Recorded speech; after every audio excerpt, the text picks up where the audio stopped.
my god. Oh my god, I see someone in the chat. Dick so small I piss on my balls. Oh, do I need you more than ever today? Just because I like you. I like you. I like when you're in my chat. You bring me joy with just your name alone. So thank you. Thank you for joining today. Hello everyone. It's work day. This is going to be a very long stream. I plan to work all through the night because once more my sleep schedule's just crashed. It keeps breaking. So I might as well work until the sun rises at this point. So it's going to be a long stream of working tonight. I bring you joy too. Thank you. It's going to be a long stream of working tonight, so I'm going to put on music. I didn't get my music ready. I just realized. Let me go do that. While I do that, I have my healthy snack. My yogurt and honey and fruits and berries. A kiwi slice. Sorry, that's the name of the playlist. A kiwi slice.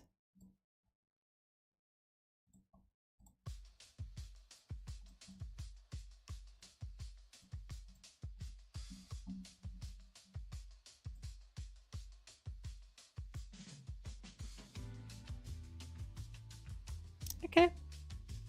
Yep, I can vibe with it. And to work we go. There we go. It is time.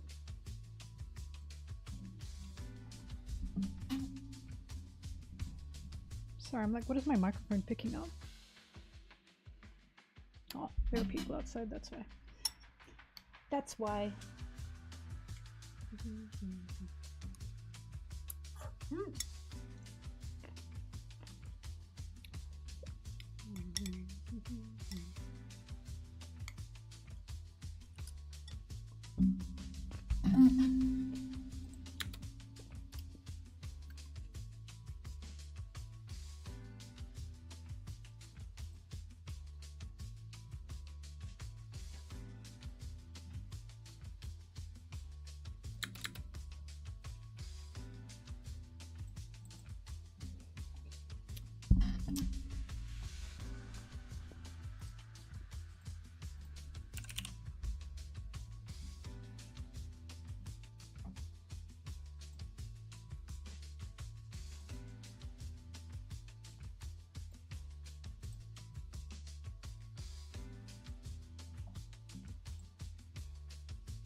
Missed you.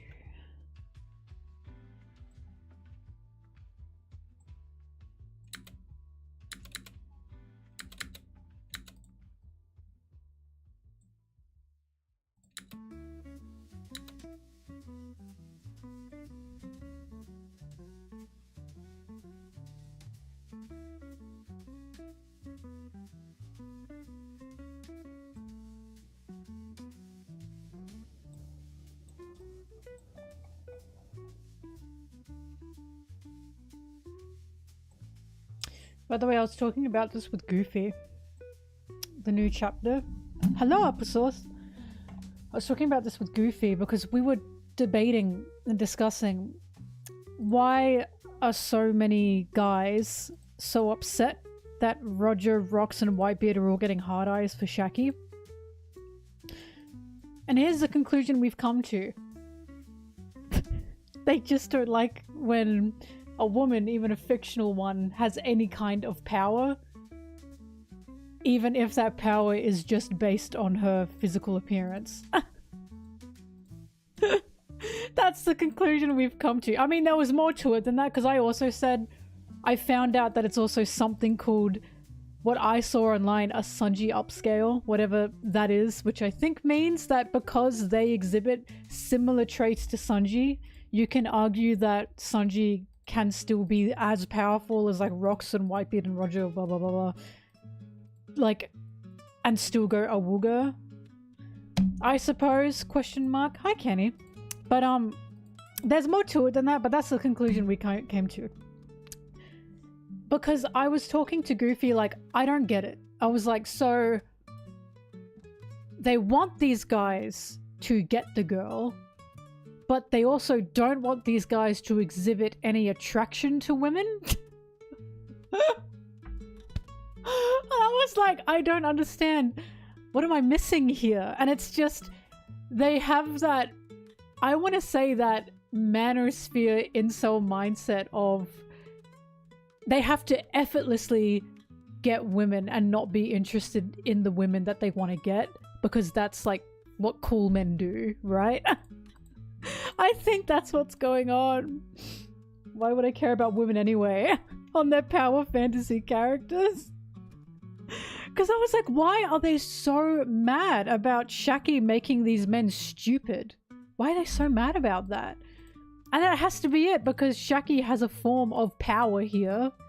Because I've always, it's like, I haven't always said this, but someone, this was like a kind of study that was done, but it was like, men have more attraction to a woman who is beautiful, but she doesn't know she's beautiful, as in she's insecure. You're insecure, right? So it's like, i.e. these men dictate whether or not that woman is beautiful, and they give her the ability to be beautiful, basically. And they are in full power of her beauty. But when a woman is beautiful and she knows it, and she doesn't need validation, and she isn't insecure, and she's very, very, very confident in herself and her body and her beauty, that, on the other hand, is seen as, well, she's manipulative. She's got too much power. She knows what she's doing. And I think that's what's going on. Because it's not just the fact that Shaki is beautiful and she makes men stupid. It's also that Shaki knows. Shaki knows. She knows that she has this power. She's not stupid. She's not stupid, and she's not an idiot, and she knows that she is drop dead gorgeous, and she'll happily use that to her advantage, right?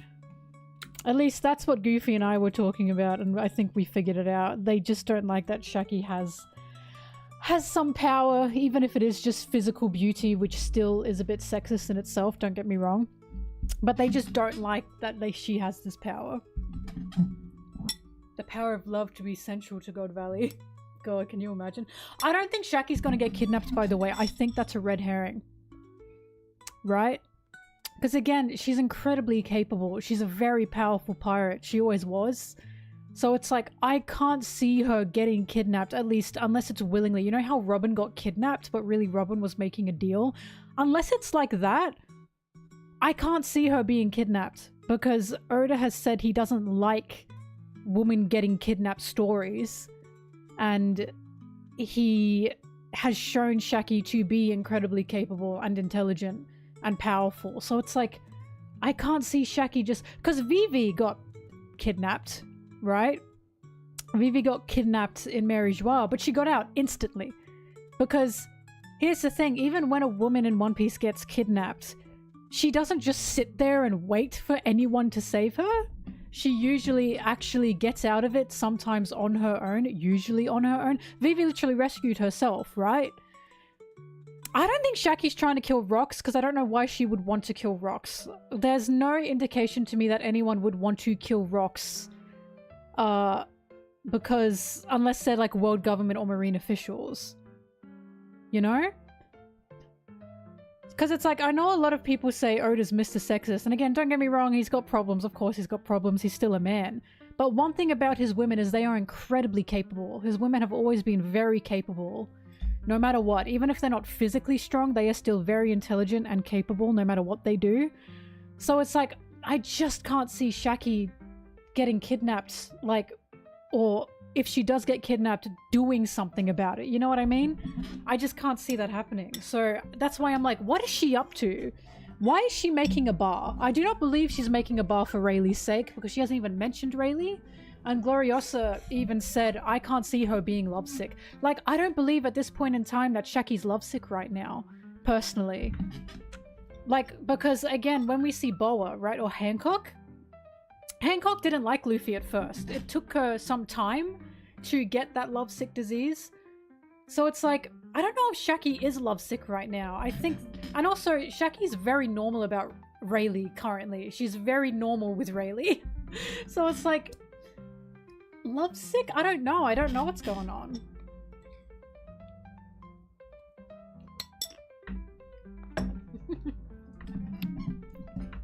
But I don't think that is her dream. Like, I think she's up to something. I think this bar is a step in something. Because she's going, oh, the Marines are after me. But the Marines are still after Rayleigh and Shaki in the current day. And they are on Subodhi. Subodhi's like crueling with Marines. So I do not believe that she can't just set up shop anywhere. Like Pirate Island, Full Lead, something has to be going on. But we'll find out. But yeah, if she does get kidnapped, I do not believe she's just going to do nothing. Because like I said, Oda just doesn't let his women just be kidnapped. He's never written that before. They always actively try to do something, even if they have been kidnapped. Or they get out of it themselves once they've been kidnapped.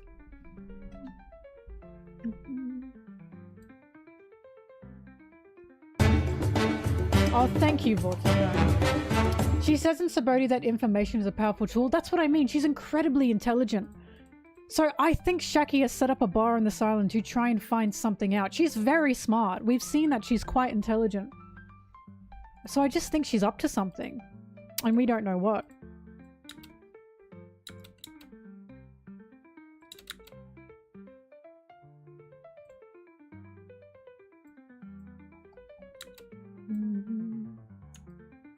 All I know is I'm excited. I can't wait to see what's going to happen. I just can't guess what's even going on.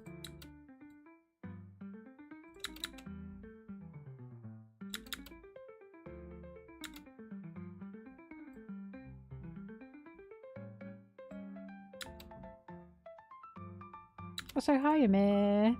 How are you? I know how you are. Hello, Mama.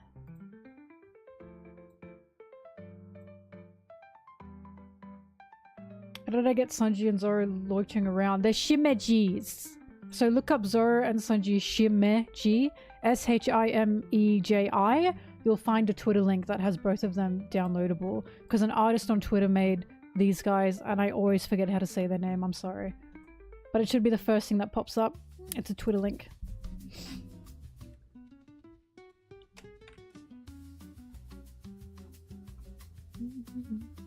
Well, it's the fact that Gloriosa was like, why did she quit being captain? And Gloriosa said, why did she quit being captain? And she also said, I can't imagine her being lovesick. And I trust Gloriosa, because something about Amazon Lily Girls is they have really good intuition. Like, Shaki has incredible intuition. Rayleigh even said Shaki's intuition is fucking crazy. So, I just don't know what's going on. Hello. Yeah, I think the lovesick is bull. I agree. Because again, Gloriosa said, I can't imagine her being lovesick. And I agree. I think I agree with Gloriosa. Because again, if we look at Shaki now with Rayleigh in modern time, she doesn't look that crazy, does she? She's pretty normal around Rayleigh. And even when she saw Rayleigh in the previous chapter, she wasn't like goo goo gaga about him. She was very normal with him. I don't think Shaki's lovesickness is similar to Gloriosa's and Hancock's. If she did have lovesickness, I don't think it makes her kind of emotionally crazy, you know what I mean? Poor Boa though is different because Hancock, I should say, has been through some crazy shit. And it's like, God, there's no wonder that she's like that. Exactly, dick so small, I piss on my balls. So it's like, I can't see her doing this because of Rayleigh.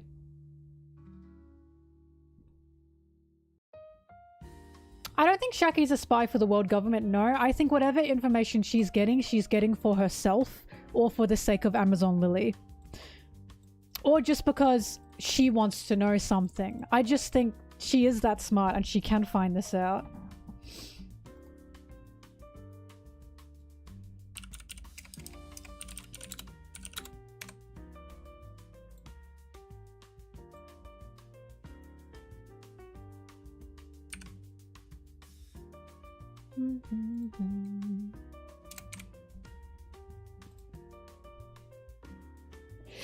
Oh, dying.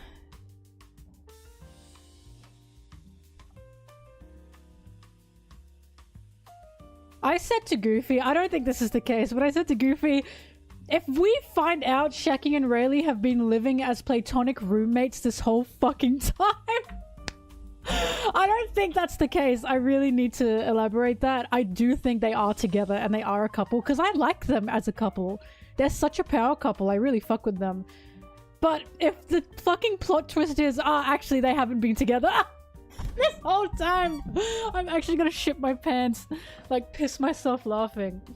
I do think they're together, by the way. Like I seriously do think they're together because I like them. I'd be devastated if they weren't together.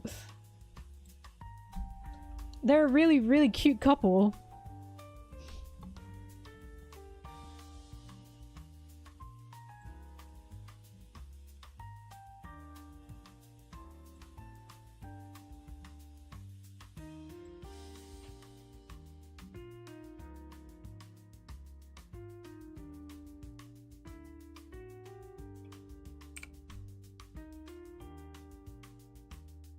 Yeah, this is where I do most. This is just my working content. So this is my live stream channel because I just don't want to clog my essay channel with live streams.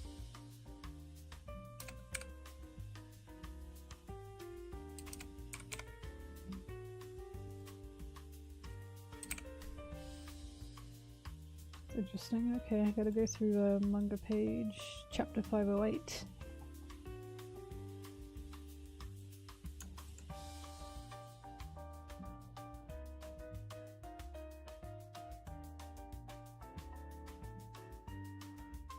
I will eat my shoe.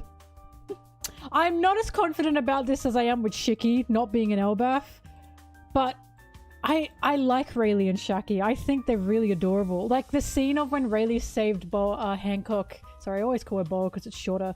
But the scene where Rayleigh saved Hancock in Amazon Lily and then Shaki was there with him and together they were consoling Hancock was cute. That was just cute. Like Hancock's their daughter, you know? Like Hachi's their son and Hancock is their daughter. And I think that's adorable. Not blood-wise, of course. Just in general. They look after her and I think that's adorable.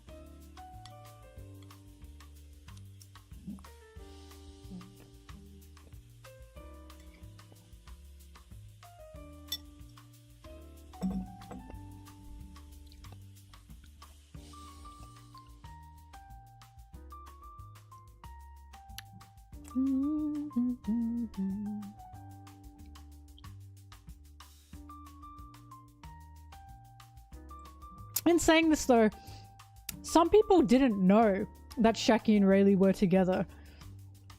I've genuinely had a few times where I said Shaki and Rayleigh are like together and then I've had a few people go, what? What do you mean they're together? And I'm like, they're a couple. Did you not pick that up? It's very subtle, I'll say that much. Hachi's their baby. They found Hachi when he was a child and they raised him. That is so cute. That's why Rayleigh was so excited to see Hachi again. That's his boy.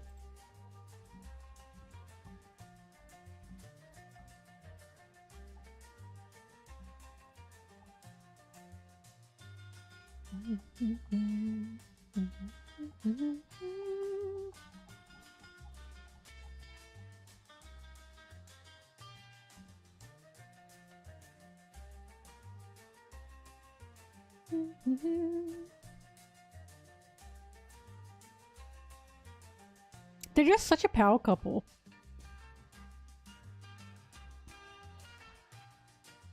Also, you know what I've thought about?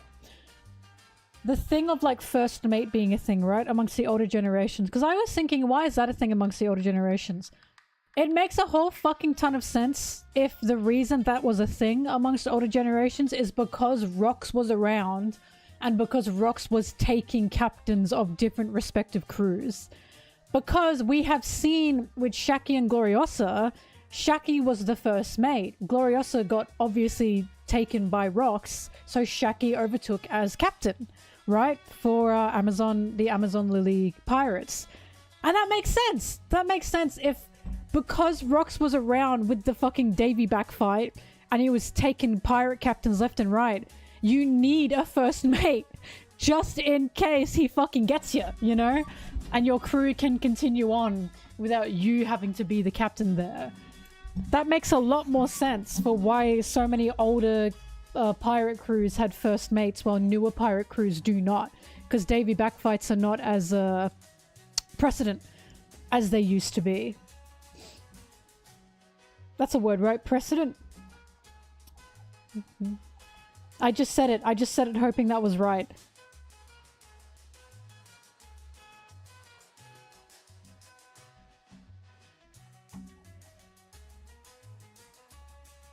It's right, thank God. See, I'm smart, I know words.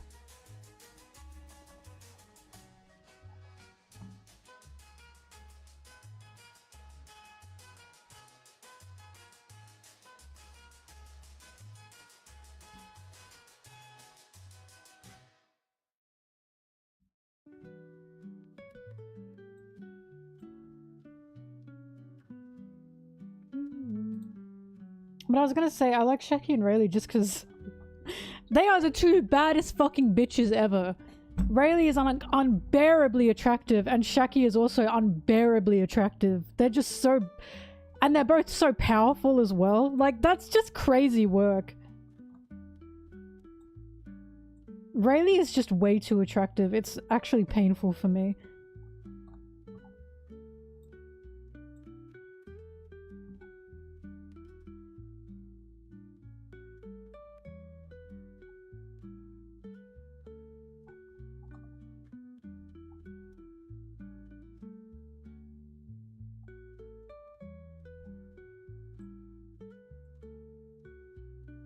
Afternoon.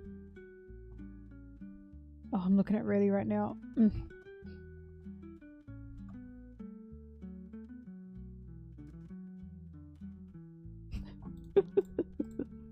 Sorry, I fucking love this line from him only because of how...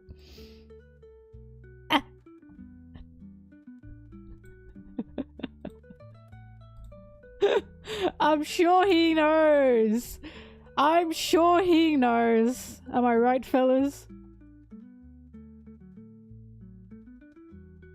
Name stolen. I'm gonna make a video on this only because I didn't realize just how like crazy the misinformation around like first mates in One Piece is. Most crews... I dropped my little Sanji. Oh my god! Oh! Okay, he's okay. Only because most crews in One Piece do not have a first mate. In fact, it is incredibly rare to have a first mate in the new era of One Piece pirates. Like, by new era, I mean Luffy's era, right? Because I talked about this on the page that had Zoro with Beppo and Rayleigh and Ben, blah, blah, blah, blah. Yeah, Killer's not the first mate as well. But I was gonna say... You know what, I'll bring up that page again and I'll explain it. Only because, like, I definitely need to make a video on this because so many people are just, like... I just didn't realize how, the misinfo around this.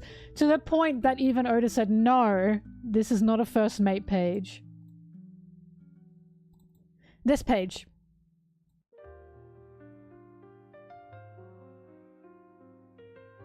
So, the only two first mates on this page... are Rayleigh and Ben.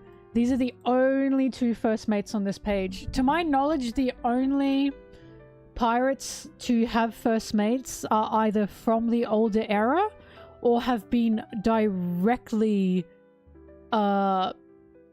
raised by Roger, which is Buggy and Shanks. Buggy and Shanks both had a first mate. I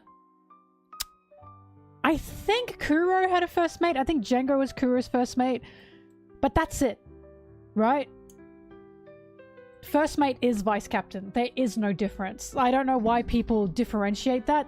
There is no vice captain. Because first mate and like vice captain is the first mate for pirates. It's the same thing. Right? Like I don't know why people use different words for that, because they're the exact same thing. For pirates, if you're first mate, you're vice captain, because it just means that when the captain isn't there, you take over. Like if there are captain responsibilities to take care of, and the captain's not there, as the first mate, you have to take over. No, the spread doesn't say first to join. The spread just says, Oda explained it. He just said, he just made the spread with everyone that was like second in his head, right? And for Zoro, that could mean second in strength, or that could mean because he's the second Straw Hat. He just said just second. He didn't say it was really anything elaborate. But he said, this is not a first mate page, including Zoro. He said Zoro's not a first mate, because he's not. Kuja pirates, from what I know, do not have a first mate. I don't think Hancock has a first mate, because she's got her two sisters on the crew. Anyway, so let me explain. So Rayleigh and Ben are the only two on this page that have the first mate title, the only ones. Sabo's not even a fucking pirate. He's just what is he? I don't even know what his role actually is in the Revolutionary Army. I just know he's like up in the leagues there. But he's not a first mate, obviously. He's not even a pirate. He's first in command, chief of staff. Right. But see, what's interesting there is... Wouldn't you put either? Ah, whatever. Anyway. So yeah. So Sabo's not even a pirate and he's on this fucking page. But Rayleigh and Ben are the only two that are first mate. King is not the first mate. He's an all-star. The way Kaido's crew works is he had all-stars. Then he had the Tobiroppo. And then he had the Smiles. And then he had the Beasts. Whatever they were called. You guys know. Kaido's crew worked in like factions. And King was an all-star alongside Queen and Jack. So Kaido, King, Queen, and Jack were all all-stars. Somebody, which is what they were known as. So King was in the waiters and gifters, yeah. So King was in the same level as Queen and Jack. That really pisses people off. Don't know why it really pisses people off, but that's a fact. The only thing that Kaido had called King was his right-hand man. And I've been asked what's the difference between a first mate and a right-hand man. Right-hand man doesn't have any authority. None. A right-hand man is just, I can rely on you in probably a tight spot like a battle, right? Because for Kaido, it's all about strength. So for Kaido, it's probably I can rely on you when it comes to power, right? But right-hand man does not have any authority. A right-hand man is kind of just, you know, you help me out, but you don't make any rules. Like, King's not commanding anyone, you know what I mean? Katakuri is a Sweet 3 general. He's a Sweet 3 general alongside Smoothie and Cracker. There used to be a previous Sweet 3 general, but he was removed. Also, second can also just mean the second highest bounty, because Uruj in Sabodi said Zoro is second to Luffy, but when he said that, he meant in bounty. He specifically stated in the bounty is second to Luffy's, because pirates also care about bounties, right? So it's very possible that Katakuri's here simply because he's got the second highest bounty compared to Big Mom. And then it's true, Sanji did have a higher bounty when this was drawn, but of course that didn't last, and Oda knew that wasn't going to last. Anyway, so Katakuri's a Sweet 3 general, not a first mate. Sweet 3 generals are Smoothie, Cracker, and Katakuri. Killer is not the first mate of Kid at all. He's the fighter. The Vivre card says Killer's the first mate. It's not true. It's untrue. He's never been called that in the manga. Kid's never called him that. He's never even labeled that by like the narrator box ever. So he's the fighter in the exact same fucking way Zoro is the fighter, which is why it cracks me up when people go, how's that a role? It's such a role that even Killer is the fighter, and Killer's part of the worst gen. So do what you will with that. Marco is, I believe, the 1st Division Fleet Commander, but his actual role on Whitebeard's ship is Doctor. So Marco's actually the Whitebeard's doctor, but he also has the secondary role of being the 1st fleet commander or something. Also, no, Oven is not a 3rd suite commander. The 3 suite commanders are Cracker, Smoothie, and Katakuri. Oven is not part of that. I thought he was as well, but he wasn't. Like I said, Sabo's not a pirate, so he just has nothing to do with first mate stuff. What the fuck is this guy's name? Shiryu? Shiryu is captain of Blackbeard's 2nd fleet, or 2nd ship. But I've talked about how I don't know how much that really means, because all the main pirates in Blackbeard's crew are all captains of a ship. So Shiryu is captain of Blackbeard's 2nd ship, but then Devon is captain of like his 4th ship or something, and the others are all captains of specific ships. So they all have a captain title. They just are captains of different ships, right? So again, not a first mate. Beppo is the navigator. He's not the first mate. In fact, Oda said the reason Beppo is on here is because his mink form is just powerful. He said because Penguin and Shachi acknowledge Beppo's power in his mink Zo moon form. So take that as you will. Anyway, so that's what I mean. So this is why I have to make a video on it, because I think people don't understand. No one in Luffy's generation, Sulong, thank you. No one in Luffy's generation has first mate. Nobody. There's not a single captain or pirate fleet or pirate crew in the same generation of Luffy that has a first mate. None that I can think of anyway. Because Shanks and Buggy are of previous generation. Killer's not a first mate. Killer's not a first mate. I just explained it. Killer is not Kid's first mate. He's Kid's fighter. Killer is never called the first mate by Kid. He's never ever called first mate by narration, ever. He doesn't even call himself Kid's first mate.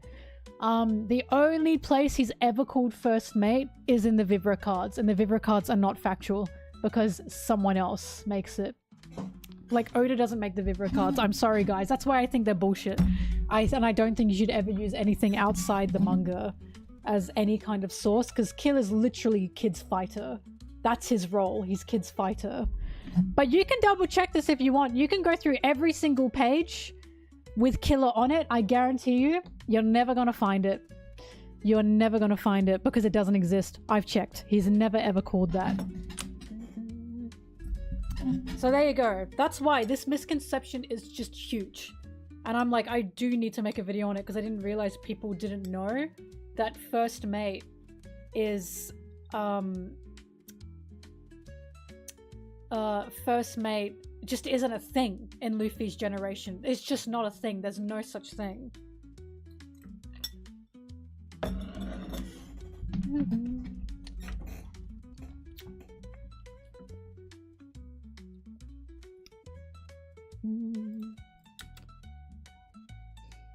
Because when someone said to me they think first mate's an old generation pirate thing, I agree with them. I think it is, and now I think I know why.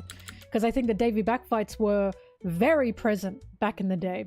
I'm sorry, I'd rather meet Nami. I'm sorry, Robin's #1 fan. I'd rather meet Nami.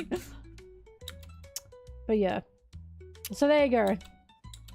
Like, it's just such a big misconception. It drives me insane.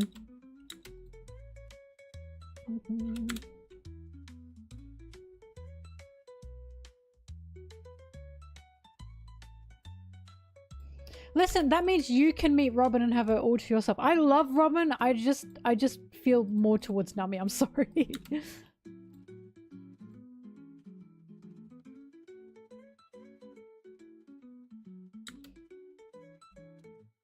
Zoro's the fighter. He's always listed as the fighter. See, even the misconception is so bad. No matter how many times I say this, people are still confused. No, Zoro's not the first mate. He's never ever been that for 25 years. He's never going to be the first mate. Oh, he's never been the first mate. That's never been a thing. And the reason I know this is because literally because not only at the beginning of every single... He's a fighter. Killer has the exact same role. That's his role. He's literally the muscle of the crew he's supposed to be. He's literally the Straw Hat's muscle. Because you need that shit, right? And again, you can debate that that's not really a role if you want, as some people do. But it is. It's important. And it's so important that Zoro's always the one in the ass crack of battle doing what he needs to do. I don't know why people think that's not a valid enough role to be a role, when it's like, people complain about fights and fighting in One Piece all the time, and then when some guy's role is literally to fight, they say, nah, that's not good enough. It's just bizarre to me. No, first mates aren't those recruited first. First mate is a role given by the captain. It's an authoritative role. First mate is literally, if the captain is not there, the crew turns to the first mate and takes orders from them. That's what the first mate is for. First mate is literally hierarchy. It has nothing to do with who joined first or when. It's a role appointed by and given by the captain. Exactly. Vice captain and first mate are the same thing. Same thing. Vice captain is just more of a marine label, and first mate is a pirate label. They're the exact same thing.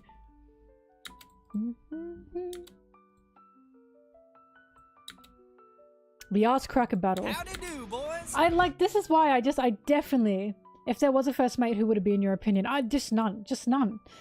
I've always said, if there was like a gun to my head, and I was forced to, I'd say Jinbe. Only because if anyone has the experience, it's Jinbe, but I don't think there is one. I'll never think there is going to be one. Zoro's not the vice captain at all. He's not. You know why I know that? Because they don't always listen to him. He's not at all the vice captain. Enies lobby was not Zoro's vice captain arc. Everyone was giving Luffy information and giving Luffy advice there. Like, I'm sorry, this really peeves me because everyone only looks at Zoro and what Zoro did. The rest of the crew have to agree. Look, I have to explain this again. I'm sorry. Let me explain the way the Straw Hats work, okay? The Straw Hats do not work on one person's opinion. So, they will talk to each other and they will basically give each other's opinions, right? And then they will decide what to do. If they agree with someone's opinion, they will move forward. For example, at the end of Enies lobby, when Zoro was saying, no, we're not going to let Usopp come back until he's apologized, we're not playing pirates. Everyone was against him and everyone was disagreeing with him. Except for Sanji in that moment, he said, unfortunately, he's right. You know?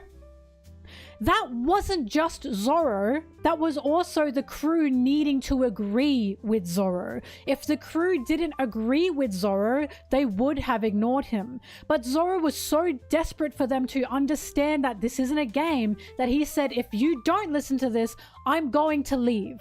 Right? He said, if you don't listen to what I'm saying here, and if you don't take heed to what my opinion is here, because he's very serious about this, I'm leaving the crew. That's how serious he was about that. That's how I know Zoro doesn't have any authority. Because if he did have authority, he wouldn't have had to bargain, basically. And he wouldn't have had to say, if you don't listen to me, I'm leaving. And the exact same way Usopp did, mind you, with the Mary. Right? The only thing is, Zoro obviously was making more of a level-headed argument because the Mary situation was a lot worse. Was a lot harder to get through. But if Zoro had any authority in that situation, why would he have to bargain? Why would he say, if you don't listen to me, I'm leaving the crew? It's because he knows that they work on opinion, and he's desperate for them to understand his viewpoint here.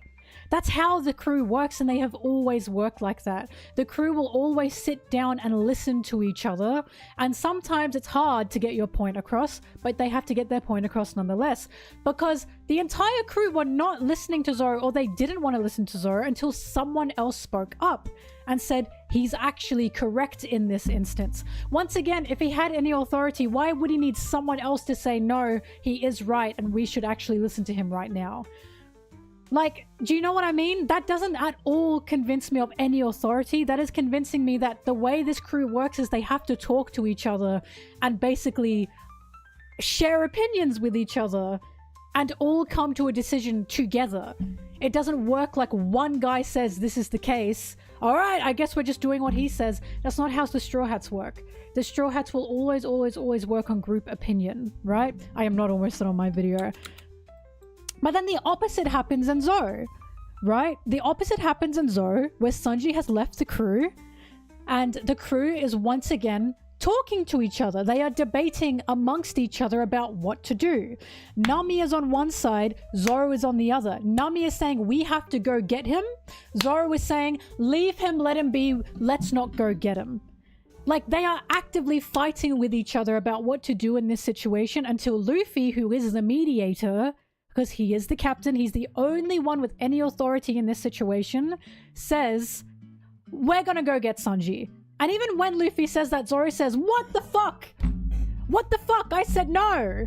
But Luffy's not listening because he's the mediator here. He knows what he wants to do. He knows what the correct choice is after hearing everyone out.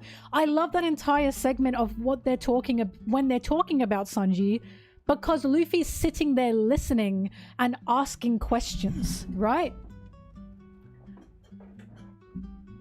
It is not Nami or Zoro that hold weight, it's everyone that holds the weight. Once again, if Zoro had any authority, why does the crew as a whole need to agree? He doesn't have that kind of authority because this is not a hierarchy. The Straw Hats work as a family, not as a marine ship. The only one with any kind of hierarchical role is Luffy. And even Luffy, as the captain, has learnt he has to listen to everyone before he makes a decision. He can't just make his own decision. That was the point of Water 7. That for him to be a good captain, he must hear everyone out. There is absolutely no one on the Straw Hats that holds more weight than other. That doesn't exist. Arguably, the only person that holds the most weight in decision-making is Luffy. Or if you're in a situation where someone specializes in the field more than someone else does, right? Such as Nami and navigation. If they're on the ocean and they're navigating, in that moment, Nami has the most weight of opinion and decision-making because she's navigating, she's the navigator, right? Even when Jinbei was the helmsman in Whole Cake Island, they trusted his decisions because he's the helmsman, right? Or with how much the ship can handle or how much the ship can sail, they'll look to Frankie. The only time anyone holds the most weight in a situation is if it specializes in their field of what they are. That is always the case when it comes to the Straw Hats. Like, for example, in Thriller Bark, when they were fighting Oars, who held the most weight in that situation was what they should do? Zoro. Because Zoro's the fighter. He's the one who would know how to properly fight Oars because this is his job. This is what he needs to do. He was the one that mainly orchestrated the Oars attack because that's his job. That's his role. Why would they go against him? He's the one that has the most ability in this situation to understand what to do. There is absolutely no one on the crew that holds more weight than someone else unless they're in a situation where their role dictates that they specialize in that situation. That's exactly how the Straw Hats work, and that's why I really like them, because they will always listen to each other, and they will always take in everyone's opinion. And that's why Water 7 was so important for Luffy, and that's why Water 7 crumbled beneath Luffy, because one of my absolute favorite scenes is, I'm pretty sure I have it saved, is, let me find it. Because otherwise, here's the thing, if you get obsessed with first mates and you get obsessed with vice captains, especially on the Straw Hats, suddenly the Straw Hats are no longer a pirate crew. Suddenly they work like the Marines. Rayleigh's first mate. So first mate is a role, right? First mate is a very clear role that Oda gives to a character. It's not just something on top of something else. If you are first mate, that is your role. And we know this because Oda released the roles for Roger's crew. And he made Roger obviously captain, Gaban was the navigator, and Rayleigh was the first mate. Although I do believe Roger also had someone similar to a fighter, but he didn't have a fighter on his crew. But Rayleigh is first mate. We know that Rayleigh's role is first mate because not only is he introduced as Roger's first mate, every volume cover that has Rayleigh on it as an introduction box says first mate. And Oda just recently released the list of Roger's crew, and for Rayleigh's role, it was first mate. I don't know about the Zoro and Rayleigh parallel stuff. One of the reasons why everyone thinks Zoro is the first mate is because they think he parallels Rayleigh. But that doesn't mean they have to share the same role. Because a lot of people also think Gaban and Sanji parallel each other. They don't share the same role. Gaban's a navigator, he's not a cook. So roles have absolutely nothing to do with whatever parallels people think is happening, right? So that's just it, right? I think people are getting really hung up on that first mate title, but first mate is a role that is given to a member, you know?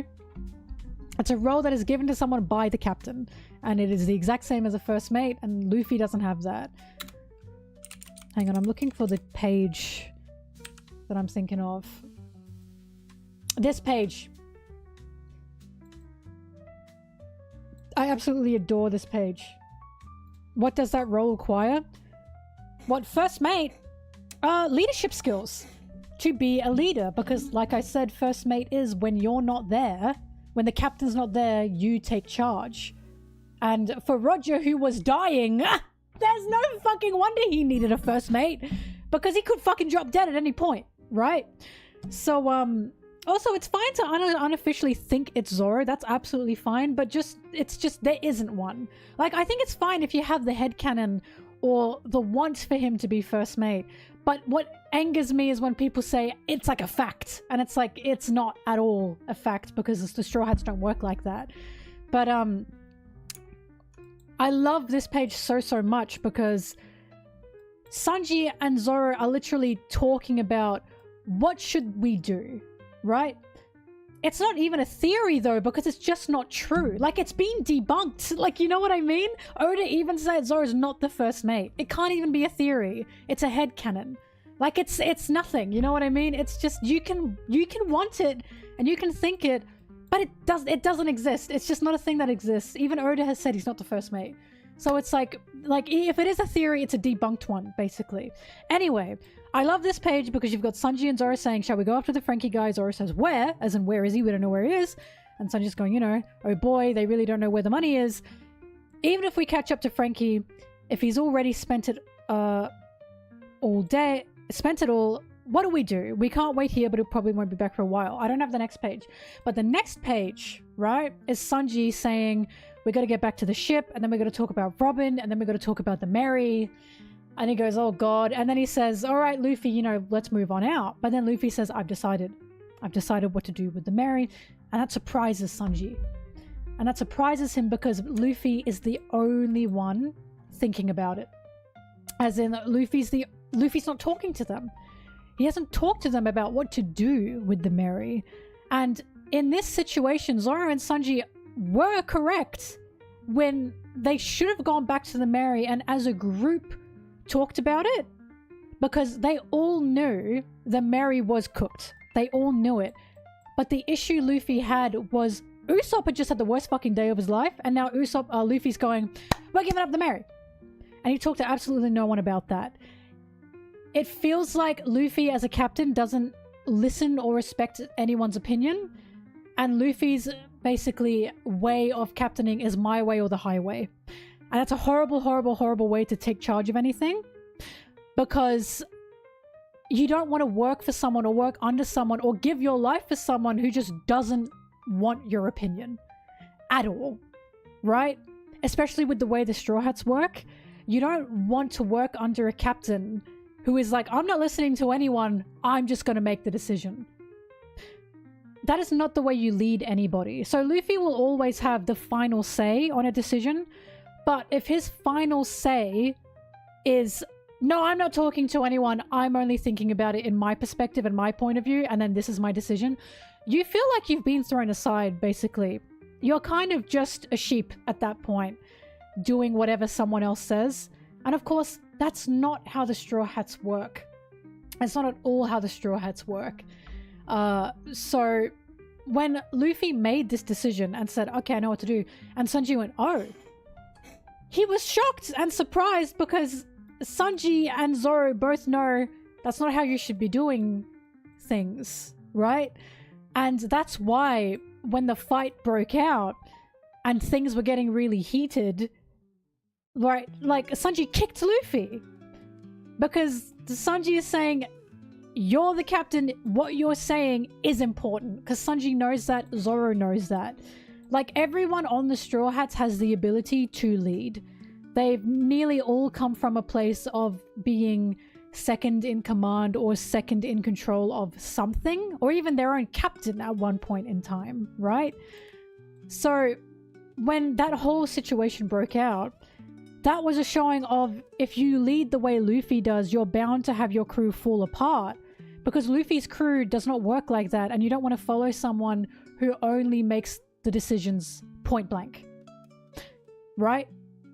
That's not how that works. Also, Chopper can lead people, by the way, because he literally did that in Onigashima when he had to find and cure the virus. I'll have you know, in Onigashima, Chopper was the one saying, Zoro, get me that. And Zoro said, sir, yes, sir. Chopper has 100% had moments where he's had to lead someone just in a medical field. Because once again, that's Chopper's specialty.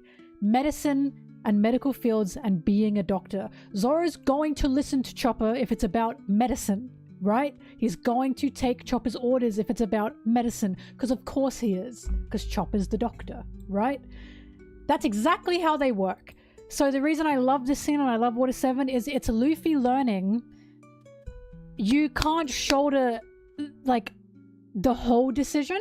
If you want to be a good leader, you hear everyone out. And that is how you be a good leader. You do hear everyone out. And you do listen to everyone's opinion, because now we've watched him do it again and again and again. We literally watched him do it in Water 7.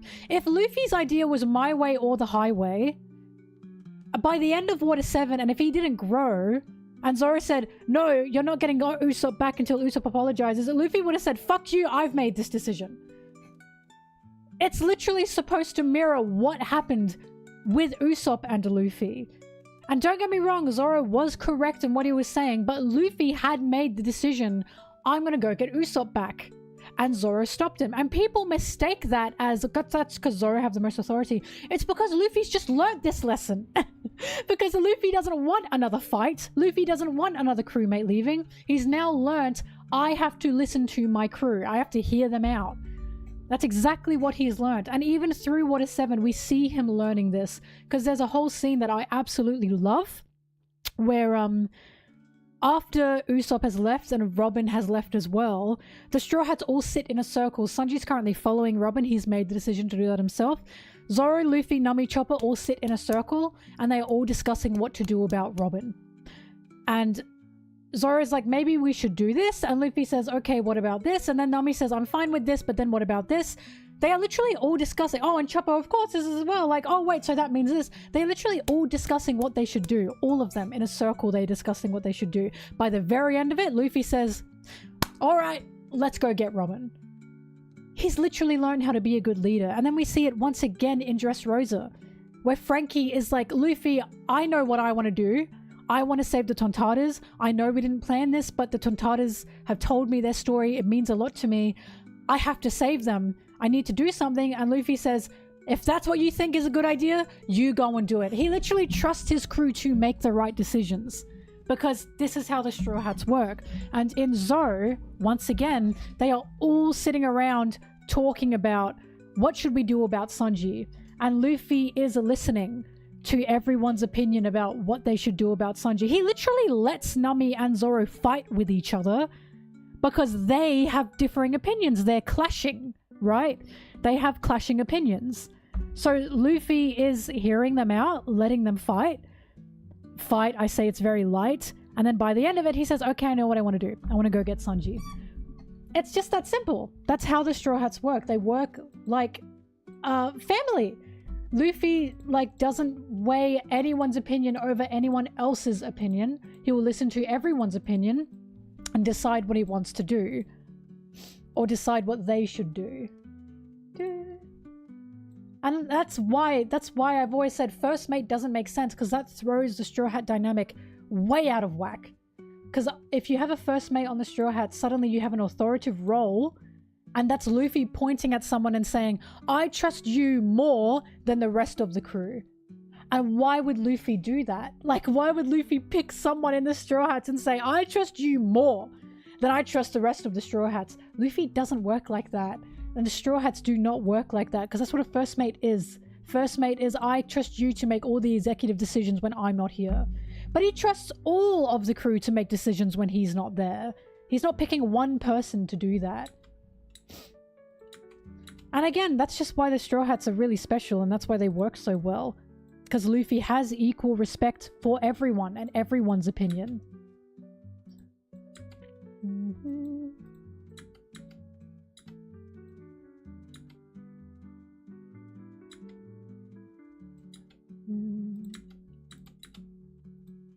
Anyway, there you go. So that's the whole explanation. There definitely will be a video on it.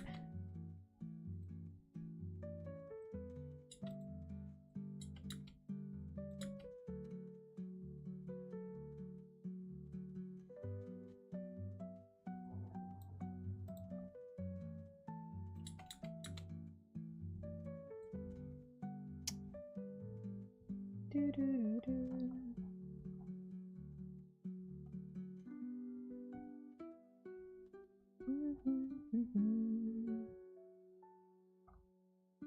512.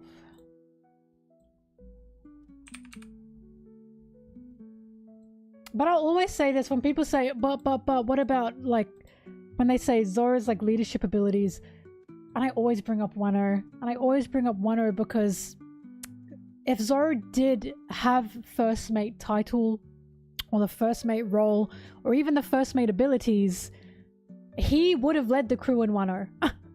You know why I know that? Nami wasn't there, and Luffy wasn't there, and those are the two people that people always say is like second to Zoro, or Zoro is like, you know, on par with them or something. He didn't do anything in Wano. Like, he actively separated with the crew in Wano, and Luffy even said, Zoro's not doing anything. Luffy, like, said, Zoro's not helping at all. And he was right. Zoro was out there getting caught. Like, I don't understand this argument with Zoro being first mate, because we've seen him without Luffy. And without Nami as well. And also without Sanji, mind you. And he wasn't doing anything. He wasn't leading the crew in any way. He was literally just fucking around on Wano. The ones who were actually, like, doing something for the crew were Law and Kinemon. They were the two orchestrating that. So it's like, this is why when people argue about, like, first mate, and they look at Zoro, it's like, we have seen Zoro be separated from Luffy with the crew, and he didn't do anything. So it's like, why is this still an argument that people have? I just don't understand it. I just don't get it. I personally don't get it, because if you were first mate, that would be your role in that moment. You don't have the captain with you. You have to then lead the crew, right? And he didn't. He just didn't. So it's like, how the fuck is he the first mate if he didn't do anything in Wano? Like, it's just, I'm sorry. It's just, every time I bring that argument up to people, they never say anything back. They just kind of ignore it. And it's like, but he actively did not lead the crew in Wano. So, what? Like, what? Like, I just don't understand. He's clearly not the first mate. For many reasons.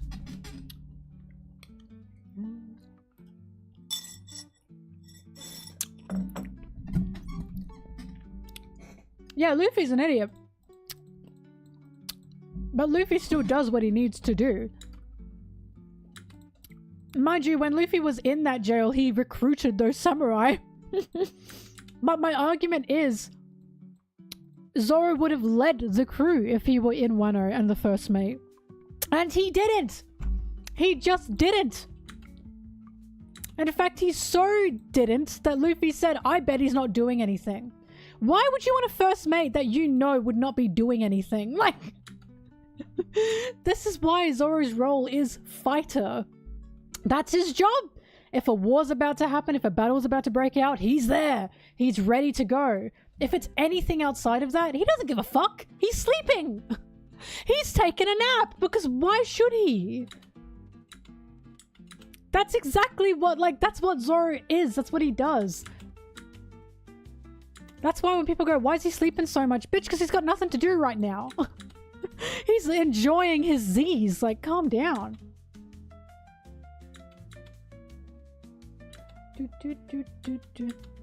No, he's been upped to Master Swordsman.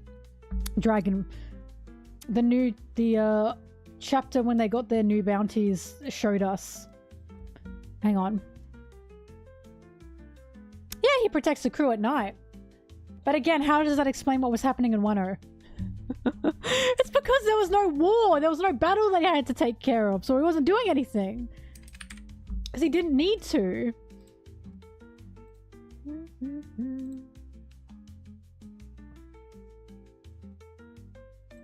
Like I said, every time I bring the Wano thing up, people just ignore it. He was literally asleep on the ship in Egghead. And woke up when Kaku arrived because, alright, I gotta fight. Like, that's his job. His job is fight.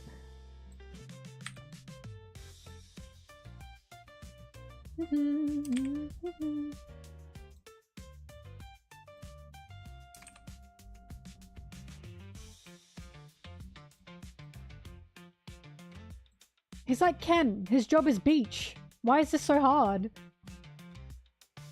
10:58. That's what I was looking for.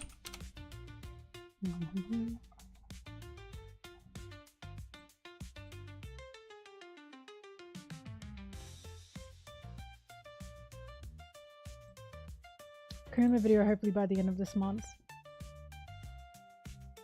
Here we go. So he is still called Pirate Hunter Zoro, but I'll be honest, I don't think that'll ever change it because it's meant to mirror Mihawk, who's the Marine Hunter. But here you go, this is what I'm talking about. Cook, Blackleg Sanji. Helmsman, First Son of the Sea, Jinbei. Master Swordsman, Pirate Hunter Zoro. That's his role! He's the fighter slash the swordsman. And every single other character at this point was given their roles as well. Ship Doctor, Navigator, Musician, Shipwright, Sniper, Archaeologist, Cook, Helmsman, Master Swordsman, and Captain. So there you go.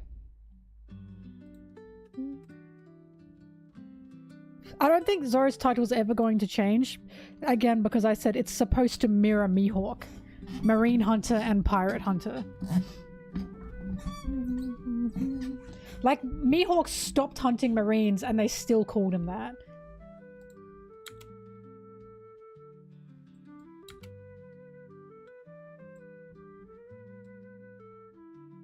Well, there you go. Little information. 512. And this is why I gotta make a video on it. So I can clearly clear this up without having to, like, talk about it all the time. Because so many people, like, I can get why you'd be confused, but I remember when I first read One Piece, I was like, why is this a thing? What? Maybe I'm super hyper aware of this because I was told Zoro was the first mate when I was reading One Piece. And because of that, I was looking out and waiting to see when Zoro's called first mate, because Luffy has called everyone by their roles, or has told everyone their roles, or has, you know, named everyone by their roles, and everyone has named themselves by their roles. So I was like, waiting for it. I was waiting for him to be called that by Luffy. And it never happened. So I was like, am I missing something? What's going on? And then I realized, oh, it's a fandom headcanon. It's not actually a thing. I was tricked. Or a fandom misconception that people think is canon.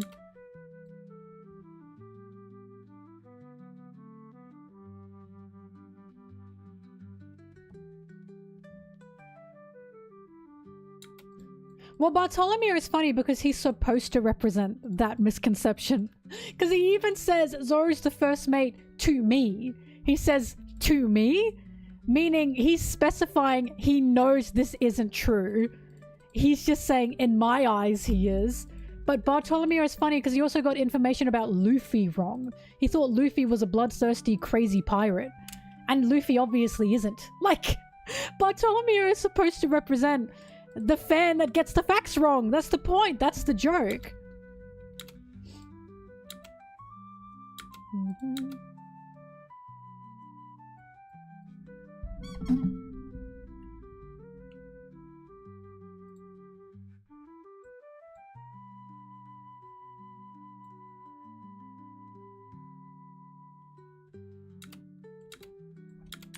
Whoops, I put that twice. But yeah, the weirdest thing is sometimes when I talk about this, some people get really defensive and upset. But it's like, I just don't know what to tell you, man. Not only is it never, ever, ever, ever, ever in the story, not only does Zoro never call himself that, not only does Luffy never call himself that, not only does no one except for Bartholomew, and even he specifies to me, call him that, even Oda has said that's not the case, that Zoro's not the first mate. So it's like, I don't know what to tell you, man. Like, I don't know why you're upset at me. Be upset at Oda if you were that upset. Like, if you're that desperate for that to be the case, but it's just not the case.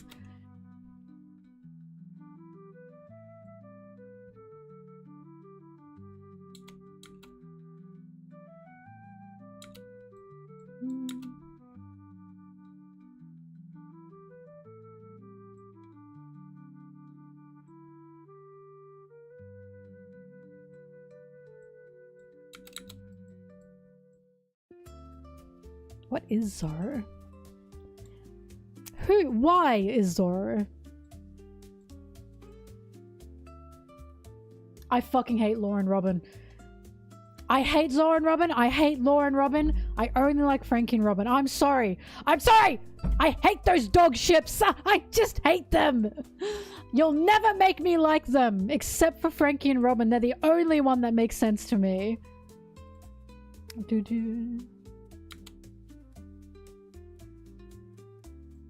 I hate them. You can like them. I just hate them.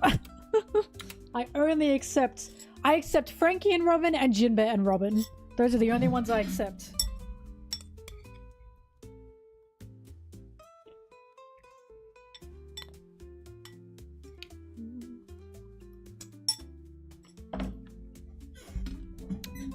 I do not like Zoro and Tashigi. I think it's fucking weird that she looks like his dead best friend, who was also his cousin, by the way. I don't like that. That's weird to me.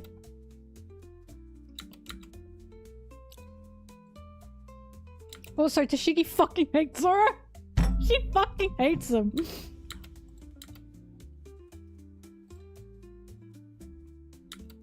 Yeah, Kuina was his cousin. We saw it in the family tree.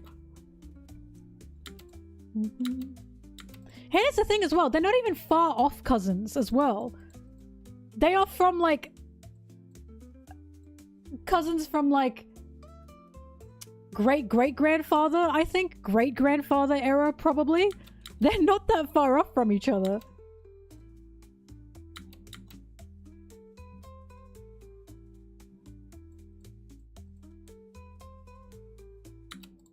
Because Wano was a Wano, like, the island Zoro was from was a Wano colony in the east. And Kuina and Zoro both have Wano lineage. So, there's a bit of mingling there.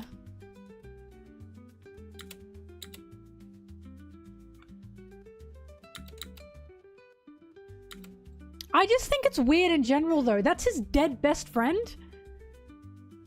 Like, I just think that's weird in general, because it's just like... I don't know about you guys, if my best friend died and then I saw someone who looked like my best friend, I wouldn't want to fuck him. Like, I'm sorry. I don't like that. I just don't like that. I think it's weird.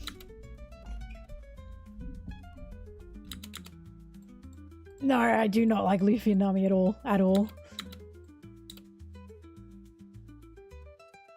Their shippers are fucking insane, by the way. They are absolutely insane. You think the Yaoi shippers are crazy. Luffy Nami shippers are just insane. And I think it's because they are convinced that this... They treat the ship like a theory. So they're like convinced this is gospel, basically. And it's like, please leave me alone. Please leave me alone. Like, I don't like them as a ship. I'm sorry.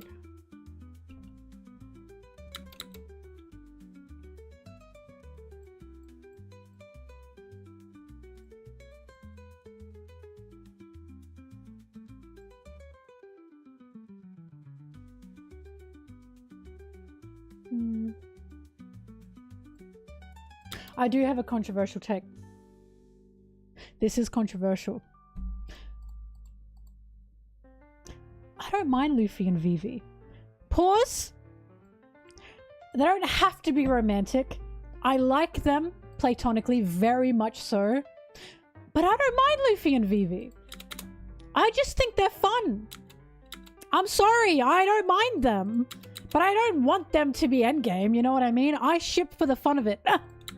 I'm not shipping for endgame. Do we understand?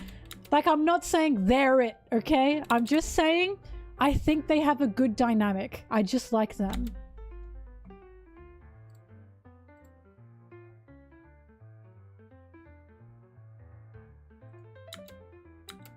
Because I just think they're really similar to each other, but at the same time, they have different, like, sides. You know what I mean?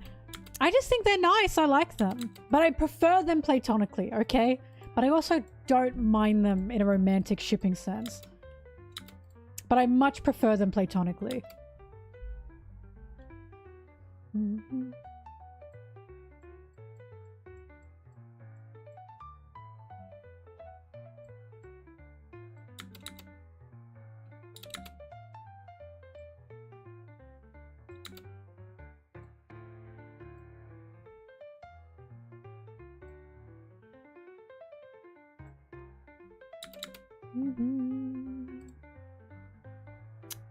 Oh! Do I have this scene? Sorry, I scared myself because of the page I'm looking at.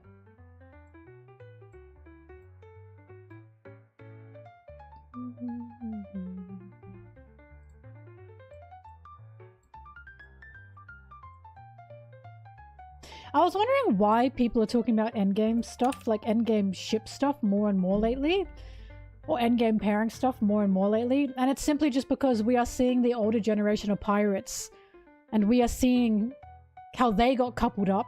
So now people are looking at the Straw Hats and are going, well, how are they going to couple up? And of course, my answer to that is just, I don't think they will. I really don't think there's going to be endgame ships in One Piece. At least not amongst the Straw Hats. I just can't see it personally, but some people are convinced that it's going to happen.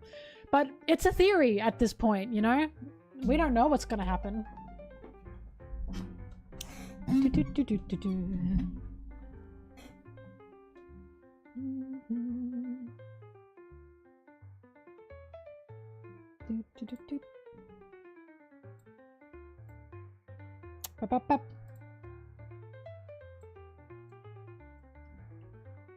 Kuma, Usopp, manga page 512.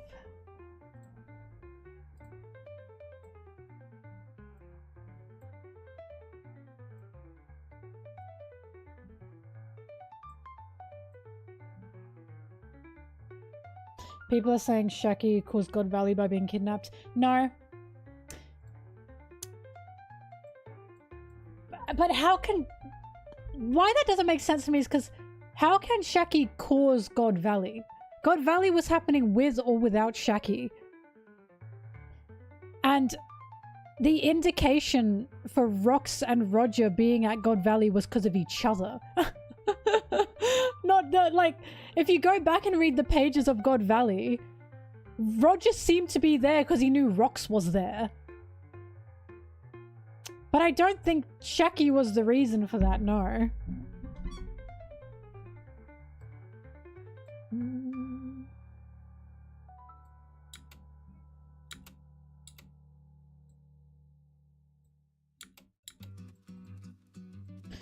Well, here's the thing. I think one of the reasons for God Valley is because they knew the Celestials were there and they wanted the power. Because we saw Big Mum go for the devil fruits that they knew. Yeah, it's implied they were for the devil fruits. So I'm like, I don't know why we're saying Shaki caused it, because I think we've seen what caused it. I think it's because the celestial dragons were already there and they already had crazy items of like prizes. I don't know why Shaki is suddenly included in that.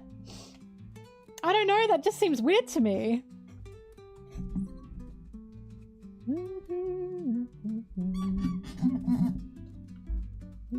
Look, we'll find out.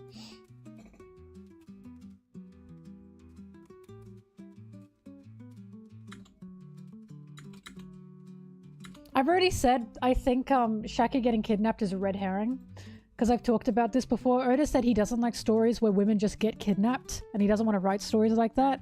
So even if Shaki did get kidnapped, it's either she's doing something on purpose or she's getting out of it on her own. Because anytime we've seen a woman get kidnapped in One Piece, they get out of it.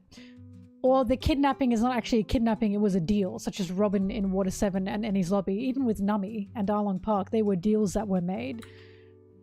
So, like, even if Shaki got kidnapped, it's either because Shaki's planning something, which I truly do think she is. It's just odd either way. Or if she did get kidnapped, she's figuring shit out on her own. Like, I just don't know. The only girl I know that got kidnapped was Boa. And that caused, well, sorry, Hancock. And that caused Hancock to be who she is today. And even she got the help of Rayleigh and Shaki and Fisher Tiger when she escaped.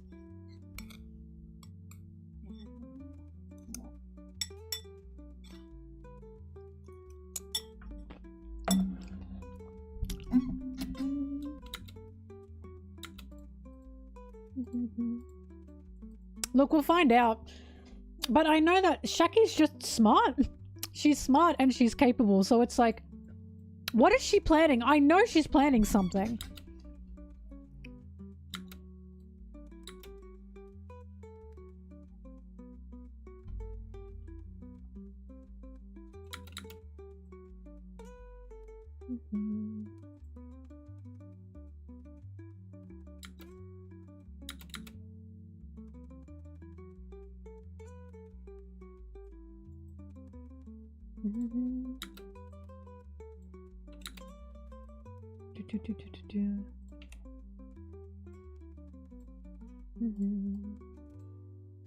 But it's definitely more implied that they were there for the devil fruits, because Big Mum and Co wanted the devil fruits.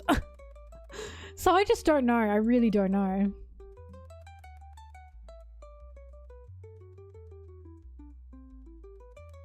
Hello.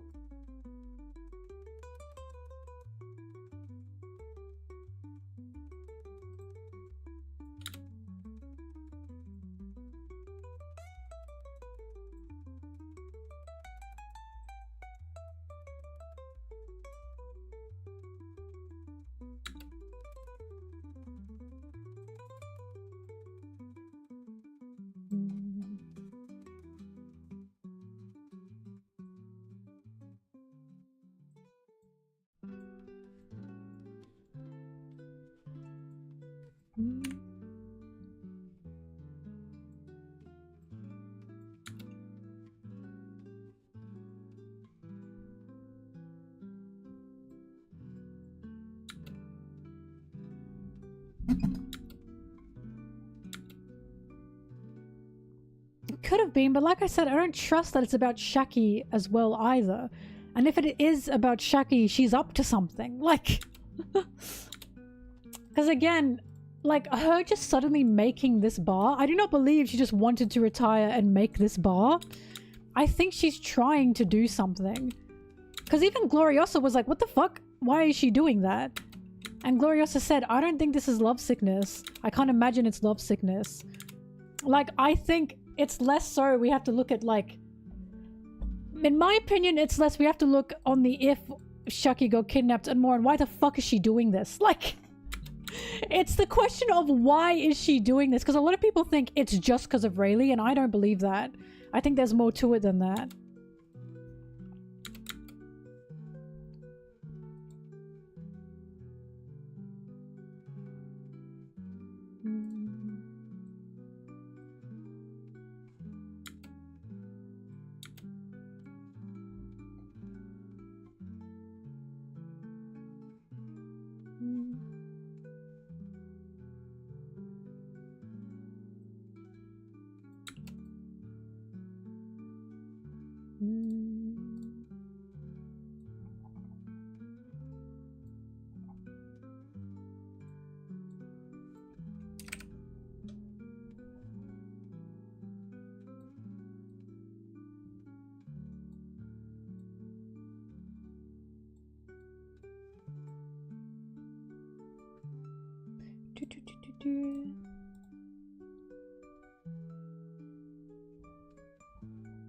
But I don't think it's because she just likes bars, is the thing.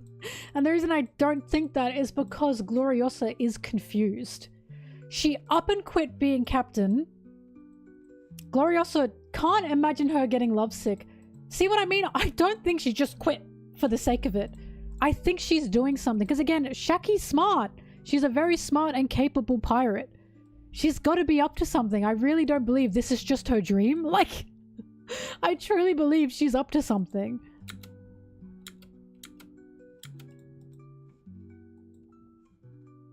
Because I also thinking, oh, she's just doing it because she wants to. I think that's a trap. I think that's a trick that she's just doing it just because. I really think there's something more to that. Only because it was so sudden.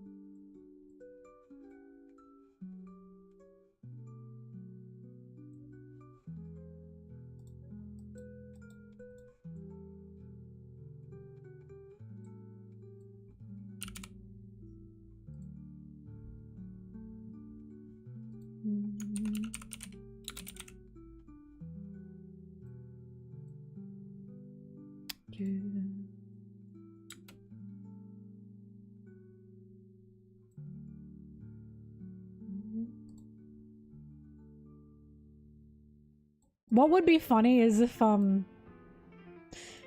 whatever the bar she's got running in the past and the bar now correlates. As in, whatever she's doing with her current bar, she was doing something similar with her past bar. And that's why she still has a bar and she's running it in Sabodi. You know what I mean? Like, that's why I'm like, something has got to, like, add up here. There's got to be something more here. Boys?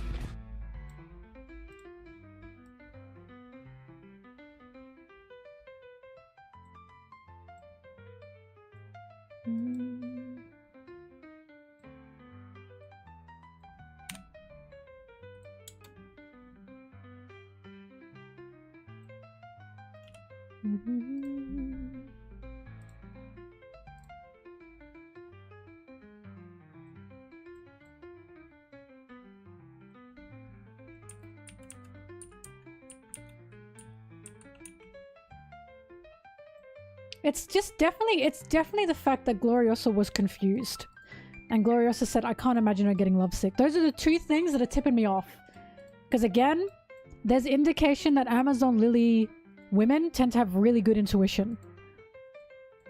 So the fact that Gloriosa was like, Gloriosa's going, I don't know why she quit being captain, and I also don't imagine her being lovesick. It's Gloriosa's reaction. And Gloriosa knows Shaki, right? So it's like, it has to be something else.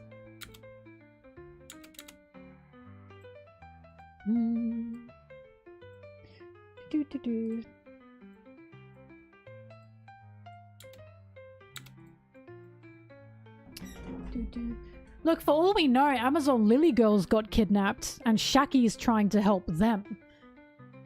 But who knows?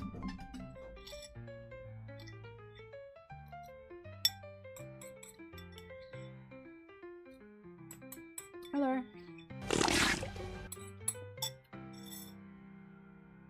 I think Shaki received some kind of offer from the world government to become a warlord. If she takes down Rock, she's doing some reconnaissance. Info is power. Also, I'm looking forward to the Kuma video. Thank you for the donation. I don't believe it's a double-cross agent thing. I don't believe Shaki would work for the world government. I do not believe she's double-crossing anybody. I think she just wants information. Because there's so much out there of like double agents, and I just don't think that would be Shaki. Shaki doesn't feel like that to me.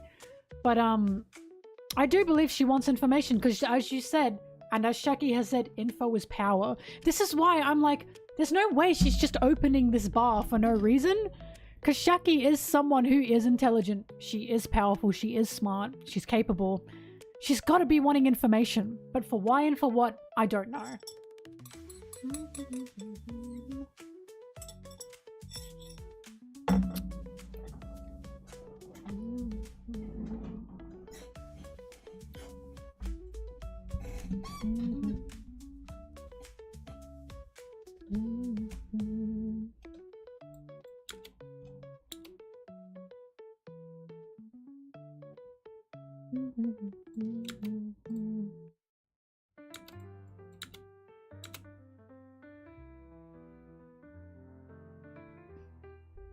For all we know, Shaki wants information on fucking Imu. Right.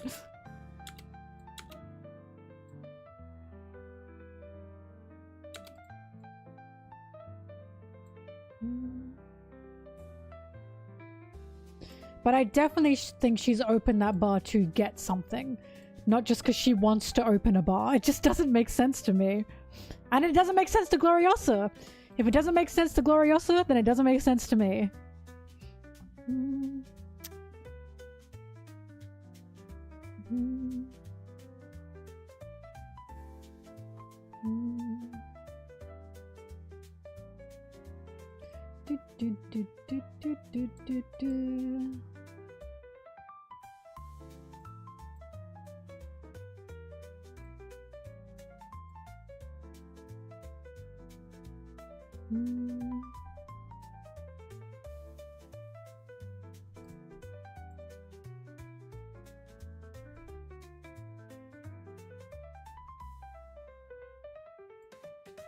No idea who the first warlord is. Did they even have warlords back then? I was about to say, when did the warlord program start?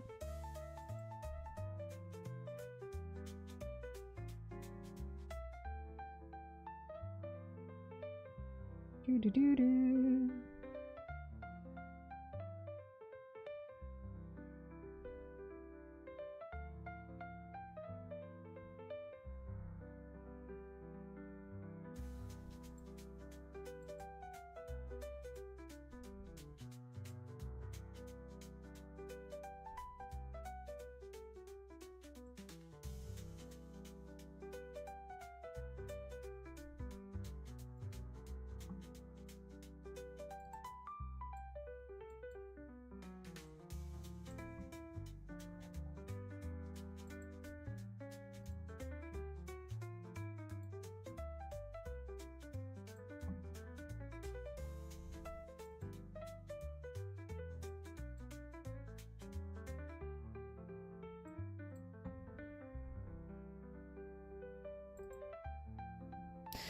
All I know is people are going to the simplest bet when it comes to Shaki and it comes to the situation, and that's why I'm sus of it. Because I don't think it's that simple. I just don't think it's that simple. If we did the simplest bet when it came to Loki, we'd be wrong. And I didn't, did I?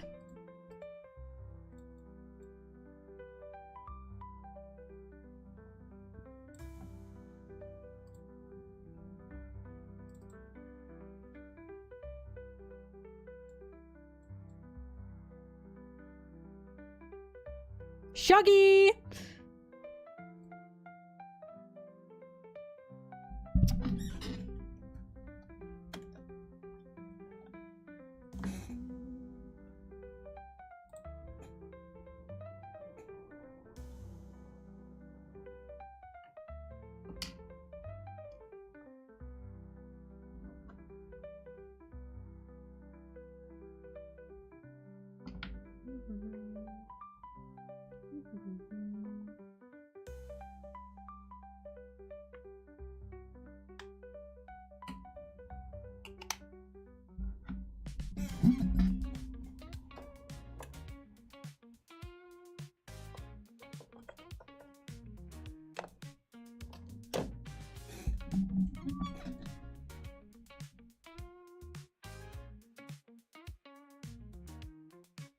Oh man, she wasn't interested in someone taller than her.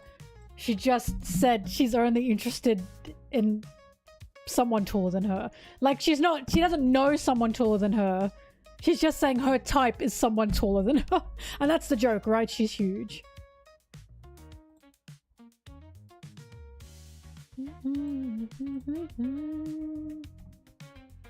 But I think that's part of the joke. I still think it's Shirahoshi on the phone.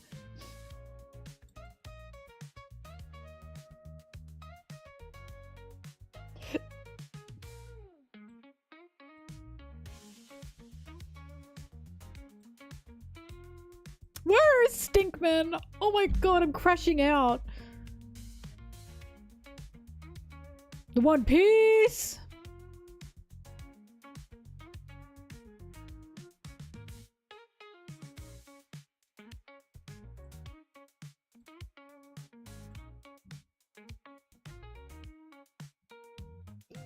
No, Loki is like, we did the math, Loki's like 20 or something. Remember, giants age different. No, Loki's like 20, he's young. He's quite young. He was like 19, 20, around that age.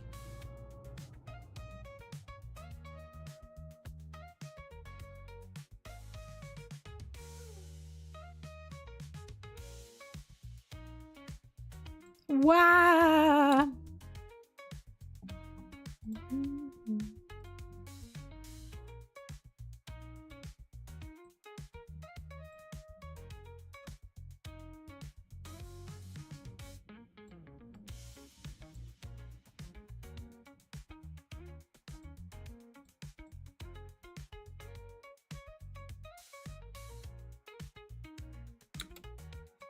This just wouldn't happen to me.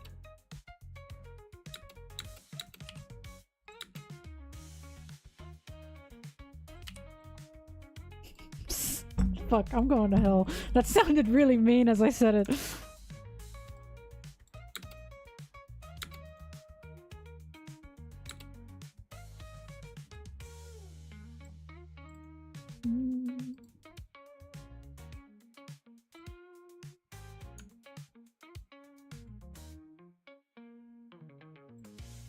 If I'm right about the phone being Shirahoshi, I get to take a victory lap. You know what I mean?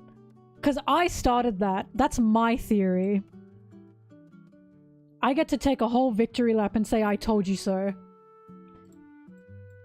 I was right about Gaban, but the reason I didn't take a big victory lap with Gaban is because I wasn't the only one who said Gaban. It's a common theory because of me, bitch! Because of me!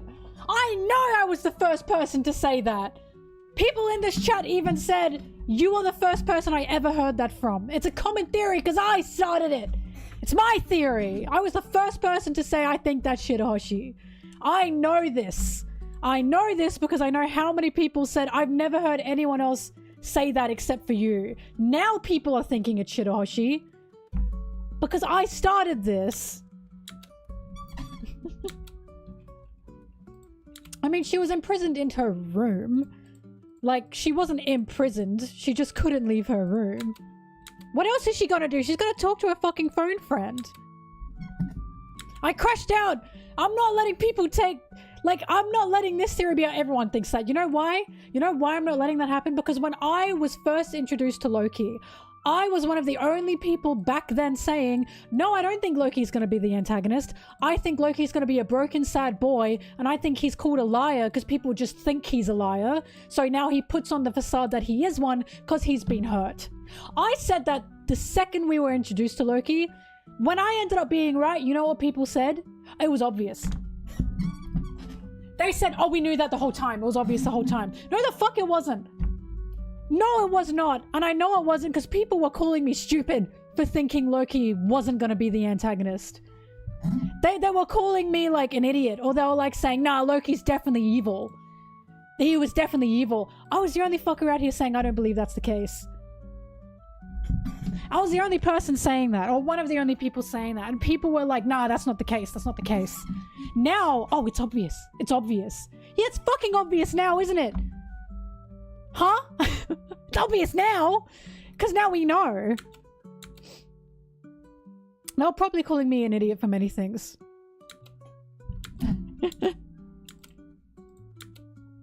I'll just never forget the amount of people that debated with me about it. Which is why when people went, oh, it was obvious the whole time, I was like, oh, no, it wasn't. People were calling me stupid.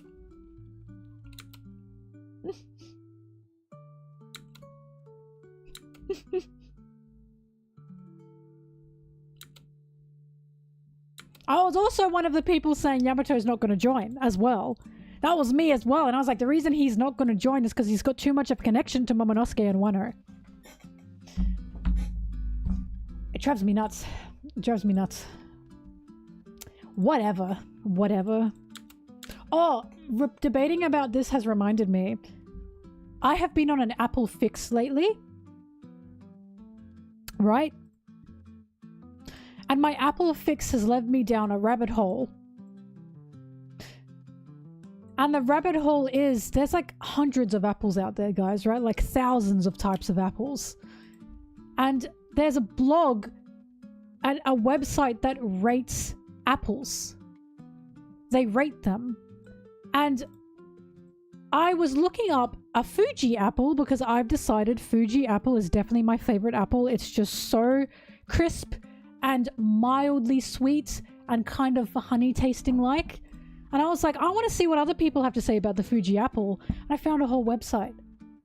I found a whole website of people that rate apples. And guys, I'm telling you, people are serious about their fucking apples. They are fighting in the comments about how good or bad these apples are. Like, they are arguing about these apples. Because the person who made, like, who ranked the Fuji apple, I gotta double check what they ranked it. It's like out of 100%, 0 to 100%.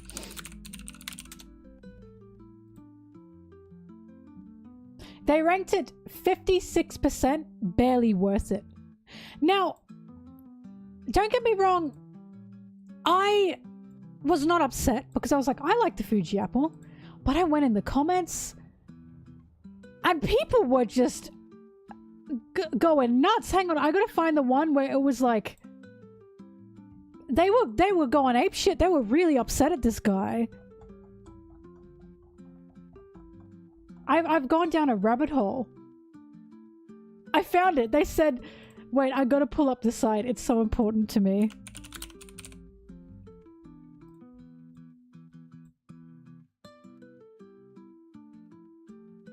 I was on this like all afternoon while I was getting ready to stream.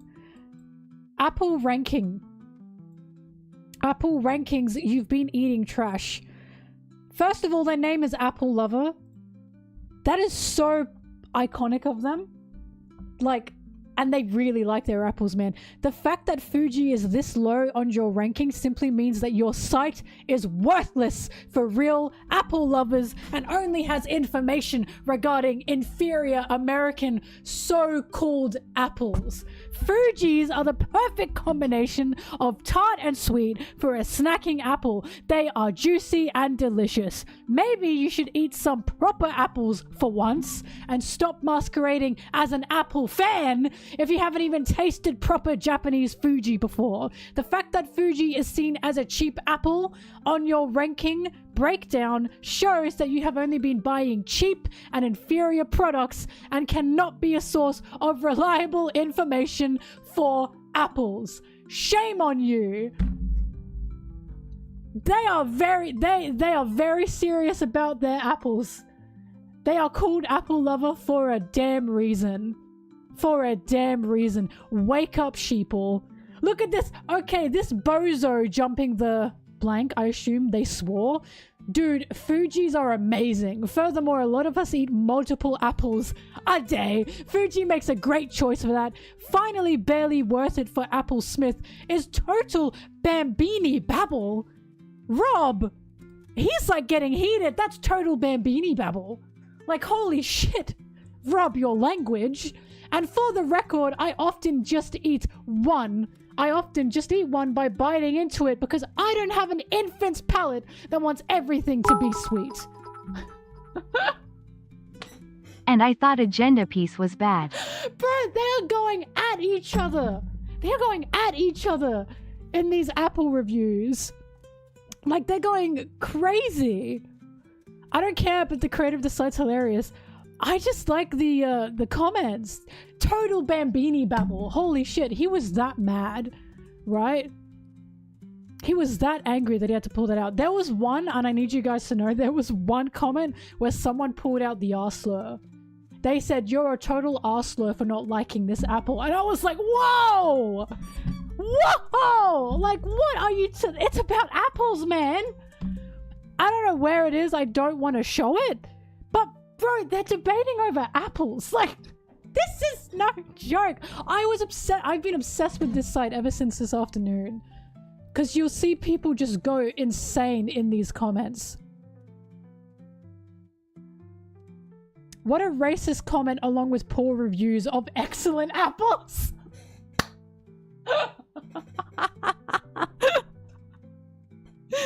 What a racist comment along with poor reviews of excellent apples. Allison's not fucking having it, mate. Allison is not fucking having it. You gave Kanzis a 90, so I know this website is trash. Jonathan is not having... This website is ridiculous. They are fucking mad, bro. They are pissed. They are pissed that their apple has been disregarded as a basic apple. Hang on, there was another one. I gotta find it. Arkansas Black Apple. He gave the ranking for that apple, like, insane. Insane reviews.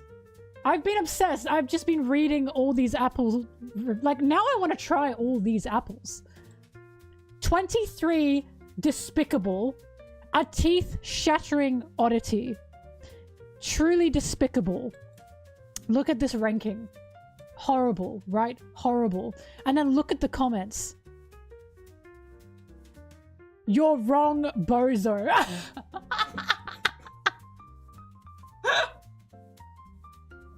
Bitch, if I were retired and like a 60-year-old retired woman, I'd be on Apple forums like this. I think I'd be on Apple forums like this.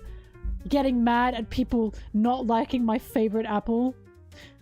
Evan K, I just found this site and I'm hesitant to trust the validity of this site based on how low this apple is ranked. This is an end-of-season crop that stores extremely well. The settlers would put this variety in the cellar and have fresh apples on for cooking in February, where in other varieties, old apples when mealy can be gross. This variety actually gets even better.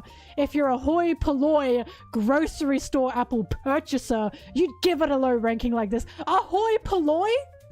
If you're a hoi polloi grocery store, this is like insane. Like, they're basically saying your palate is fucking trash. This variety shows that not all apples are eaten the way they teach you in school. Totally agree with you, Evan. I find the Arkansas Black to be extremely desirable. I use it with other apple varieties for baking as it brings on the many flavors and textures that are apple. You truly destroyed these poses. Yeah, bitch. They're not getting slandered with the Arkansas Black Apple. They're not standing for it. Evan K and Michelle Walker are not standing for slander of the Arkansas Black Apple. They're not doing it.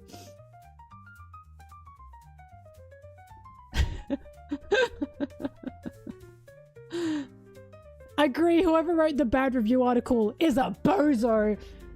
The language, guys. This apple rocks. A bozo. I'm so interested now in the Apple community. Because I'm now scared to tell someone my favorite Apple, because what if they're an Apple fan? What if they're like Larry Wollashin and they call me a bozo because I like Fuji apples, you know? I didn't realize it was this intense in the Apple community. I just had no idea. Oh, I love this comment by Seth. This is legitimately the best apple I've ever tasted in my life. My mummy let me eat it last day before tomorrow. Juicy and dry, tart and sweet, yummy and yummy, yes sir. Yummy and yummy, yes sir. He just sounds like, oh, what my delicious little apple. Yummy and yummy, yes sir. I love this website. I love this website so much. I just didn't know they were so passionate about apples.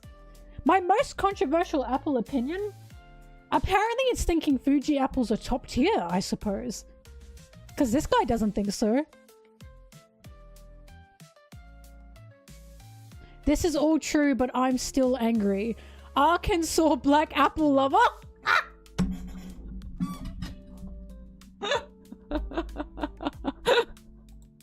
Guys, what apple do you stand? God. I love this website. I have to keep working, but I love this website. I've been obsessed with it. I've been so obsessed with it. Bozo. That's what did he say? Bibble Bambini or something? Bro, they're like really getting heated about apples. Dude, it's apples. Oh my god.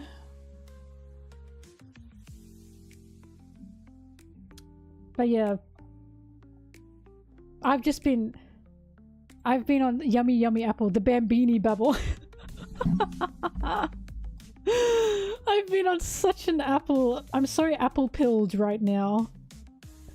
Oh god. I just love how they call each other bozo. They're like, this bozo reviewer. That's how you know they're like, what, 40 to 50.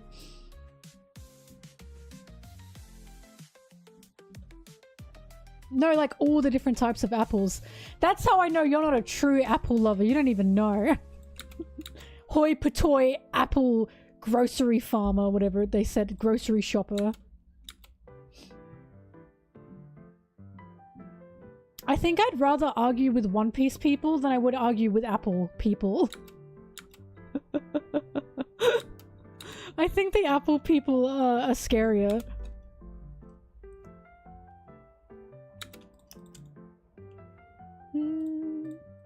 Because at least I can, like, argue about One Piece. Bitch, I cannot argue about apples. I don't know shit about apples. I'd feel like an idiot. A battlefield unknown to us.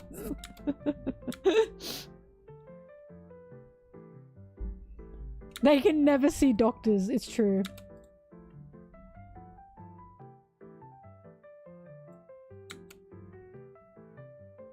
We have apple trees, but I've never gone apple picking. I've gone strawberry picking.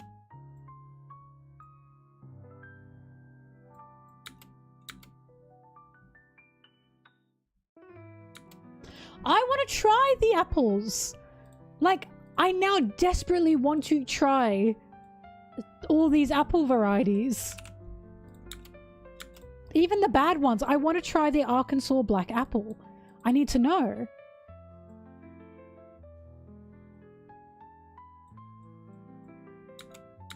I'm pretty sure I've had a pink lady apple before. To apple! Yeah. They don't even... They're gonna be... They're gonna have no idea where that came from. Thanks, Case.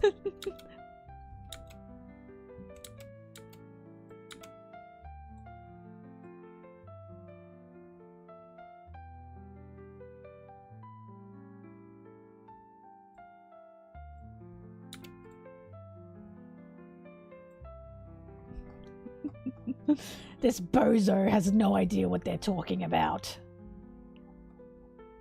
They're not a true Apple fan.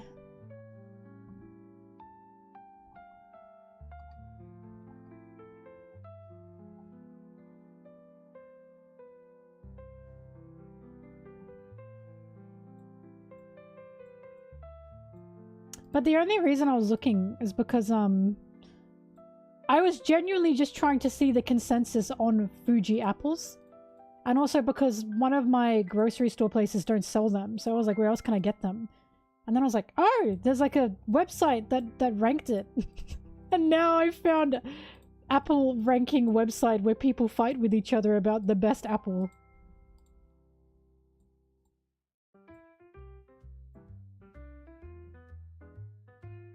I like pears.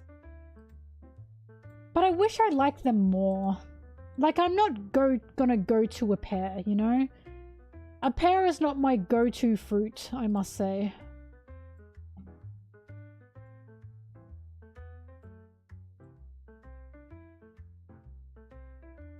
The rabbit hole from I Need Apple to watching the Apple War. Bye-bye. You don't like papayas? I love papayas. I don't think there's a fruit I hate, honestly. I can't think of one. I'm quite fruit inclusive, I must say. I cannot think of a single fruit that I don't like.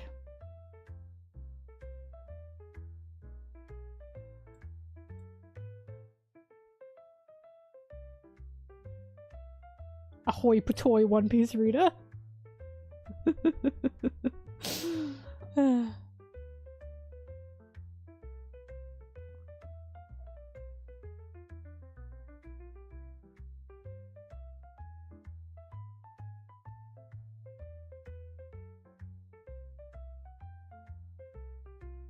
Genetically could not taste food. What the fuck does that even mean? No taste buds?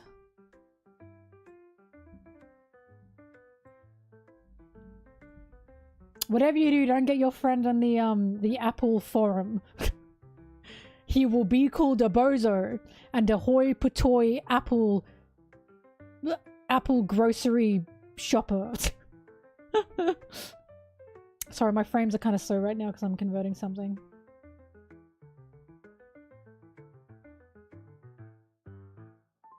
And a bambini babbler.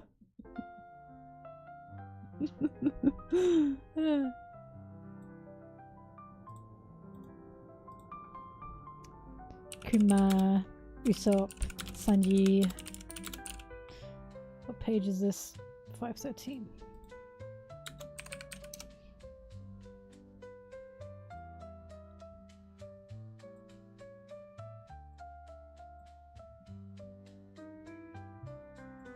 What is the apple slander? Applesauce. Fuck, you missed all of that!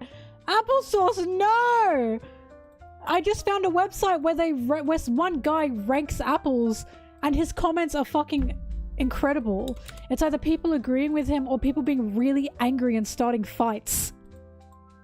Like, starting honest to god fights because their favorite apple has been ranked to shit.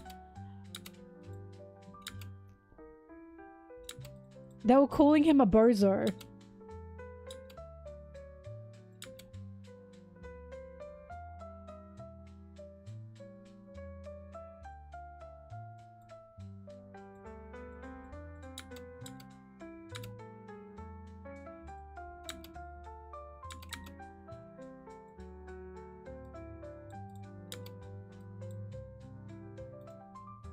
Absolute bambini babble.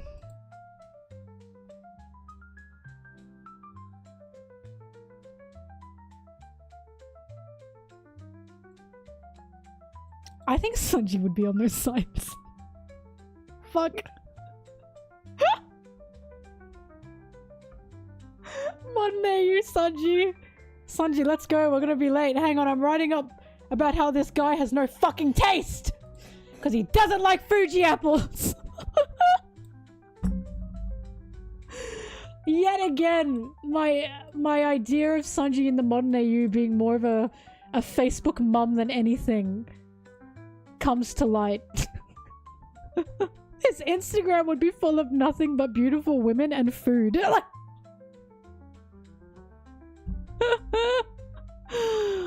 Beautiful women and food.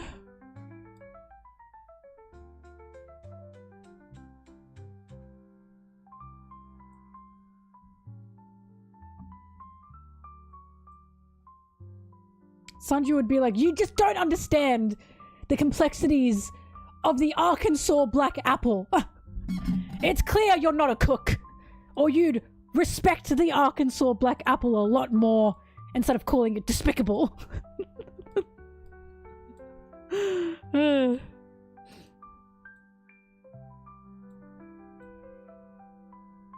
By the way, do you guys want to know the highest ranking apple on that site? Brittany found it for me because I was a bit confused about where to find the apple rankings.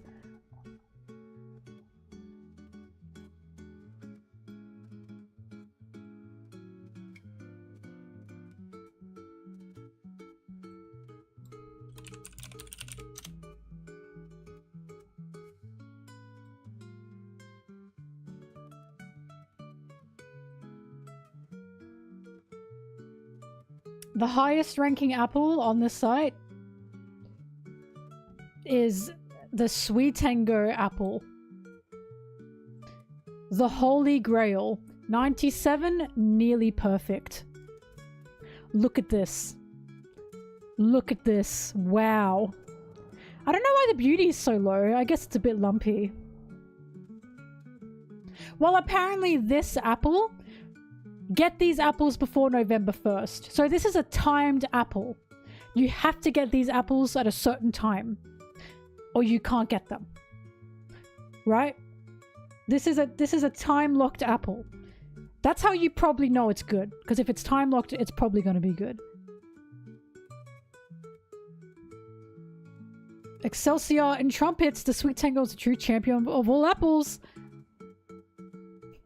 I prefer banana myself. You would. You are a banana yourself.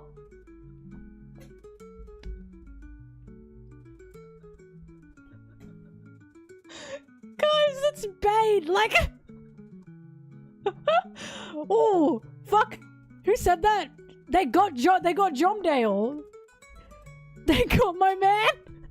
You are a banana. No one loves you, banana boy. Says God.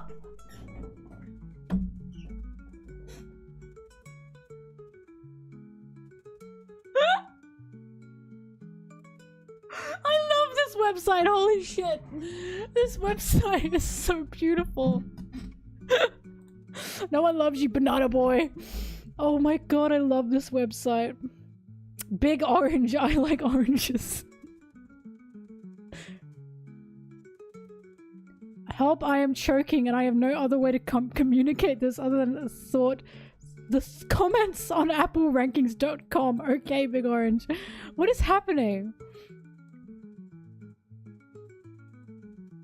Get out of these comments, Jomdale Twinkle, says Sweetango Aspirer.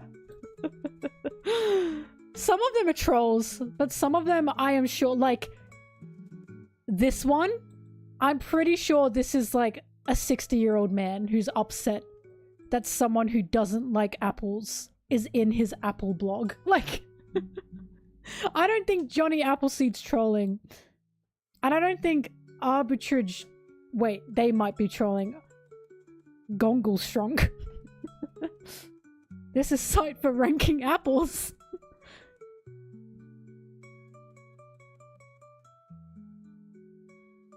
Speaking facts.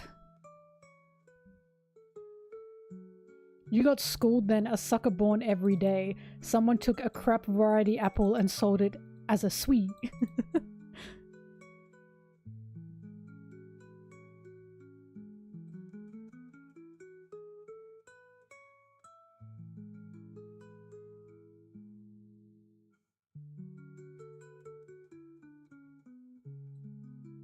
Pretty positive.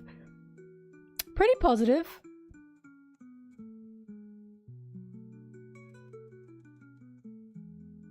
Envia Loki Puro Rash? I assume that means trash.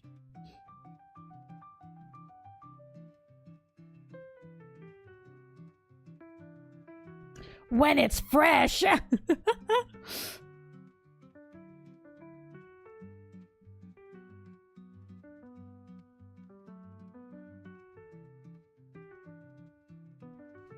These are some of the most hilarious and kind of scandalous reviews of apples I've ever read.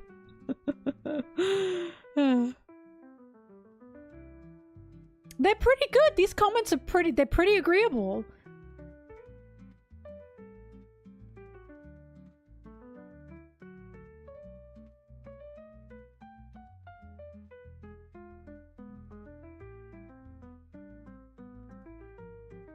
Your dumb website made me buy apples. Hmm.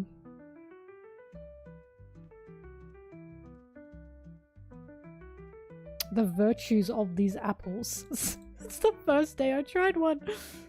I'm here for the comments. Me! Oh my god! So yeah, they're time-locked apples. What did someone say? Ghost apples?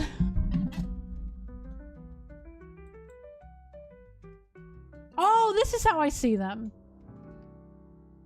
Pink Lady is 86, a fiery troublemaker.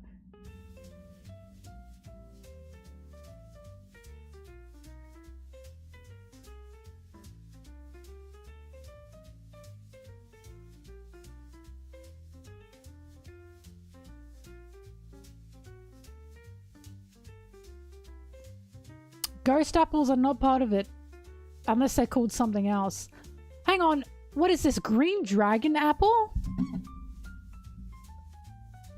Green dragon apple, a disenchanting legend, barely worth it. Oh. Did not like the skin.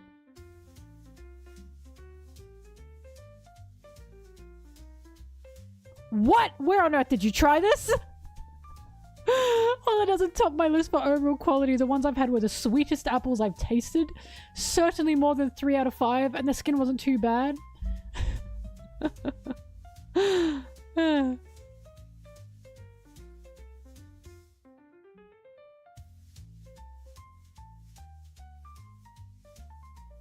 Peeling before eating. Some snob from the apple industry. Big Apple! Dropped into the comments a while back to criticize doing taste tests with skin on. Because apparently professionals always peel them first, which explains a lot. Some snob from the apple industry. It's all Big Apple. Most unremarkable apple I've ever had. Not many comments for this one. What's the worst apple? Vomitous filth. Newton Pippin apples. Long Island sand-filled condom.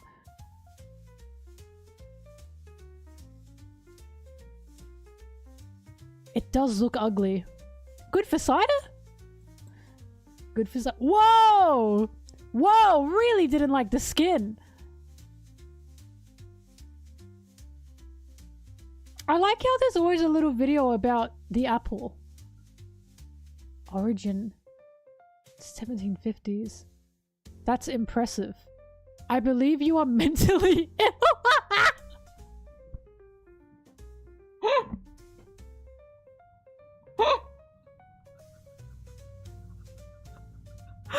It's apples, James! It's apples!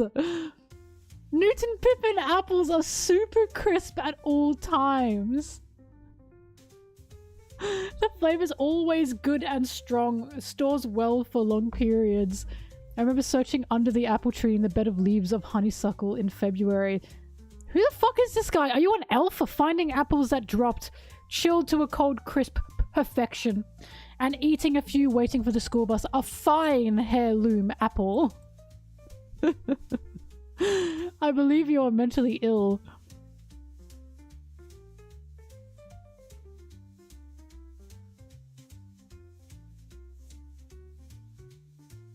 I doubt the reviewer ever ate a Newton Pippin. More likely he was dumped by a girl who happened to like Pippins, convulsed at the rejection, and responded with this puerile review.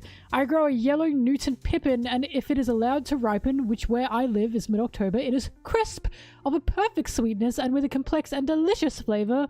When combined with a golden delicious, makes the best apple pie. Also a very good apple sauce. I've never made a cider, so don't know if it's a accolade for a great cider is true. Steer clear of this review and trust mine. Never had a Newton Pippin. He was dumped by a woman who just liked Pippins. Oh my god. God, I love this website. I just didn't know people were so passionate about apples. Sorry, I know I've been on this website for a bit. It's just such a beautiful website. They're your favorite apple, yet disgusting. I want to try it. I want to try this apple.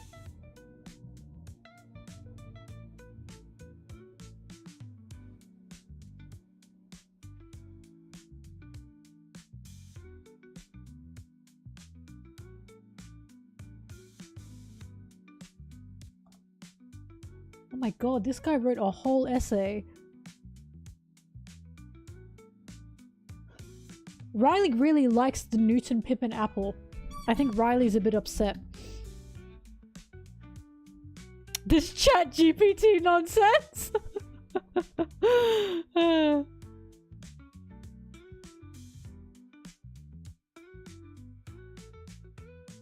This apple is dog shite. Anyway, I gotta get back to work. Sorry, I love this website.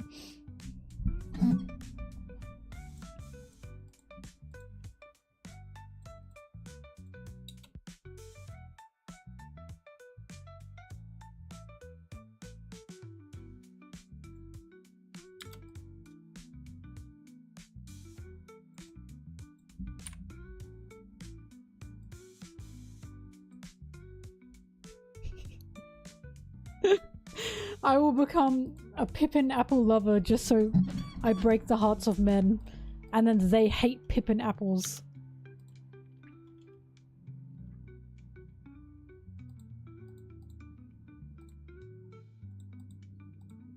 I just love those websites because you know there's someone on it every day, or you know there's someone waiting for an update every day. You know what I mean? Like, there is someone that is waking up every day and hoping for a new Apple review.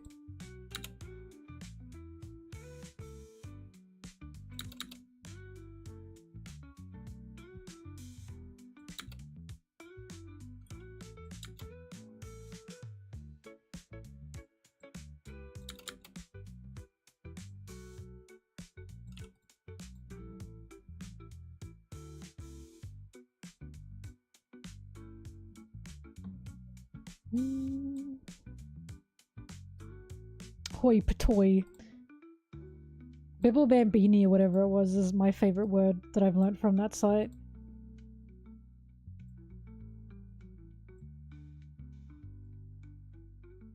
You are mentally ill. Sorry.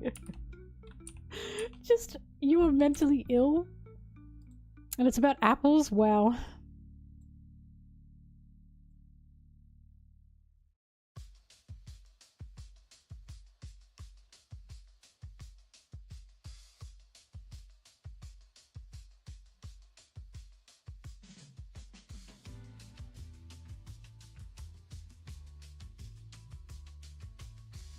Dick's so small I piss on my balls. That's why Ivor's his mentor. That's exactly it.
the hell?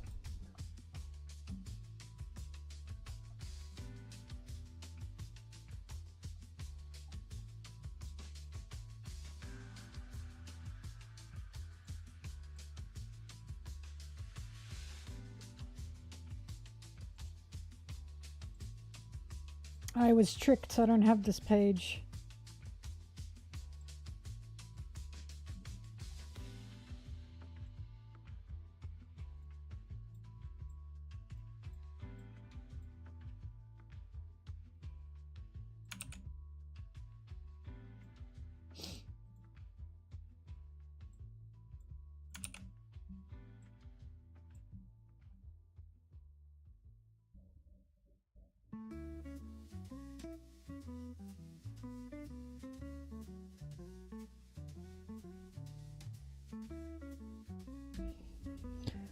What I got out of power scaling arguments was the word bum. I now love calling people bums. Mid and bum.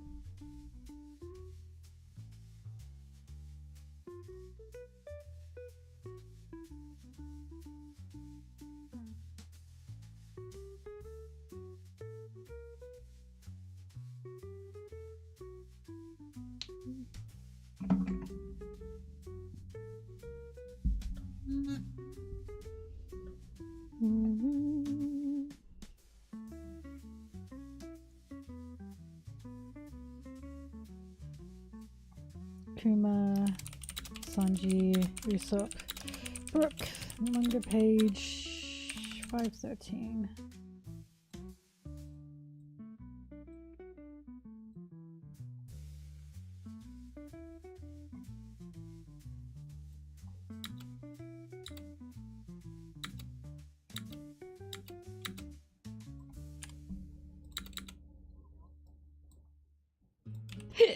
Eh.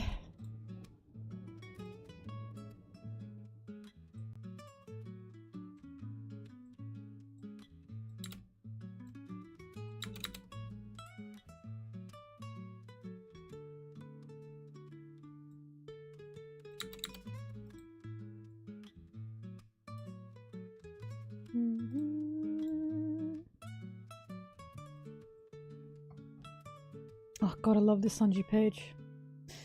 I love Sanji looking distressed.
Press the wrong button.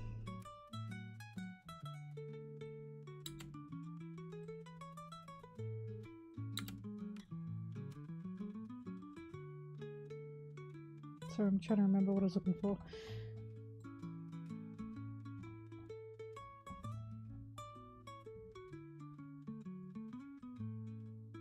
Do I have this page? Do you know these guys? Do you know these guys? I don't have this page. Oh, that means I have to convert it.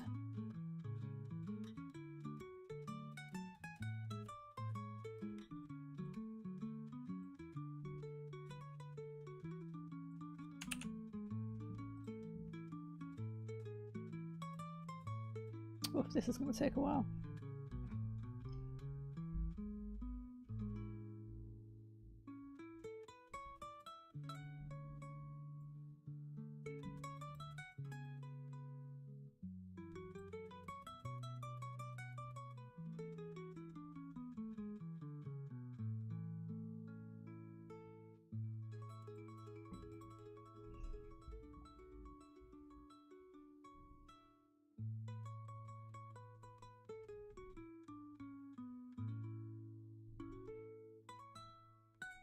Mm.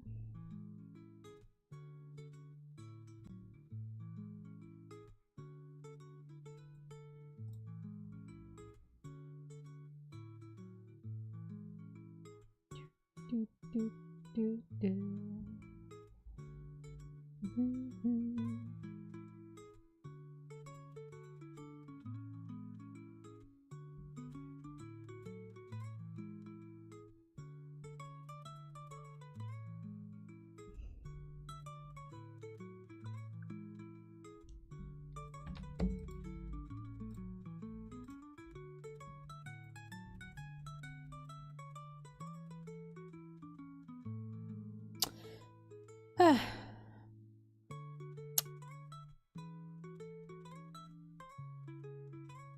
Just waiting for my images to render. I've got nothing to do while I wait.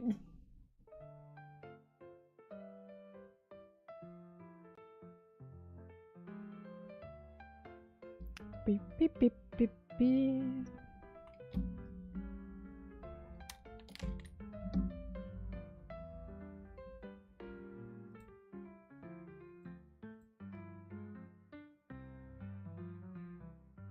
I'm gonna put my bowl away, hang on.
Nami, Frankie, Rayleigh, Chopper, Robin.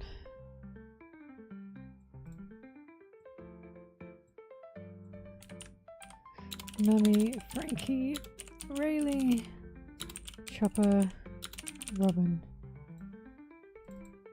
Look at this. That's pretty good.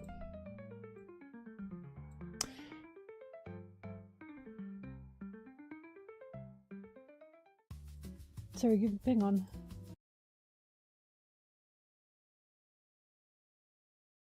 I think Blueberry is meowing.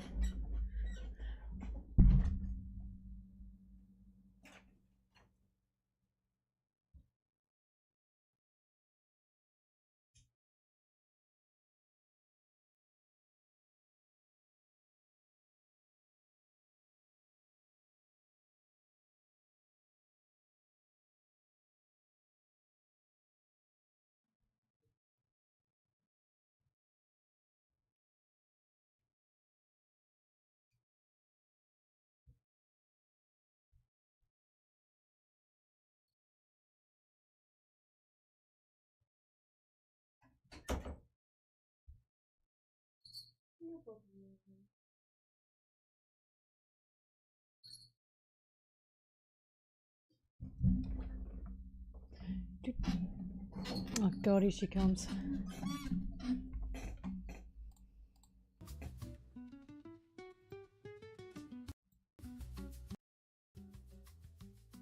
So I gotta turn the music down a bit.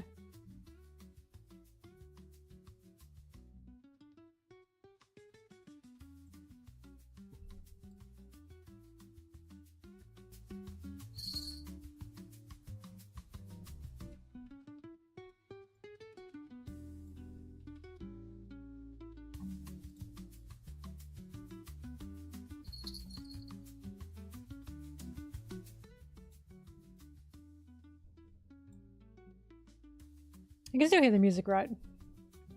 Hi, Bobbing. You can sit there.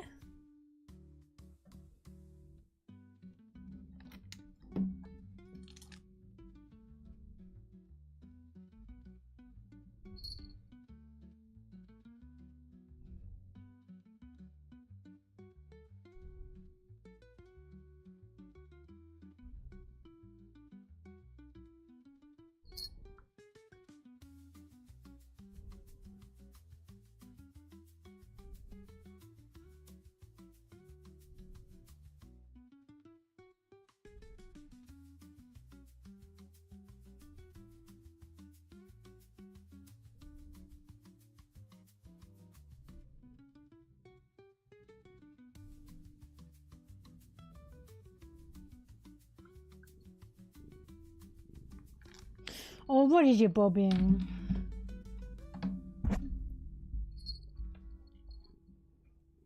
Hang on, she wants to sit on my lap.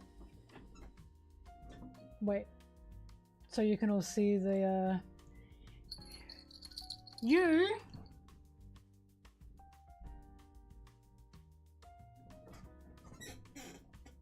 Look, see, she's excited. She's going, ooh! I know what that is. Yeah.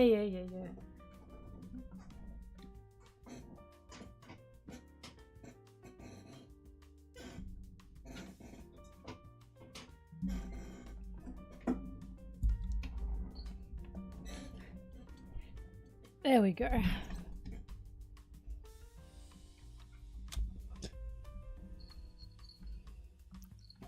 Bob, I gotta put my arm there. I gotta edit. There you go. Comfy.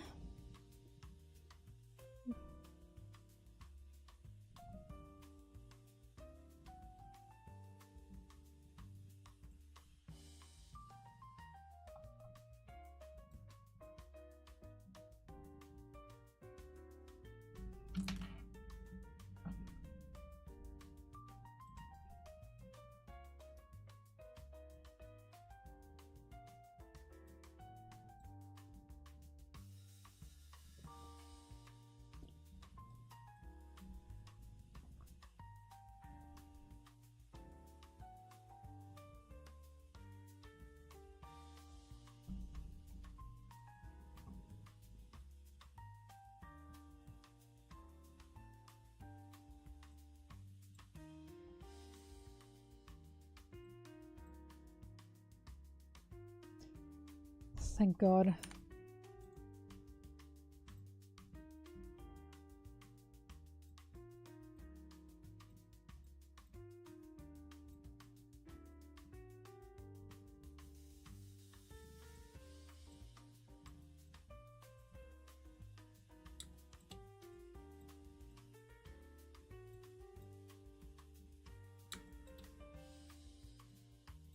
I'll zoom in and do the shoes better later.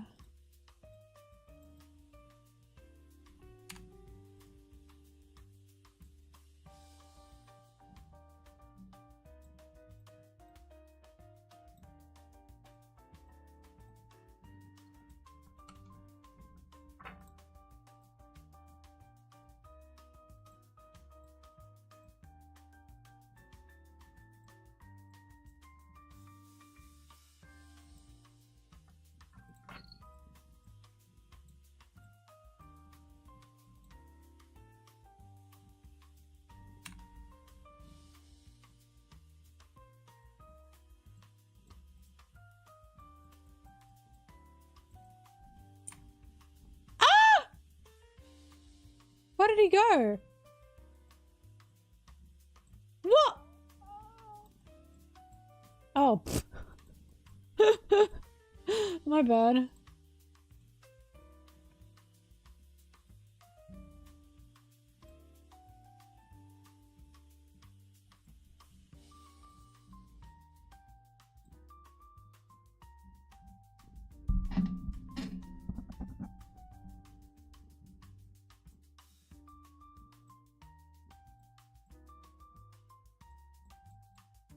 I don't know if we're actually going to see God Valley, by the way. Don't forget. There's no guarantee we're about to see God Valley.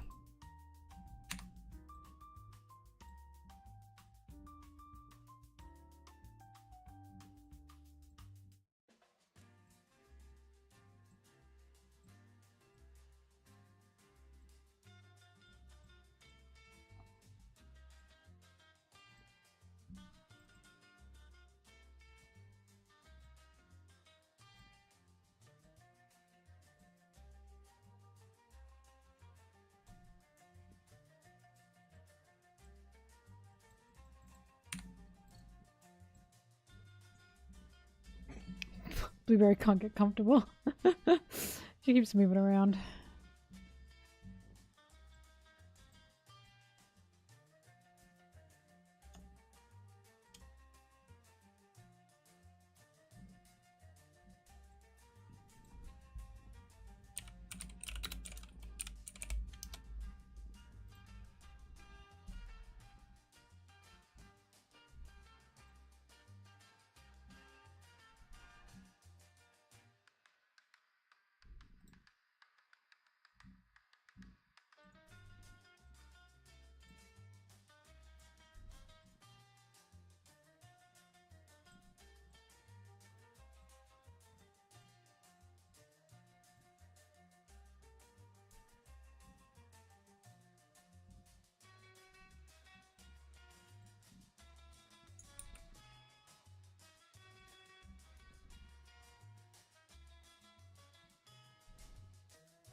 My fish, I think they're great. That thing happened where I was obsessed with it for like a week, and now I haven't touched it.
Hmm.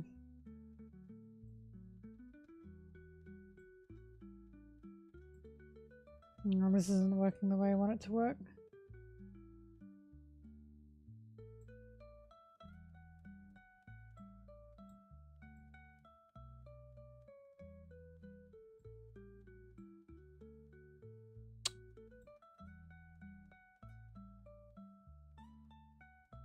Okay, you know what?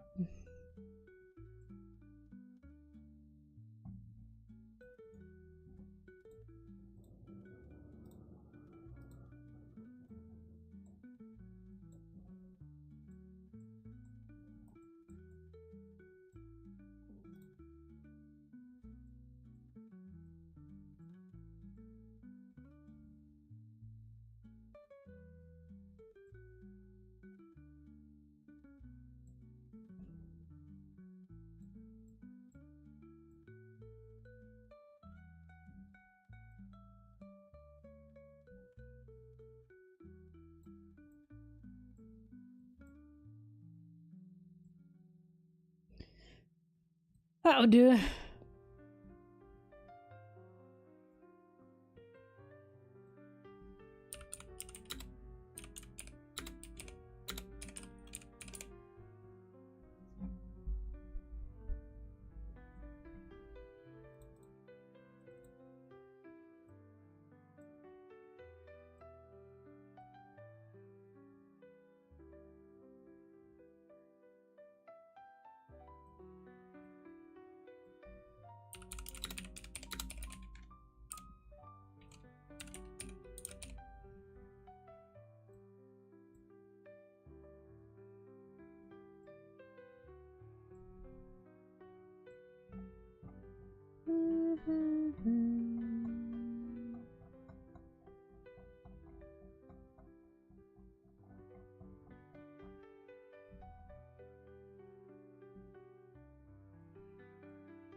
Hang on, the music's gonna stop. Only because I need to find a sound effect and I don't want to do it through a Chrome YouTube.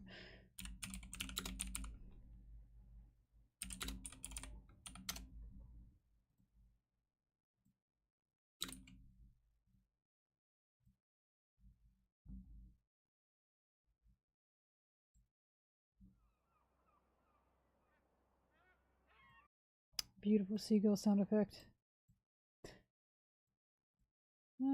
Hang on, I'll keep that for now.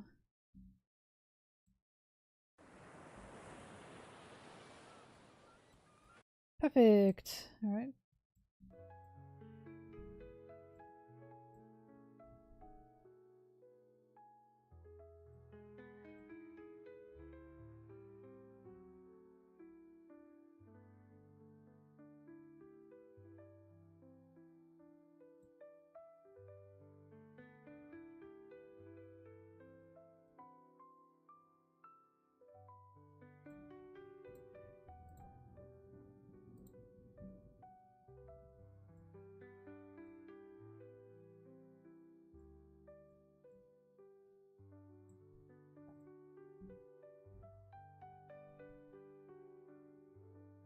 Yes, new chapter was read, sorry. Saying sorry because I read that a bit late.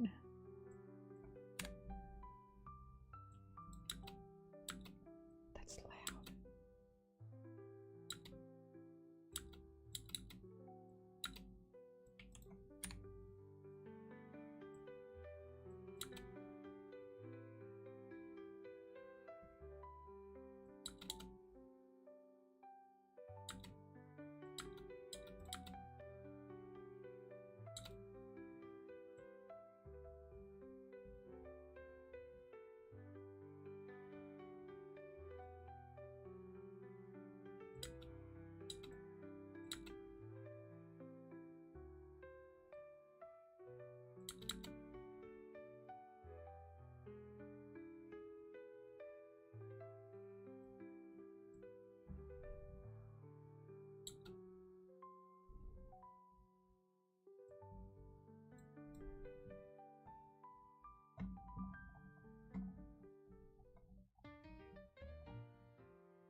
Really so sexy. Oh my god.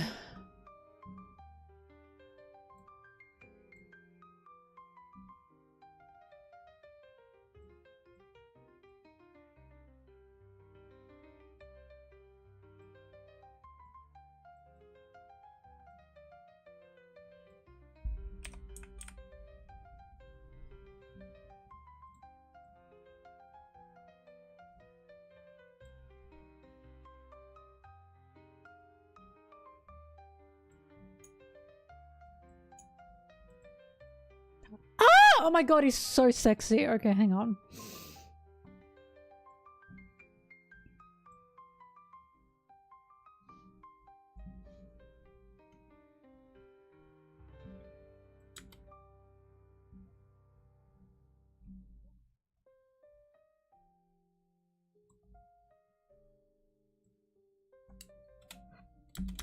Blueberry just hit my spacebar with her foot.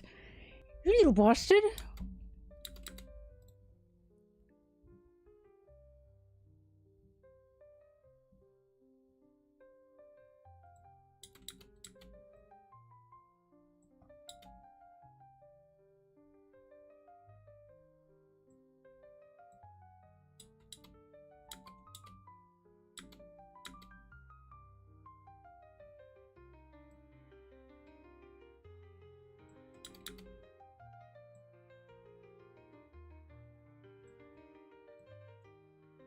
I have just realized, is it possible that Rayleigh knows Kuma? Because they were on God Valley, and I always wondered how they got out of God Valley. Is it possible that the Roger Pirates gave Kuma and Ivor and Guinea a lift to help them get out of God Valley? Because Rayleigh says, do you expect me to believe you're the real Kuma? And don't get me wrong, he could be saying that as in like he knows there's Kuma bots and he knows Kuma because who doesn't know Kuma? But it could also be personal.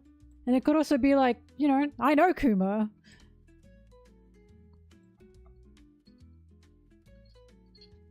I don't know.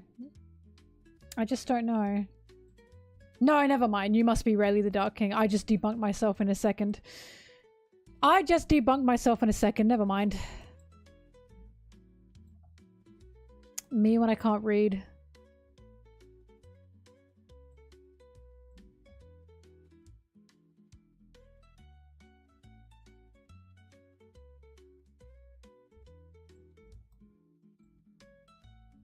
Bobbin, can you sit still? She just keeps squirming on me.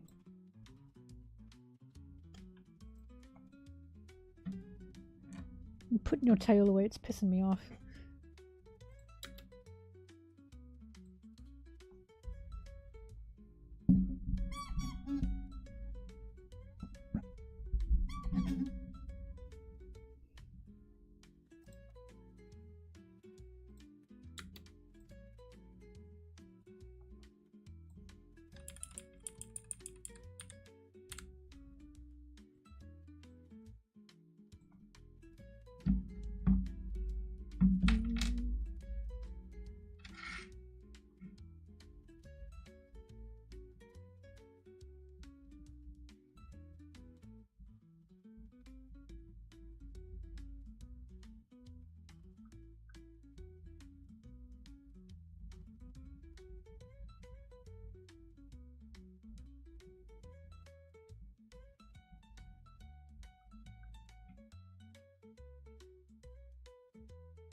I'm sorry, Flamingo. I don't know why you didn't pop up.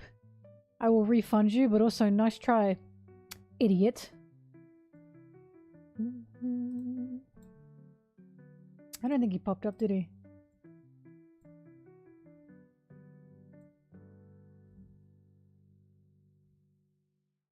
Oh god, I gotta get my fringe cut. It's been pissing me off. Hi, Zim.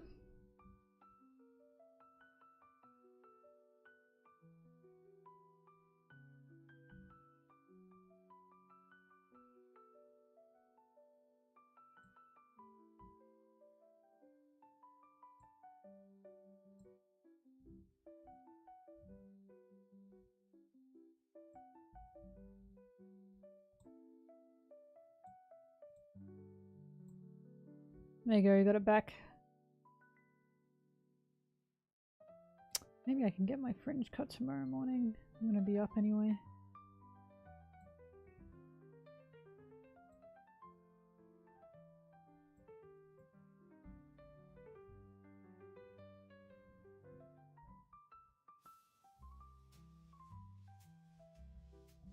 Zim, you've been here, but you haven't said anything. Ah!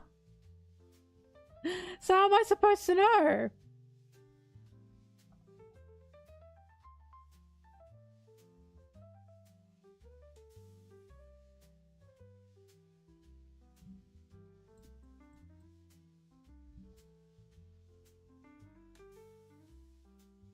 I'm sorry I didn't see the pin. I was too invested in my Apple talk. I don't think we're gonna get the God Valley incident yet, and the reason I don't think we're going to is because,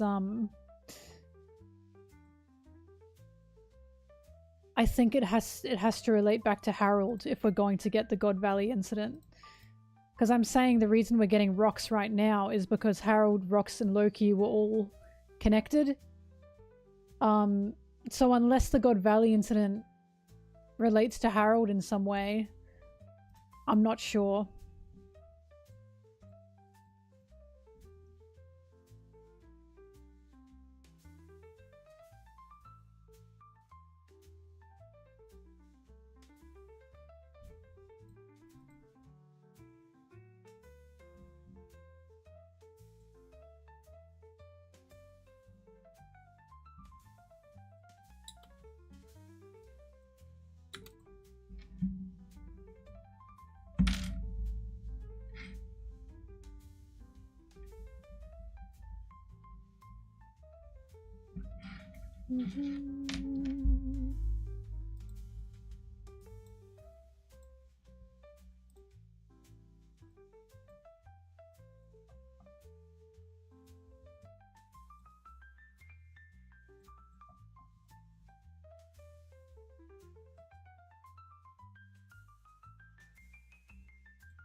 Oops.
Howdy do, boys!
Glop.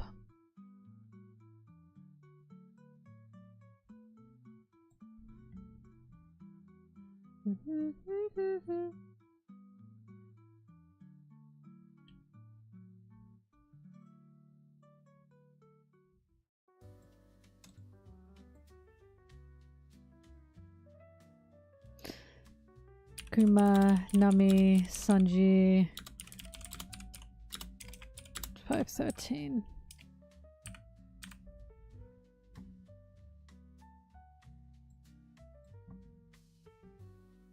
Why did it ding at me? I hate when my computer dings at me.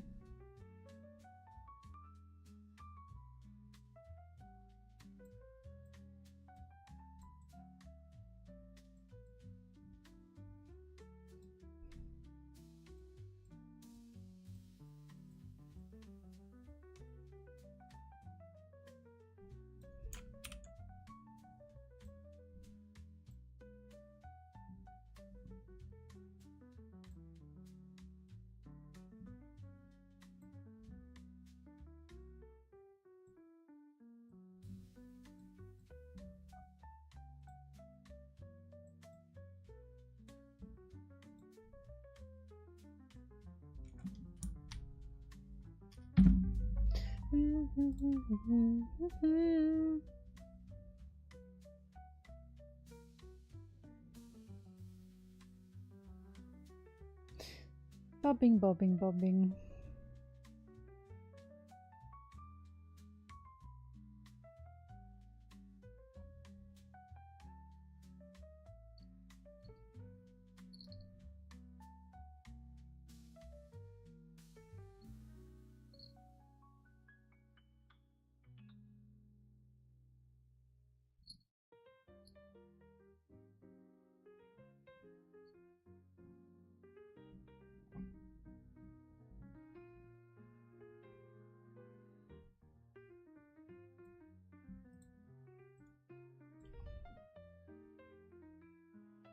Kuma, Luffy, Nami, manga page.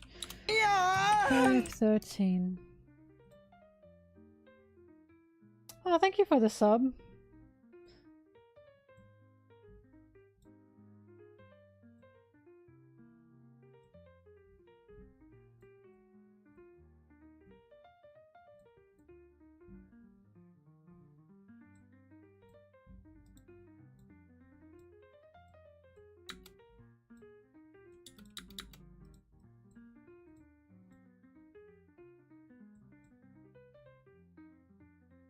Well, thank you for the sub. Oh my god.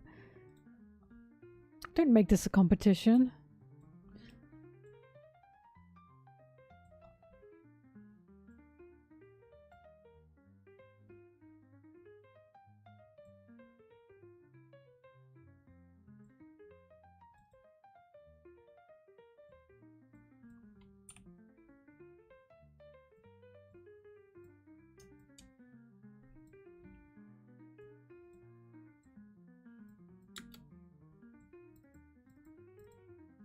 Ooh, me back hurts.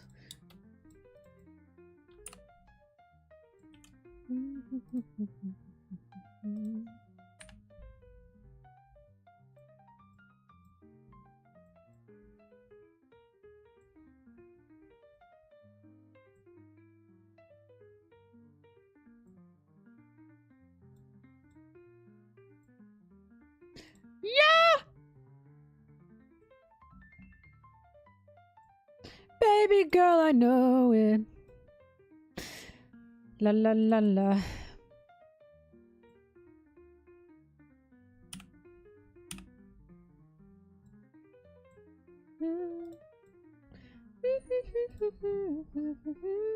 Sorry, I'm listening to my own music on the side. And I'm a bit musical, so I can't help singing.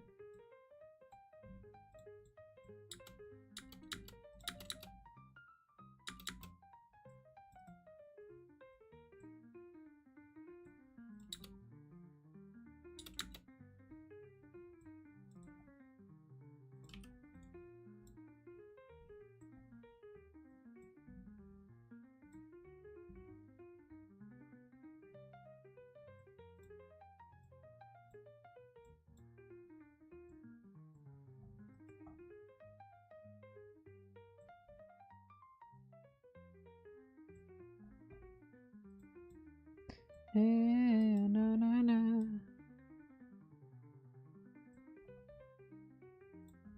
Baby girl, I know.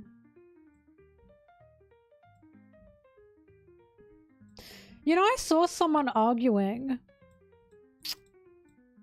that Luffy isn't, like, as close to everyone on his crew as he is to some members on his crew, and I never believed that.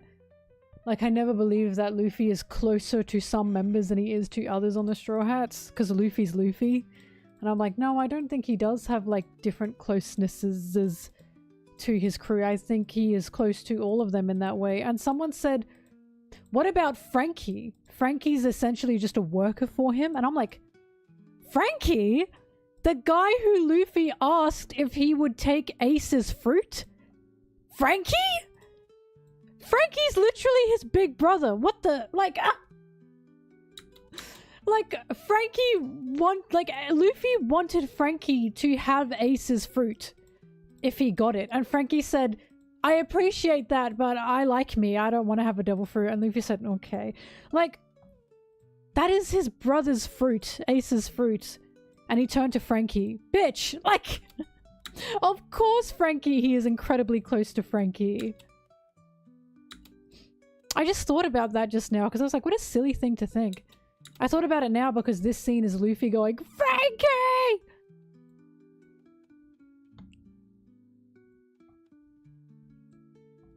Because, like, if you know Luffy, what an honor to be asked.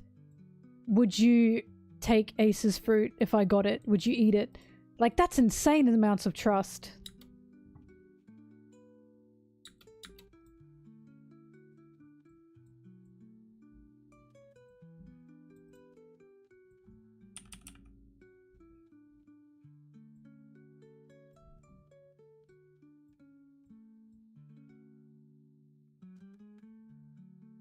What do you think about the Luffy-Zoro fight in Whiskey Peak? I've actually... my Alabasta video, which I want to keep writing, fuck! In my Alabasta video that I'm currently writing, I talk about why that's the case. That's a point of development for Luffy. We have to remember that Luffy is still young in Whiskey Peak, as in he's young as a captain and he's young as a person. And the point of Alabasta and Whiskey Peak, etc., is Luffy's, instinct, I suppose. His impulsiveness can be both a good and a bad thing. Because the whole point of the whole of Alabasta is Luffy's impulsiveness. We see how it's good and we see how it's bad. Whiskey Peak is an example of how Luffy's impulsiveness led him the wrong way. That's kind of the point of it. But I also argue in that same vein, the people Zoro was trying to take out were also protecting Vivi. As in, Vivi was also being helped by those Baroque members, and Zoro also wanted to take out Vivi, right? So it's in the same vein that Zoro also needed to kind of sit for a bit as well. Like, he protected the crew, don't get me wrong, but he would have taken them, Igaram and Vivi, all out and not hurt anyone out if he hadn't stopped and Nami hadn't made that deal.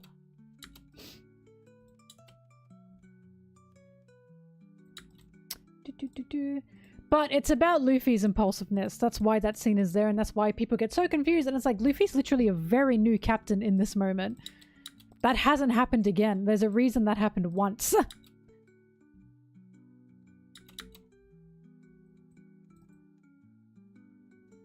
Not to mention the fight was also majorly a joke. It was majorly slapstick, that fight, and a lot of people don't like that. But it was, and I know that fight was slapstick because Nami stopped it. She literally punched them and said, stop. And held them up like cats from the scruff of their necks. Like, it was just immaturity. It was immaturity from both of them. Luffy was being immature and Zoro was being immature, and Nami said, shut the fuck up. It was just about impulsiveness.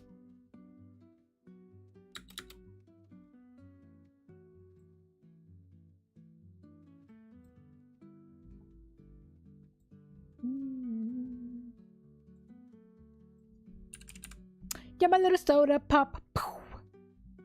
You're all I can think of. Every drop I drink.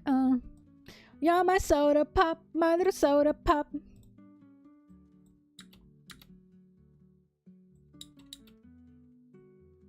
I'm not listening to that song. It's just because I'm getting a pop sound effect.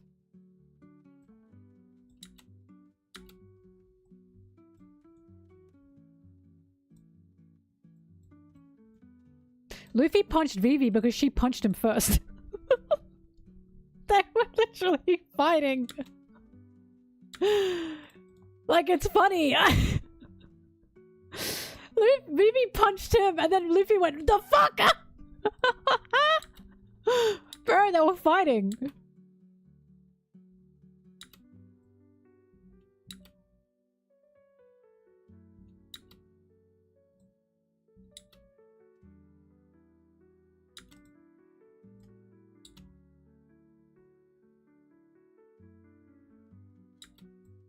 Sanji didn't have a reaction to him punching her. Like, he didn't. It just happened. He was just watching. I've talked about this. Sanji, like, he will not personally hit women, but he's not stopping Luffy or Zoro from doing that. He stopped Zoro from doing that against Nami in Arlong Park, but that's because Zoro was about to fucking cut her head off just all of a sudden, and Sanji went, what the fuck? Like, Sanji knows he doesn't fight women, but he also knows you have to fight women on the Grand Line. He doesn't stop, like, anyone from, like, fighting women. Unless that woman is, like, genuinely being abused and it's unfair, of course he's gonna stop it. But he knows Luffy and Vivi. He knows Luffy isn't just fucking abusing Vivi. He never had a reaction to it.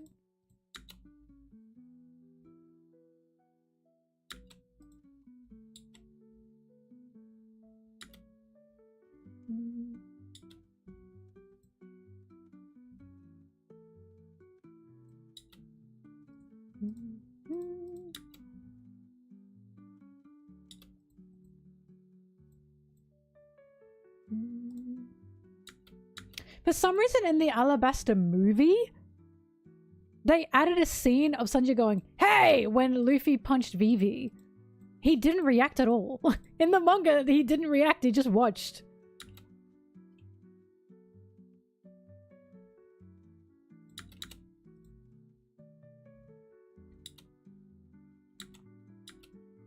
I checked this, he doesn't say anything.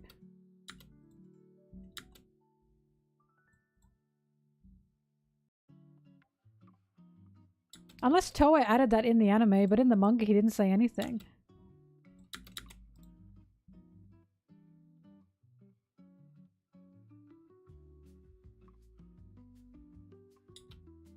In the anime he says Luffy. Luffy! Yeah, in the manga he doesn't. I mean, I can double check, but I reread this recently. Or semi-recently. Hang on.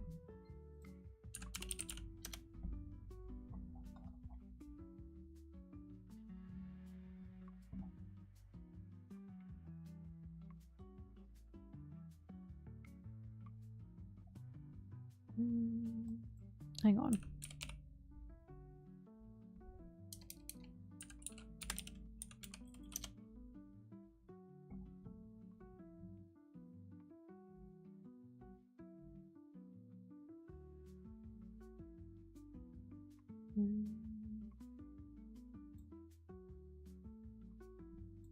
Chapter 166. Well, we'll see. But I swear I read this recently, or I went back to see it, and I was like, he didn't react. I swear he didn't react.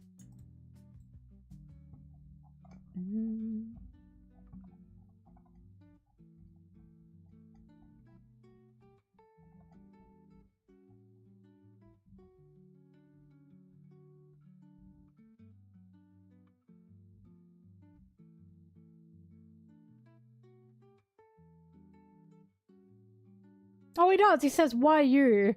But Chopper and Usopp also say stop. So it's not just him. If it were just him, I'd be like, what? But Chopper and Usopp are also telling Luffy to stop. But then she just keeps punching him, and then they don't say anything. Okay, I think what they did in the anime is they had Sanji only do that. But, it's not just his reaction, it's everyone, which is showing, you know, what the fuck? Stop. Sanji also stopped Nami from intervening with Luffy in the Sanji's fight as well beforehand. I think what I got confused about is I think in the movie they gave Sanji a bigger reaction, or it was just him reacting, and I was like, I don't think he did that.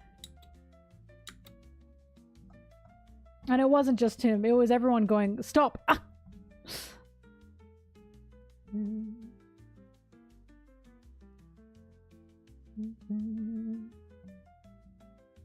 Well then, yeah, I don't care then. Like, if it's everyone, then it doesn't matter, you know what I mean? It's not just Sanji reacting. If it were just Sanji, I'd be like, okay. But it's not him. They're all going, ew. It's especially funny. Sorry, it's funny because Vivi just keeps beating him the fuck up, and then no one says anything. So they just let them beat each other up.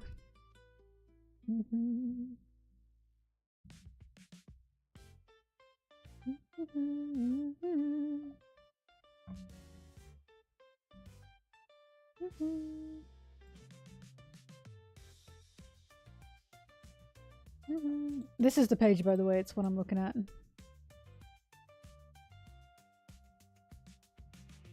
This. So she hits him. And then he punches her. And then this is the reaction of these three. And then she just keeps beating him up. So yeah. Sorry, the Sanji reaction made it sound like it was just him. Yeah, but it's not just him, is it? They're telling Luffy to stop. But then they shut up because she just keeps beating him up. Like, it's not like he jumped in, you know what I mean? Can you imagine?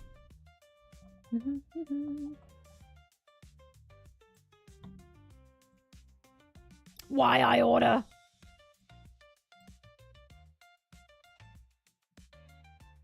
But like I said, Sanji knows that you have to fight anyone on the Grand Line. Because remember when Zoro had to fight Monet in Punk Hazard, and Sanji was like, he'll take care of it. He's soft, but he'll take care of it. It's not like he was going, Zoo, why you, Zoro?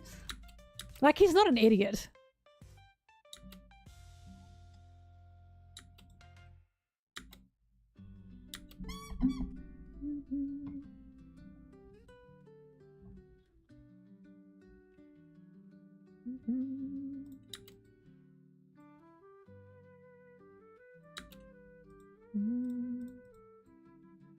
He's a bit of an idiot.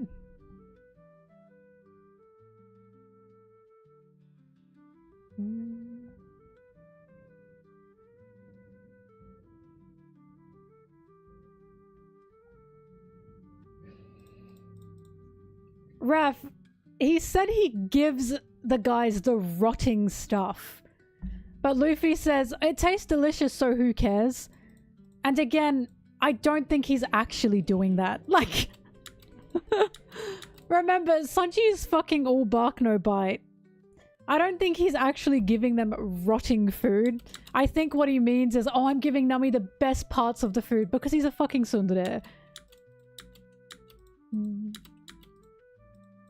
We have never seen him give them a rotting food. He just said he gives them the worst parts of the food. But it's not really the worst parts of the food. Like, he's not giving them food that's totally inedible and tastes disgusting.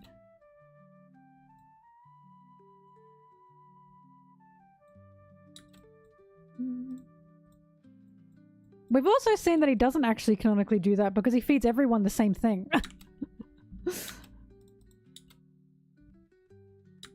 Like when he said he couldn't save Chopper, when he said he wouldn't save Usopp. He's just all bark and no bite. I mean, I'm sure he does do that, but he's not giving them a rotting food, is he? So I disagree, he's not canonically doing that. Because it sounds like he's just giving them inedible parts of the food that's rotten, and he's not doing that at all.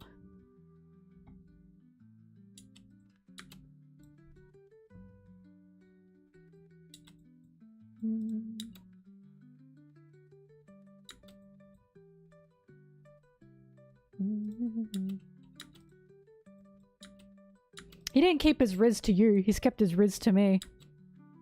He's become squishier. And I love that.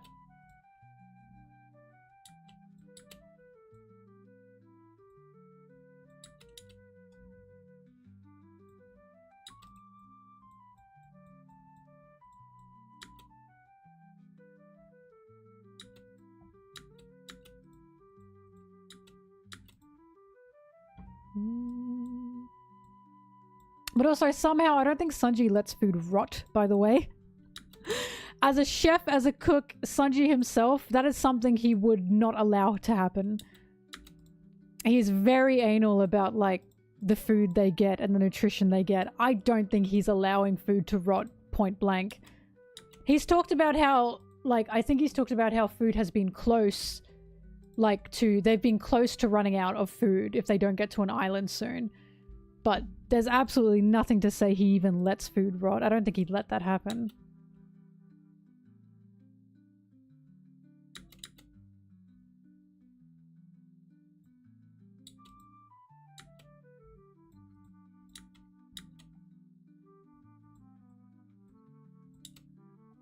He literally has the mermaids in Fishman Island. They like him. Like, his Riz is goofier now. Dude, all the mermaids in Fishman Island fucking loved him. They adored him. They were like, bye, Sanji! And Sanji was like, yeah! He was so cute. I know that's controversial, but the mermaids loved him in Fishman Island. They thought he was adorable. And I agree! I agree.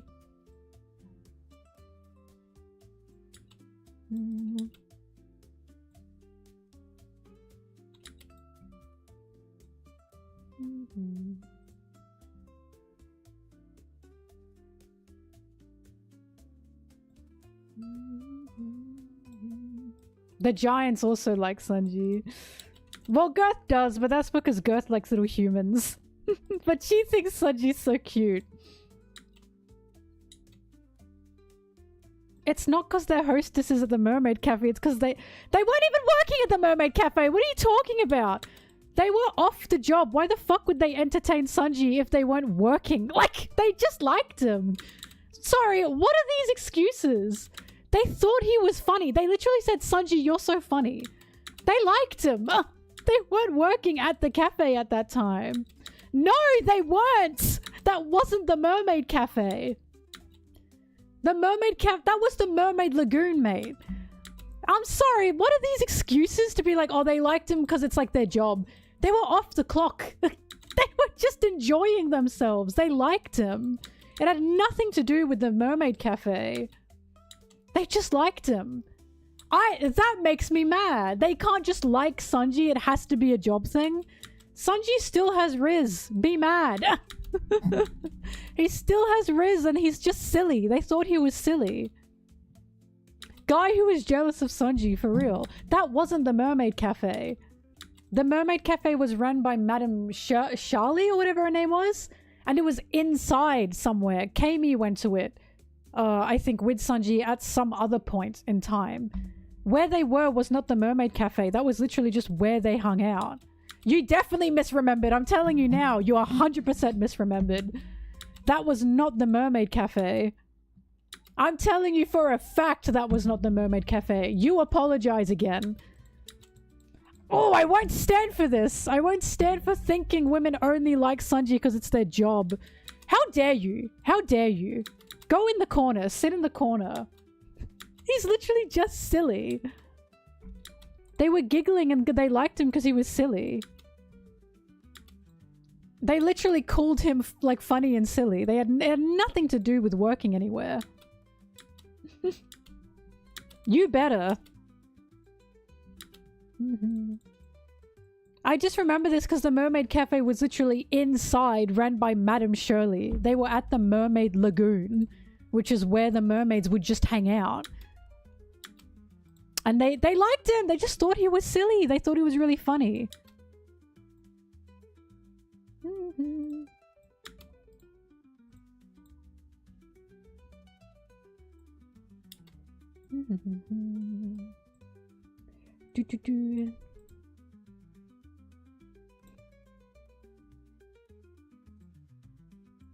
Even if the cove was behind the cafe, they weren't on the clock. Like, they weren't working in that moment.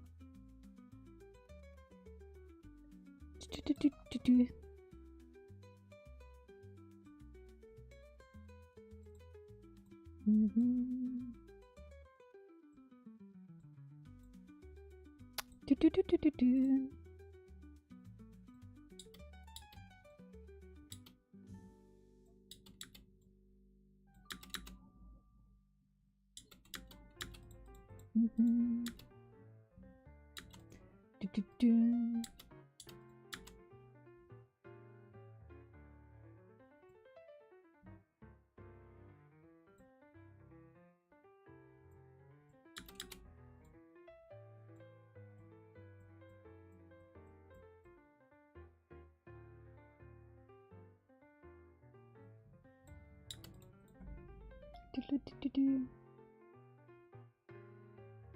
But yeah, Sanji still has Riz. The Minks also liked Sanji, don't forget. But of course that's because he was their savior.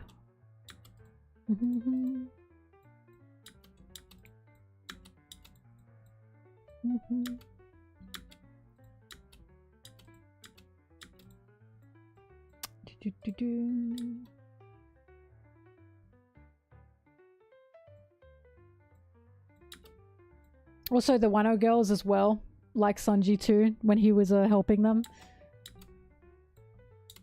That was a banger scene when he was like, come on ladies, we gotta get out of here.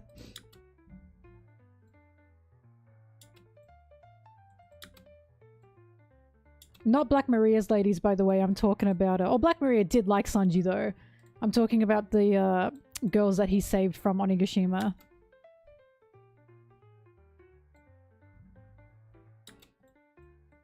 But yeah, Sanji still has Riz. I also have to say, he is still just as goofy. He was goofy as fucking Arlong Park. He literally ran off going, yippee, time to flirt with ladies. He's just that goofy. He was never cool or calm-headed. In fact, the first time we ever see him flirt with a woman was with Four Bodies' date, but was technically also with Nami, where he was just stupid. He's always been like this. He's never been like a cool, flirtatious type. He's always been an idiot. That's the whole point.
Sanji's just full of whimsy and charm.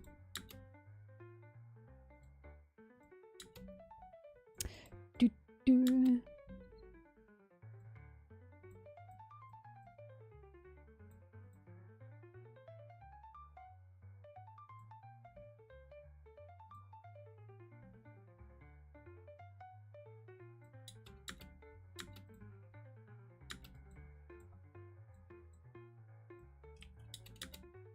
The only lady he's crashed and burned with was Perona. That's because he was sick and ill in that moment.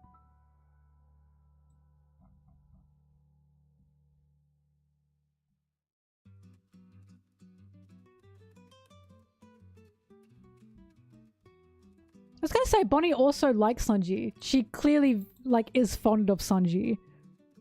And of course, I'm not saying in a weird, creepy way because she's a kid. I'm saying that she is a kid who clearly looks up to and likes Sanji. Like, she specifically says to Luffy, wow, Sanji's pretty cool.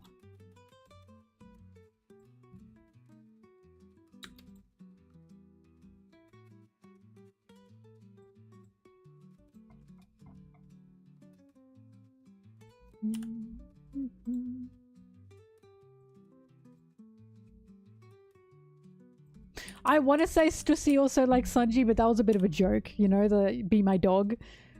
God, that was awesome though. It was really funny when some people got mad at that, and meanwhile me and my fellow Sanji girls were going, yippee! He gets used by women so much, and I hope it keeps happening! I hope he gets used by women more. He's happy. He's happy where he is. He loves being used by women. Leave him alone. Can you imagine saying to Sanji, you get used by women so much? You know what he'd say? Good. Good. They should be using me. He's happy where he is. Let him be used by women. He wants to be used by women. That's literally his goal. He just wants to be used by women. Like, why do you think Nami and Sanji have such a good dynamic? It's because one of them likes having people listen to them and the other one likes being used. Nami fucking loves Sanji because Sanji's at her beck and call. Also because Sanji does... Nami does just appreciate Sanji. They also do have an actual genuine connection. But also because they just work very well. Dynamic-wise.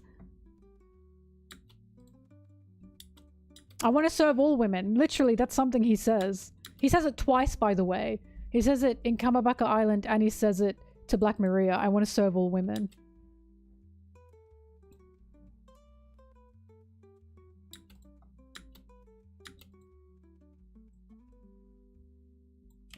Nah, Sanji was always a freak. He even said like, oh, the only reason I became a Straw Hat was for you, Nami. I mean, he was probably like, you know, again, all bark, no bite, but he was always a freak.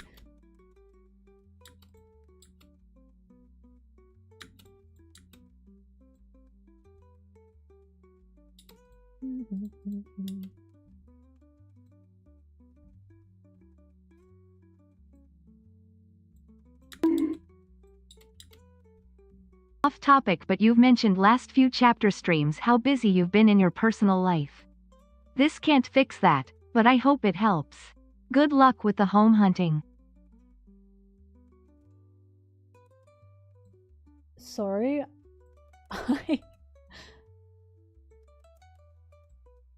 Sorry, hang on. I just gotta double check that.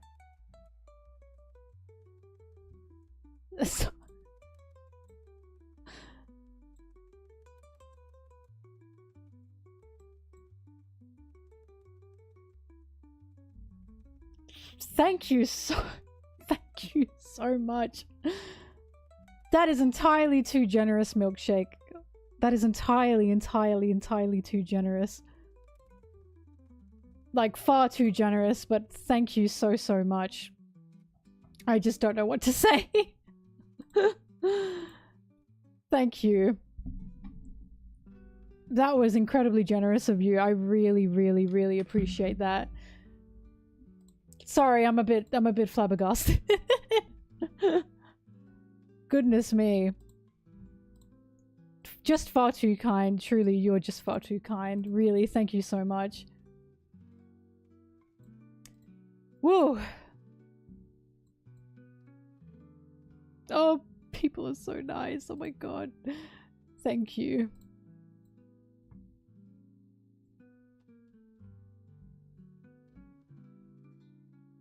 I will take it and I will treasure it.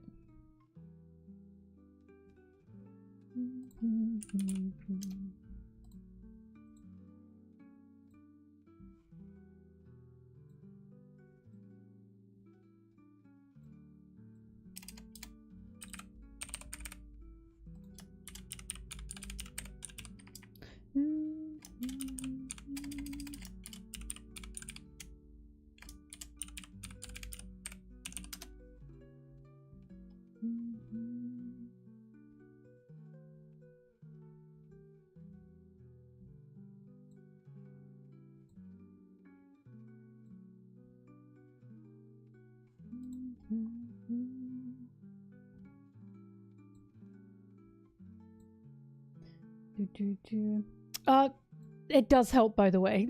It does really help. That super duper helps, so I do really appreciate it.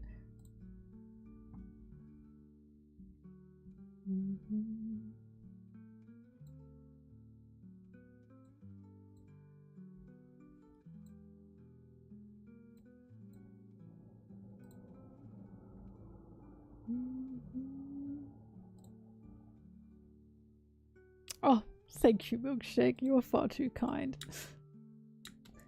Oh, you're far too kind.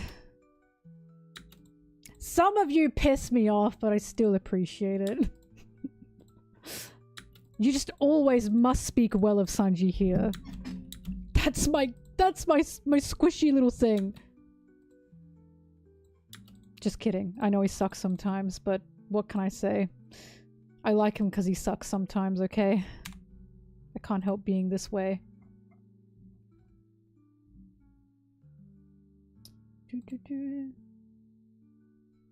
He's a bit mentally ill, okay? Okay? Leave him alone!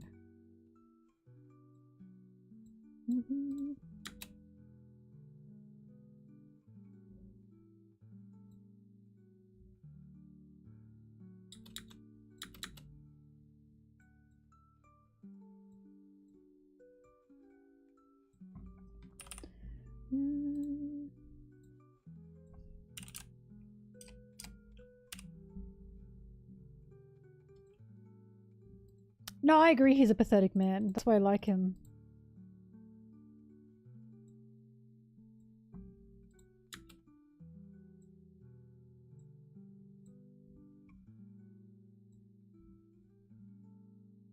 When did Sanji become the apple of my eye?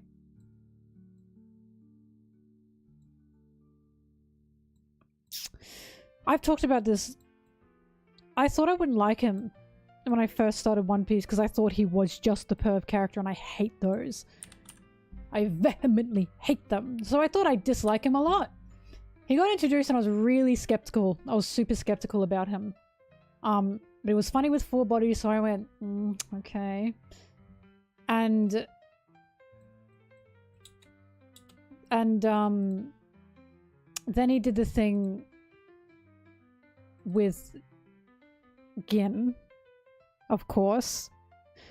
And then that made me like him a lot because, again, it was just the way to portray kindness was interesting to me. Especially like ongoing. Then the way he flirted with Nami really got me because it reminded me of Tamaki from our own high school host club, and I went, shit. I went, shit! He's not the perv people are saying he is. Because that is not perverted flirtation, that is shoujo prince flirtation. And I went, damn it! I went, damn it! Damn it! He's funny and he's cute and he's kind of goofy, because that kind of flirting I like, because it's just melodramatic and stupid and over the top. Like I said, it's shoujo prince type of like sparkles and flowers shit, and it's like, fuck, it reminds me of Tamaki. I'm pretty sure Tamaki's partially based on Sanji. I agree. I think he is too. But the thing that really, really, really got me was his backstory. Really got me bad because, sorry, just thinking about it really makes me want to cry. I know that's so stupid. But, I've talked about this before. I've been kind of open about this. I personally have never had the best relationship with, like, food in my life. And Sanji's backstory, especially as a kid, like him being a kid, really got to me because of just like the importance of food and the privilege of being able to eat and not wasting food, basically. And seeing him as a kid starve and really treasure food made me go... It basically made me think about things mentally in my own life that really like changed me personally. And then after that, it was Sanji's depiction of kindness, which was him being like, I don't care if you're full. If you're hungry, I'll feed you. But after that, it doesn't matter what happens. Which is, you know, he'll fight someone so long as they have a full belly. If they don't have a full belly, he'll feed them and then he'll fight him. And I remember thinking, that is so fucking counterintuitive. Why would you do that? But then I realized that's the point of his kindness, and that's a really good depiction of kindness is a choice. And kindness is not always the easiest choice. Because of Sanji, I hate the saying it's easy to be kind. I do not believe that is true, and I think that is... I want to say that it's quite a privileged take to have, that it's easy to be kind. I do not believe it's easy to be kind. I believe it's actually quite difficult to be kind, especially in certain situations, right? Especially depending on who you are and how you are and who you're talking to. It's not easy to be kind, right? So, and the reason I don't like that is because it's like saying kindness is an inherent thing that we all have. Kindness is something we are taught, and kindness is something that we need to choose as an option, right? It's not your knee-jerk reaction to be kind a lot of the time. It's something you must tell yourself to be, right? So Sanji's depiction of kindness, the fact that he's not a pushover, the fact that he knows his choice in being kind can lead to bad things happening, but he still makes the choice to be kind. And his whole idea of it is, yes, being kind can go down a bad path, but I'll deal with it when I get to that. I will be kind first, and I will have to deal with whatever else happens after that.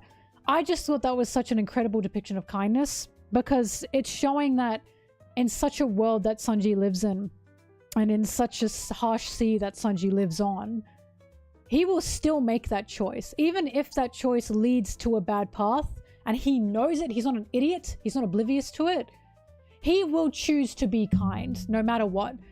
And I just thought that was such a brilliant depiction of kindness, and like what kindness is. That just because someone is kind, it doesn't mean they're stupid, doesn't mean they're a pushover. Kindness is actually the tough choice to make, because it can come with consequences to be kind, right? Because a lot of media will show being kind can actually show or lead to like good things happening, right? Oh, if you're kind, things will come your way.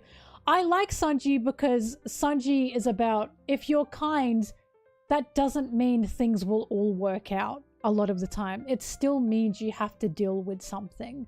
Sometimes Sanji's kindness can lead to good things, such as Viola and Pudding.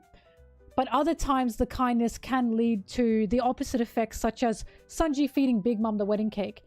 Yes, that stopped her in the moment. But if Sanji didn't take the choice of that wedding, if Sanji took the choice of poison, they could have stopped Big Mom then and there. But because of Sanji's principles, and because Sanji will feed anyone who is hungry, he will not poison someone, especially if they're hungry. He refuses to do that.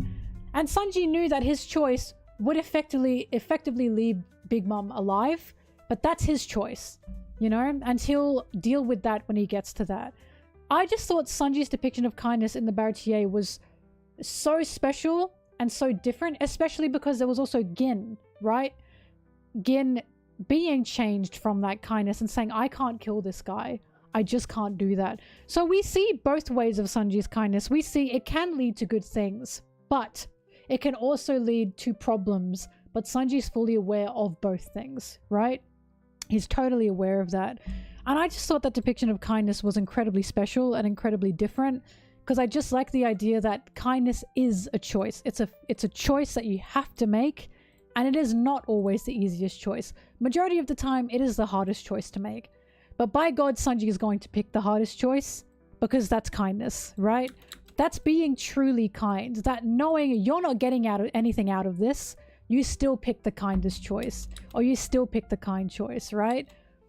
I just really like the way he was portrayed as a character, and his morals and his principles and what he is, which is his kindness, and everything else around him. Basically, everything about Sanji made me look inwards.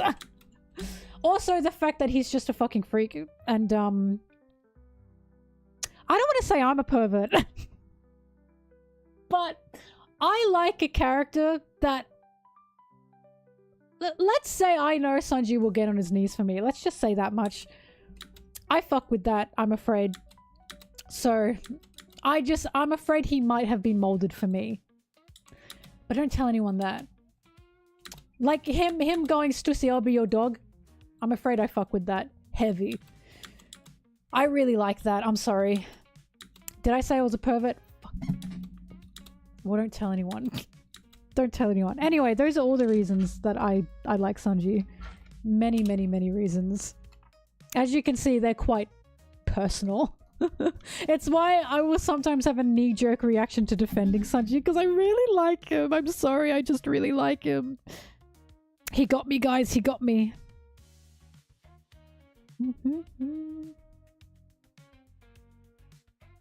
Now I'm hungry. Speaking of Sanji, I've just realized that I'm hungry and it just made me think Sanji would want you to eat. So now I gotta eat.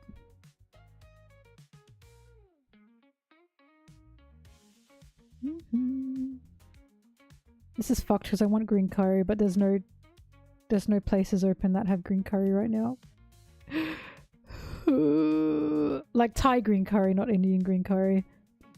I had the best green curry on Sunday night when I was seeing Superman. We had dinner beforehand. Oh, it was so good. Fuck. Now I'm craving Thai green curry. Bobby, what are you looking at? Bye, Subaki. Nami is definitely the character I see myself the most in, that's for sure. I really like her.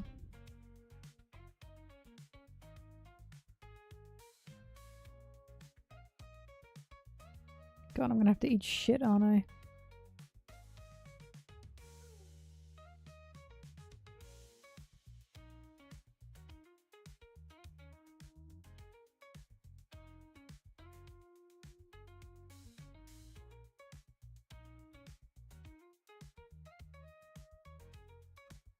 To this day, I'm mourning over losing honey mustard dipping sauce for my chicken nuggies. Please bring them back to me. Baby, come back to me.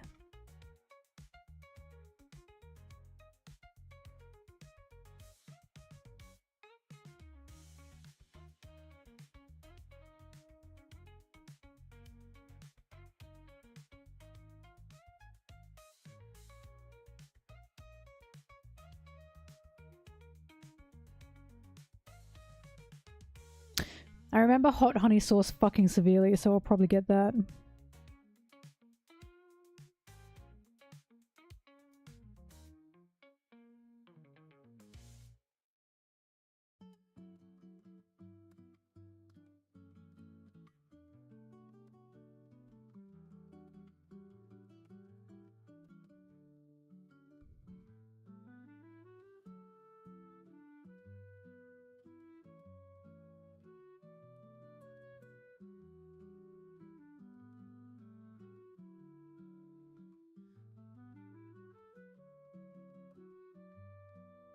Nah, honey mustard is not spicy.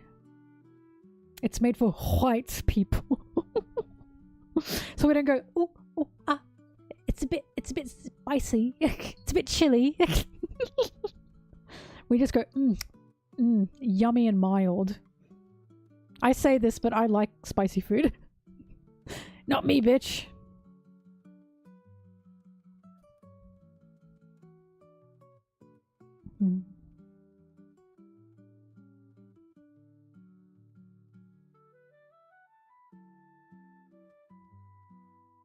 Bit chilly, innit?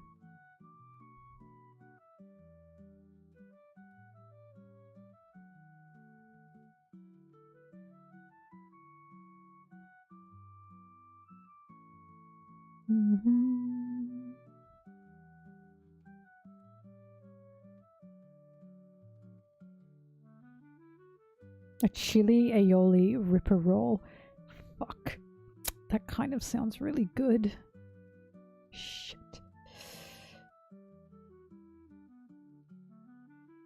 Oh god, that sounds yummy actually.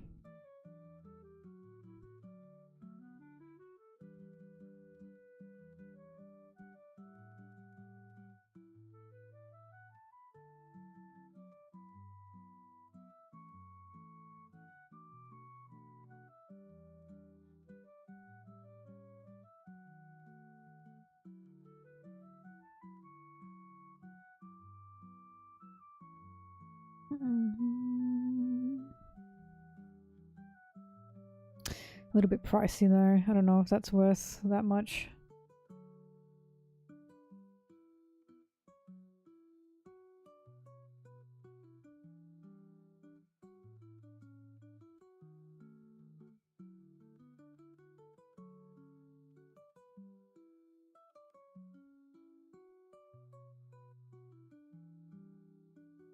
Hmm.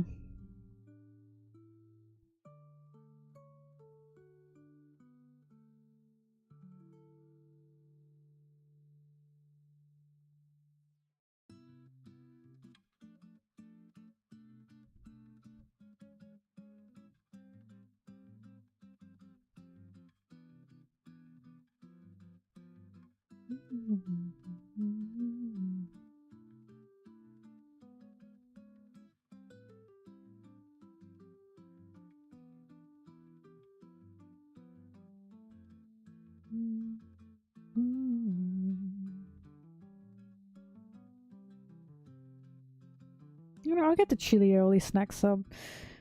Only because I'm getting 10 chicken nuggets, and I know for a fact that that's going to be a lot, because my eyes are bigger than my stomach, and I'll eat the 10 chicken nuggets, and then I'll have a whole roll to eat, and I'll go, ooh, ooh.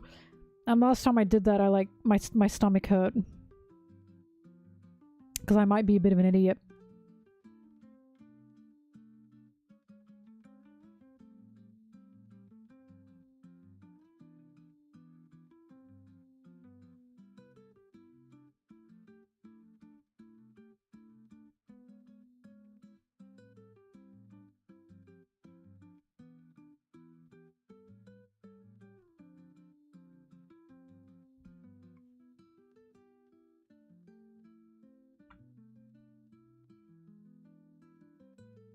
I thought so.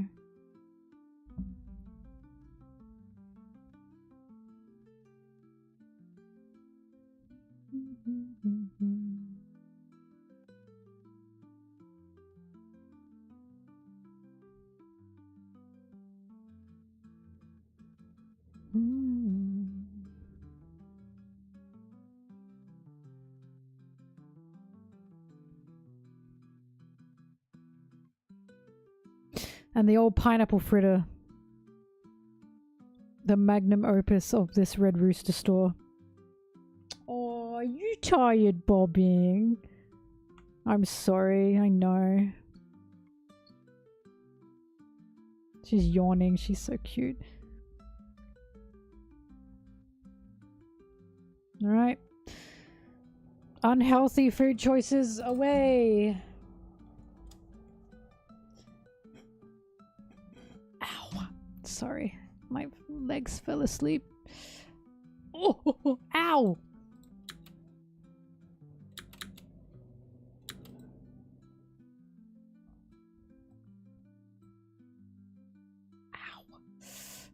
Sorry, my leg was not in a good position. I watch the show like I'm an outsider looking in. And I know I do this because I don't have any OCs. Fun fact, when I first found out OCs were a thing, they confused me. Because I was like, why would I make a new character to put in One Piece when I have other characters that are in One Piece that I like already? Like, I've never had an OC before.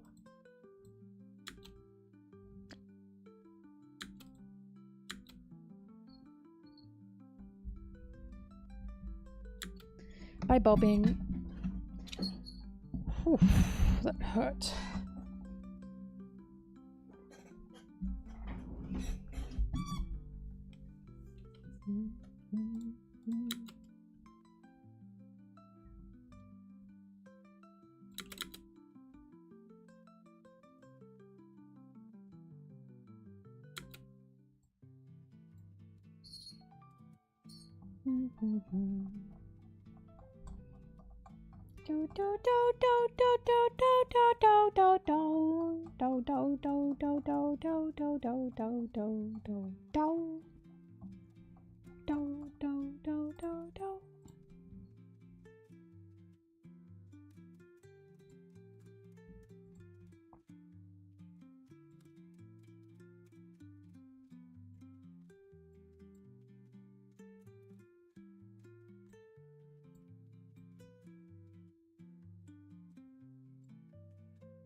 one love. Oh, Bobby wants to go. I'll take anyone. I need your attention in this frail dimension of a brain. Bum, bum, bum, bum, bum, bum. Oh, I'm just waiting for my image to render.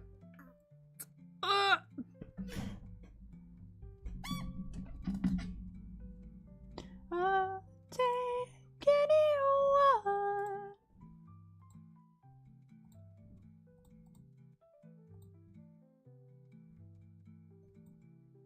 The things you wanted to me. Oh, yay! Oh god, there's so many characters on this page. Kuma, Santomaru, Kizaru, Frankie, Sanji, Nami.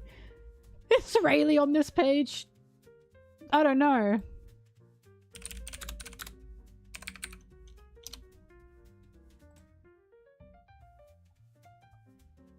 He's not. I miss him already.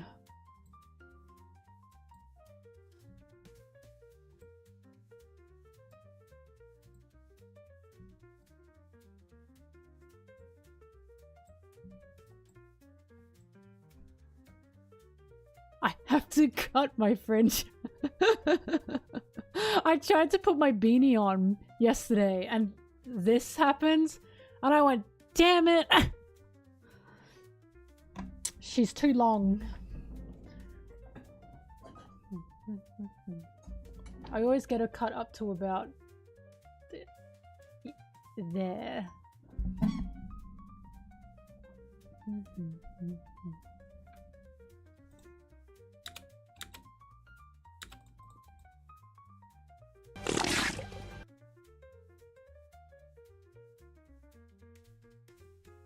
Now I have a question. You said once that tattoos mean something. What do Kaido's and Katakuris mean?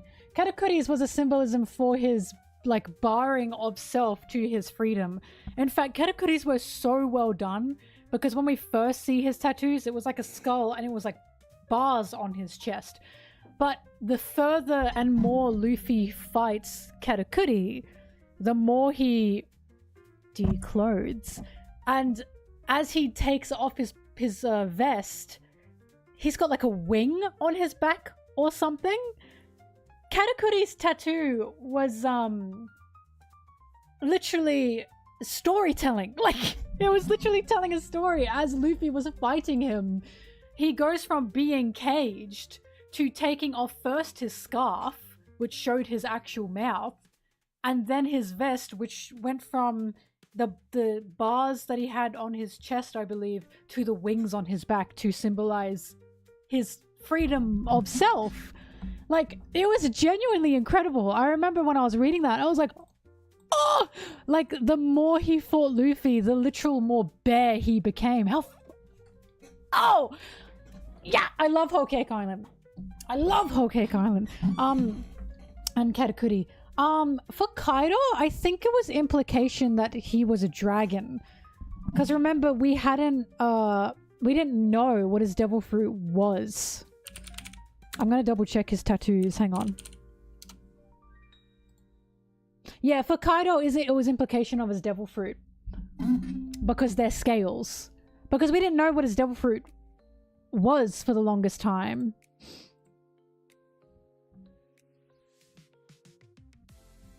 Yeah. So for Kaido, it's pretty cut and dry. It's just, you know, he's a beast, he's a dragon, those are his scales. And for Katakuri, it was literally storytelling. Which is just insane. Isn't that insane?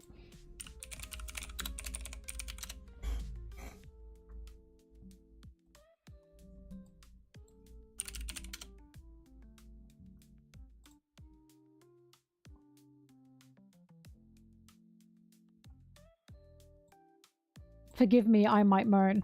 But, thank you for the tip, by the way.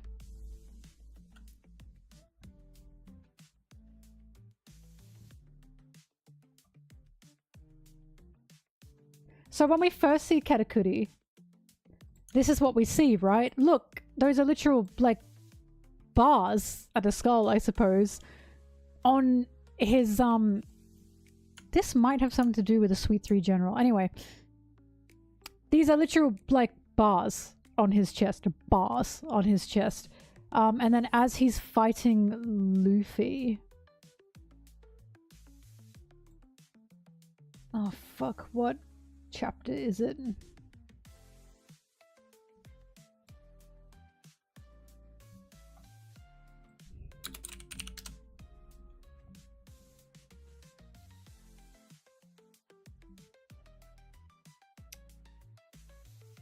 Oh god, I don't remember the chapter where he throws off his vest.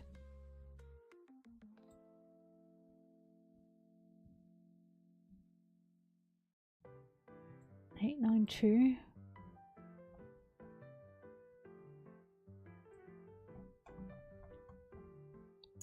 Eight, 9, 3, maybe.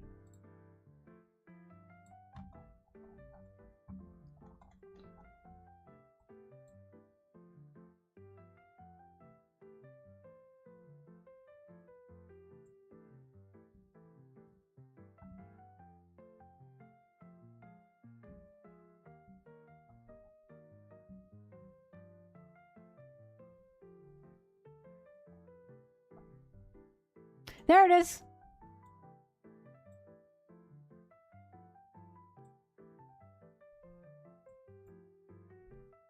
There you go. So as he takes off his vest, what it seems to be is like a wing! That looks like a wing to me, and I think a lot of people thought that's what it was and think that's what it is. And it's literally a freedom of self as he is fighting Luffy. Because he's hiding who he actually is for the sake of his family and for, like, what he thinks he needs to do. And then we get this.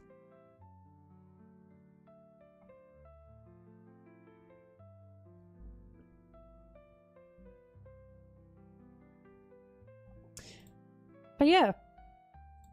No, Katakuri's tattoo was his tattoos were... Like, I just remember when I was watching it and he took off his vest and I was like, that's a wing!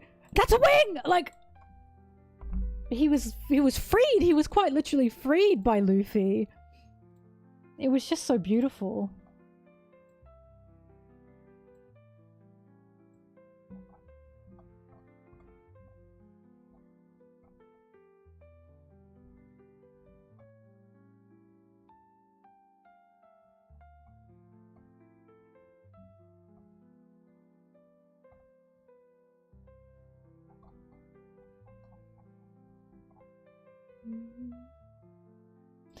This I don't understand, but I'm sure it must mean something because when Katakuri has his scarf on, which obviously hides his mouth, we don't see the top of his tattoo.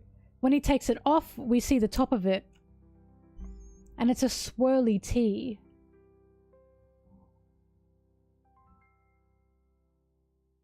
The Sanji tags. It's back. Oh! Sanji's somehow still... He's still fucking part of it. I knew it. Cinema. Anyway, yeah, so this I don't quite understand, but I'm sure this must mean something. Because when he's got his scarf on, you can't see the top of this. And it just looks like bars. See? It just looks like this when he's just got his scarf on. So when he takes it off, we see this. And I assume that means something, but this one I can't guess. Like the wing on the back is swirly? Maybe. Maybe it is just part of the wing. That's possible. Also, his tattoo on the side there, when I see it clearly...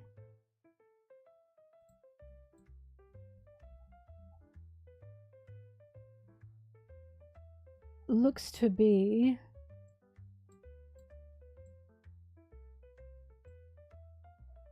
What about you guys weigh in?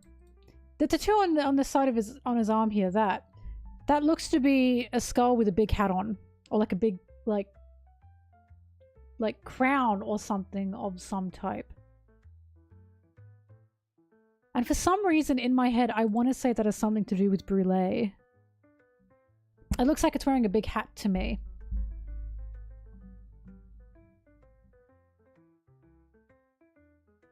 Or like it's like hair up with like a little like veil on.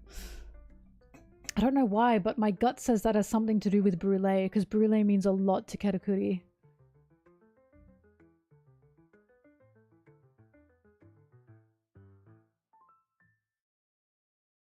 But I don't think it's just edgy, because I think this is supposed to be hair. And I think this is supposed to be a veil of some kind. Because again, when he wears his scarf and his vest, it does just look like a skull. But when he takes his scarf and his vest off, suddenly we get the whole thing. That's why I'm like, I feel... No, I don't think this has anything to do with his power.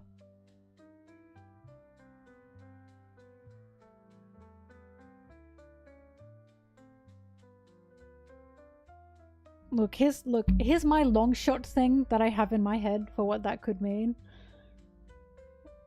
Brûlé was clearly going to get married.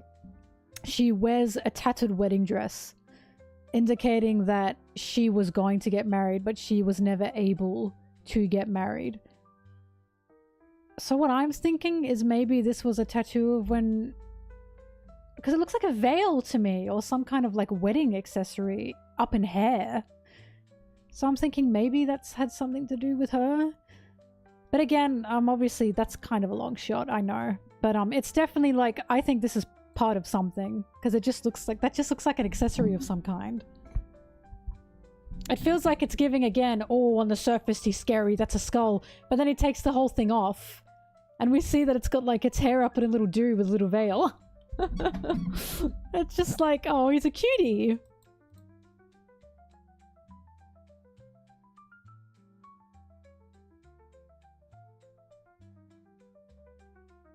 From afar, it looks like a woman's hair up to me. That looks like a hair accessory, but whatever. I don't know. I don't exactly know what that one means, but the ones on his chest to his back were symbolizing of his freedom while fighting Luffy. It was very cute.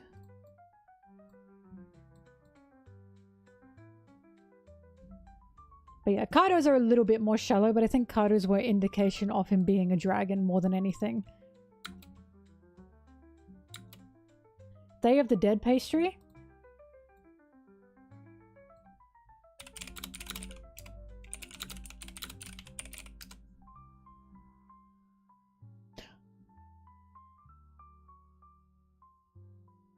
You know what? I think that's a pretty good guess.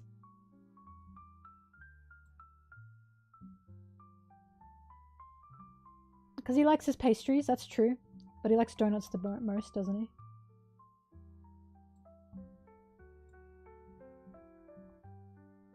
You know what? A sugar skull? Maybe it is just a symbol for, oh, he's scary, but he actually likes sweets.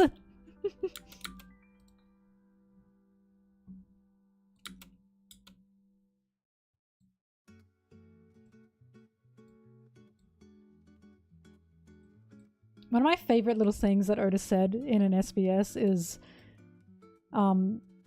everyone on Whole Cake Island, all the big mom pirates, they vote for their favorite sibling, and Pudding always wins, right? Because she puts on a facade, which is, you know, that's what Whole Cake Island is all about. It's all about putting on a facade, being fake, basically to either save yourself or to appeal to someone else. Oh, sorry, Flampe is the one that always wins. My bad, not Pudding. Flampe is the one that always wins. But Brûlé always gets one vote. Brûlé always gets one vote. Sorry, Pudding's always in like the top 3 or something. But Brûlé always gets one vote. And Oda said Katakuri is always the one voting for Brûlé. And that is so fucking cute. That is so cute. Just those small things, you know? Ugh.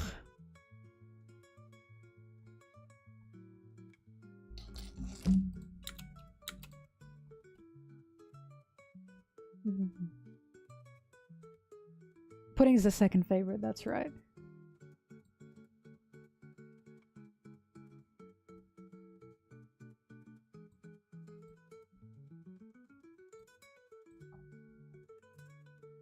God, Whole Cake Island, I'm shivering just thinking about it. The fact that they fought in the mirror world. And not only is that an Alice in Wonderland through the Looking Glass reference, but the mirror world, mirrors, you know, a thing where you are forced to see yourself. And that's what all of Whole Cake Island is. Even the setting for Katakuri and Luffy's battle was relevant to the theme of Whole Cake Island. Being forced to look back on yourself and see yourself. Not only that, Luffy and Katakuri mirrored each other too. But that's just fucking crazy. Like, Katakuri literally refound himself and freed himself in a battlefield where he is forced to look at himself. And through Luffy, he was forced to look at himself. That's so fucked up. I'm gonna go get my food. I'll be back.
She's returned.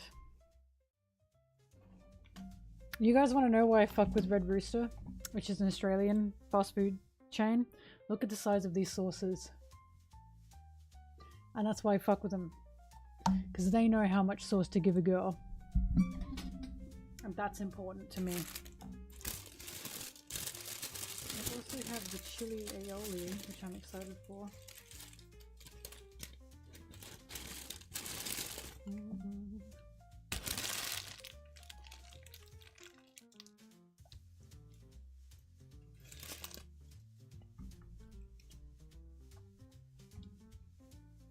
It's alright.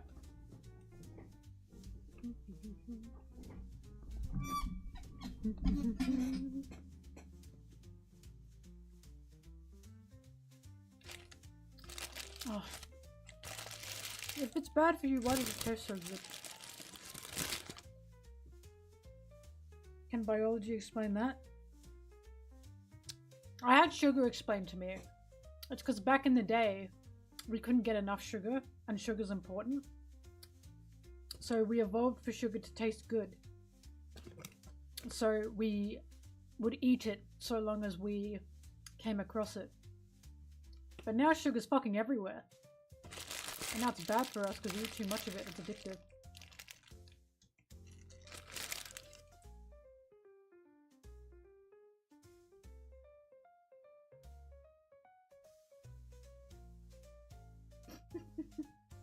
I see you yelling mom in the YouTube chat.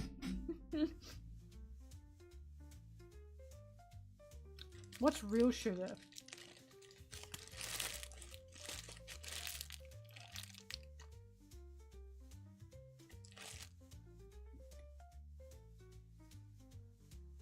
What's natural sugar? What's that?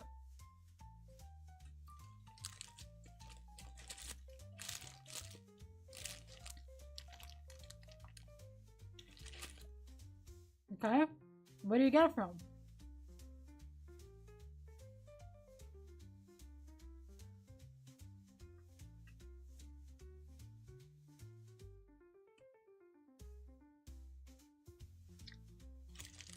Berries and sugar cane. But here's the thing, that can also be bad for you if you have too much of it.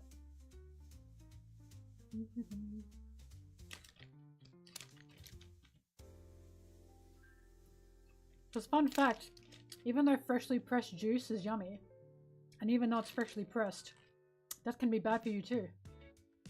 Because you're putting so much, like, fruit into the juice machine. You've got so much sugar in there. We were not made to juice an apple.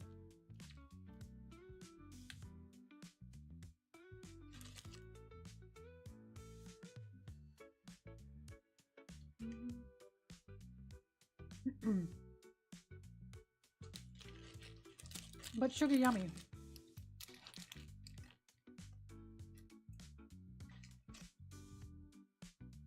No, I think if you eat a million bananas, you'd probably ascend.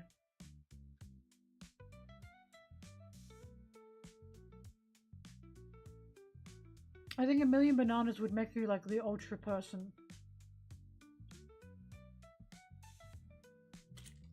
I think you'd further evolve.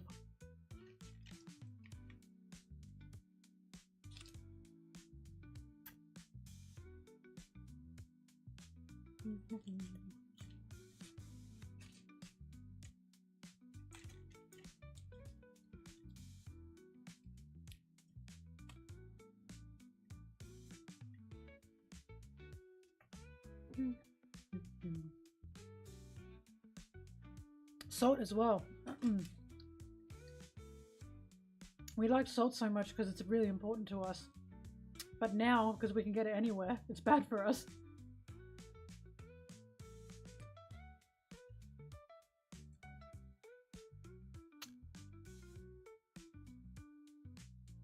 I found out animals like elephants will like go up to the salt mines at night and just shovel trunk loads of salt to eat into their mouths because they need their like monthly salt intake.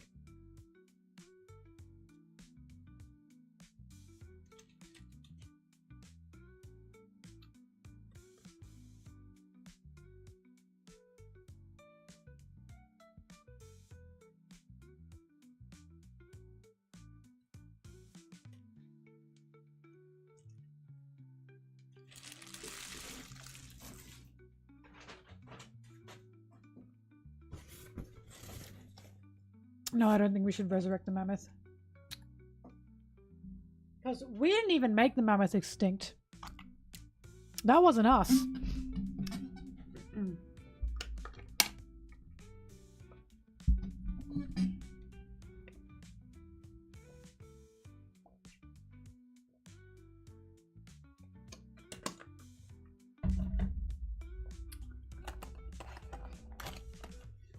Yippee, my nuggets.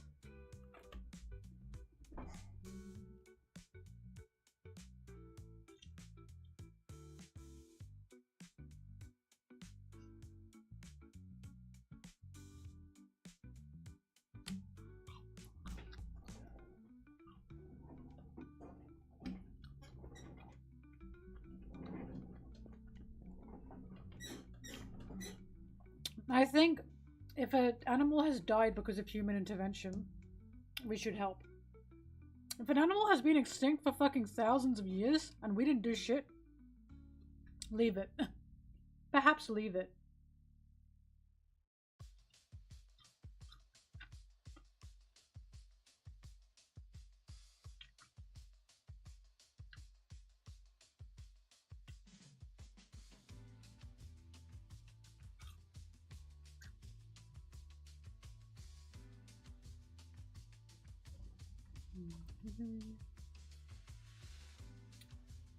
ASMR.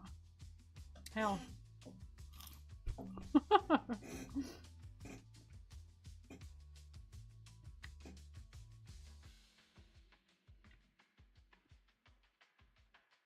What are CRISPR babies?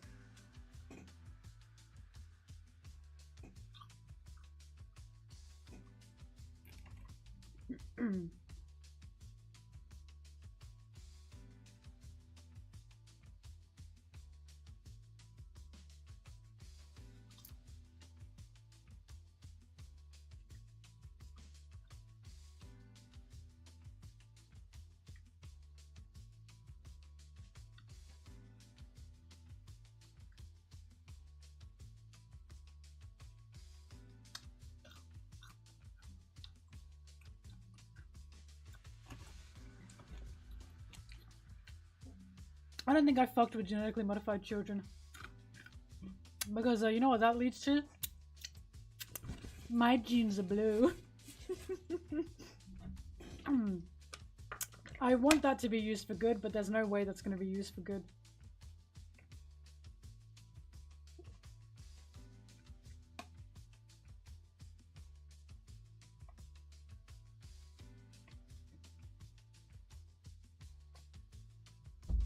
Eh.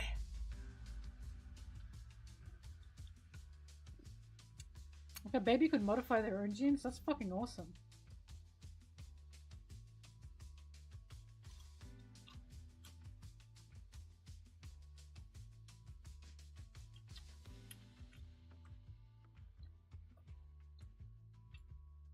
Yeah, picking the gender of their kid. You know how fucked that is?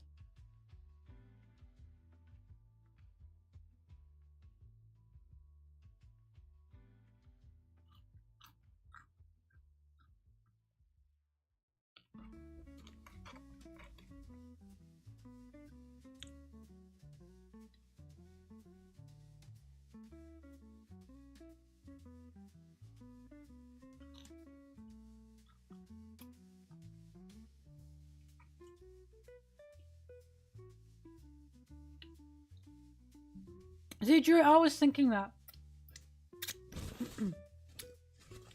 But at the same time, as much as like that can help someone who would be born with, let's say, problems with their body,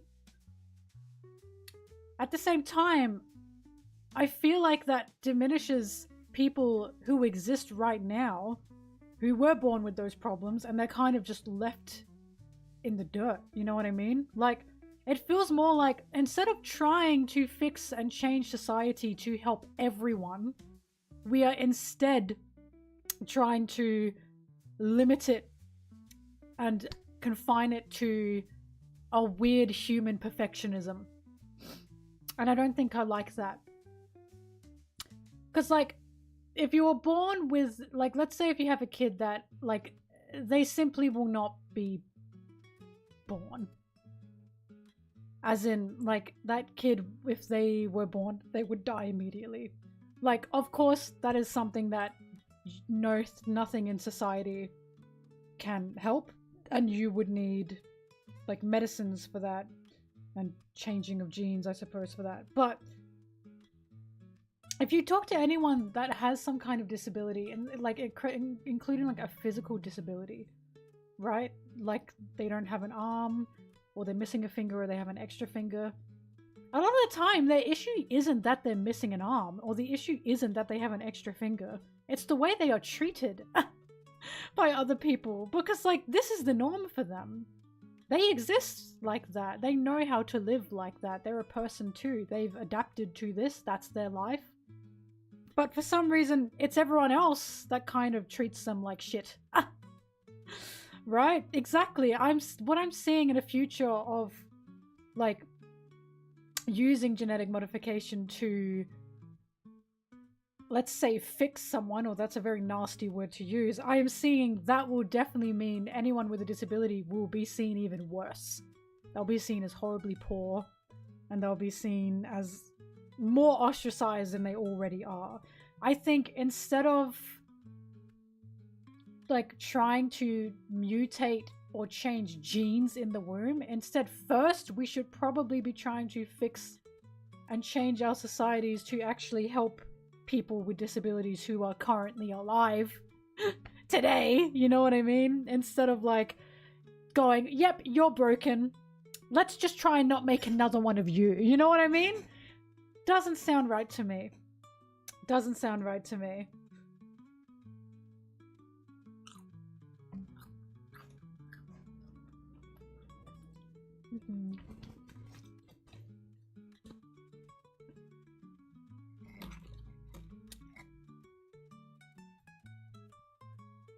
Exactly, be enthusiasts. That's what it makes me think.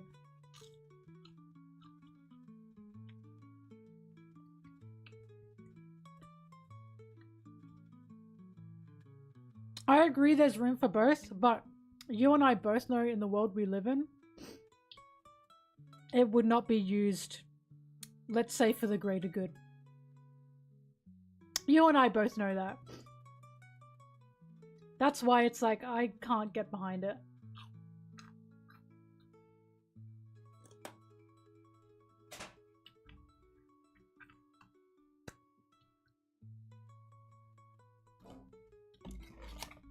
What is this? A mini nugget?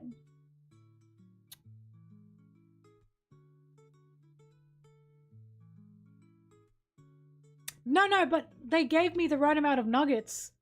Whoever was working at this Red Rooster said, yeah, fuck it. I'll put the little one in. I used to do that. Fun fact. Why were you banned for that?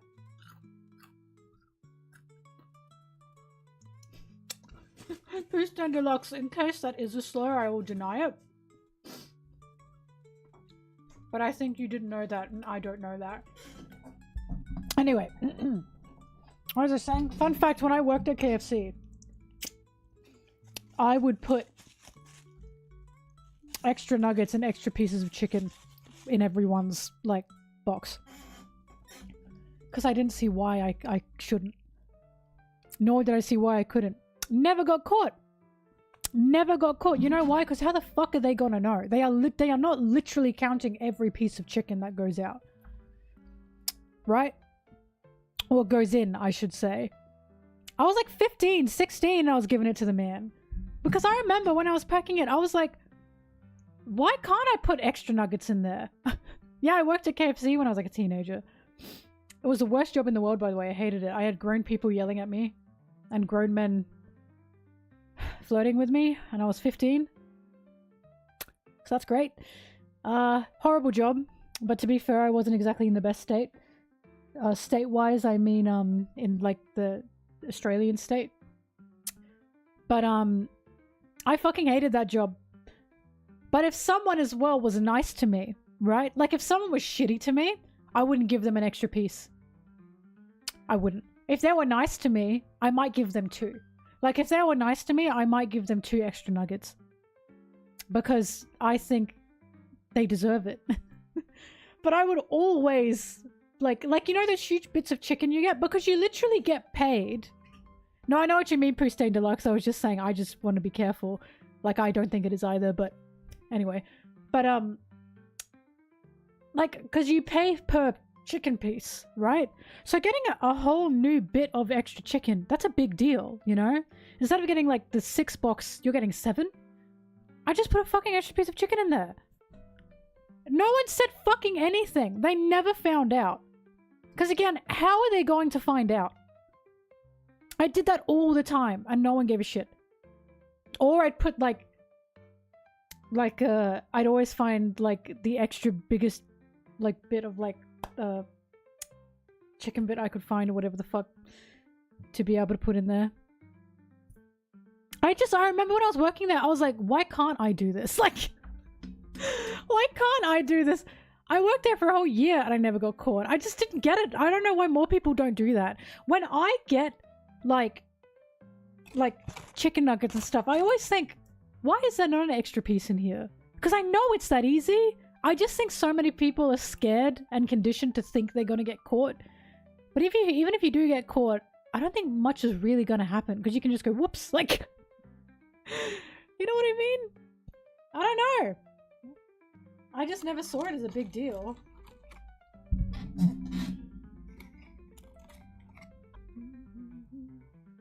And it was great because if someone was an asshole to you, you didn't give them anything. But if someone was nice to you, you could give them a little freebie and they wouldn't even know, right?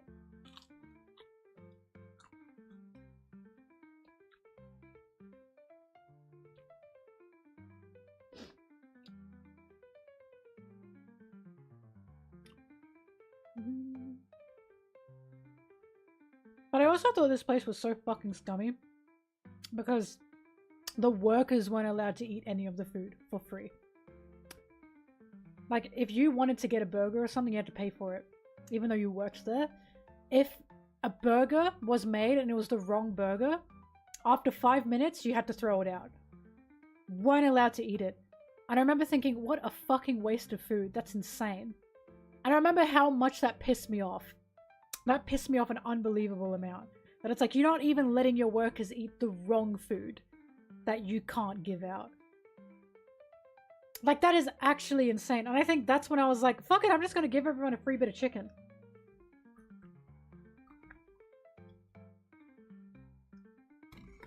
I remember telling my mom that. I remember she was like appalled. She just couldn't understand it. We got a discount for employee food.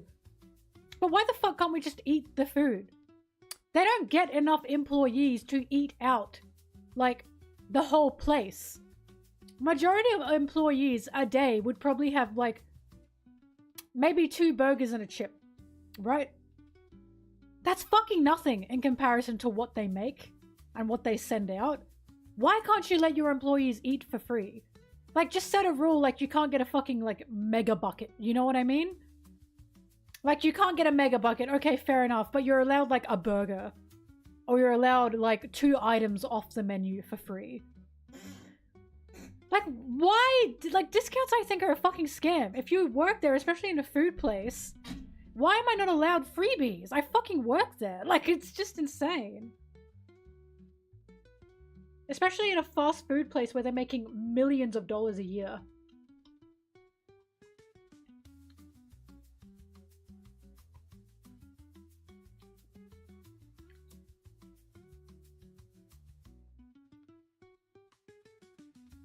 I don't know, guys. Like, you know, wake up. Wake up.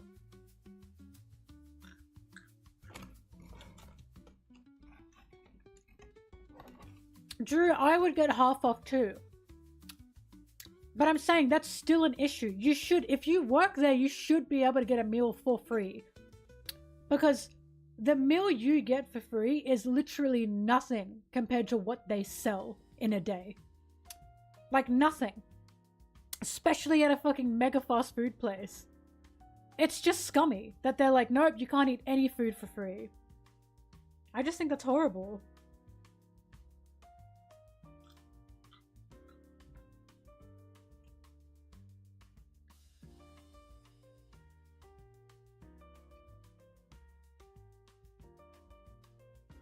Not being able to eat the mistake. Maybe this is why I ended up liking Sanji. Yeah.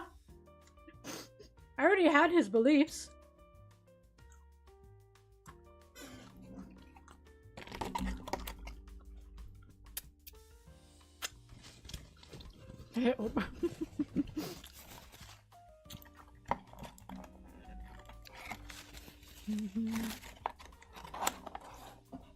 I don't know. I was rebellious. I fucking hated working at that place. So I was like, oh, I'm gonna do the least I can, while also fucking them over, which was just giving out free food. That's why workplaces like that, they rely on someone being a snitch. They rely on that shit. When I'm working with my fellow like co-worker in a place like that, and one of them is like a snitch, as in they're like, you shouldn't be doing that, or you can't be doing that. That's what they fucking want! Because you know what? You're not gonna get a promotion because you're a snitch.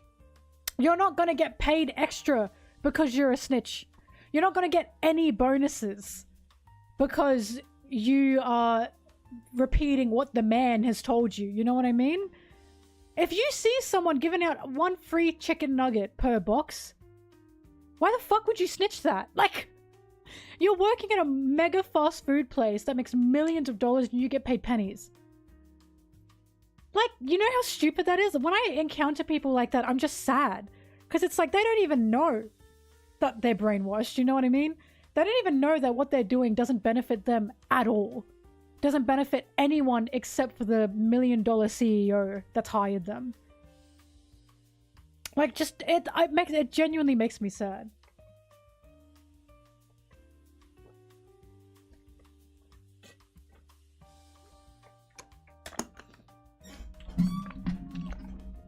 That's good, Stone Hands. It just pisses me off. Like, what? We are the 99%. We need to look out for each other. Right? We gotta make sure we are all okay. And that includes handing out free food. Especially from a multi-million-dollar corporation. Fast food corporation. And here's my favorite part of the meal. My pineapple fritter. Mm.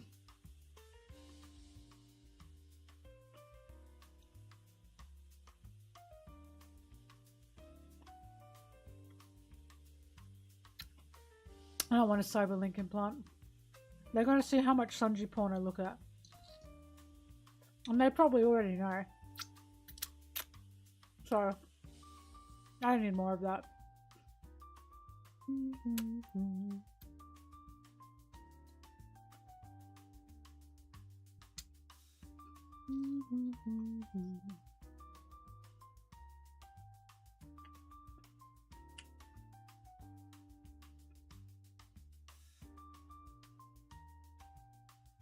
That's it, Mr. DCO. As you should have been.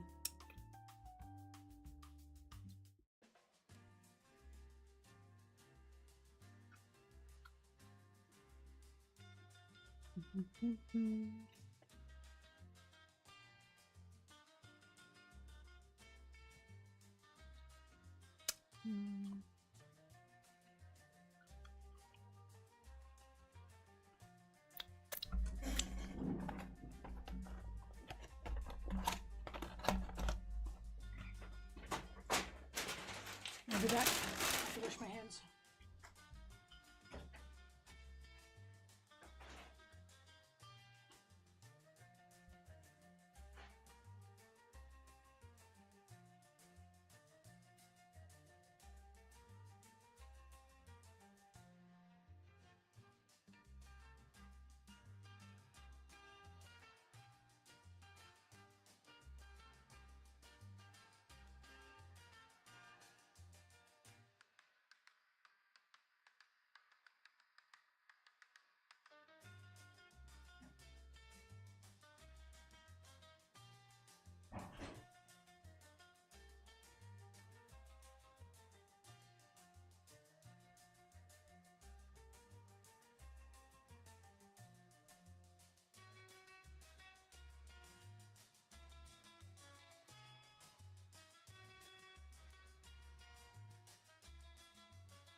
just want to say, by the way, mom and pop shops, don't steal from those.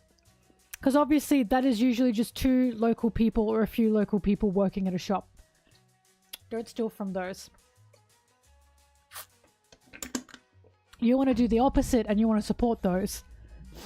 If you work at a little local place, it should be the opposite. The customers should be giving them more money to support that local business and to hopefully kick out more chain businesses that you don't really want. But if you're working in a fucking mega corporation like Starbucks, KFC, McDonald's, not only are half of those places run by Zionists, fuck him. Just fuck him. Just steal from them. Like, you are the 99%. Are you listening to me? You help your fellow 99%. You see someone stealing from a mega corporation, you don't say shit. You don't say shit. I mean, don't steal from them. Don't steal from them. I mean, whoa. Guys, don't do that. Don't do that. I do not endorse it. It was a joke, Twitch. Twitch, it was a joke. It was a joke. It was a joke. It was a joke, Twitch. It was a joke. It was a joke. It was a joke. It was a joke, Jeff Bezos. It was a joke. It was a joke.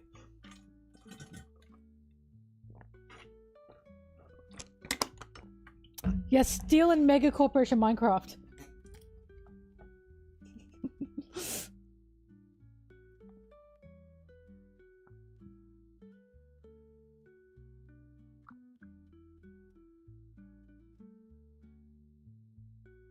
Just for the lols.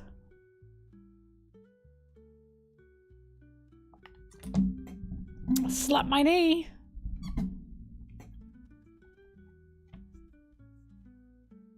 I don't know what goodwill is.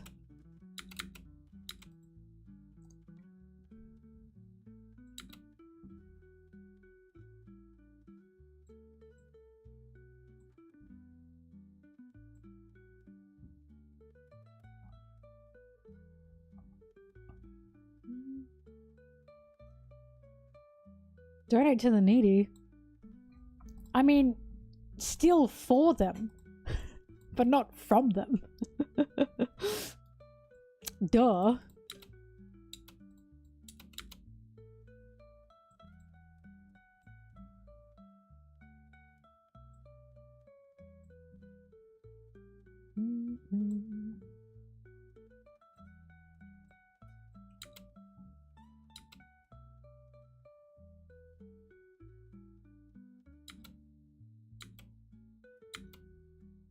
They sell donations.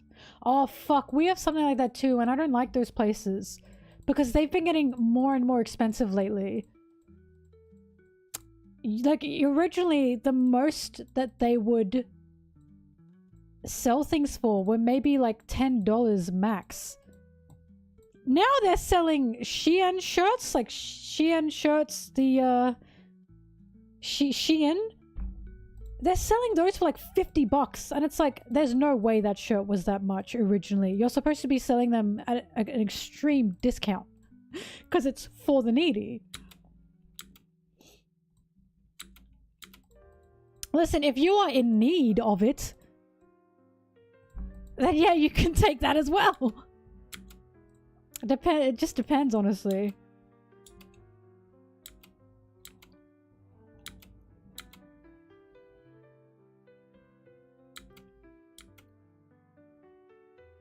That pisses me off, Darth. That pisses me off. I've had many times where something was like $1.99 and they'll say on the cash register $2. And I'm like, but it's $1.99. It is not $2. Ah, I'd like it to be $1.99. Thank you. I'll keep that 1 cent.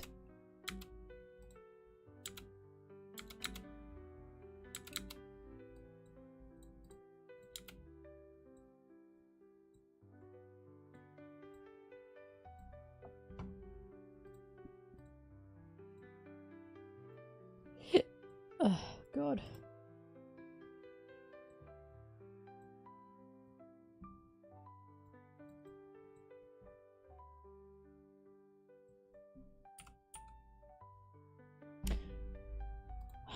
I am not neurodivergent officially, people in my life who are neurodivergent are telling me I must be. So, I don't know.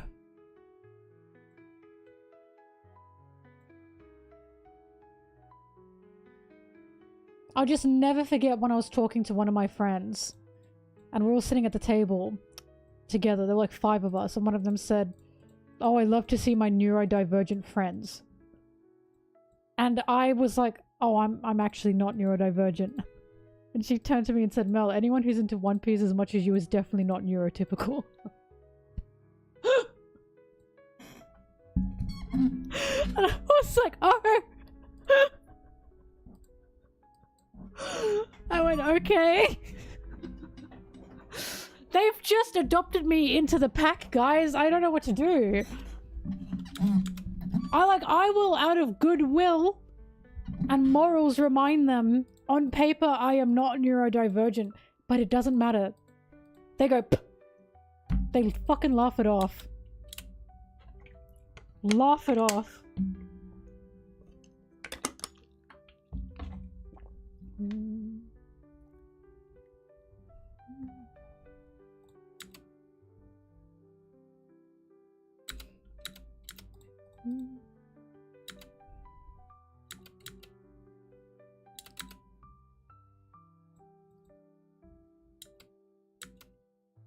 Join our crew. Oh man.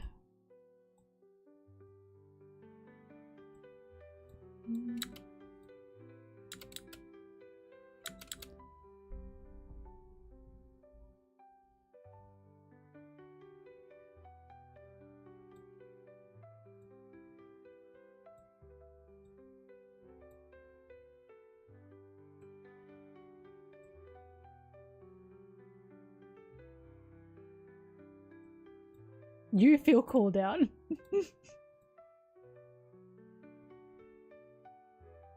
I found out it's also an ADHD thing to like prefer working at night or to be more awake at night, and I'm like, fuck. No. Leave me alone.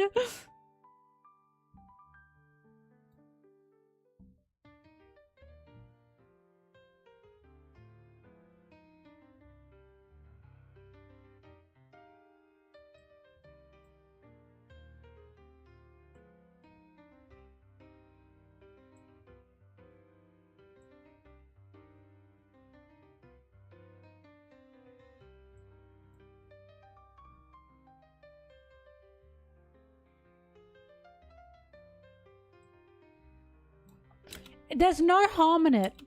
I just don't want anyone else to be right. Stop analyzing me.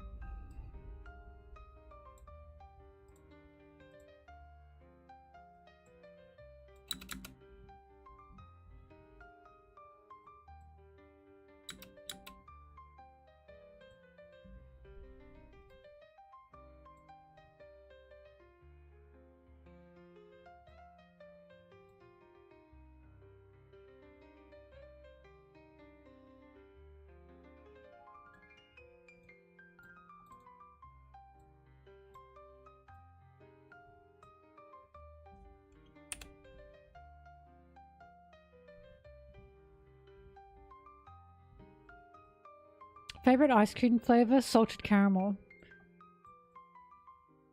Fairy floss from Baskin Robbins cotton candy is my second one, but that's never anywhere except for Baskin Robbins.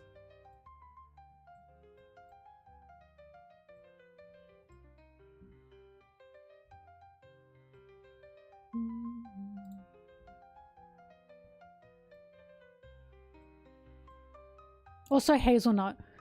Hazelnut and salted ice cream are like my 2 favorite flavors of anything sweet ever in the world.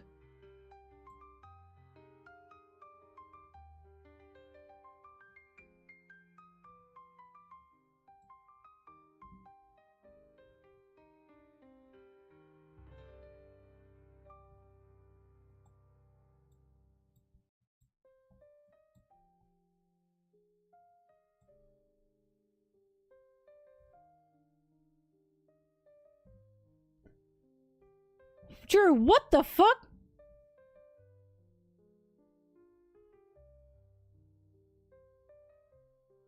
I can tell you that's not true. Oh, what the hell? Oh, I don't know, man. That must be Sanji's favorite flavor of ice cream. I don't know. I don't know.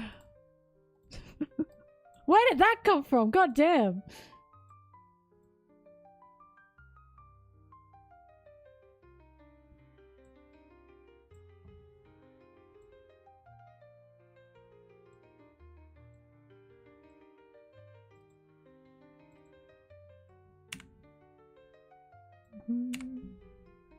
I wonder what Sanji's favorite flavor of ice cream favorite flavor of ice cream is. Does anyone else at SBS?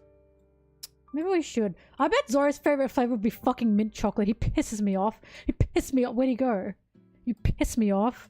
It'd be something gross. He likes gross things. Or no, he wouldn't like, because he doesn't like sweet things.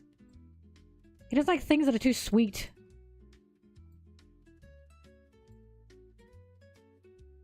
Luffy's would be any. That would be his favorite.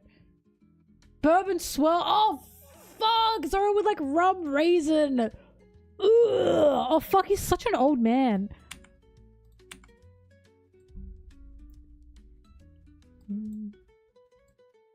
What would Sanji like? Maybe he likes strawberry.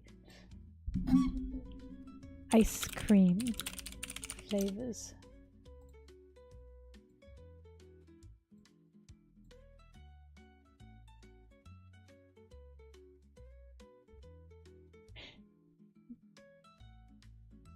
Robin would like coffee ice cream.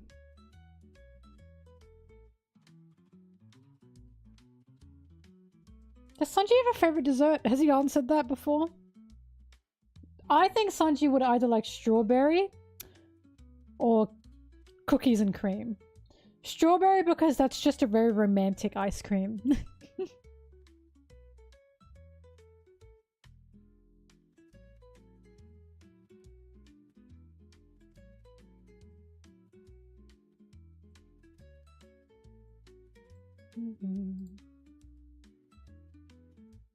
Jinbei likes fruit but dislikes parfait. What the fuck? Oh my god, Jinbei!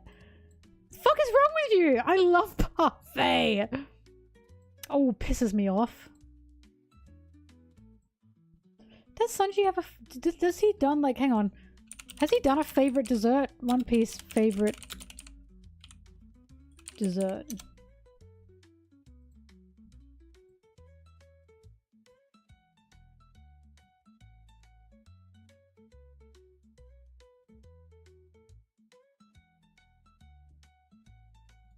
I forgot Oda did this.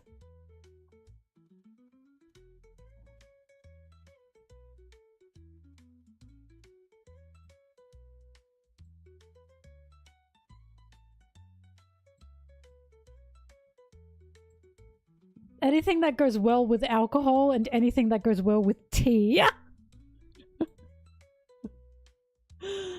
Oh, that's my little prince. For Robin, it's anything that goes well with coffee, and for Frankie, it's anything that goes well with cola.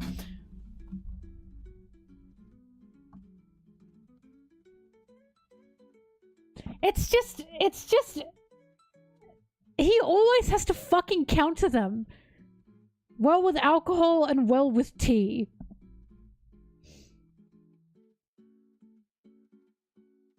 Because I can't think of any drink that is softer than tea. Like... Oh, God, he pisses me off. Anything that goes well with water. Tea is basically glorified water. Come on.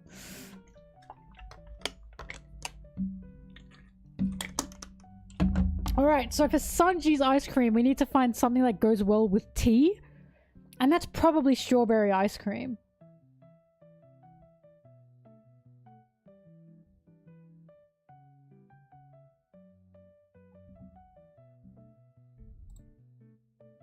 Matcha? Oh, true. He probably would like matcha ice cream. Alright, I can accept it. Oh, fuck, it's green. He likes it, but at what cost? At what cost? At what cost? Anything that goes well with alcohol, anything... Hang on, I'm gonna send this to a friend.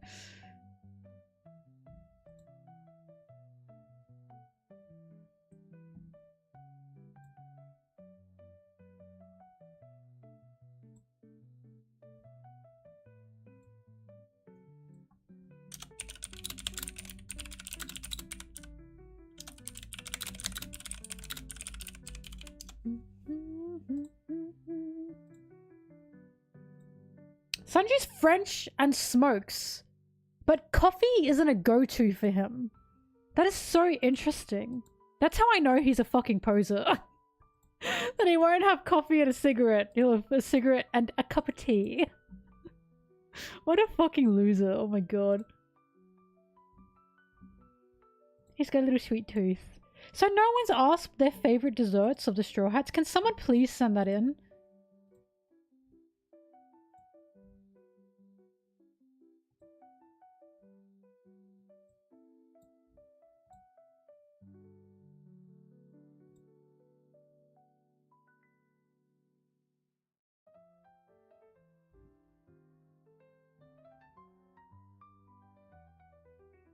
Yeah. Sanji would love Earl Grey ice cream. Shut up. I think Sanji likes good tea, not shit tea. Thank you very much. I'll happily be wrong about their desserts. I wasn't even guessing their desserts. I was guessing their favorite flavor of ice cream. I can't even imagine what their favorite desserts would be. I just know for Zoro it wouldn't be something too sweet. Probably something Japanese and not too sweet. Whatever that would be.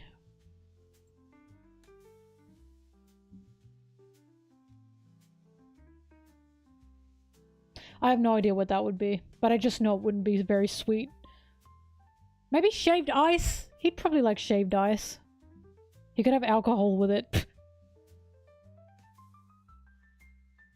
Nami would love parfait. I already know she does. Another reason for why I connect to her.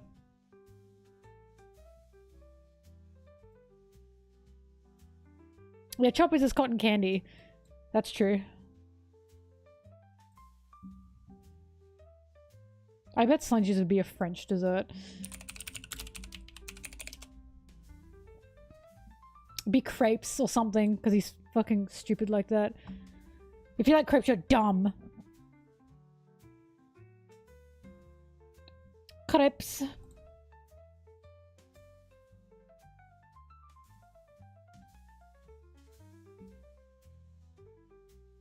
I wonder who'd like shortcake. I bet Robin likes shortcake ice cream. Shortcake. Strawberry shortcake.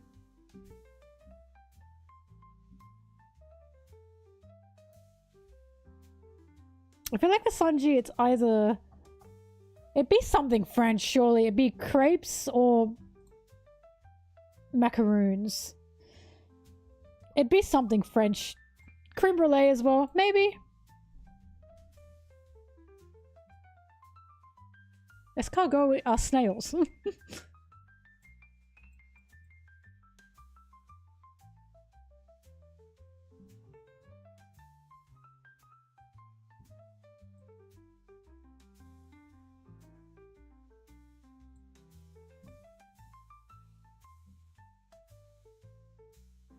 Frankie would like a good old apple pie.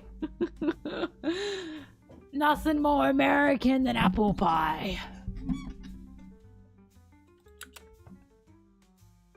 I love apple pie.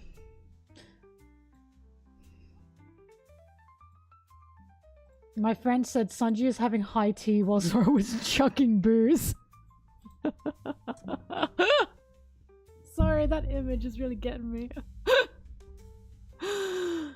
Can you behave? Oh god. Can't even eat his little sweets and treats and tea.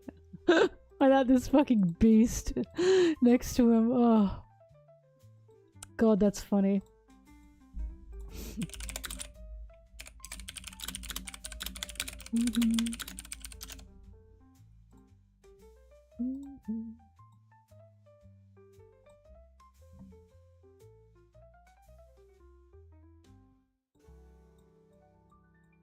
Law likes sweets, he just doesn't like bread. Law's cuter than he lets on, don't forget. He just don't like bread.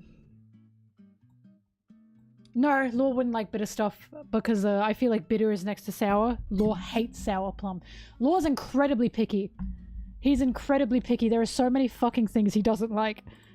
Hang on, there was... he doesn't like sour plum. He doesn't like bread.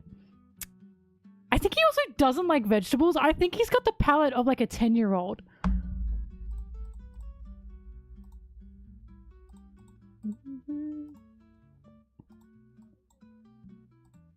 I feel like Law with like the most atrocious, sweetest dessert ever. Like artificially sweet.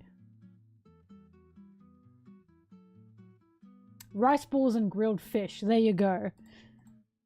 Yeah, he's a very... he's very anal about what he eats because he's very picky. Oda even drew Law eating sour plum.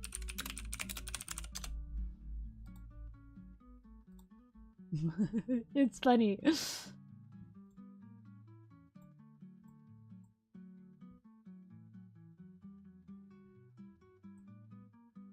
Look. Oh, he's so cute.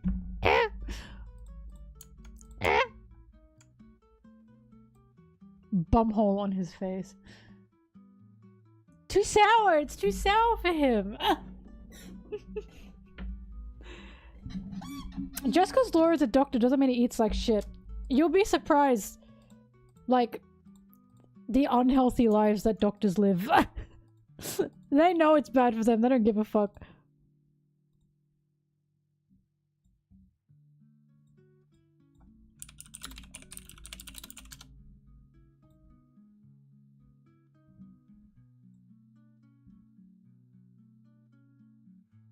I'm trying to... There was like, I think this was from One Piece Party, but it cracked me up so fucking bad because it was like...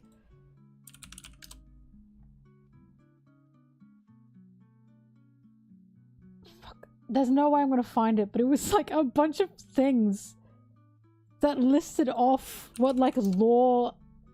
like stuff about Law. But it was like... shit that he hated, and it was like a big list. I'm like, fuck, does this guy like anything? It was like a bunch of shit that he didn't like. Bread, sour plums, something else. It was just a bunch of shit he didn't like. And I'm like, does he fucking like anything? He likes collecting bottle caps. And he likes Germa 66.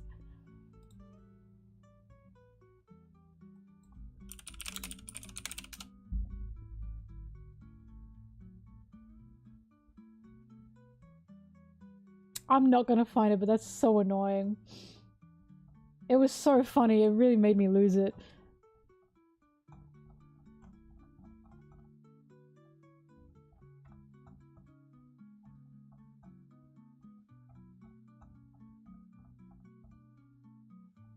Doot, doot, doot.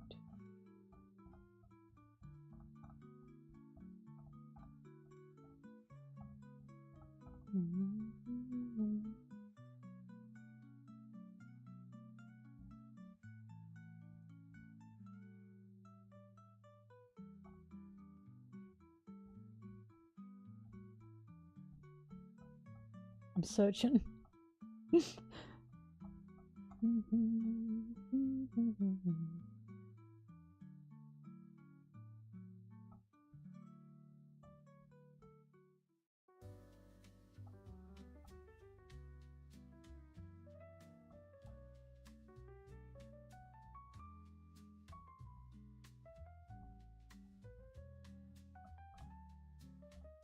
Darn, I definitely lost it. Made me laugh, that's all you have to know. Law just cracks me up because he's just so finicky. Like, Law, when I look at Law, he looks like anxiety as a person. Everything about him just makes me laugh because he looks like a shaking wet mess of a character. And he tries not to be, but he is.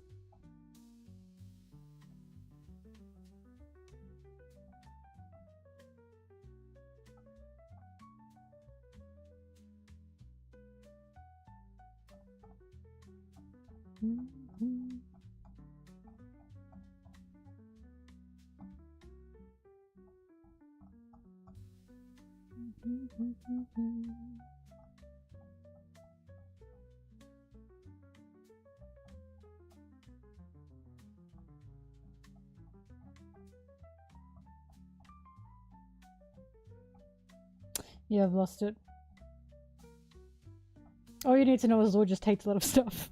He just hates a lot of stuff. I don't know why. I'm 99% sure the reason Law doesn't like bread is because Corazon didn't like bread. But I can't remember if that's true and if I just made that up or that's just a headcanon.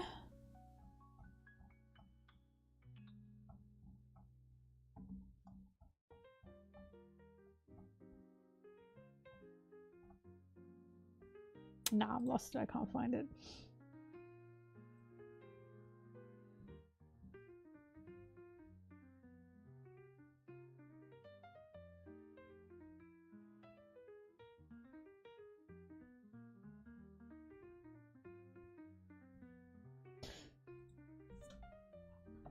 I just like Law because he's like, we need to stick to the plan. And then he's going, oh, when everything goes out of whack. One of the funniest moments was when Luffy finally arrived in Wano and Luffy and Zoro were like carting that food to that town.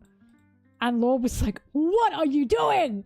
And Zoro was like, oh, hi Law. And he was like, what are you doing? What's going on? And Zoro was like, well, Luffy wanted to. And Law was like, oh, fuck, I knew it was Luffy. This Luffy, it pisses him off. Pisses him off so bad because Luffy, of course, struggles to follow a plan. And they've been laying low in Wano for ages now. Luffy literally barrels in like a meteorite, blows everything up, and Law's like, no! He's sobbing and crying. Oh god, one of the funniest parts is when Sanji is like about to pick a fight with Law. Because like, Kaido appears or something. And Sanji's like, why didn't you prevent this from happening? And Law's like, I have been doing everything. Your captain is the one that came in and fucked things up. And Sanji went, oh. He went, oh, my bad. He went, damn, you're right, sorry.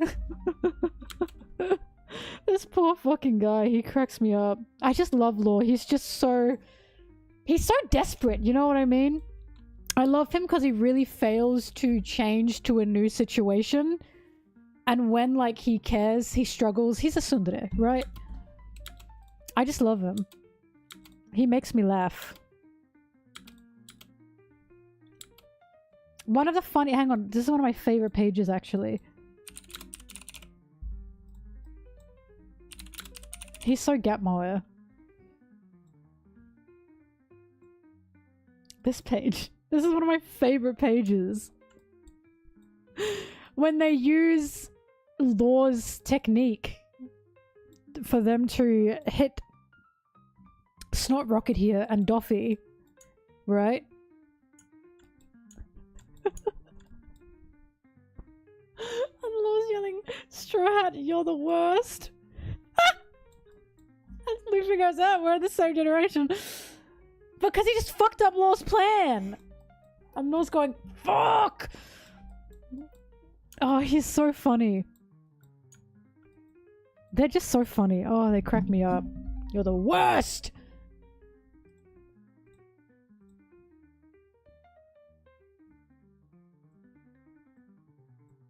Oh, fuck, this one as well.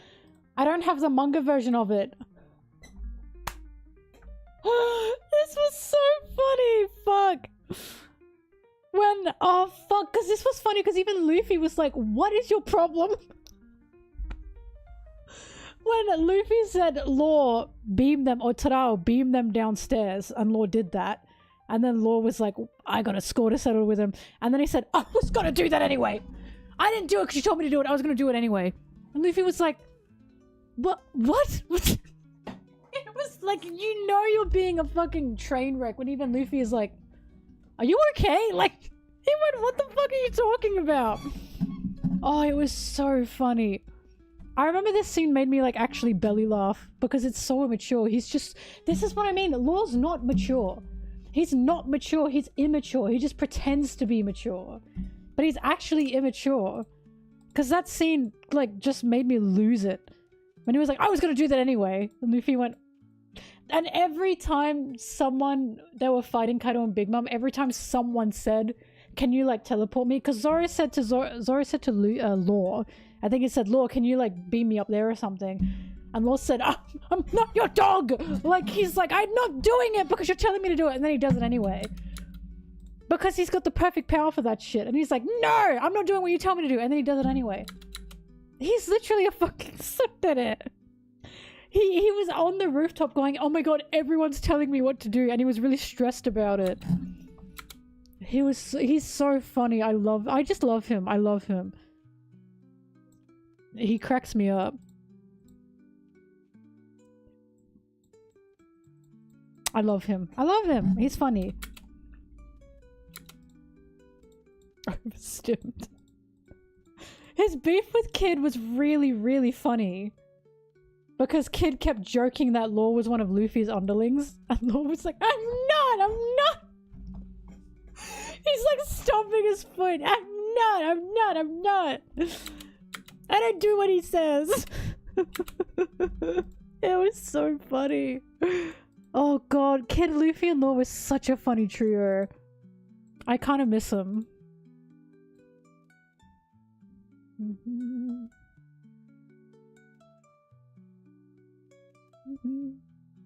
Yeah, Drew, that's sexist. Hey, I never said Oda was perfect. He's still a man.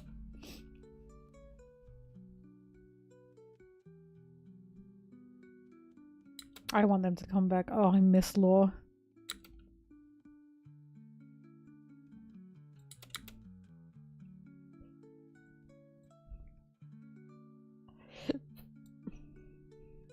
One of my favorite scenes, because Law's very strict about his plans, right? And he pretends he doesn't care, but he does care. But one of my favorite scenes is on the rooftop when Zoro was going to go after Big Mom or something, or was going to go after Zeus or Prometheus or someone. And Law stopped him. And Zoro was like, what are you doing? Like, if we don't go stop that thing, Big Mom or Kaido will do whatever. And Law said, I'd rather let the plan go awry than lose someone. Oh, like that was a moment of like, Law's finally opening up, you know, he's actually being honest. He's like, I'd rather let the plan skew than someone die that I care about. And Zoro went, ugh. Whatever, I guess. But that was a really cute scene. I really liked that one.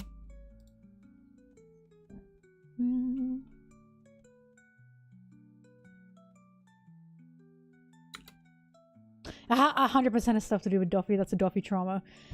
It's 1000% the Doffy trauma, because remember, Law's whole life has been dictated, nearly his whole life, since Flevance has been dictated by Doffy.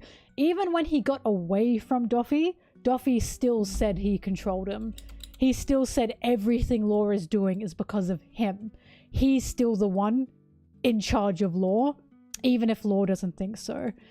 So, Law has insane trauma because of Doflamingo. It's very clear. And Law is desperate for his decisions to be his own, because he's lived 13 years, I think it is. I think more than that, with Doffy saying every decision Law makes was his influence. And because of him, and Law's own decisions are not his own. It's literally the strings, right?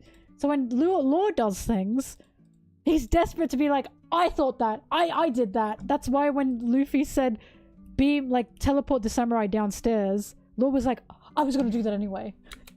It's not because he's like super petty. It's because he's like stating, I was going to do that. You're not in control of me. And Luffy's like, chill. Luffy's like, chill. Damn. You know, I didn't mean it like that. But yeah, Law's definitely got Doffy trauma. That's 100% the reason.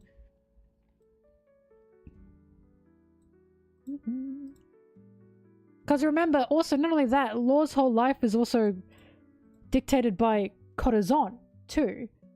Like, he was gonna die for Corazon, and then he talked to Sengoku, and Law was like, I don't know what to do now. I thought I was ready to die here. And then Sengoku said, so long as, like, fuck, it was a really good line, I've forgotten it now. Oh, don't question, like, Law was like, I don't know why he saved me, I don't know the reason for why he saved me. And then Sengoku said, don't question a person's love. As in, there was no reason apart from he just loved you. He wasn't expecting you to do anything big or anything great. He just wanted you to live, right? And then he said, so long as you're doing what you want, Corazon will be happy. I'm pretty sure that's what he said. So now Law is like desperate to do what he wants because he wants to be able to live the life that Corazon allowed him to have. So now every time he does something and someone tells him to do something, I say loosely, he's like, I was going to do that anyway. Because he's just got trauma. I love him. Oh god, I love Law.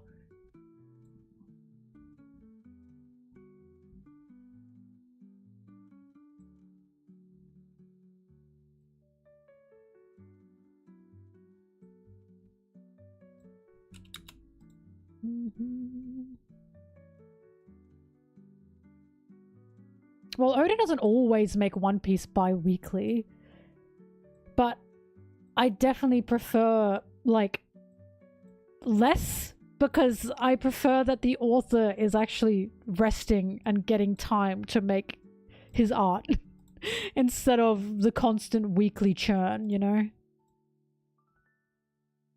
Because I don't know about you, I'm not impatient. I'm happy to wait.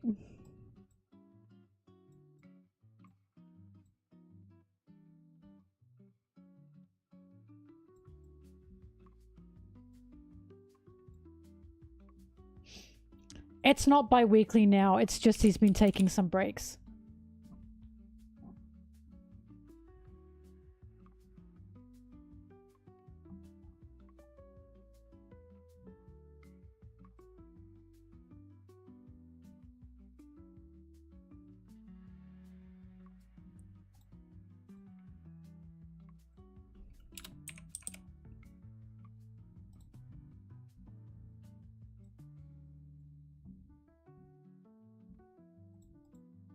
No, I don't think he said he was making it bi-weekly.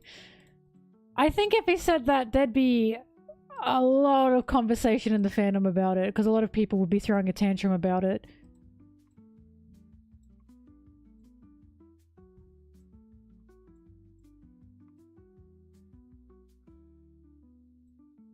I mean, if you can find a source for that, then I'll listen. But from what I know, he hasn't changed it to permanently being bi-weekly.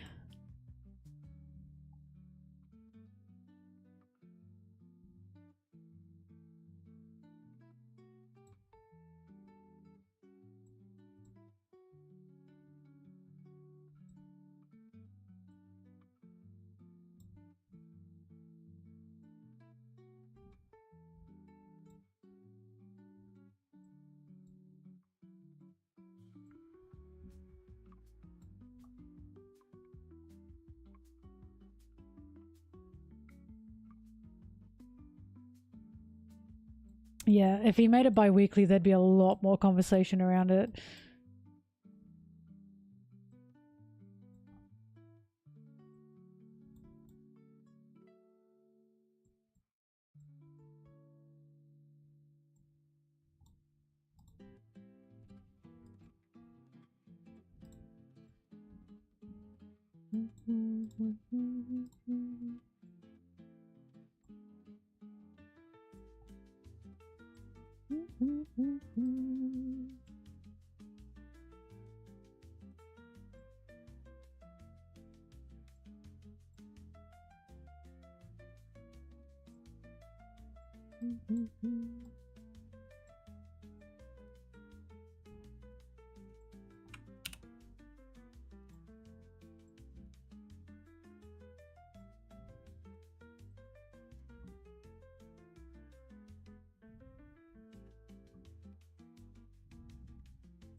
Shut up.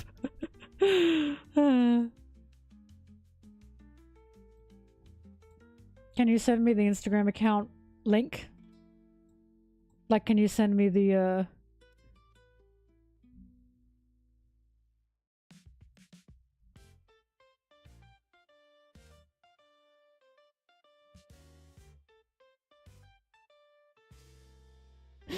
This is not an official account! This is bullshit!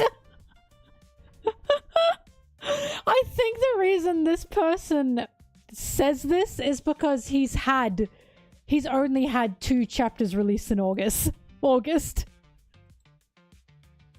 I think it's because he's had a break between the chapters in August.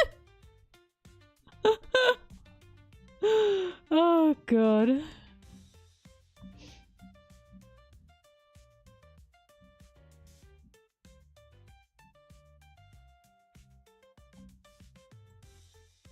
Well, the fact it's a non-official account should have told you, yeah, no, this is bullshit. Oh god.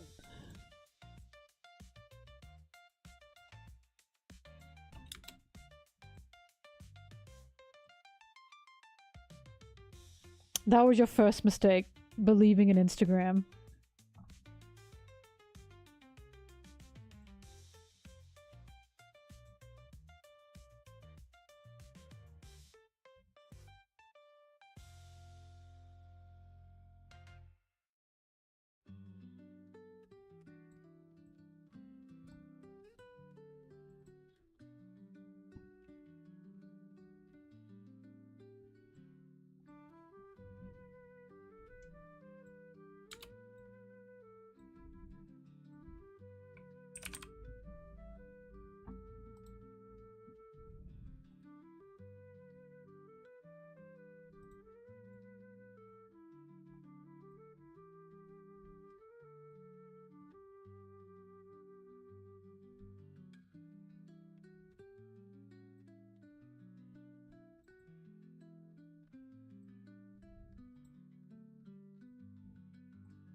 Hang on, Drew, how can it be more than the usual flashbacks we get and also feel rushed? I don't think those two things correlate.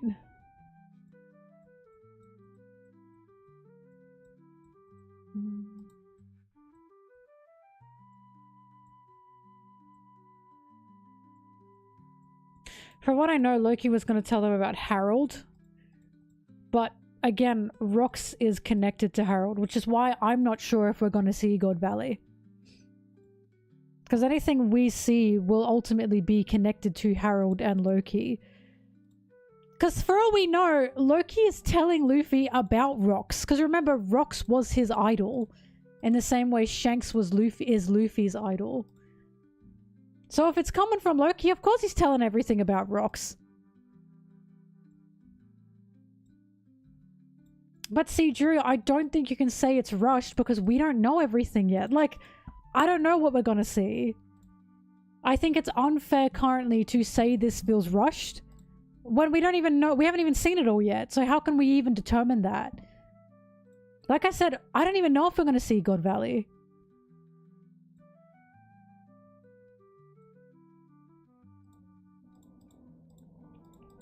You can get a feeling, but I'm telling you, your feeling is an unfair feeling. You should wait until this arc is done for you to determine that. I don't determine if anything feels rushed or dragged until the arc is done, and then I go back and reread the arc and determine it from there.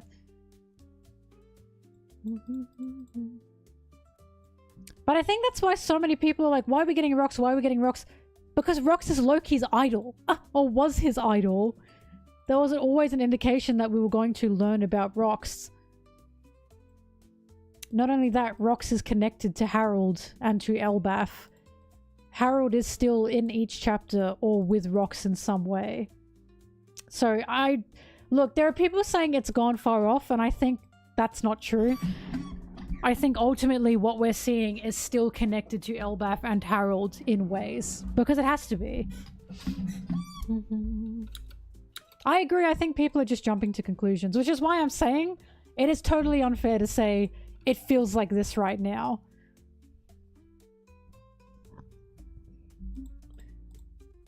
We got Kuma's flashback in a similar way, Drew.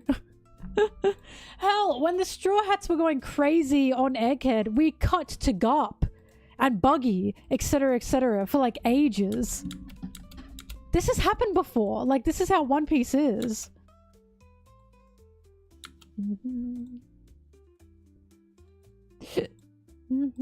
Also, the reason we're even getting this flashback is because they're deciding on whether or not they want to release Loki.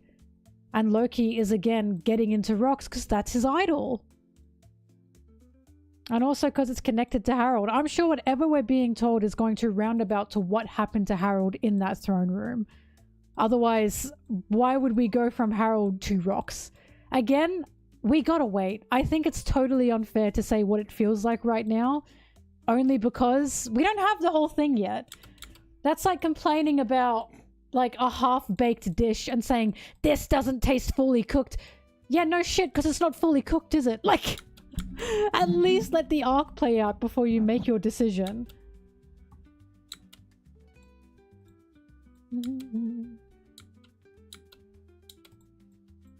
But you know what's funny? We got Kaido's flashback, which wasn't very long, and people complained about that being too short. And now we're getting about Rox through Loki and Harold as well. And now people are going, oh, it's too much. And it's like, I just don't know what people want anymore. Like, I just don't know what people want at this point.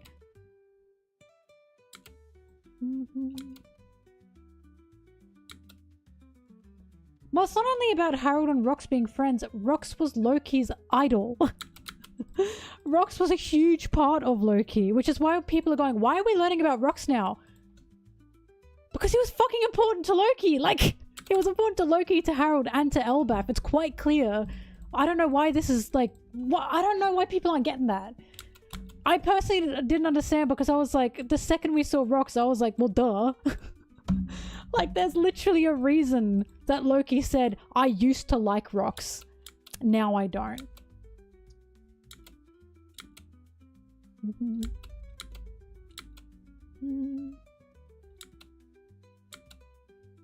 But we don't have a flashback in a flashback. We don't. Like, a flashback in a flashback. We were gonna see what happened to Harold, and then it was like, to understand what is happening to Harold, we gotta go to this point. Like, okay, yes, that may be a flashback in a flashback. But once again, you can say the same shit about what happened with Kuma and Kuma's story. And how that literally went through Kuma's entire life. And then we went to Bonnie as well. And it's like... This has happened before. Why is this weird to people? Doflamingo as well. We got Doflamingo's story within Law's story. So, well, I don't know. Why is this weird to some people? We've had this before. Is this like... I don't know. This is... Those are two characters we know. We fucking didn't know them back then. What are you talking about? We didn't know shit about Doflamingo, and we didn't know shit about Law. What are you talking about? Back then, we didn't know who fucking Corazon was back then. Like, what? We didn't know who they were. Yes, but we didn't know why, did we, Drew? Also, we've known of Rox. We were told of Harold. We were told of Loki. They haven't been introduced to us in this flashback. They are being explained to us in this flashback. You're acting like they've been introduced to us in the flashback. No, they haven't. We knew of them previously. Like, what are you talking about? That's what I'm saying. We literally didn't know anything about Kuma until Egghead. How is she relevant? It's almost like you have to keep reading to find out. Do you understand now? I can't answer that, but I'm literally telling you, you're being unfair because you're saying this half-cooked meal doesn't make sense to me right now. Because it's fucking half-cooked, isn't it? You gotta wait and let the story play out. I'm sure it'll be relevant. Like, give it a second. I don't know. It just seems like you're being unfair. I'll tell you what, if Shaki remains non-relevant to anything that's happening by the time the flashback is done, or even the arc is done, alright, go ahead, you can tell me that wasn't relevant. Currently, right now, you can't say that, because we genuinely don't know. We don't even know why Shaki is at a bar right now making a bar. We have no clue. We literally have no idea. This is what I'm talking about. It just sounds like you're being impatient, in my opinion. Like, you're saying it's too much, but then you're also not getting enough. So then you're saying, oh, why is anything relevant? Well, that means you're not getting enough, are you? It means that you're waiting. That's exactly what I'm talking about. You just have to wait. It's totally unfair to say something feels this or that way until we've gotten the whole thing. Yeah, so Drew, you see how that's your expectation and not what Oda did, so you're upset? Now, do you see how I always say it's a problem? When I say, if you are expecting this to be this, you're gonna hate it. Because you've already, in your mind, decided this is what you want. And you didn't get that. And you didn't get that, so now you're saying, well, I didn't get that, so I don't like it. There was literally no guarantee this was going to be about Loki's fruit. It was always going to be about Harold. And then by definition and extension, it's now about Rox, because Rox was involved in Harold's life. Like, every single chapter has included Harold and Rox together. And I have no doubt that what we're seeing is about to relate back around to why Harold got stabbed in that throne room. Like, I'm sure we're gonna see what happened. Just give it some time.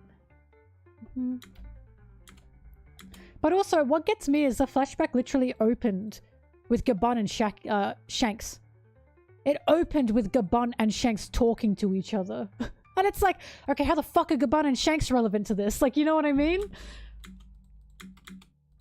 Like, there was never indication that this was only going to be about Loki just from that opening alone.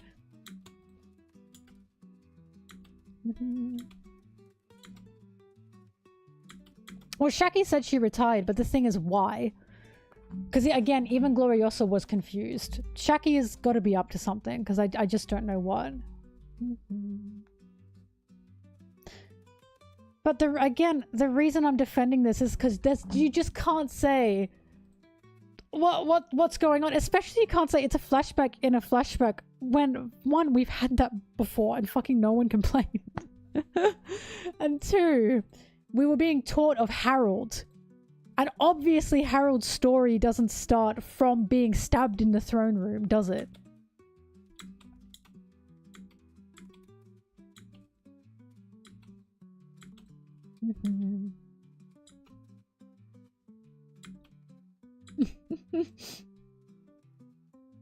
Yeah, bro, why are we learning about Sabo and Luffy's flashback? We didn't even know the guy.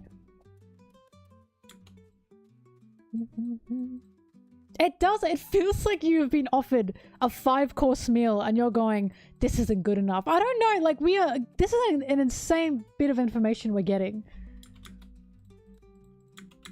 Drew, I don't think you understand what I mean. In Luffy's flashback with Ace, Sabo was introduced, and then we got Sabo's past in the flashback. And that is what you previously said. We didn't even know him. Bro, we didn't even fucking know Sabo existed. Until Luffy's flashback. No one complained about Sabo being introduced.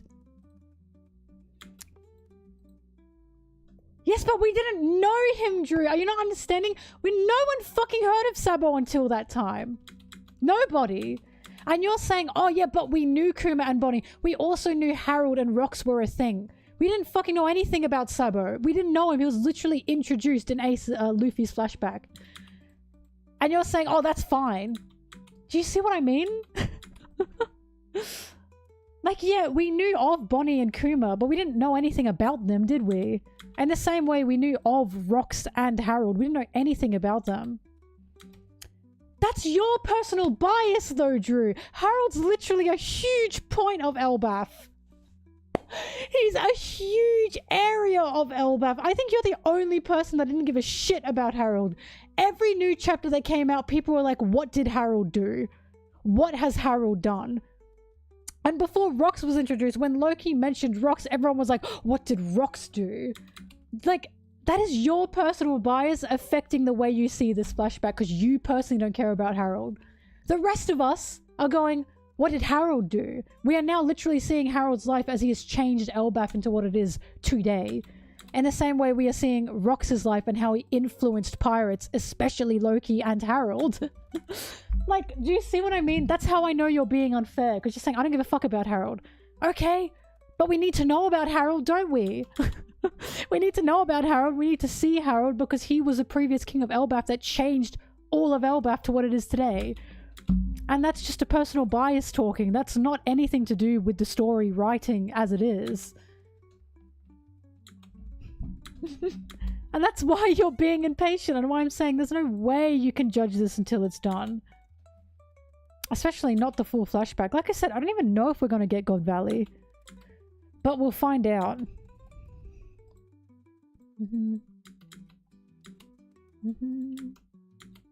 Like, we got fucking Shanks and Shamrocks revealed in Elbaf. How is that relevant? Gee, I don't know. Maybe we should wait. Maybe we should find out. Okay, and he was more than that, wasn't he? He was also the friend of Harold and the icon of Loki. Are you forgetting about that?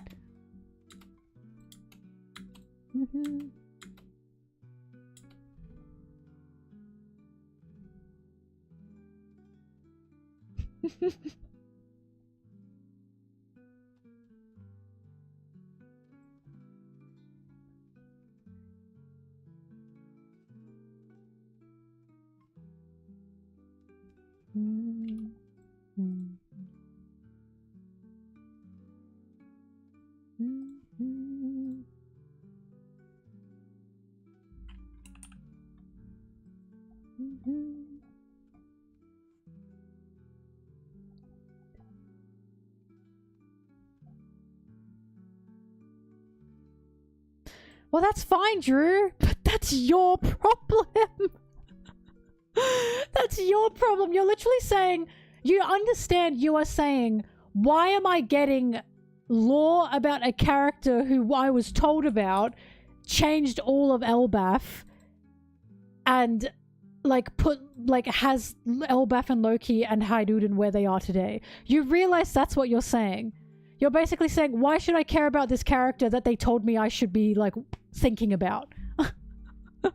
Because, Drew, you're the only person I know who doesn't give a fuck about Harold. When Elbaf first dropped and we were told of Harold, fucking everyone wanted to know about Harold, me included. I still want to know how Harold got to where he is. I still want to know where Harold is going. The second we saw Harold's poster in the castle, everyone wanted to know about Harold. Elbaf is literally about Harold as much as it's about Loki and now Rox, because Rox is Loki's idol. I don't know, it's just a bit silly to be like, I don't care about this guy that the story told me is important. Like, well, that's fine, but the story has told you it's important. So you have a personal bias and you're saying you don't like it. That's fine, but that's nothing to do with the writing. Oh, he started out like Loki and then he's got sweeter.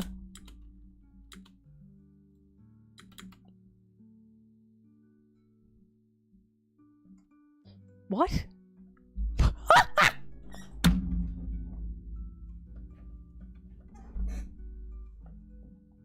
I don't don't even know what to say to that. I don't know what to say to that. I don't know what to say to that. I assume you're trolling now. We're moving on. I will say, what an incredibly shonen thing to say, but we'll move on.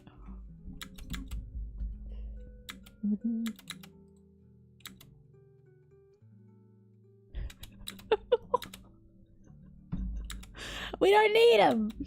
That's just too many of them. Sorry. Oh my god, what an insane thing to say.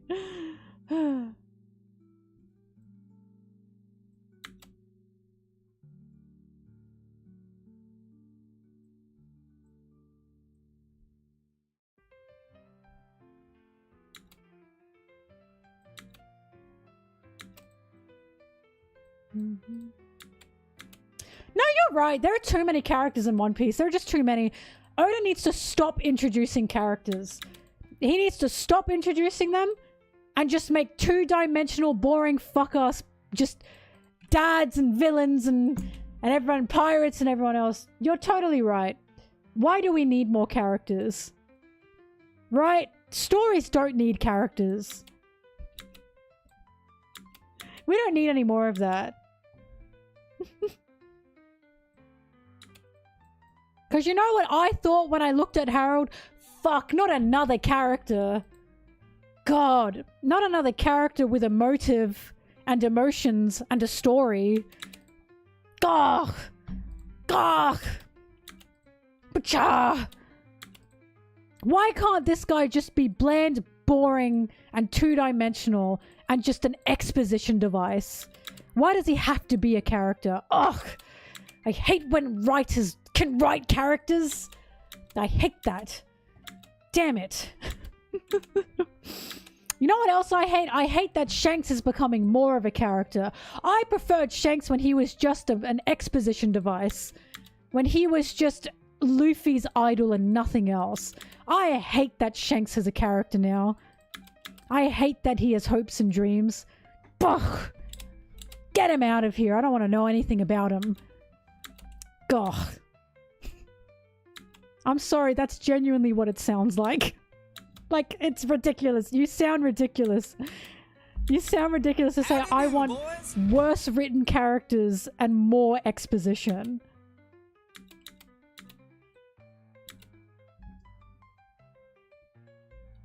Mm-hmm.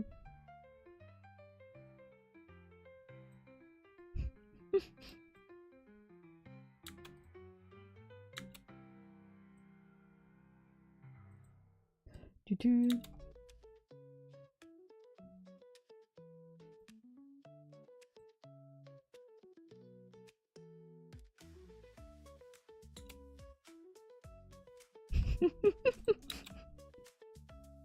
I think Sanji should take all the characterization from now on. He needs another backstory. In fact, he needs 3 more backstories. And I think Sanji should be at God Valley because he needs to soak up all the characterization from God Valley. And Sanji needs to be the main character of Elbaf because we have too many characters already. Sanji can be just the main now. Sanji can be the princess of every single island now. We don't need any more characters, you know? We don't need anything else now.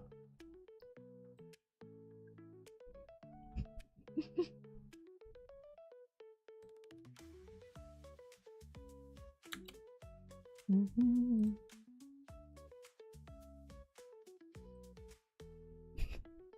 Sanji's backstory. Sanji has 2.5 backstories because his lighter has a backstory. Mm-hmm. Mm-hmm. Mm-hmm.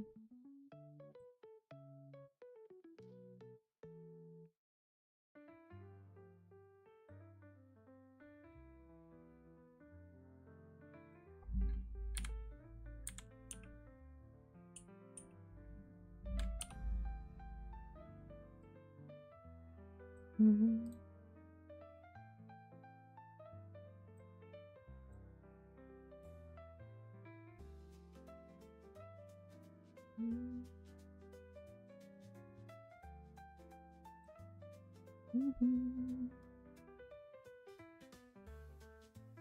Drew, did you like Marineford?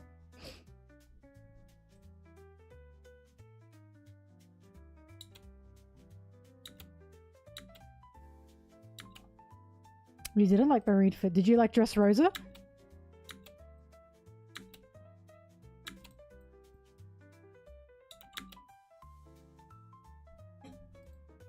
Now hang on. You're reading for the Straw Hats, but you liked Impel Down. Where there were literally no Straw Hats except for Luffy.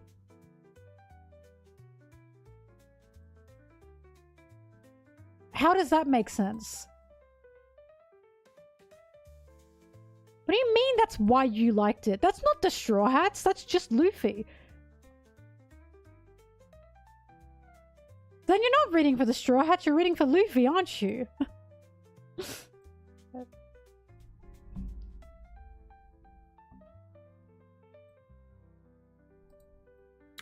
Did you like Zoro?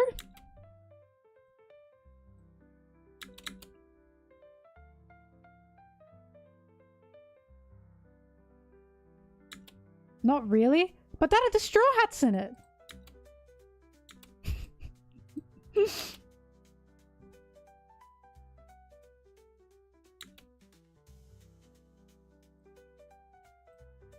Did you like Egghead?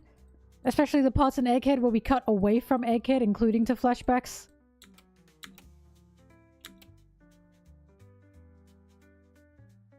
Mm-hmm.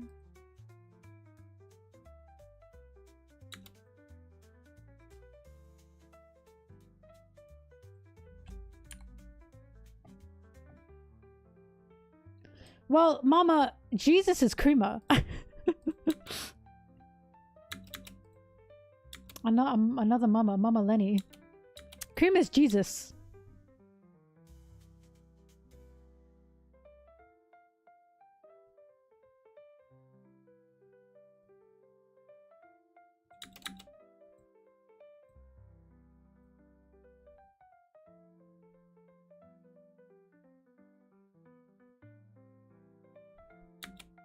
Mm-hmm.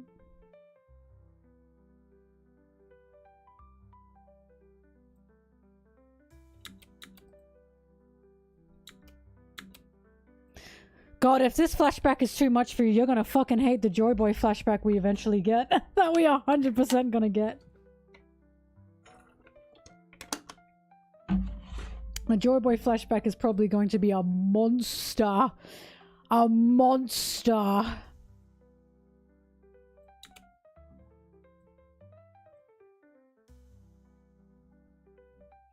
I don't know, maybe it's because I like Rox and I like Roger and I am enjoying Harold and Loki. Maybe I'm just biased because I am enjoying these characters. I think Harold's a shit dad, but he's definitely an interesting character. Just because he's a shit dad doesn't mean he's not a good character. Like Garp. I think Garp's a shit person. He's a good character.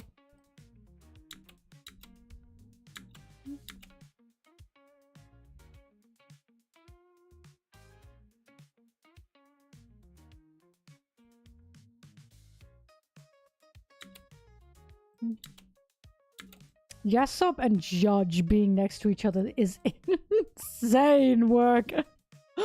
Fuck, calm down. Yasop's not a monster.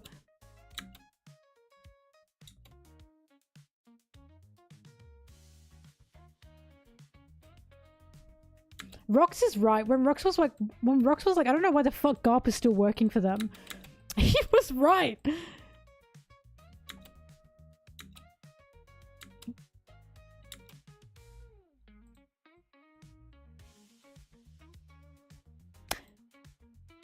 How interesting. So you don't like Rox because you don't think he's mysterious enough.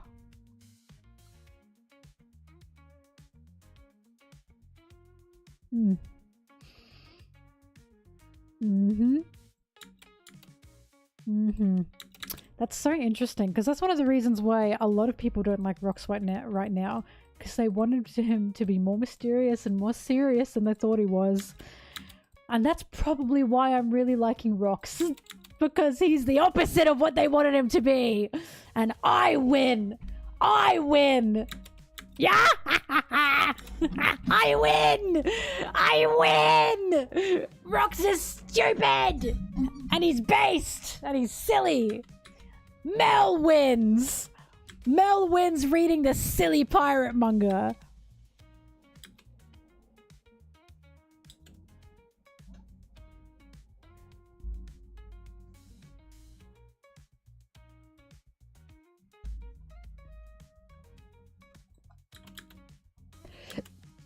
I win.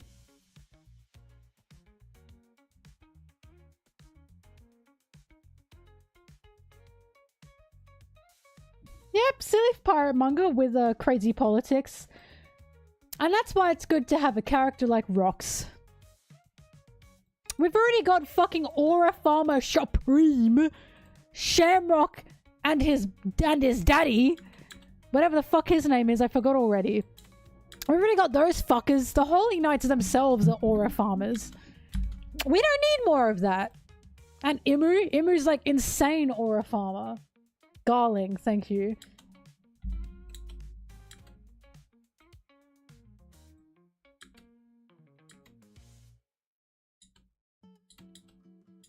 It's just so funny. Oda and the themes of One Piece show time and time and time again. Don't make assumptions based on half information. Don't make assumptions based on rumors because they're probably wrong. And yet, what keeps happening in this fandom? People keep hearing rumors about these big pirates, such as Roger, such as Rox. They have an expectation because of rumors that they deny were rumors. They were rumors. And then they get upset because the rumors weren't true. This is like a self-fulfilling prophecy. This man is an incredible fucking writer because you are falling for the propaganda that he is telling you not to fall for. Which is why it cracks me the fuck up. He's telling you straight up, do not believe rumors. Do not believe it until you see it. And then people don't get what they want, or they don't get the character that they want because they thought they were someone else because of rumors. And it's like, I just don't know what to do anymore, you know? I just don't know how to reason this anymore.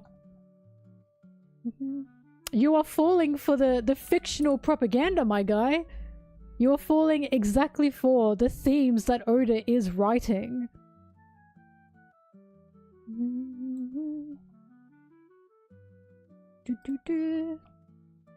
And isn't that funny how that ties exactly into Loki's original introduction?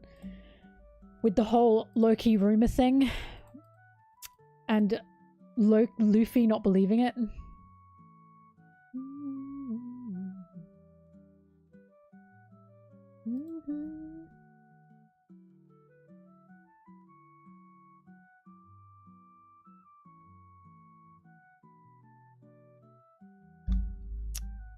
Oh, I'm gonna hate when Dragon becomes a character.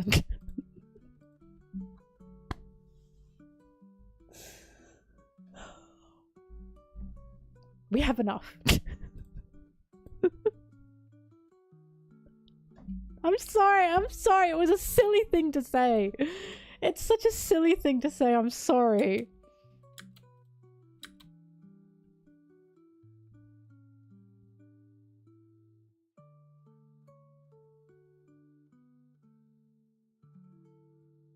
This is such a sexy Rayleigh frame. Oh my god. Oh my god. Oh. Rayleigh. Rayleigh. Ah. I love him. He's so hot and sexy.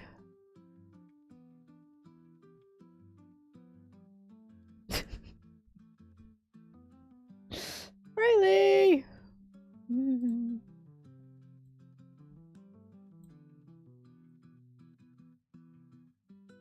You want me to believe Zoro parallels this fucking sex icon? I just don't think so. I just don't think so. Not Rayleigh. He's way too MILF mama for that. He's way too MILF mama for that.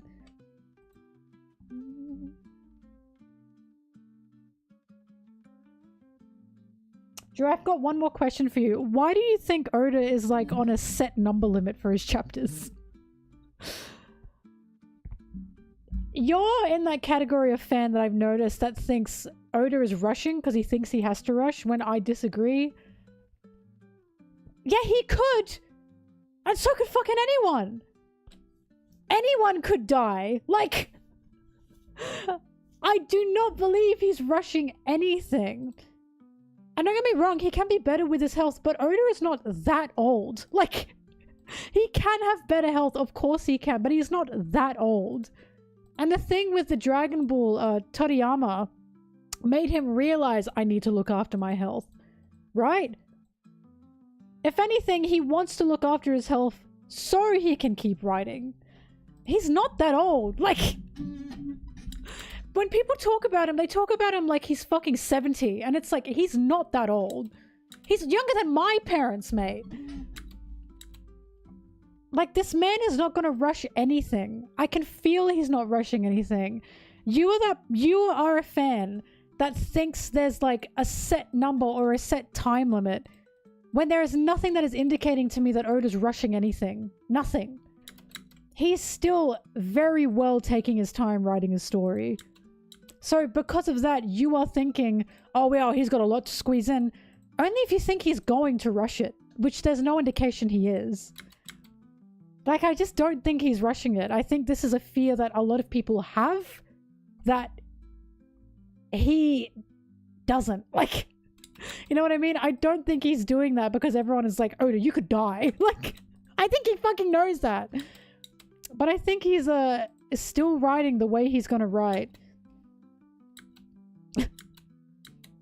He said 5 more years 20 years ago, and then he said 5 more years 10 years ago, and then he said 5 more years 5 years ago.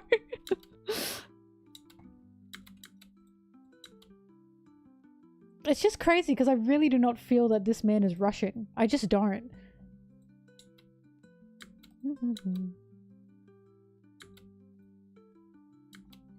Do I want him to write till he is 65? If he wants to! Fuck man, I don't have a gun to his head! If he wants to write till he's 65, he can write until he's 65. He has literally said that he would be happy writing One Piece for his whole life. He said that, right? Other people say other things, but it's like, so long as he gets the breaks he's allowed to have, which is why it's good when he takes breaks, it's fine. People get slower as they get older, so he's not rushing anything, is he? Also, there are some fantastic creators out there that are like 70 and they're still acting and they're still writing. You just have a fear and you're pushing it on the story. And like, I guess that's fine, but you have to understand, he will write as much as he wants to write, right? I don't think your fear is dictating his writing. I really don't think it is. I remember looking up his age because I was like, why is everyone saying he could die? How old is he? And I was like, 50? Bro, 50 is not that old.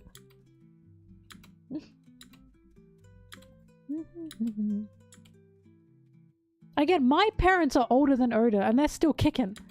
They're still doing shit. They're still doing backflips and everything. We're clearly in the final saga, but he's not rushing it.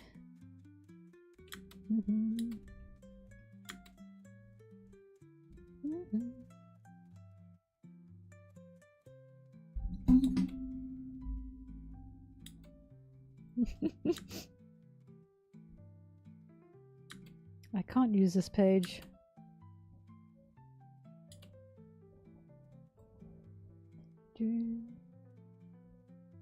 I understand your worries, Drew, but these are just life things that you can't control. It sounds more like you kind of want him to rush because you want the ending. I get that fear, but you can't control that, right? I do not believe he's rushing it, and whatever happens, happens. Like, it's just life. It's just life.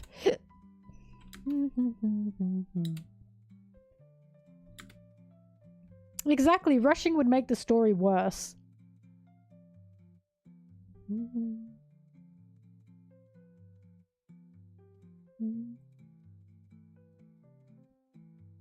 How can you rush unnecessary things?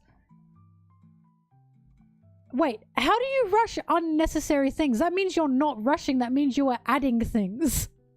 Rushing would mean he's going through necessary things quickly. That doesn't make sense.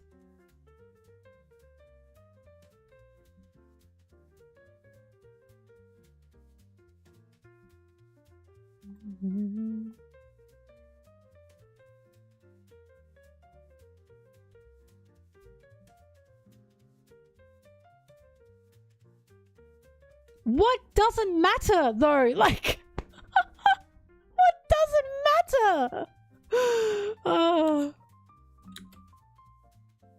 That's crazy because there's not a single thing I've read currently that has made me go, why does this matter? It's making me ask, I can't wait to see why we're being told this.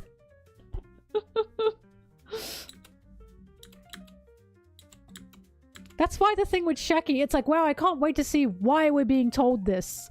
Because I know there's a reason.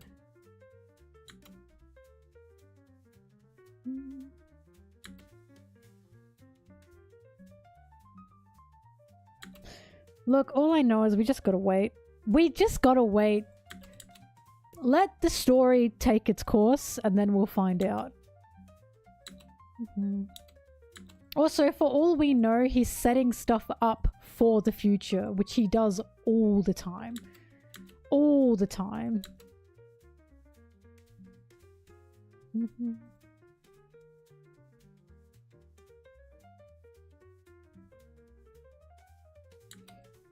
The only thing that Oda rushes is his art style. And that's not something that he can control because that's Shonen Jump pushing him. Which is why that pisses me off so bad.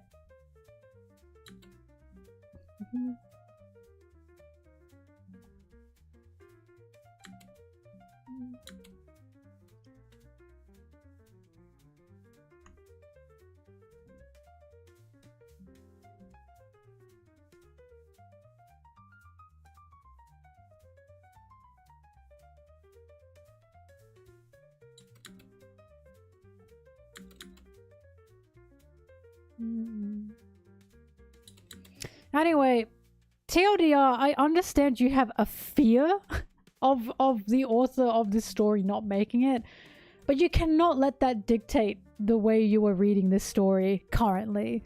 If anything, that means you should be appreciating what you are getting now and thinking, I'm sure he has a plan for this, especially with an...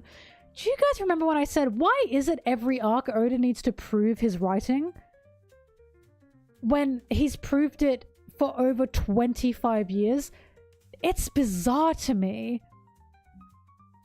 It is just bizarre to me. Like, every single arc, people have to debate if Oda's a good writer. And it's like, we just came out of an arc that was fucking incredible. Now we're moving into an arc that is once again starting up. And we are again debating, is he a good writer? I feel like I'm fucking dementia, you know what I mean? Like, why does he always have to prove he's a good writer per arc? It's just it's genuinely strange. I've just never seen this before. I've played these games before! Like deja vu, you know? Like deja vu. It's just insane. I just don't get it. I've never seen this before.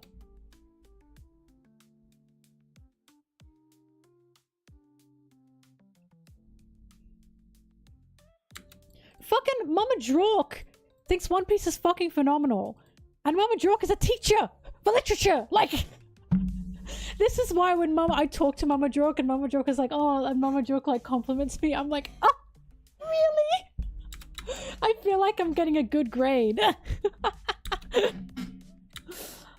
It's just crazy. I just don't understand why every arc he has to prove himself as a writer when he's done that for over 25 years.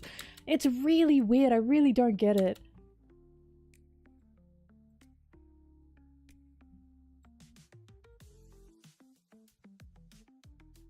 It's like an arc ends and people go, oh yeah, he is a good writer. Yeah, no fucking shit. We knew that. We knew that. We've known it for 25 years. God.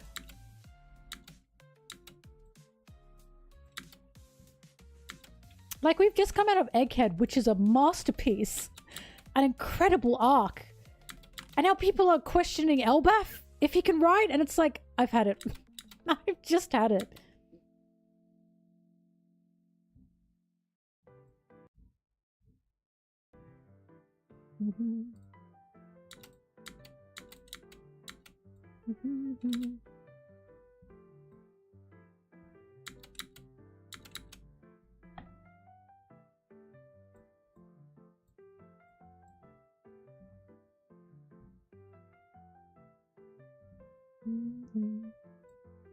Once again, we don't know when we're going to get a Brook flashback.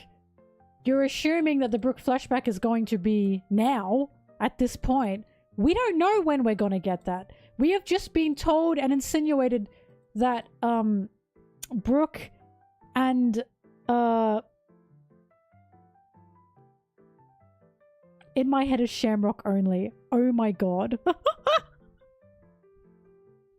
Gunko, thank you. I had Shamrock in my head. We have just been it's just been implied that Brook and Gunko know each other.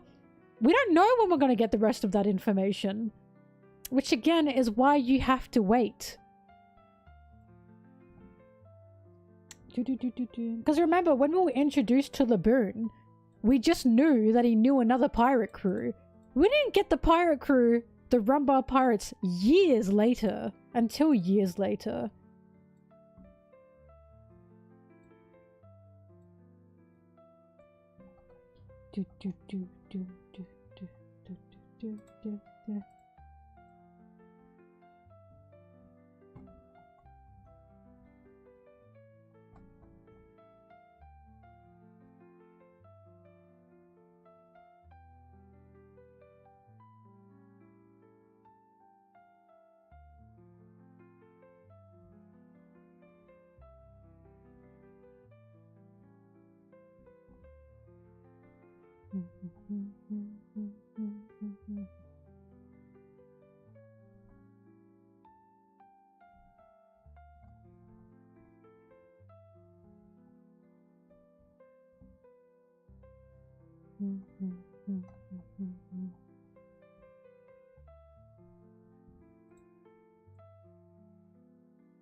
That's insane. Don't need to know about every tree branch. Don't need to know about everything about the world for the 1156 chapter build up to pay off. That's crazy because I know thousands of Lord of the Rings fans that would disagree with you. Bitch, are you kidding me? Lord of the Rings fans are the fans that will tell you every single fucking inch of this book and this world. They will literally, like, want expansions and they want to buy extras because they want to know everything about this world. Like, what are you talking about? I don't want to know every inch of every tree branch. Okay, but majority of Lord of the Rings fans do? Like, I know for a fact that they do. I know that because they talk about it all the time. There's literally a giant encyclopedia written by him. Like, what are you talking about? Pot called the kettle black or whatever the fuck.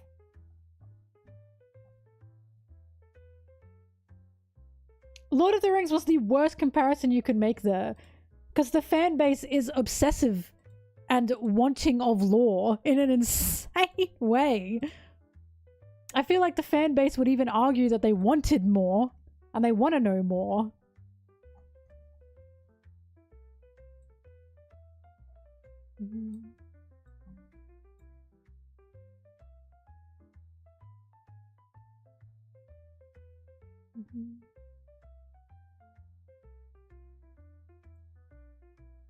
That's the craziest part. We still don't know everything and we're not shown everything in the One Piece's world. Like, we're not being shown everything. That's the craziest part. We're just getting shown an entire world.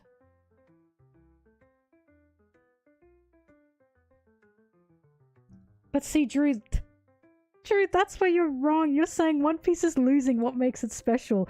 I've never been more excited.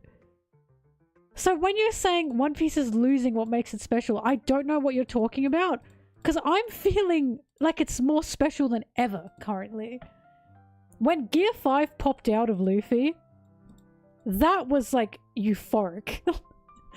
When Egghead happened and we got the story of Kuma and Bonnie, and we got the Gorosei, and we got Emmet, and we got a flash of Joy Boy, and we got the giants appearing. That was so special. When was the last time we just had the Straw Hats goof on the ship? That would have been at the end of it, Wano, mate. The Straw Hats also goofed the fuck around at the beginning of Elbaf. I don't know if you remember that. We literally had a scene of the Straw Hats cutting Robin's hair at the start of Elbaf. What are you talking about? Literally, Legoland was them goofing the fuck around. Luffy ate microplastics.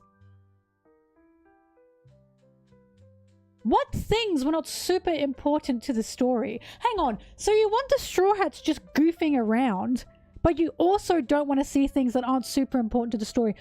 Are you seeing how you're not making any sense? It just doesn't make sense. It just doesn't make sense. I just... saying, oh, One Piece is losing what makes it special. I don't know what you're talking about. One Piece right now feels more special than ever. I've never been this excited. Like, I'm fucking on the edge of my seat for every chapter. How is it losing what's special when the majority of people reading One Piece right now are going crazy over it? Just insane over it. It feels more special than ever, in my opinion.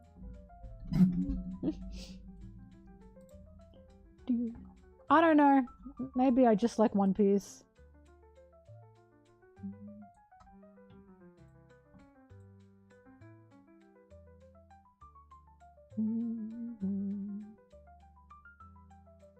I am waiting for Joy Boy. I do want to know more about Joy Boy before Gear 5.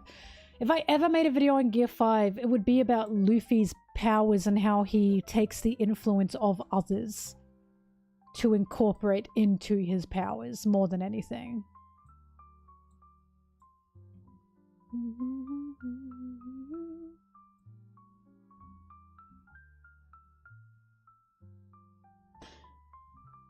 It's fine that you want more of a focus on the Straw Hats.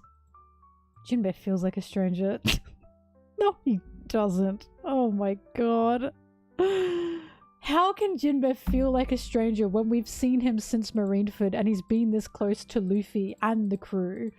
From Marineford to Fishman Island, to Whole Cake Island, to Wano, to Egghead, to Elbaf. Like, I just feel like you're forgetting things more than anything, honestly.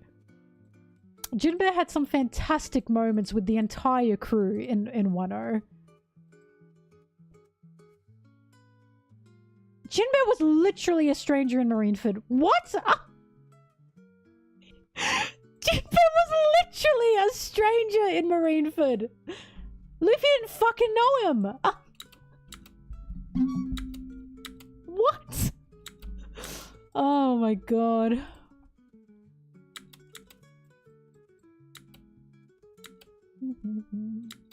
Oh, whatever. The thing I don't get is you can't even argue that it's not like this is different because Alabasta was about Vivi, right? Baroque Works to Alabasta was all about Vivi, and then we got the Straw Hats introductions, as in we got introduced to them. Skypiea was not about the Straw Hats. Skypiea were inserted into a world. I mean, Straw Hats were inserted into a world that wasn't about them in Skypiea as well. In fact, Skypiea had huge flashbacks that didn't involve Luffy at all. We are getting great Straw Hat moments in Elbaf as well, which is why I don't know what you're talking about. We are getting the Straw Hats talk to each other and have fun together. Elbaf literally opened with a banquet. And the Straw Hats talking to each other and having fun together. Like, Elbaf literally opened with Robin and Saul meeting. That is a huge Straw Hat moment. Do you see what I mean? When I say, you're probably just forgetting things. I genuinely think you are just forgetting things. Because you're complaining there's not enough Straw Hat moments. But Elbaf was riddled from the beginning with nothing but Straw Hat moments. Literally nothing but Straw Hat moments. This is exactly what I'm saying. This is why when an arc is finished, it is so beneficial to reread it. Because you will notice just how well this mixes and just how well this molds with everything. Because the weekly read definitely hinders One Piece, but once it's done, the arc, and you read through it, it's fucking fantastic.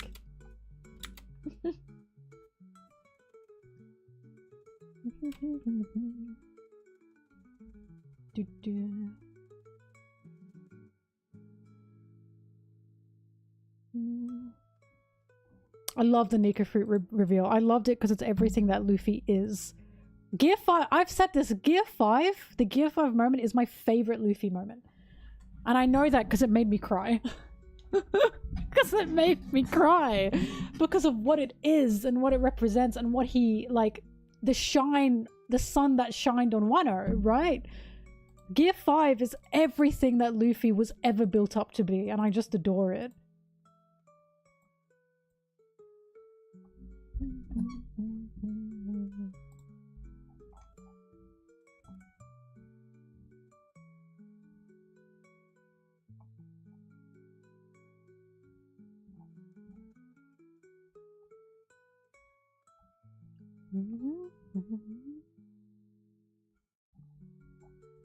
Sorry, I'm looking for a page.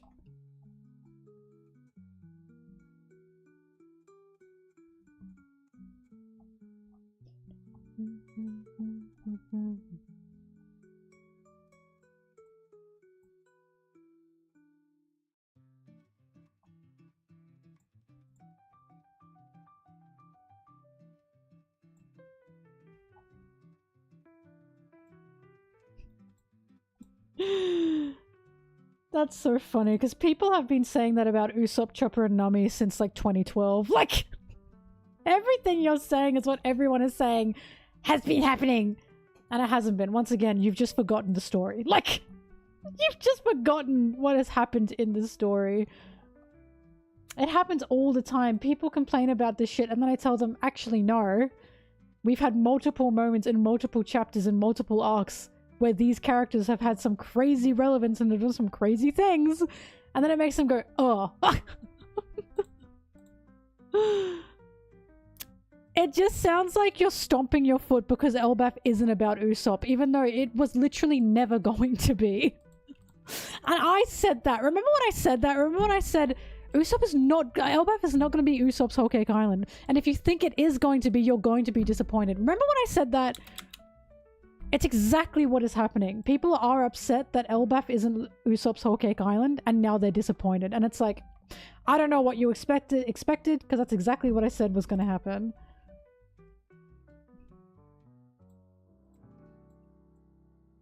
Well, here's the thing. I don't think it's forgettable. I just think One Piece is so long, you've forgotten. I just think the moments that those characters got were not good enough for you, so you forgot them. It's Sanji broke the story. Like, Chopper's just gonna become a mascot.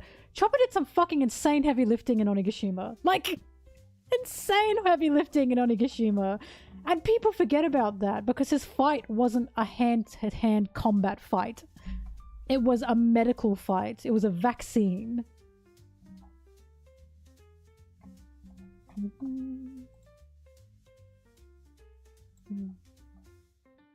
1156 chapters, yep, and I hope there's 1,000 more. If Oda wants to write it, I hope there's 1,000 more.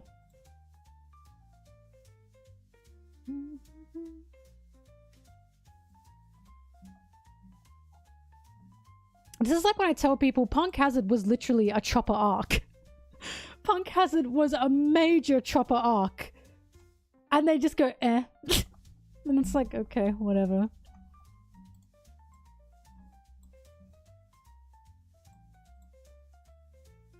If it's too long, then why are you reading it?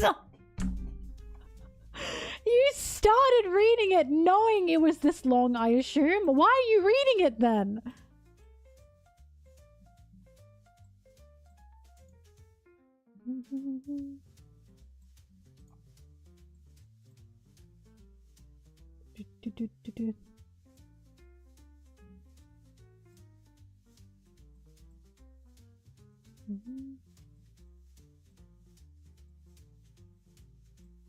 Well, no wonder you think we're seeing unnecessary things, because you think it's too long. Everything we've seen has been for a reason. Of course you're gonna think it's too long if you see shit and go, this doesn't equate to anything. Yeah, of course you're gonna think it's too long then, because you're not understanding why we're seeing what we're seeing.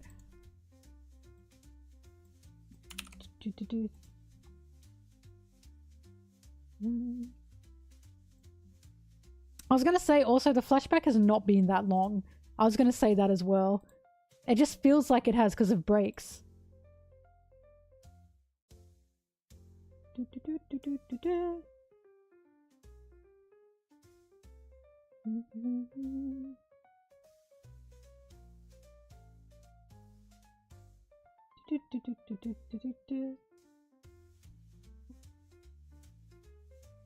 I don't know, Drew. If you are just complaining over and over and over again about what you're reading while the rest of us are going, we are having the time of our fucking lives.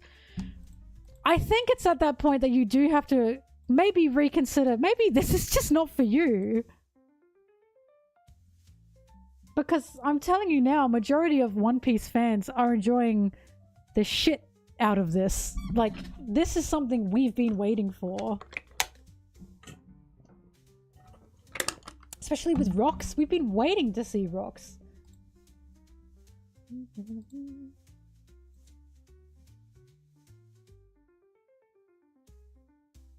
Breaking manga page.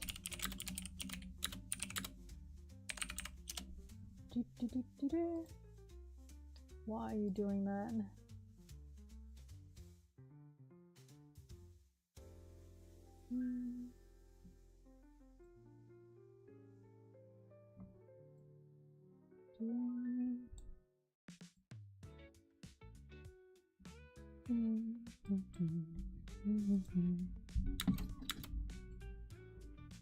I don't think Ida's still alive. I think she's dead.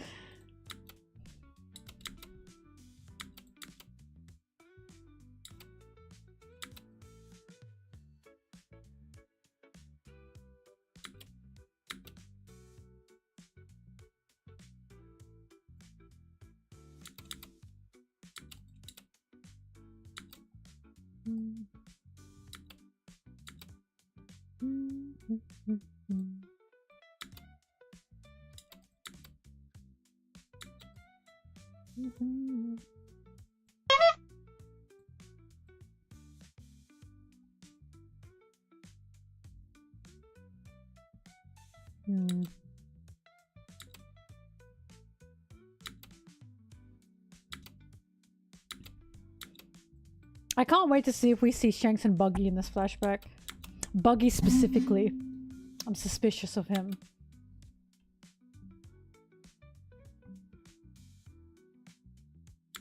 Nah, if they thought Loki killed Ida, we would have been told that. Like, remember, they thought everything that happened to Elbaf that was bad was Loki. Like, if Ida died because of a fire, they already would be blaming Loki for that. Or Hydurin would be blaming Loki for that.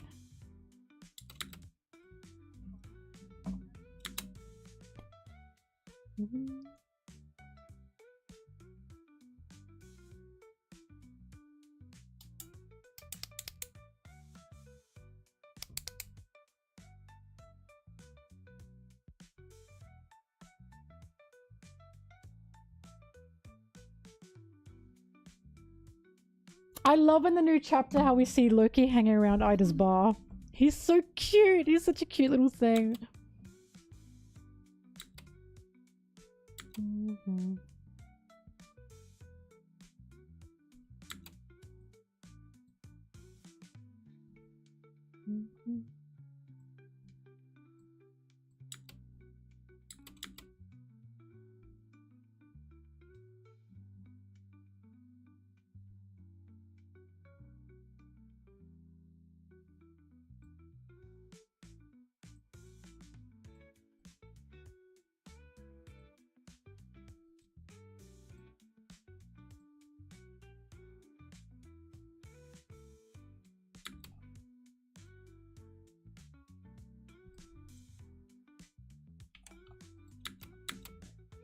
Shaki's bar, Ida's bar, Makano's bar, and Sanji's bar, which we will eventually get in the future. Guess what? Bro, he owned a restaurant. That is basically a bigger bar. Sanji's all blue bar. You watch out.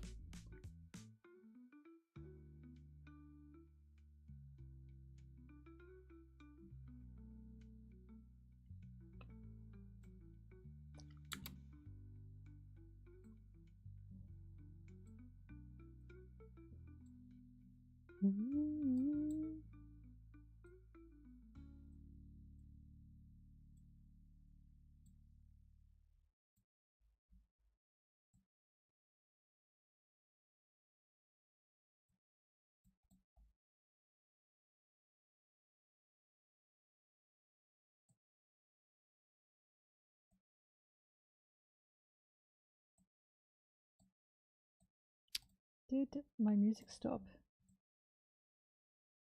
It did.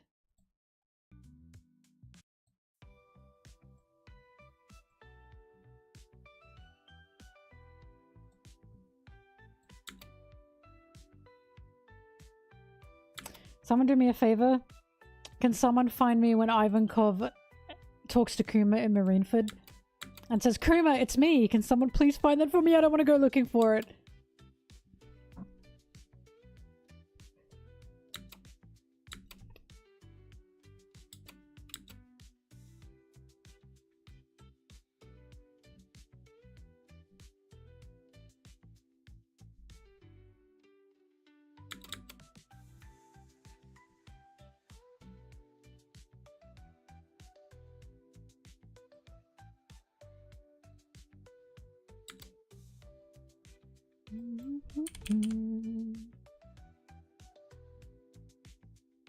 Hang on. Keep that for me. Keep those numbers for me.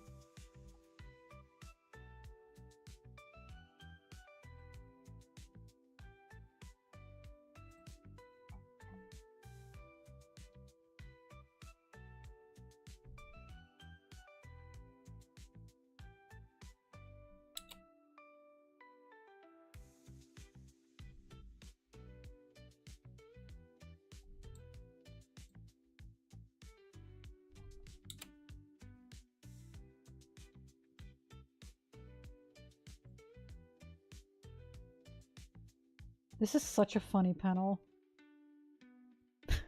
Luffy is so little.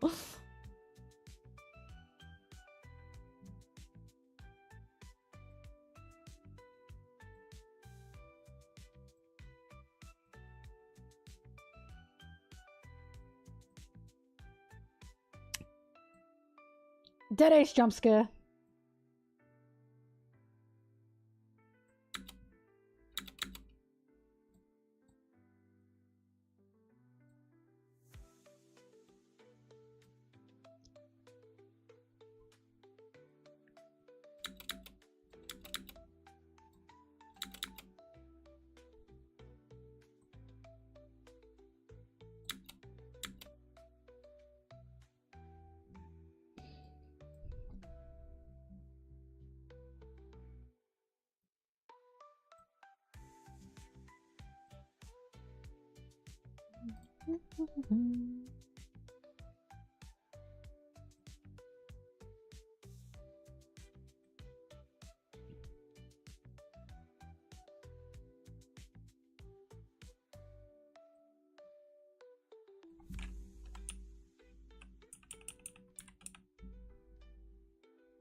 Every time I show dead ace, I'm hoping the audience goes, oh, for a second.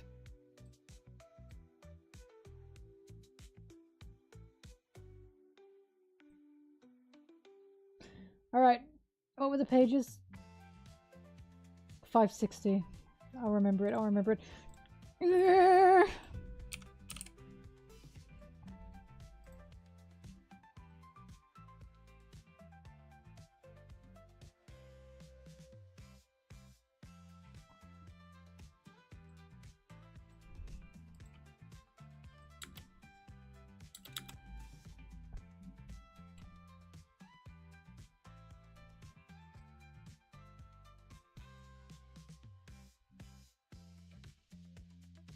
'I fucking hate Chicky! I don't like him. The thing is, I don't even like, I genuinely don't feel any way about him. Like, I don't think about him. Elbaf pissed me off too much. Like, people wanting Shiki in Elbaf piss me off way too fucking much. Because it's not Shiki. It was Gaban. The way I had people going, oh, it's Shiki. You're an idiot. Why would it be Shiki?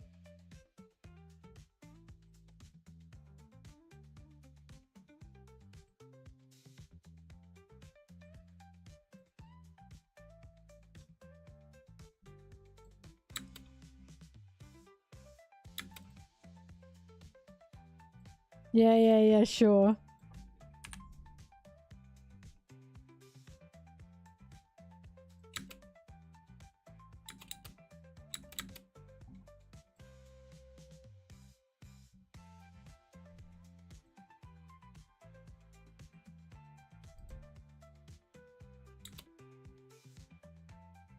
$560, that's what it was.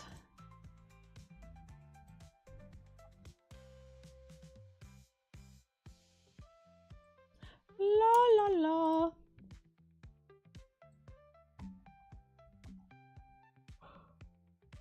Hababa. Hagaga da baba.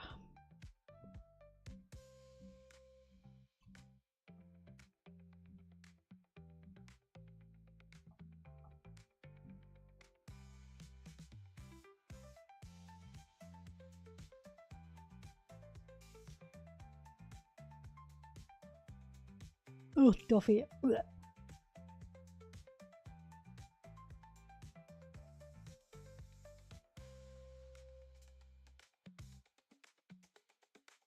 Oh, looking at the pages of Iva going, Kuma, stop! What's going on? I'm being told that Kuma was made a guinea pig for the government. It hurts, like, extra hard.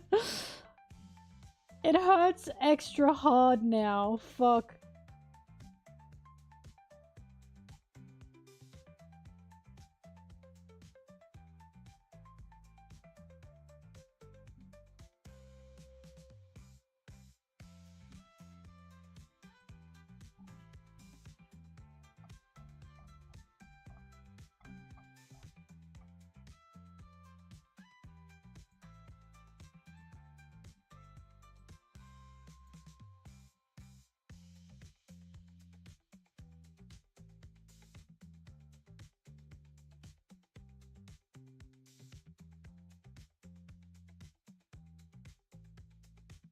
I mean, Whitebeard probably went, eh.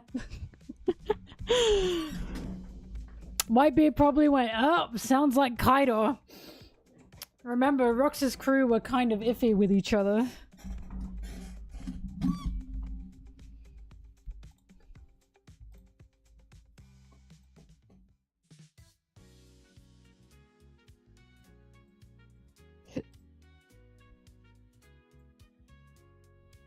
Mm-hmm.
Yeah.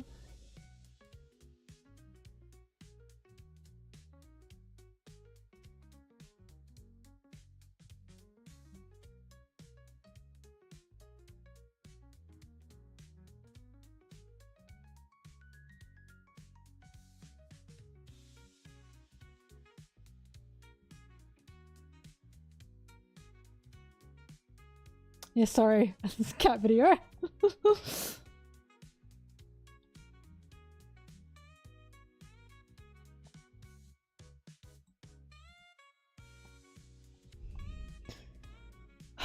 Okay. Kuma, Ivor, Luffy, Doffy, manga, page 560.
Monkey D. Dragon!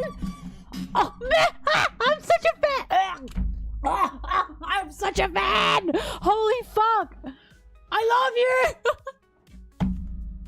I love you! Come back to me! I love when you look east! Oh my god! I did start choking. Oh my god, I love you, Monkey D. Dragon. I support you. I need you to know that. I love what you're doing to the world government. Please keep doing that to the world government. Thank you, Monkey D. Dragon. Oh my god. Thank you for the support. I love you, Monkey D. Dragon. That's a real one, see? He's real. He's just hiding. Oh, G. Dragon.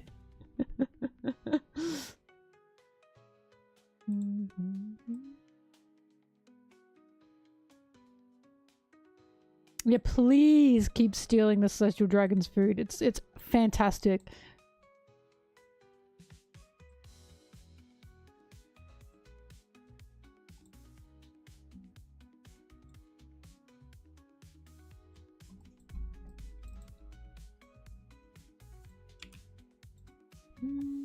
The ... I know he's looking east.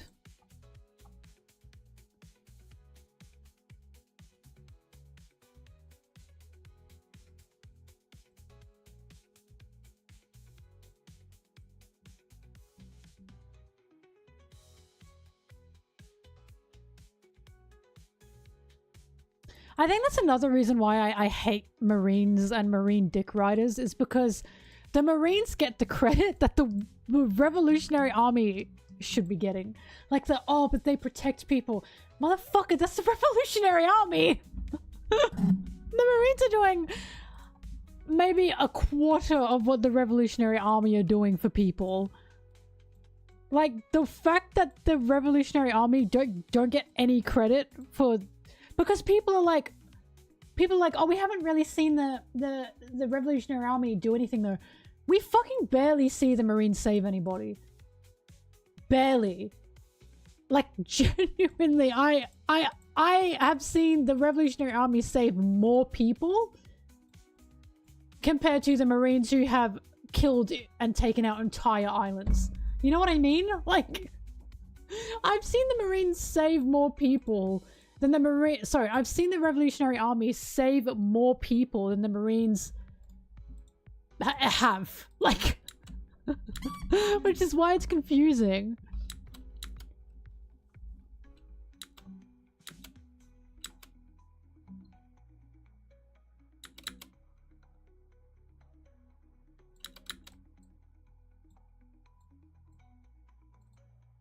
You'll never see me dick riding the Marines.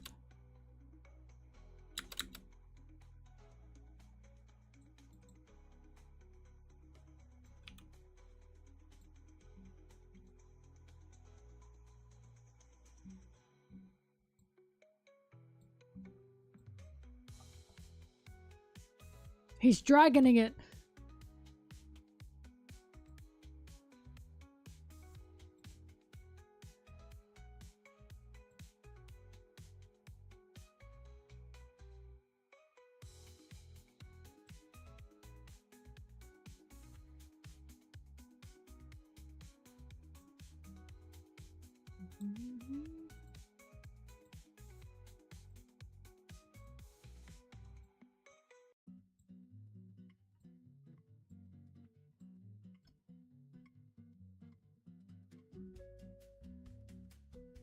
La la la la la la la.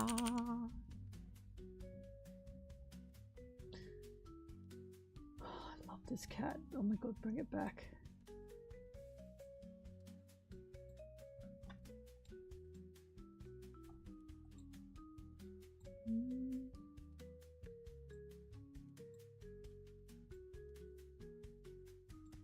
Feminist women love Eminem.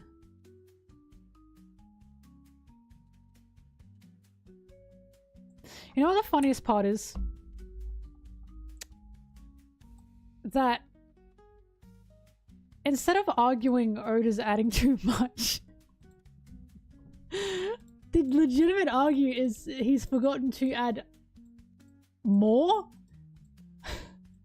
For example, and hey, for all I know, this will be a flashback. For example, Zoro saying he wants to visit the grave of,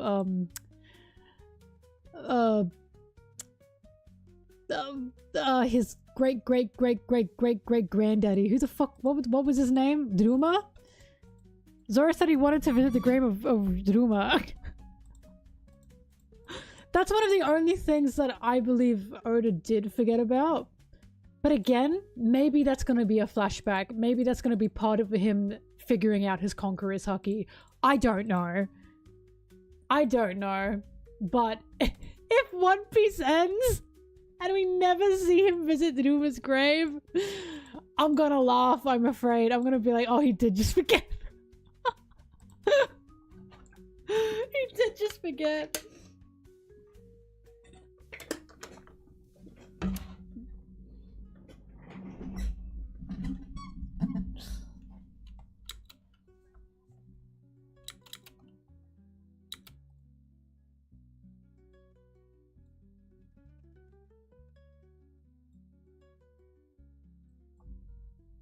Can you imagine Zoro sailing away from Wano and he's like, I think I forgot something. I just can't think what.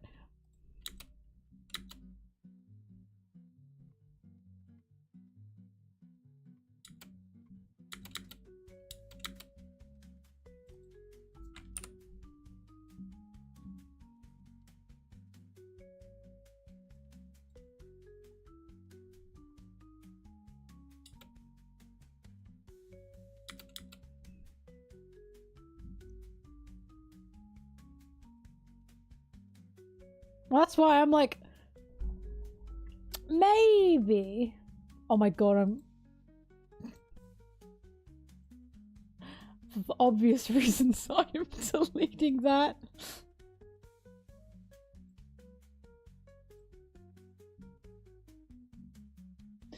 But, I'm like, maybe it's gonna be in a flashback, maybe, like... Zoro, like, maybe Zoro saw something at the grave that's gonna come back around. But I don't know.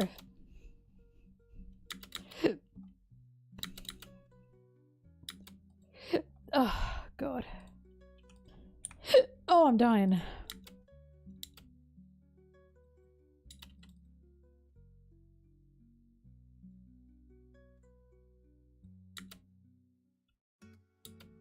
The funniest memes that were happening in Onigashima was Jinbe at the door saying cruise full.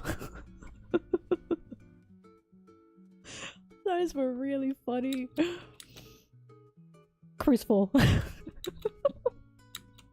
No one else. No one else allowed in.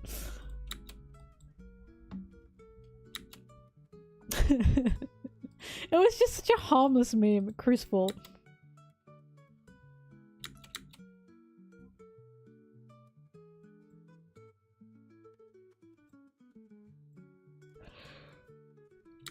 Whoa, whoa, whoa, whoa, whoa.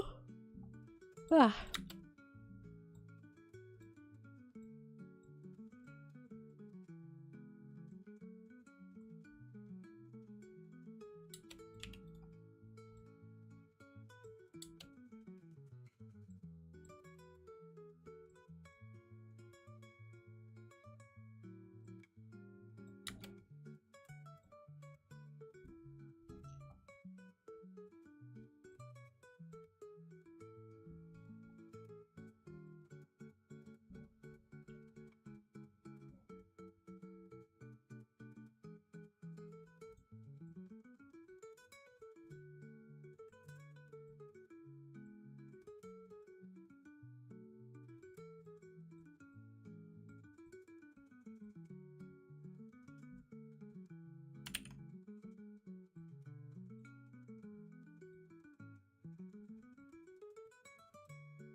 Duffy, Ivor, Kuma. 516.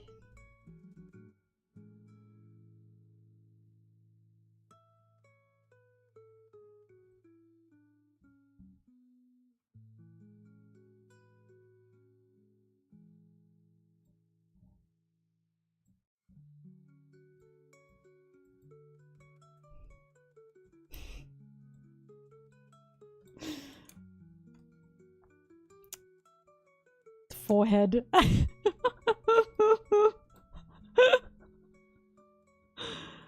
Duffy's forehead takes up more than half of this panel.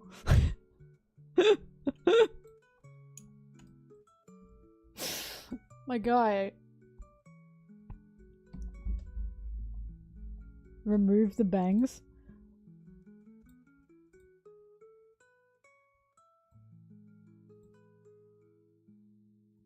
Wait, did I?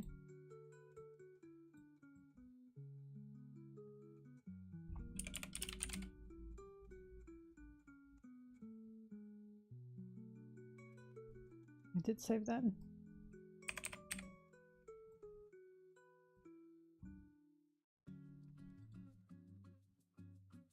Why's he got micro bangs? Give up, Duffy. Shave it off at that point.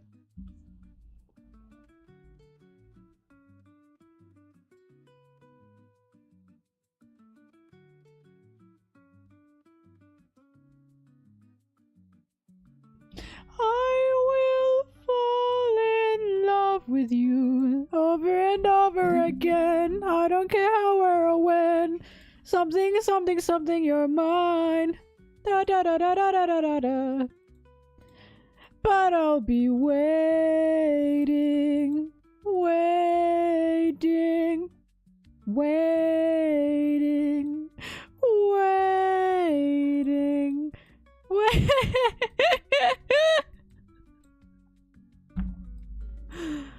think.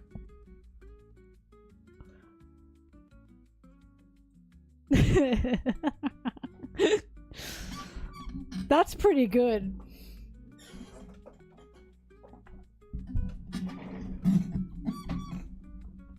Why does he have micro bangs? I've never noticed this before.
Waiting. Waiting.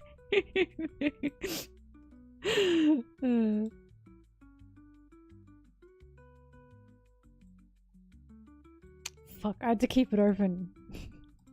Because I gotta get rid of this text, it ruins the vibe.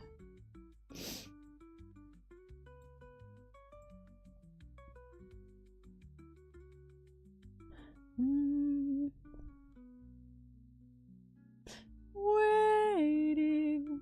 Where?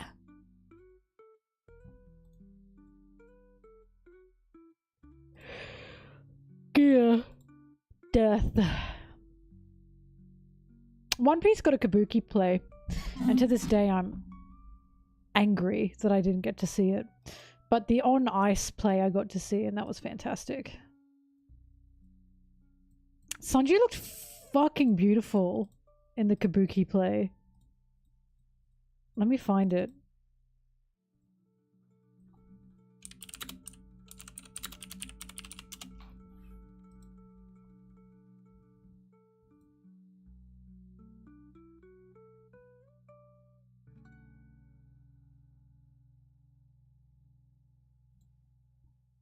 I fuck with this heavy.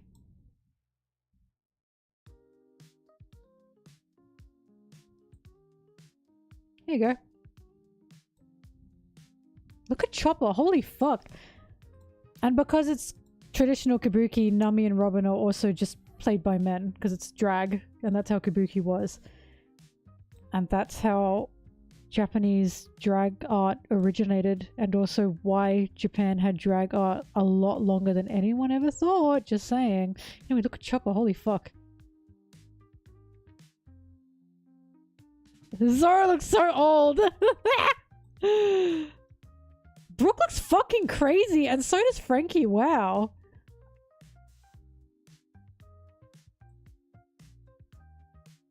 You gotta get the whole fit, because the whole suit for Sanji looked fucking awesome.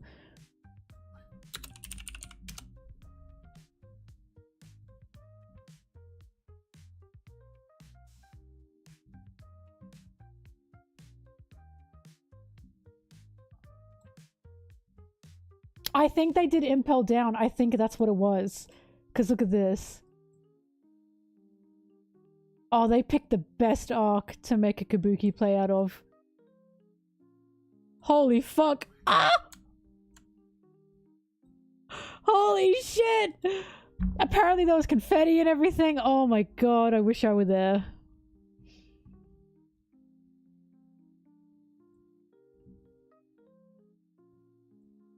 That's Ace.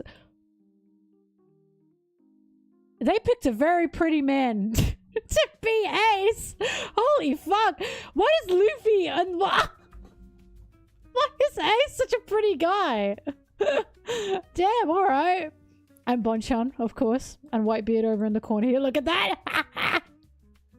Oh my god, I wish I could have seen this. Fuck, I wish I could have seen this. Yeah, it's Bonchan.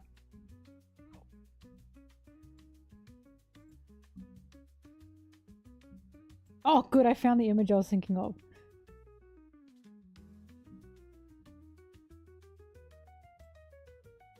Sorry, the quality's not the best.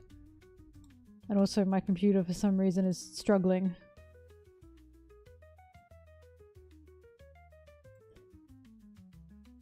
Bro. Oh! The fur coat that he's wearing? Oh my god. Fuck. This is a great version of Sanji. That just goes phenomenally hard.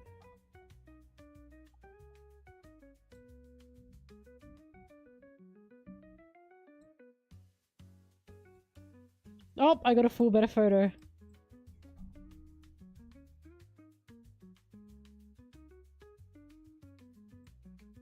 Look at this. Oh, mama! Who is this? Oh my god. Just insane levels of cuntitude, you know? Oh. You know why I fuck with Kabuki? Because at least Kabuki knew that Zoro's a little ugly.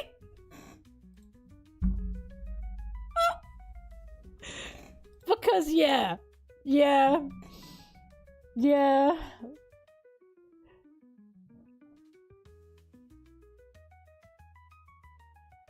Remember guys, Zoro's supposed to have a scary face. He's supposed to look scary. He's supposed to look scary and unapproachable. I'm afraid they got it. Hang on, I'm sending this to a friend. I bet they're in the stream though. I bet they're watching.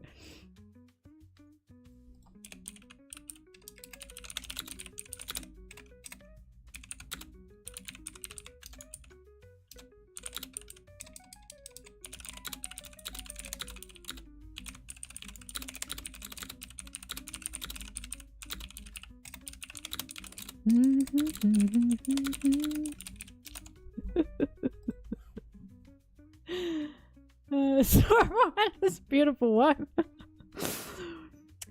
They needed Sanji to serve. Insane levels of cuntitude. Fuck, that's an insane...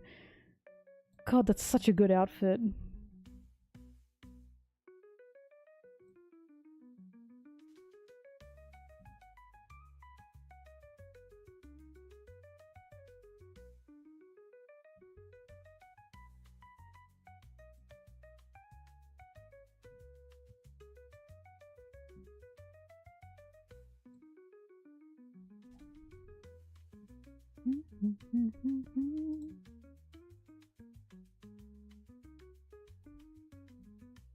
Sorry, I'm looking at images now. Just look up One Piece Kabuki and you'll get tons of images.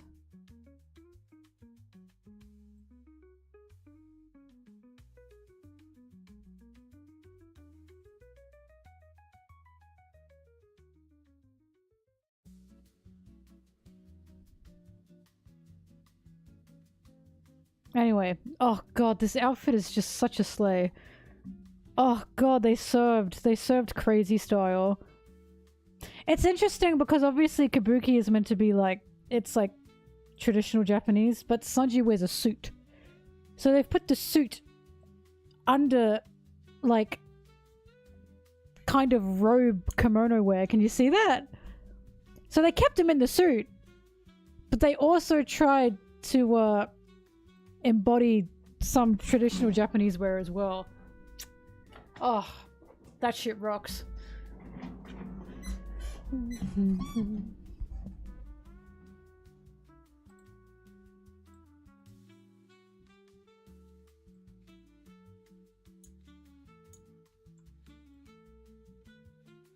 Subbing on Patreon?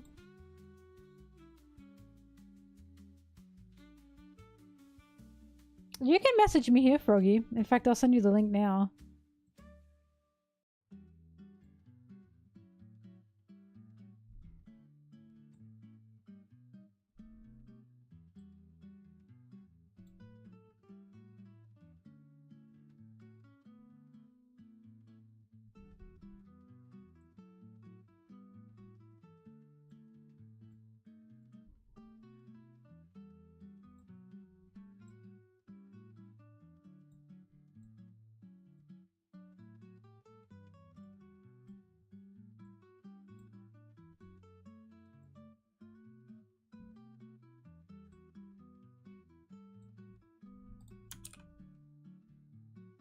There you go. You should have gotten a message from me.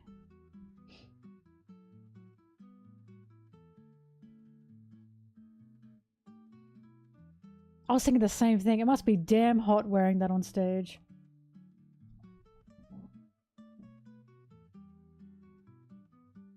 Every time there's a project with Sanji, the handlers realize they need Sanji to serve.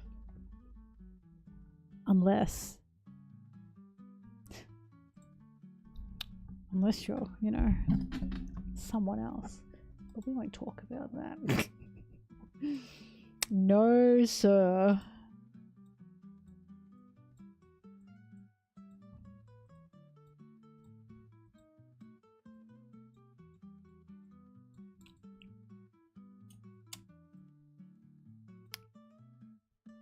Just bit my lip so bad it's bleeding. That's how you know that Kabuki Sanji fit. That was a good one. Whoops.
Ooh wee you. Ooh wee you. Ooh wee you. Ooh wee you. Miku, Miku, me Miku. Blue hair, blue tie, hiding in your Wi-Fi. Oh, I just saw Rayleigh again. Ah! Miku, Miku, ooh wee you. Ooh wee you. Ooh wee you. Ooh wee you. I'm on top of the world because of you. I must follow you.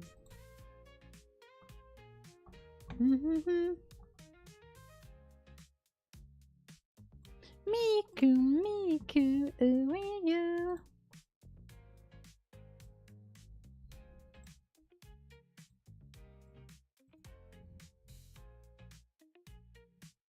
Ooh wee you. Miku, what's it like to be you? Sanji plays guitar.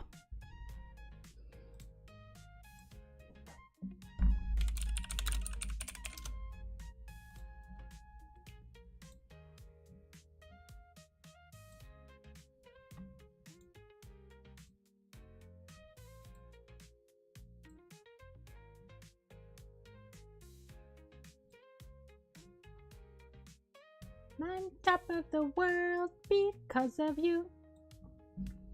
Do was follow you.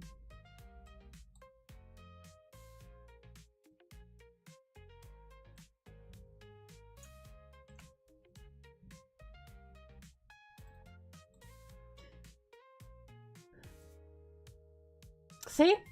Sanji plays guitar. Don't ever doubt my Sanji knowledge. Wee-oo. Well, Sanji plays it too.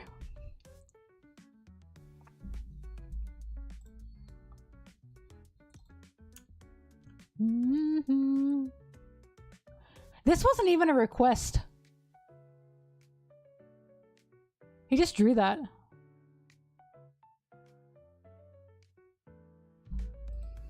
But maybe you're gonna be the one that saves me. And after all, you're my wonder. I agree, Flamingo, but he has drawn... Well, he's also drawn Sanji playing the trombone. So, 2 instruments. Sanji is just that special. Of course Sanji knows how to salsa dance. I think he's an idiot.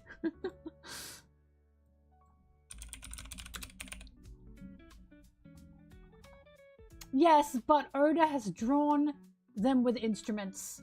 And that's the best we're gonna get. Like, him drawing them with instruments is better than my fucking guess. Or at least I think so. And he drew Zoro on the drums, and that's fantastic, because that's exactly how I imagine Zoro. At least I think he was on the drums. I'm double checking. The fuck is it? I know I have this cover somewhere.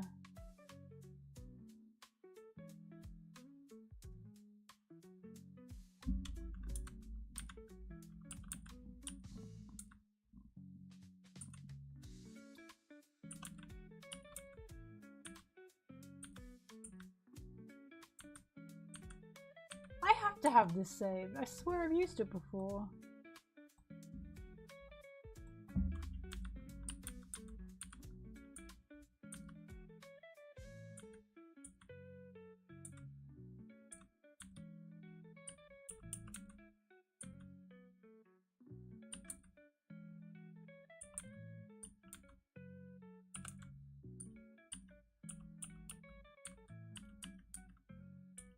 I have Sanji playing the guitar saved.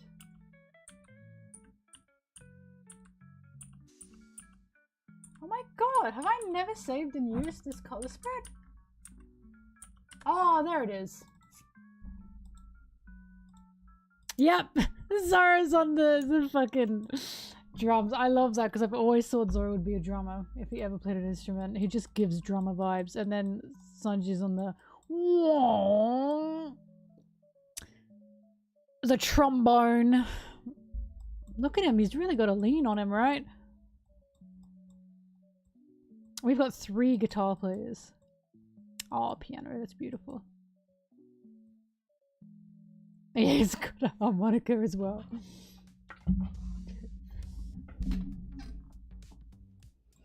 The maracas. They must sound like shit. Bong bong bong, whee whee bong, dung dung dung dung. Like it cannot sound good. You know what I mean? That shit does not sound good. It just doesn't sound good. That's gonna sound horrible. Oh well. What can you do?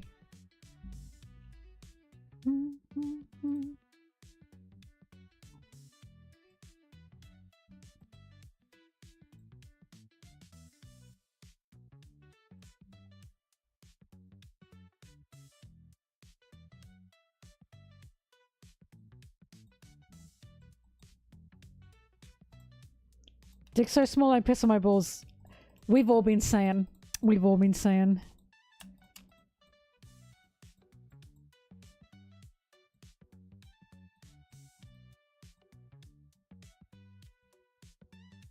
Really, sir?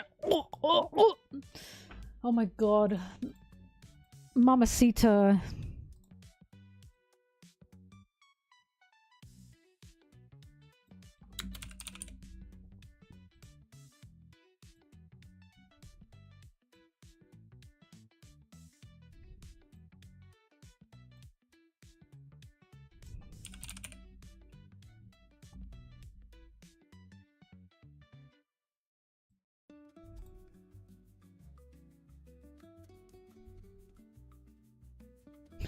That's okay, Drew.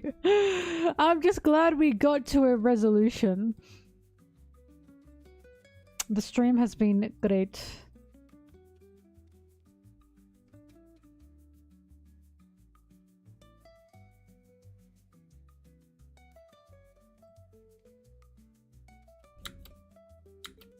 Dragon, stop it! Stop it! He's there again! You're making me nervous. Your icon and everything, you're staring at me. I can see him.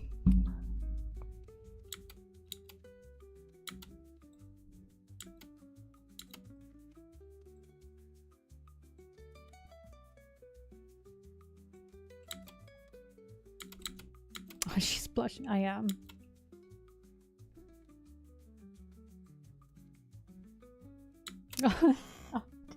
Dragon.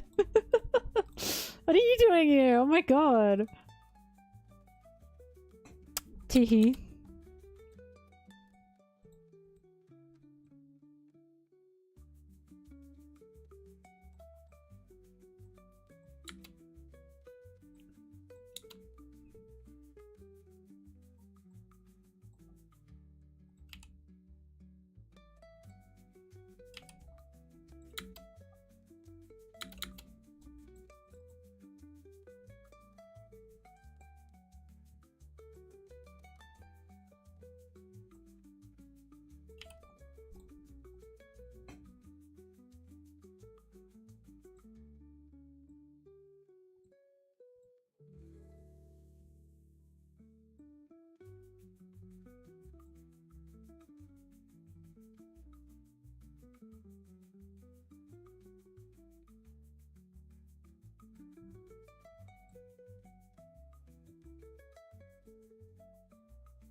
How long is the script?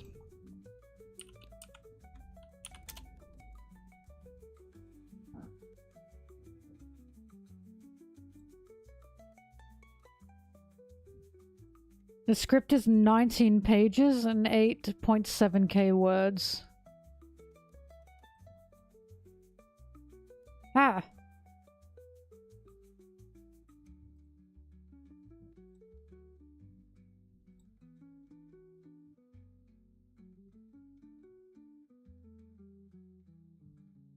I will fall in love with you.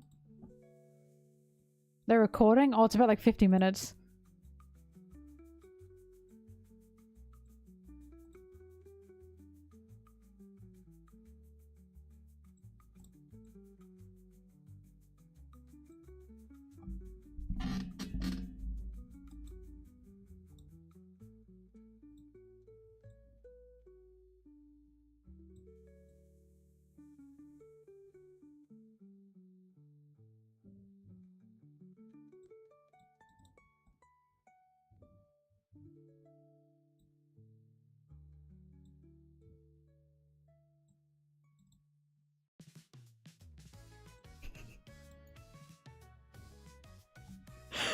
Wait, I can use this video finally.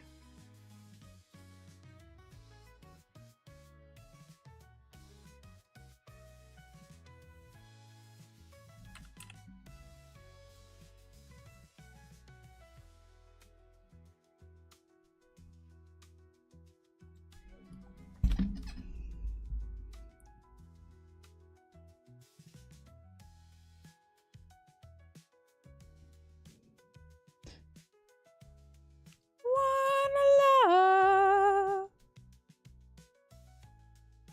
I'll take anyone. Your attention.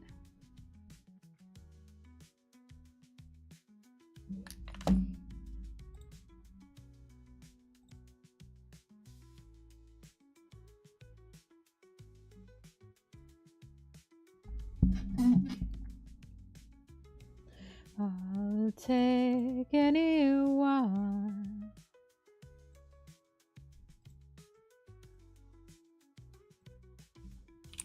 Tell me all the things you want to do to me.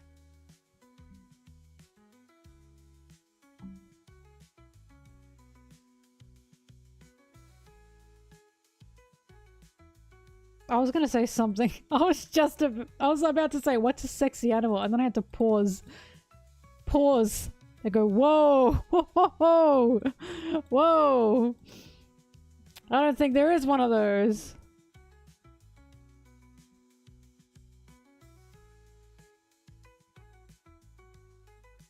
I think he'd be a beautiful feline of some type.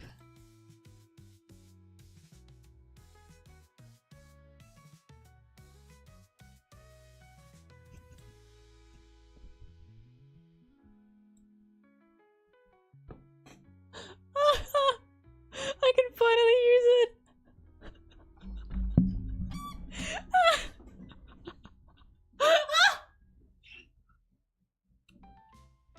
You're my soda pop.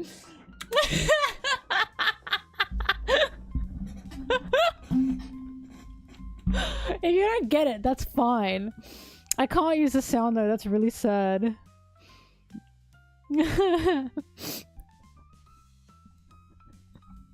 I fucking love this video. I just keep sending it. I need you guys to know I sent this to Sarah. Both on Instagram and Discord, and she said, stop fucking sending this to me.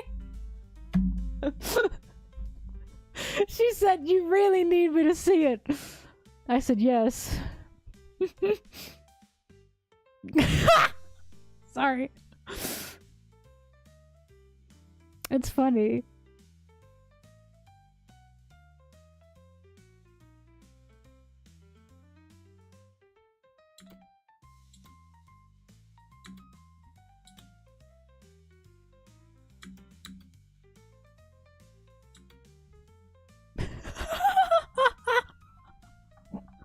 It fits perfectly. Yes.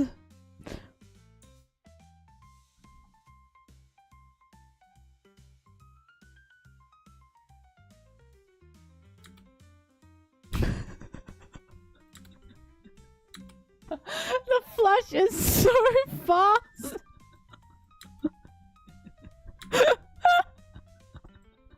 I need to add a noise. I need to add a noise.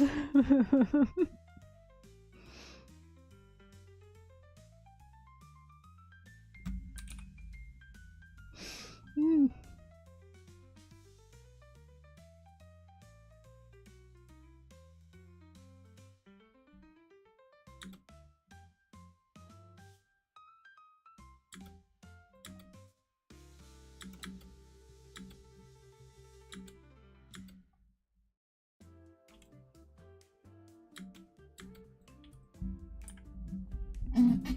Yeah, my little soda pop.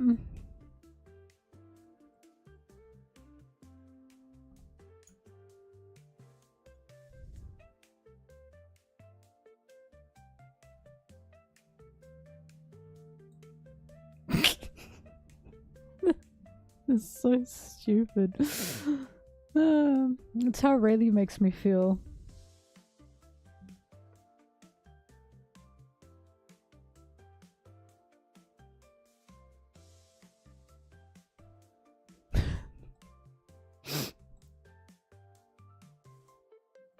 Copyright is currently not a hassle because I know how to get around it. Hi.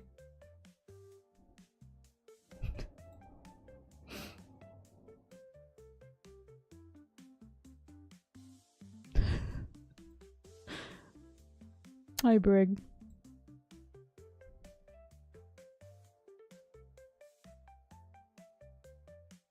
The only reason I have Soda Pop stuck in my head is because of this video. That's the only reason. It was not stuck in my head prior to this video.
I think this has to be slower for it to be funny.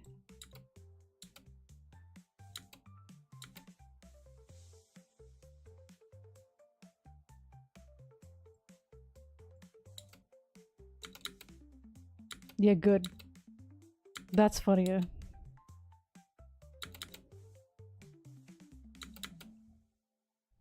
The jorking needs to be in it. I can't fit the jorking in. I wish I could, but I can't.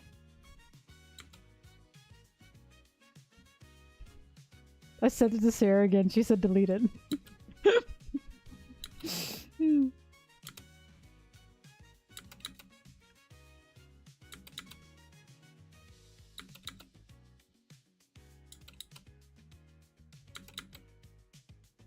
Sorry, I swear I'm not purposefully playing that over and over just for this. Like, I swear it's because I'm checking to make sure it syncs up properly.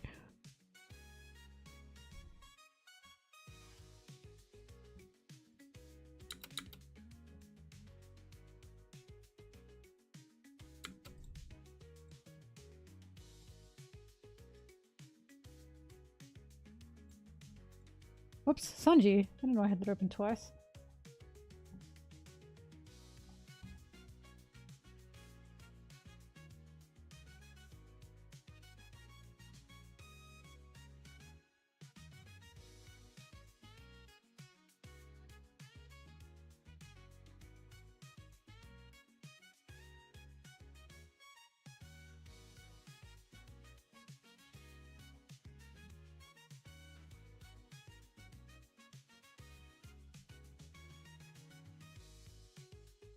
$591.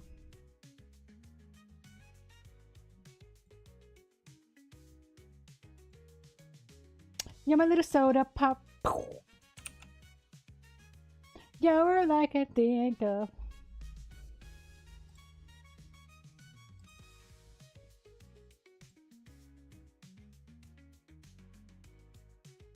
I'm gonna put water in my bottle. I'll be back.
Shimeji.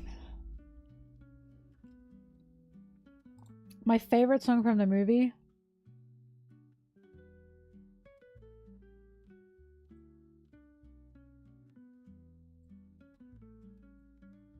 Probably Free. It's the only song that's on my playlist. But it's only because I can Shuggy Imagine to it.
Free.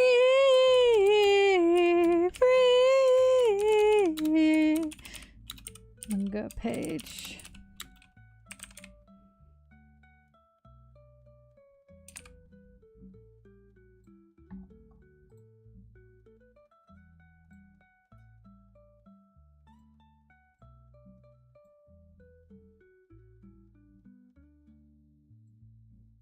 I'll speak ill about the movie. I wouldn't say I spoke ill about the movie. I just spoke how... I don't think the movie was written very well. Let's just say that. But it doesn't mean it's a bad movie. I always talk about this. A movie can be written poorly, but if it's fun, I don't give a fuck. Right? Because there's objectively good and bad writing in regards to just how you write something, Act 1, Act 2, Act 3, you know what I mean? But it was a fun movie, so I don't care. Like, it was still a good movie. But if it was not fun and it was poorly written, I am going to hate the fucking movie. I need it to be fun, right? I need it to be fun, or I just don't give a fuck. Fun is more important than writing. That's true. Because, like, Superman, right? The Superman movie. I do not believe that movie was fantastically written, but it was still a good movie. Like, I watched it and I had fun and I was like, I can see why people love this. Because it's still a good movie. Like, not everything has to be a masterpiece for it to be good. Sometimes it just has to be entertaining.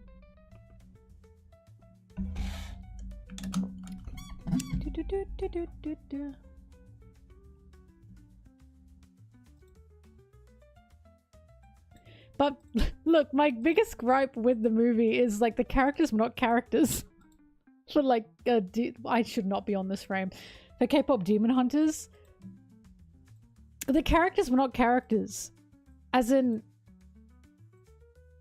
I don't know who anyone is in that movie. Like, I don't know them beyond their first dimension. Do you know what I mean? Like, there just wasn't exactly much character to them apart from incredibly shallow lines. The boy group, the Soja Boys, they were nothing. I was waiting for them to be characters and they were no, from fucking Demon Hunters, Brigley. Chill out. Jeez, look at this idiot. The Soja Boys were not characters. They were not characters. However, they were still fun, and that's fine. Because I've noticed that a lot of, like, let me explain. People are fighting about the characters online regarding who they like and what one would do, right? Like, on what a character would do or who a character would be, and it's cracking me the fuck up because they are literally just making it up. And you know what? In a sense, those characters are good because people can project anything onto them. They can make those characters be anything. Like, and it's like, okay, whatever. The only Soja Boy that I got attached to or had some kind of attachment to was, stop this fucking video. Was, the guy, actually the guy in the video. Hang on, I'm sorry, let me skip past. This guy. The only reason, though, I have any attachment to him is because he looks like Set from League of Legends. And I don't like League of Legends. I just like Set. I just like Set. He looks like Set when he was in the Paranoia music video. You know? Oh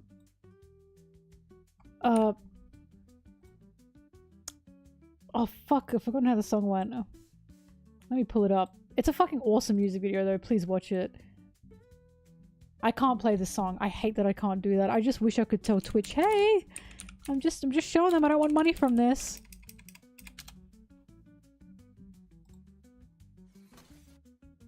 Don't listen.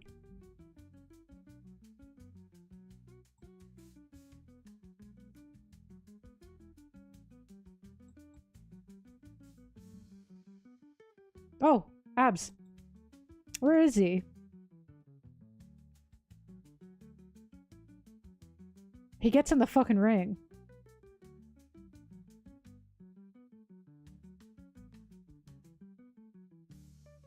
I forget to listen. At least I get the recognition. Him! That's it! I love him. He's kitty. I really like him. He's got cat ears. He's cute. I don't fucking like this game. I tried to play this game. I didn't like it. I kid you fucking not. The only reason I started playing this game is because they introduced Set as a character. And I was like, oh, he looks cute. Big guy. Mama's boy. Cat ears.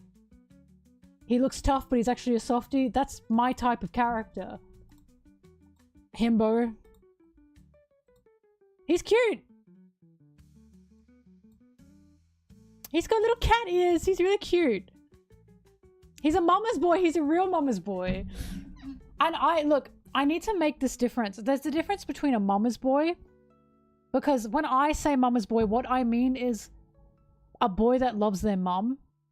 And not a boy that just wants someone to be there. Like mum. Do you know what I mean? I mean the Sanji type. Like, I mean a guy that can still look after himself and isn't looking for his mother in another woman. I don't mean that Freud shit. I mean just a boy that just respects and likes their mum and isn't weird about it. That's what I mean. Yeah, a guy who loves their mum, not a guy who is in love with their mum. Exactly. Not a guy who's like, oh, I need someone to be my mum. Not like that. That's what Set is. He's a mama's boy. He's cute. And then he gets punched. Haha. This is a good music video. You guys should watch it. I fucking love this music video. But yeah, he reminds me of Set. That's probably the only reason I like him.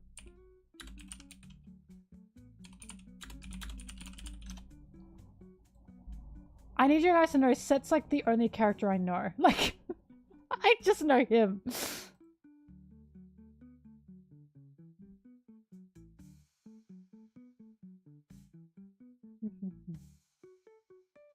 Look at the skin he got.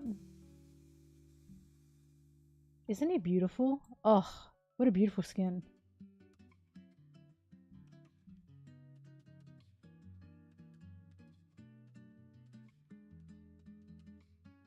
It's the himbo types. I love the himbo types. Which is why, no matter what anyone says, I like Zoro. He's a himbo. He can stand to be a little bit nicer, but he's a himbo.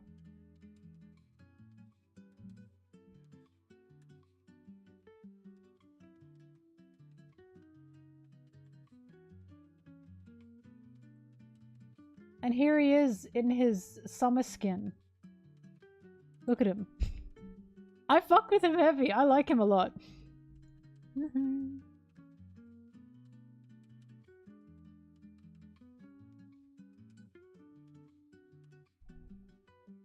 I loved Katakuri on Big Mom's shoulder. It cracked me the fuck up. It really made me laugh. I was losing my mind.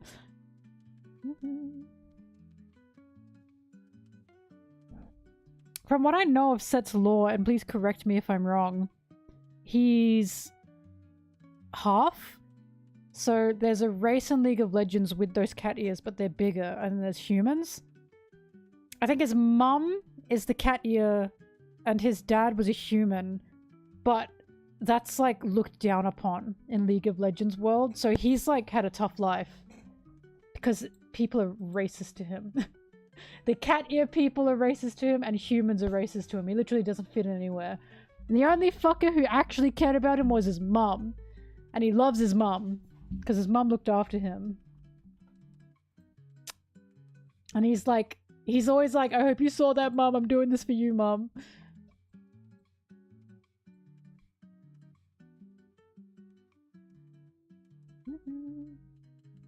I know, okay? But he's got cat ears. And he's cute. Why are you guys being such haters? What is going on here? God forbid I like something. I don't even like League. I just like Set. You know how people said to me, watch Arcane? You know what I said? I said, is Set in it? And they said, no. And then I was like, I don't want to watch it.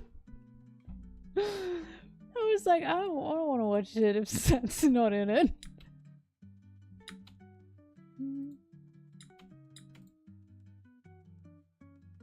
And he's got the daddy issues, it's true.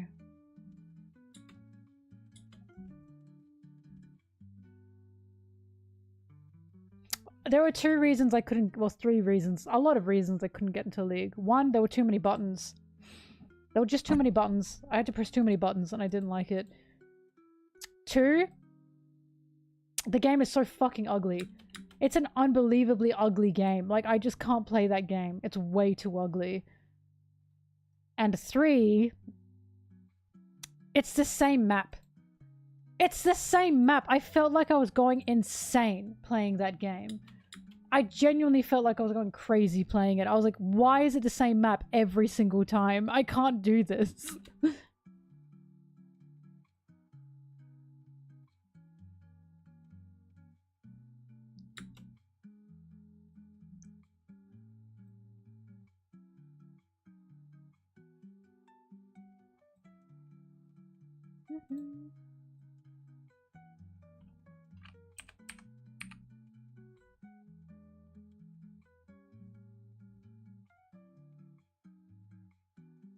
Hello.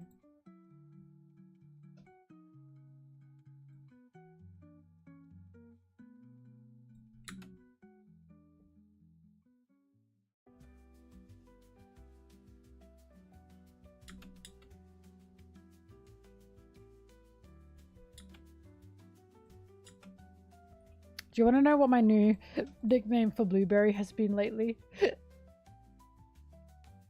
Blabiasin has been her new nickname.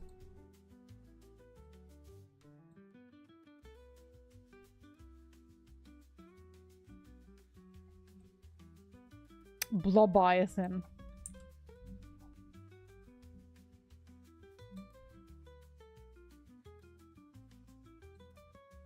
Because she's blobbing. Blobiasin. Blob. Blobiasin. Because she's bobbing. She's Blueberry. Yeah, there you go, Rathblabiathan. And you know what I say when I wake up and she comes to see me? I say, good bobbing morning. I say, hey bobbing, good bobbing morning. Because she's so happy. She's just so happy in the morning. She loves seeing people in the mornings.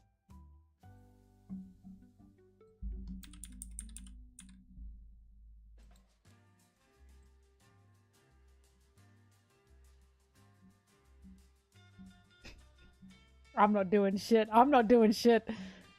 You can be left. You can be left there.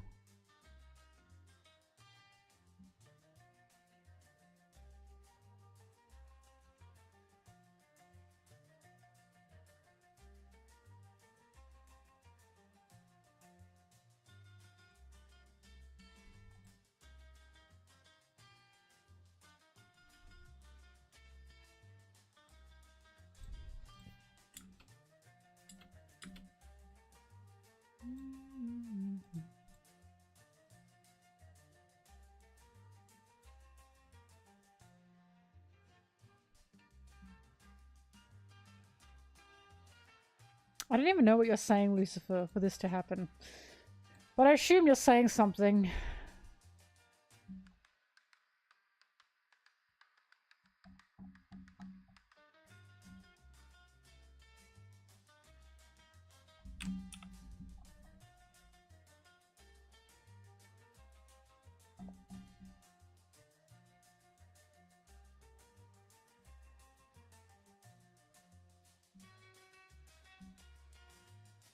I just don't know what the truth is. Lucifer, what are you saying that is getting you banned?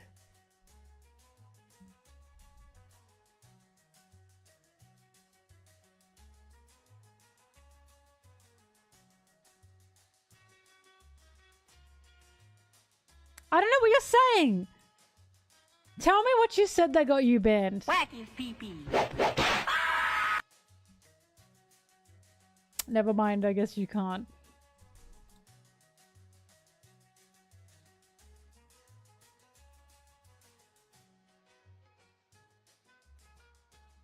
You're yelling, give me a fair trial. I don't know what you said, Lucifer. I just don't know.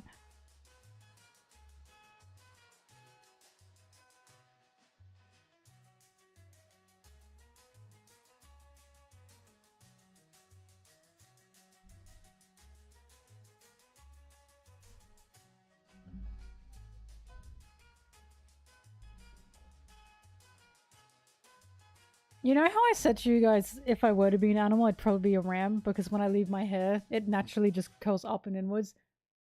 That's what's happening to me right now. So if I let it grow out and I leave it, it just does this. It likes to go up and in. I got ram horn hair.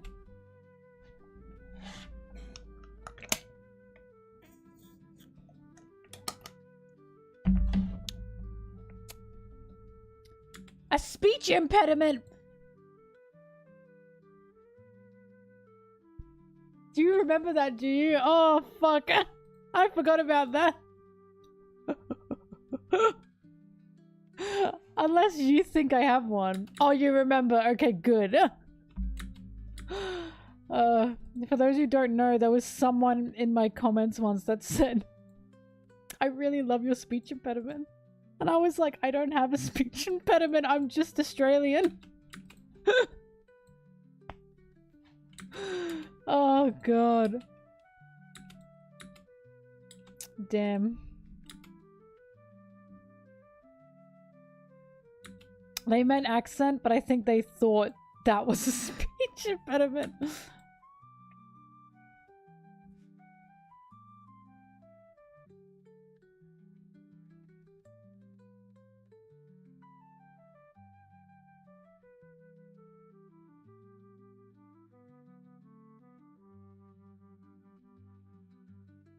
Okay, I don't know why I disconnected there.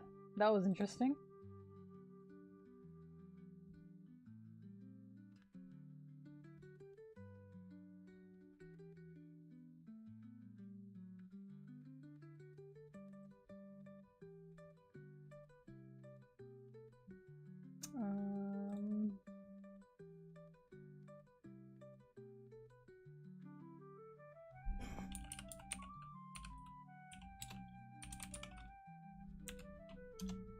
Oh, you're all back. Okay.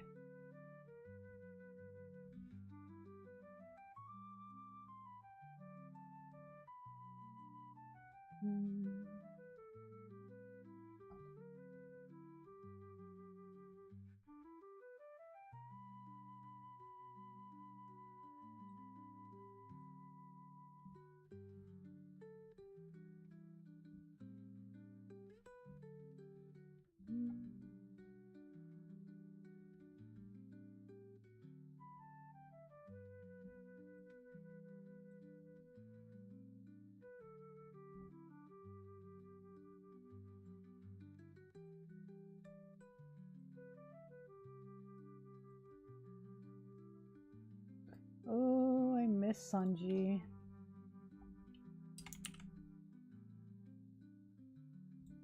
There we go. So I had to refresh my chat.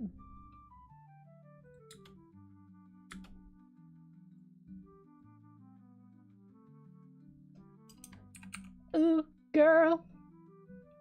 Shock me like an electric eel. Baby girl. Bum, bum. Turn me on with an electric feel.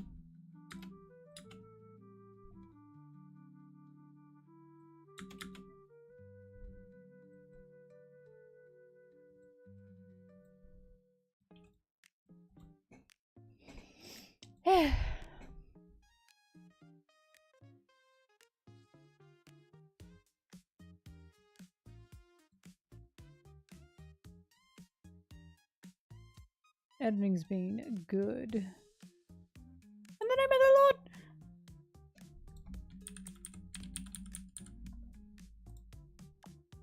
Free!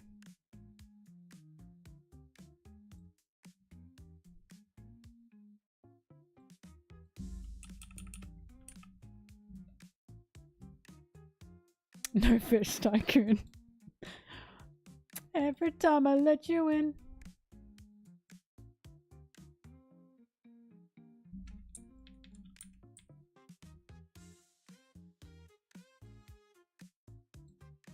Free.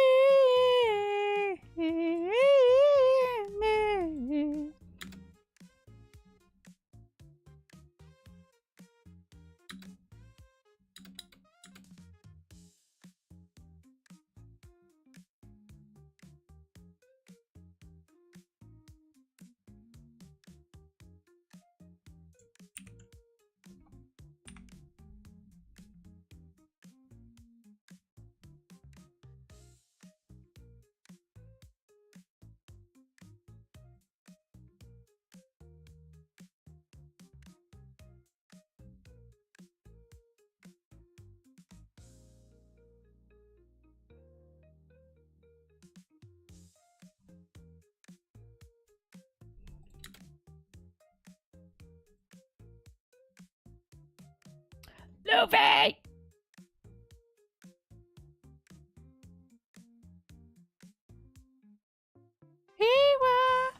What?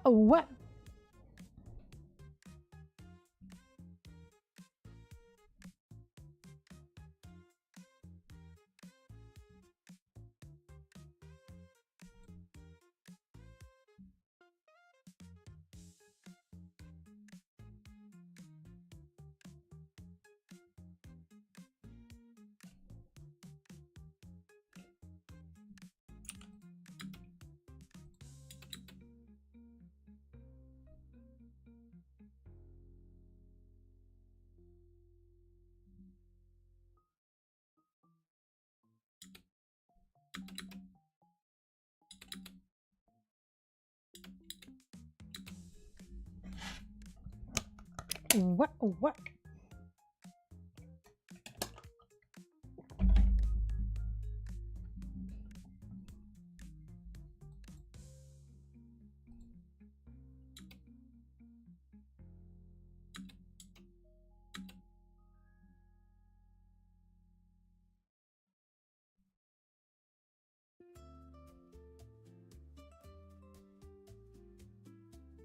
Yeah.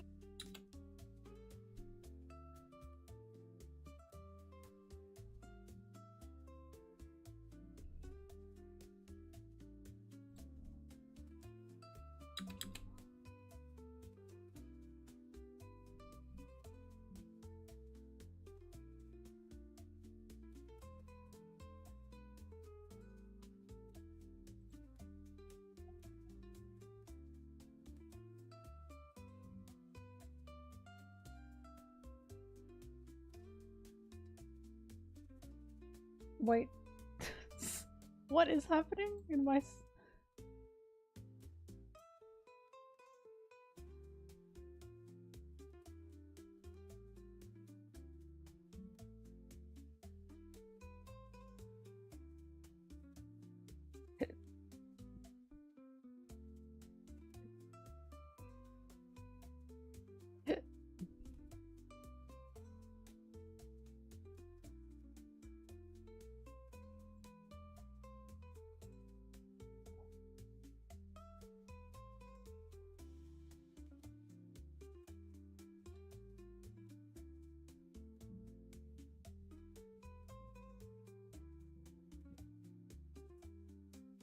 Hang on, wait. Type upside down again for me? So I can see it?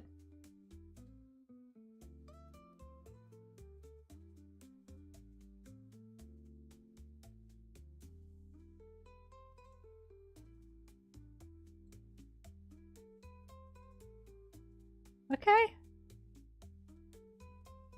Yeah, alright. Thank you. I appreciate that, you know? That's good to know.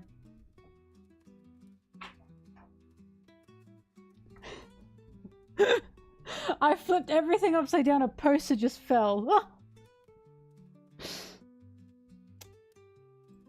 Good to know. I'm gonna go put my poster back up.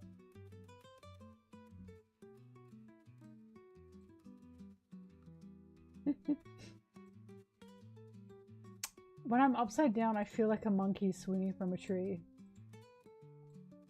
Does that make sense?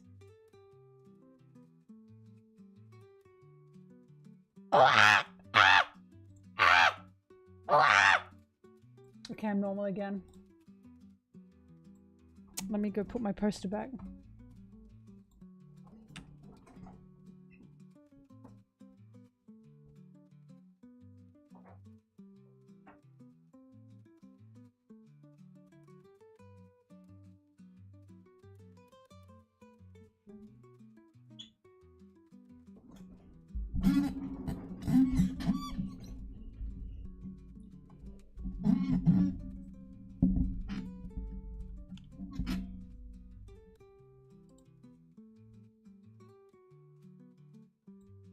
Do I fuck with bananas?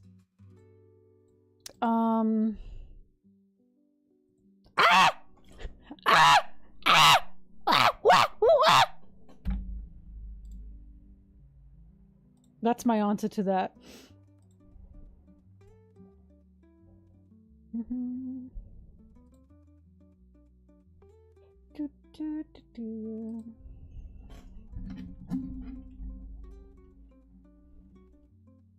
Sunji withdraw. I do seem mentally ill, don't I?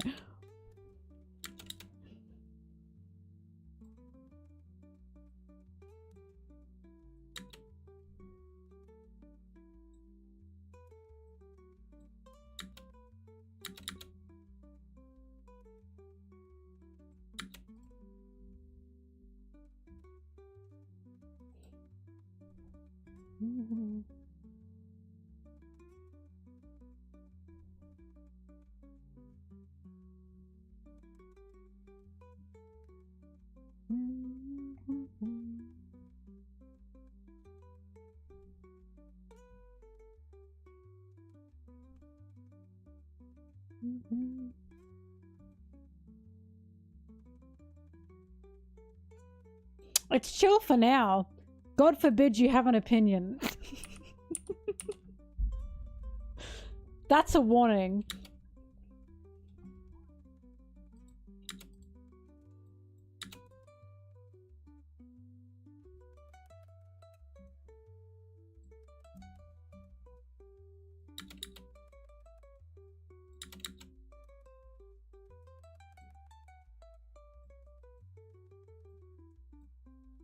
Your opinion is that your opinions are bad? That is a horrible fucking opinion to have.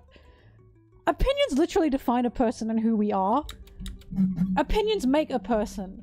I can't believe you'd think that. Are you stupid? Are you an idiot? Do you just hate opinions? Is that why? Is it because everyone says your opinions are bad, so you think they're bad? Bah. God.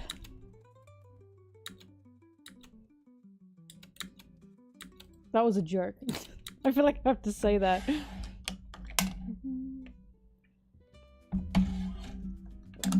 Well, maybe you should have good opinions. Maybe your opinion should align with mine.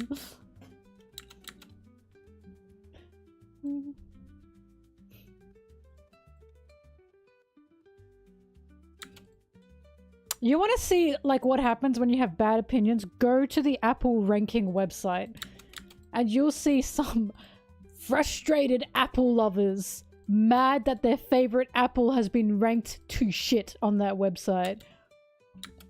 You bozo.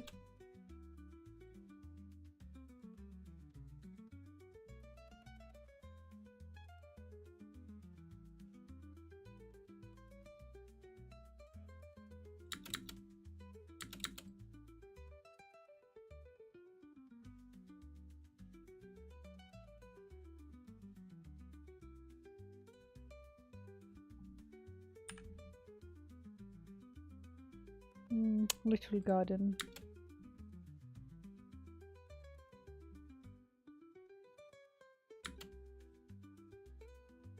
I think you're mentally ill. That was a really good one.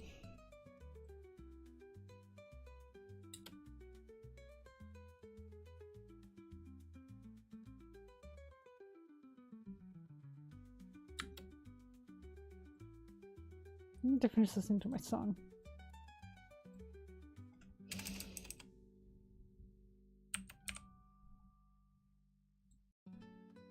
Nine. Nine, nine.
I don't get looking at this page and thinking this is so cool. To this day, I just don't get it when I'm looking at this panel of Zorro and he is fucked. He's fucked, mate. He's like foot in the door, like foot in the grave already.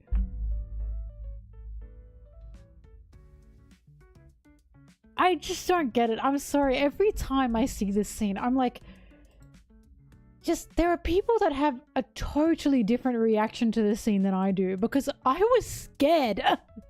I was scared the whole time. I was scared when he was found bleeding out and standing basically near dead. Like, I just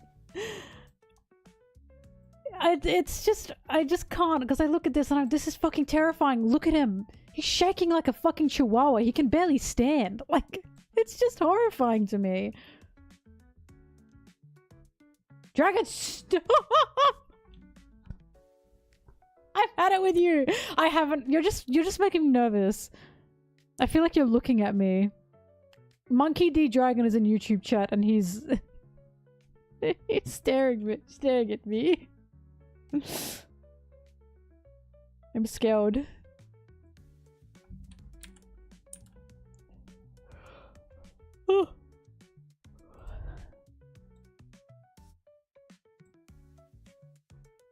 He doesn't say anything, he just stares to the east. I guess I'm in the east.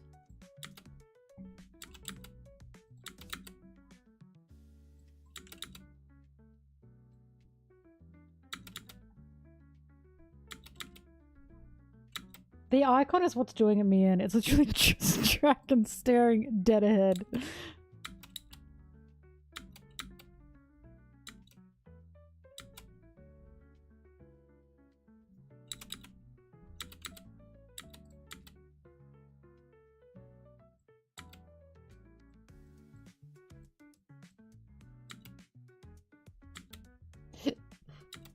Sweet.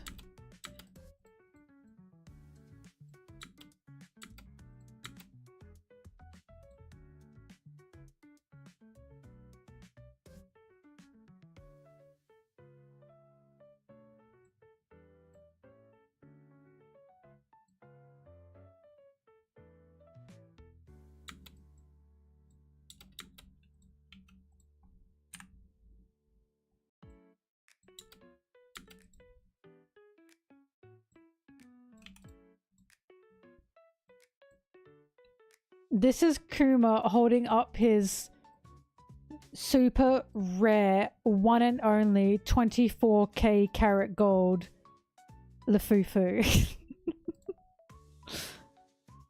It's a collectible.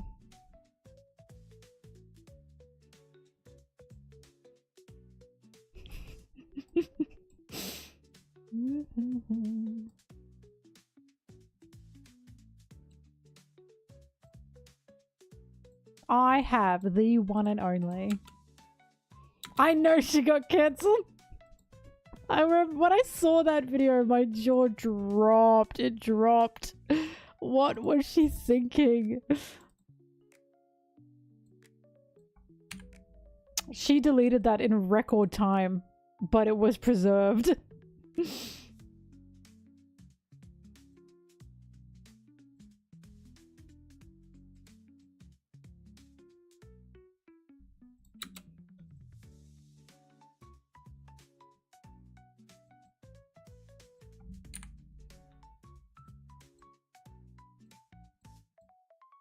What gets me is like, did she not send that to any friends? I don't know about you guys. When I make my content, I would tend to sometimes send bits and pieces to my friends just to like tell them what I'm making. Did no one see her making that and say, girl, I don't think this is a good idea? Like, that's insane.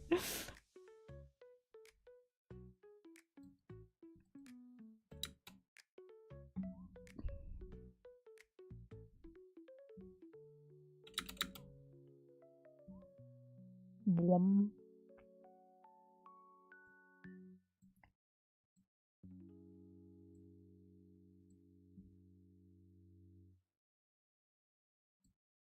All good creators get a focus group. True, otherwise you get 24k karat gold the Boo Boo Lady or Seth MacFarlane. There's no in between.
Howdy do, boys.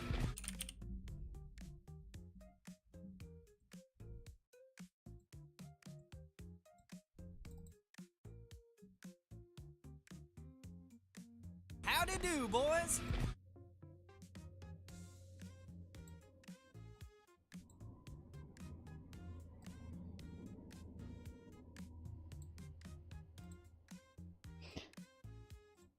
Do you want to see something Toa did right?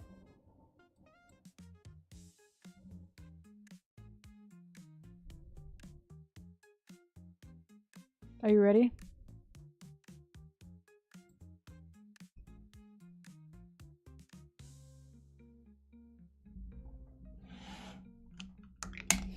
Yeah.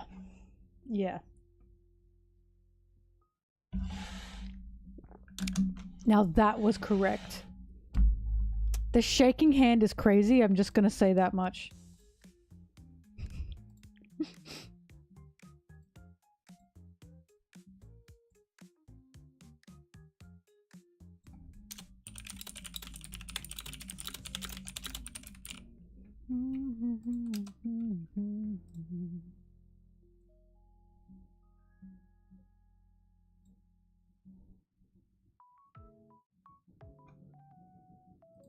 This is the first time in ages I've had like an actual proper full day of streaming, which is working. I've missed it. Goodness, have I missed it.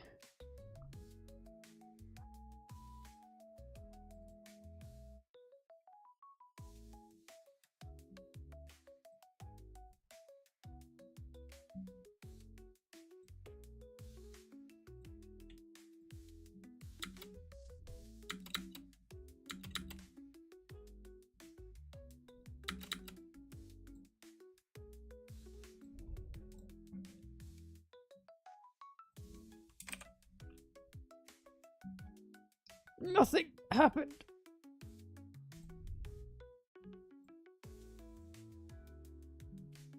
I think something happened. But I don't know, that might just be me. God, Zoro for real looks nearly fucking dead. Like, oh, this scared the shit out of me. I just don't get it. I've talked about this so many times. Fuck, I even made a video on it, but the thing that just solidified it for me was how scared Sanji was. He's wobbling. Like, it's the fact Sanji's so terrified that I'm scared. Oh, God. Are you alive? No, for real. What's with all the blood? Are you alive? What happened? And he's shaking. He's literally shaking. Oh, God. This is just terrifying to me. Like, this is truly the closest we've ever got to a Straw Hat dying. It's just horrifying.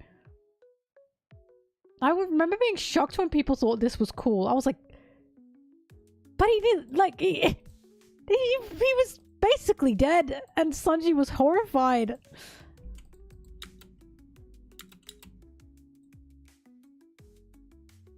It scared me, that's all I know.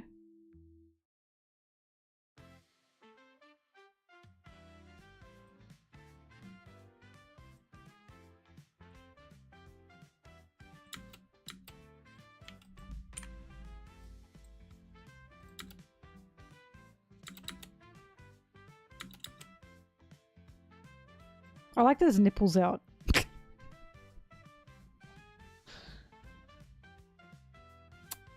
I'll say that. I like that I can see his nipple. I think that's his nipple. I don't know. I might be wrong. Free the nipple. I like seeing his bahobas.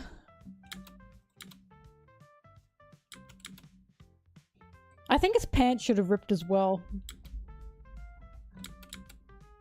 How do you feel about areolas?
Mhm.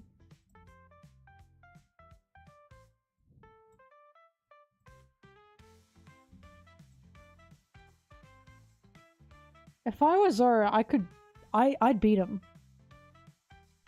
You know? This wouldn't have been a problem for me.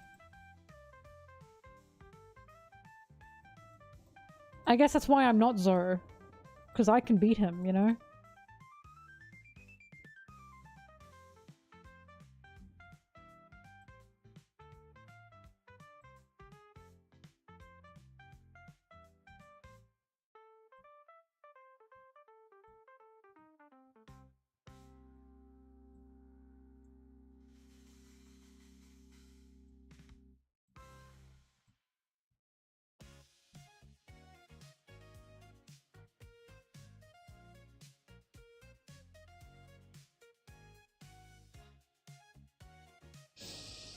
You want to talk about aura farming? What the fuck is this? Zoro, sit down! Sit down! You fucking idiot. Sit down! What are you fucking standing there for?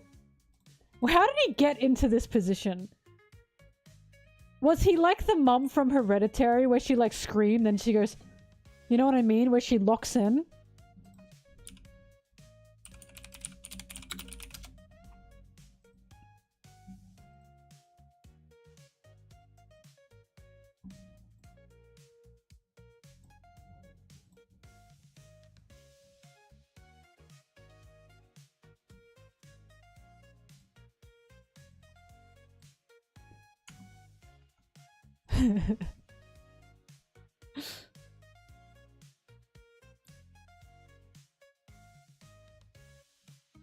Did he do this?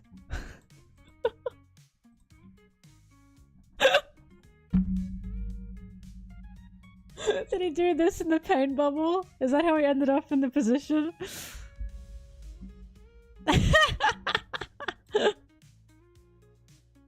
At some point in that pain bubble, he stopped screaming and did that. And I would like to know when that was.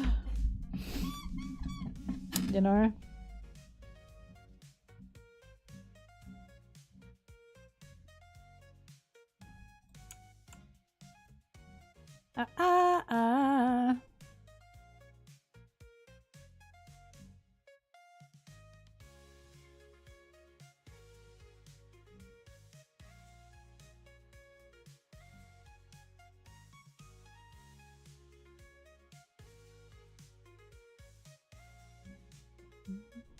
He heard Sanji walking and got up.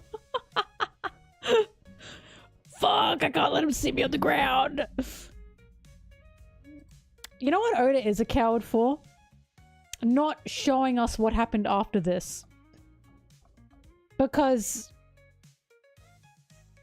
you just know that, that's what fan artists are for, honestly. Because he's fucking wobbling. He definitely fell over. And you think Sanji's not gonna catch him? Of course Sanji caught him, right? Oda's a coward for not showing us what happened after this. Because I bet Sanji caught him and Sanji freaked the fuck out and immediately started yelling for Chopper, thinking this man had just died. You know that's what happened, right? He definitely thought, this man just died in front of me. I hope he cried a little bit.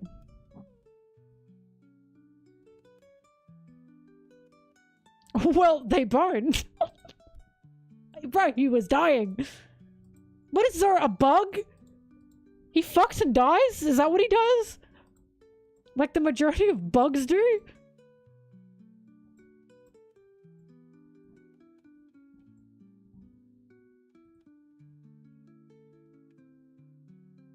Sanji thanks enough for the light and drops.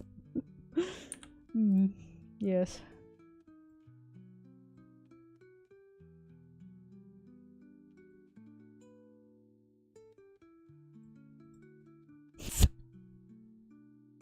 Applesauce, the image that conjured up.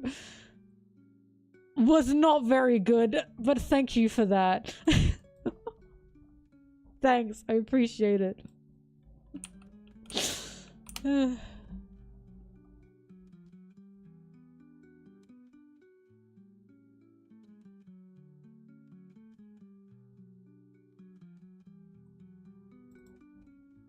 Oh yeah, salmon fucking die, don't they?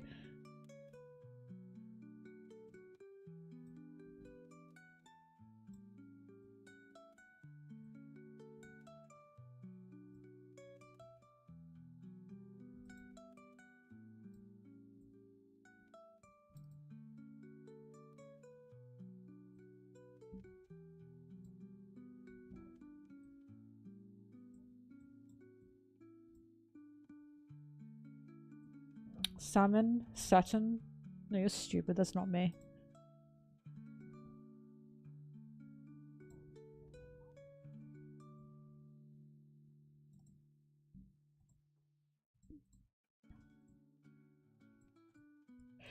Ah! Ah! Sorry, hiccups.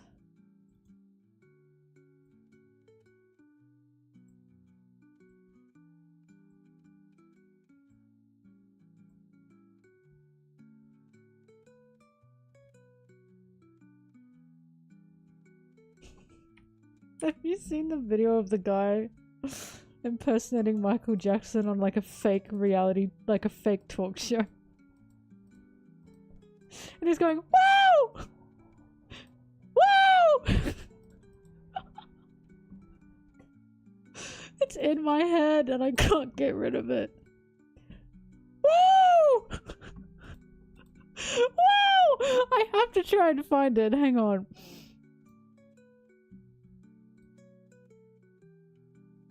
And he does like a move. Oh fuck.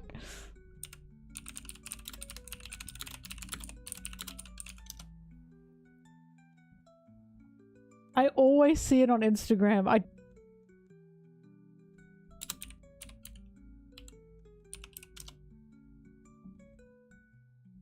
Oh, I found it.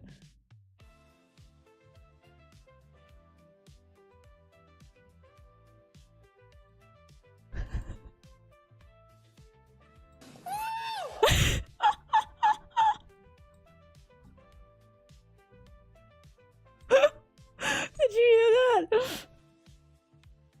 that? Hang on, let me pause the music.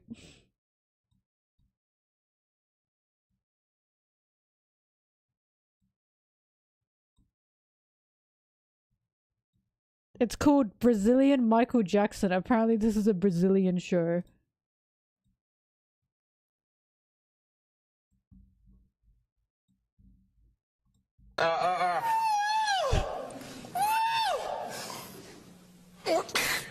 O time de furo. Peraí. Peraí.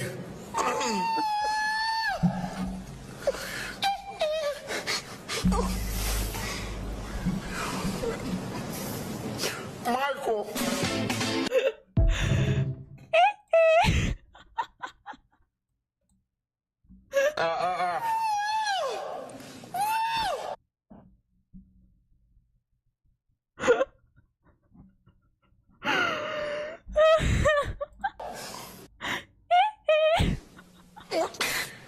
O time de furo.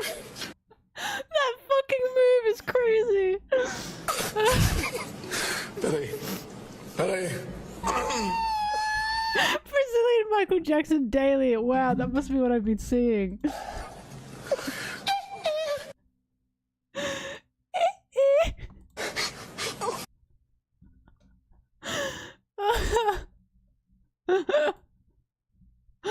Whoa!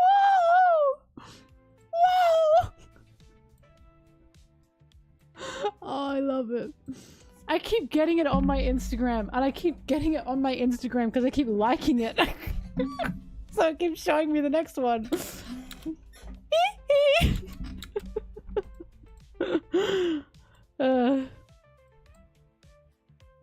Just look up Brazilian Michael Jackson.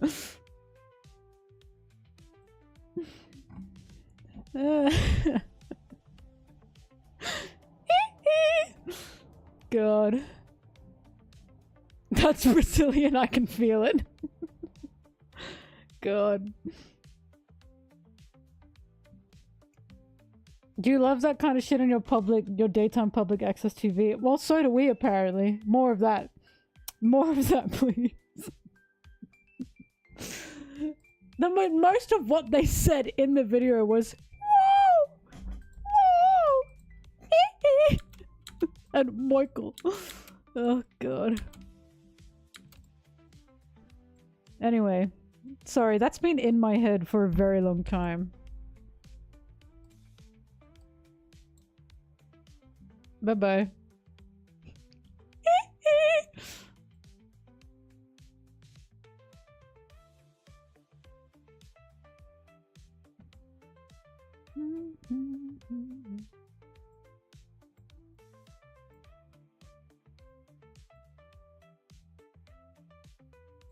Crow said, why do I hiccup so much? Just a normal crow. This is just my life. Pretty sure it's hereditary, because my mom does the same thing. Like, after I drink or eat anything, I just hiccup from time to time. And it's not continuous hiccups, it's like maybe 1 or 2. I don't know why, it just happens. I've noticed I don't tend to burp. So I think my body has replaced burping with hiccuping.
Oh, it's so exciting seeing Shaki now. Oh my god, because I keep getting pages of Shaki. Because of course there's a Kuma relation here. I see her and go, oh! I'm learning more about you right now, Shaki. I will soon know your secrets.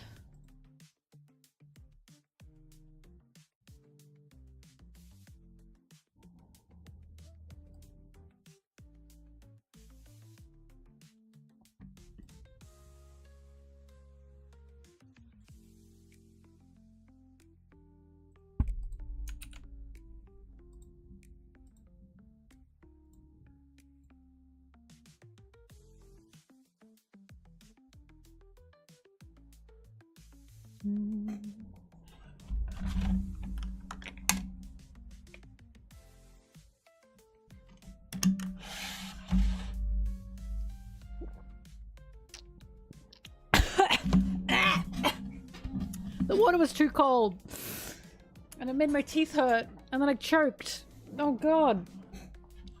I ate by too many things. Blech.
So I'm waiting for an image to render.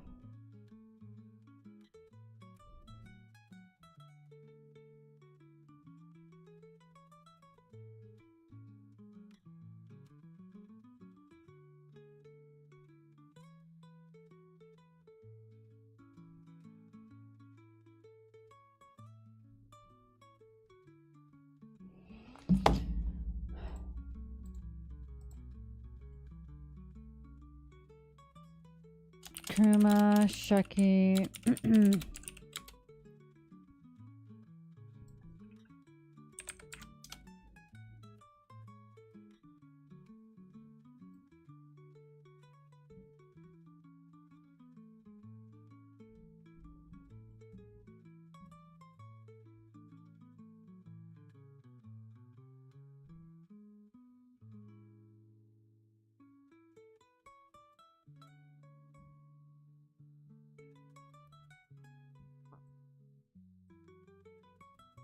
Well, I think Luffy defines heroism as selflessness. Because the way Luffy defined it in canon was being a hero is someone who would share their food. I don't want to share my food. I just want to eat it. Which is why every time Luffy is given food from someone, he greatly respects that person, because to him, that's a hero.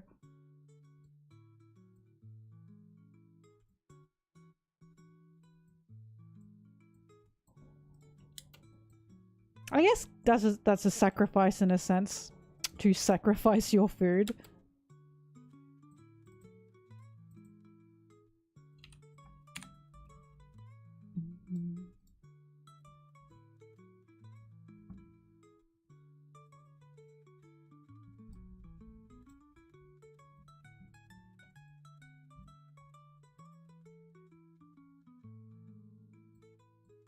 Yeah, but be enthusiast. I wasn't gonna eat the nuggets, but I do share my food. I like sharing my food.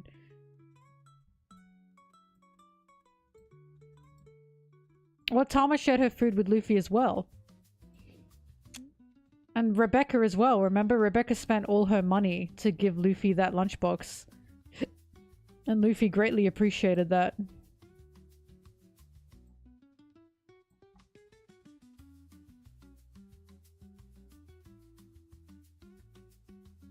Beep.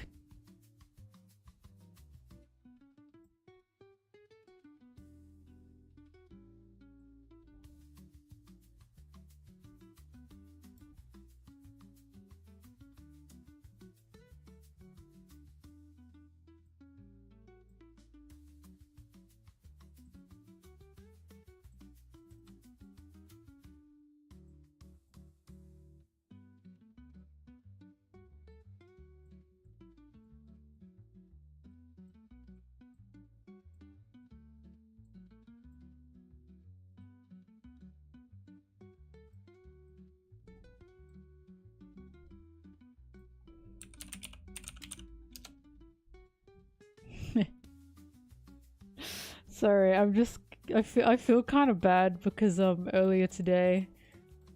So basically, not next week, but the week after next, I'm flying over states for a day to see my family because it's my nana's 90th, which is insane. It's insane to reach 90 years old, so that's insane for her. But I'm only flying over for a day because I just can't afford to spend the night because I'm very busy. As you guys can see, it's just been a heck of a year, especially over this time. And my mum, she was begging me. She was like, you sure don't want to stay just a night? Just a night. And she said, to try and convince me, she said, I'll make you crayfish. Because she knows I like lobster and crayfish. She was like, I'll make you crayfish if you stay the night. And I was like, oh. I was like, oh my god, I just can't, I can't afford it. I just can't afford to stay the night.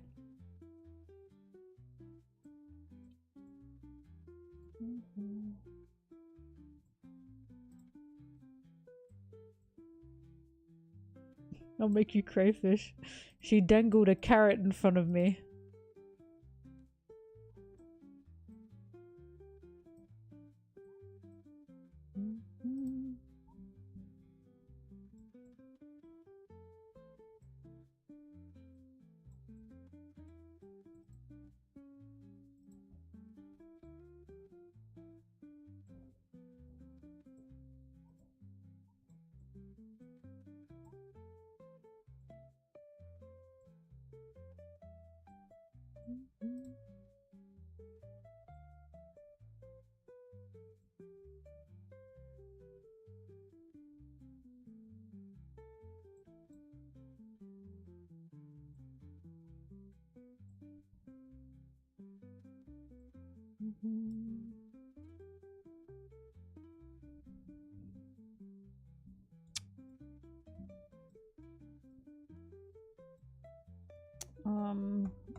Fuck, what chapter does Sanji talk to the Rosy Life Riders? 507.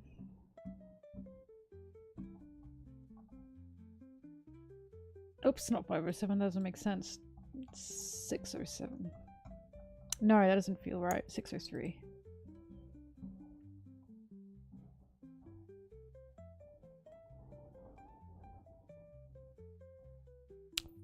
Damn it, I overshot it. 601?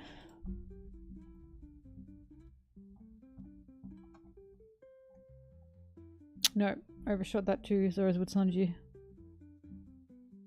You know how I know Oda really likes the dynamic of Zoro and Sanji? He made them meet first in the time skip. And that's how you know. That's how you know. He made Usopp, Chopper, and Nami all meet first. He made Robin and Frankie meet first. And then he just threw Brook down there after getting basically kidnapped from his own concert. But in all fairness, Brook didn't get that much time with the Straw Hats before they left, which always chokes me up. And then of course the first people Luffy met up with were Sanji and Zoro, which makes sense because he clearly loves the monster trio.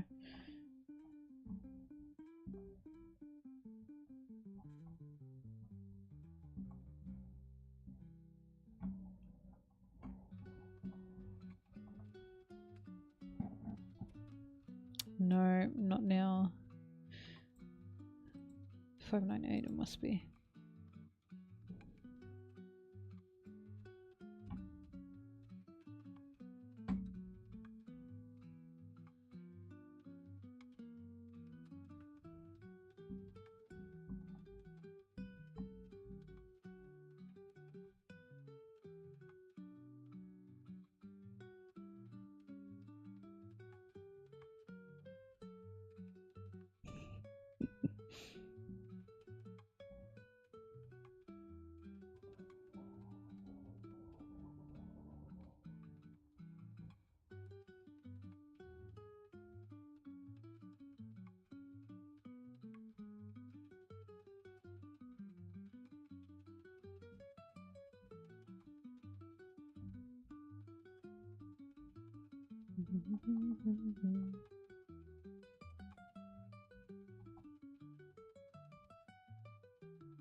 Where does Sanji talk to Shaki?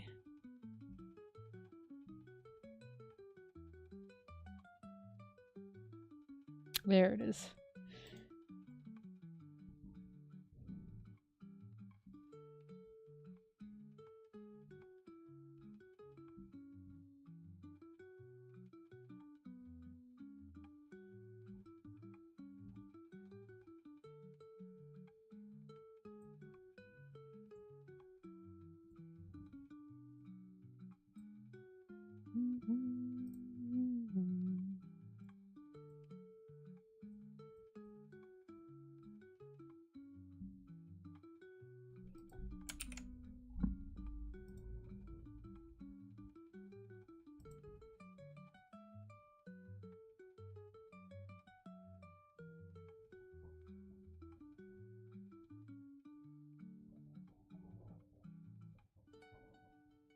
Oh, the Saint change. What was my previous? Oh, that I thought Shamrock was a half celestial, so his mum was a slave. His mum wasn't a slave. If he's a saint, then there's no way his mum was a slave.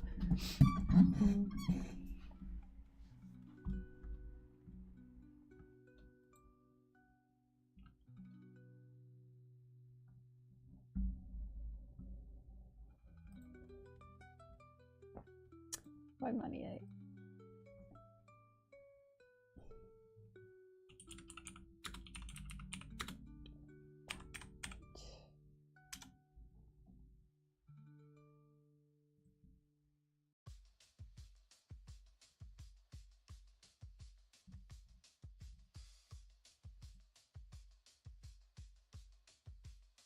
Oh my god, look at these two. Look at them! Oh my god! Serve! The fits go fucking crazy. They're color coordinated. Look at them. I love this outfit. Fuck, I want this. That's such a good outfit. They got that shit on. Look at them. Divas, for real. They're even standing the same way. Oh god, I like them a lot. Team Rocket. It's true. Chopper's their fuck-ass cat.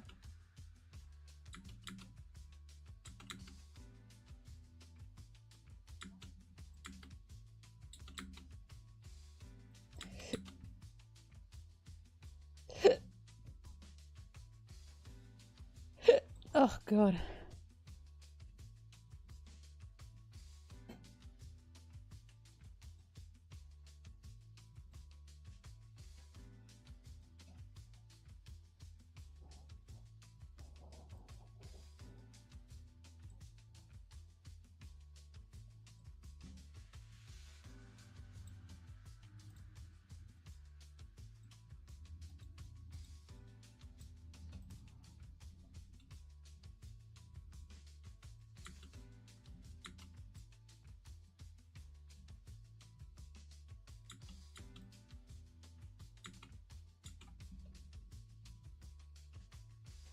The thing with Loki is maybe that was a trap though. Because for York, right?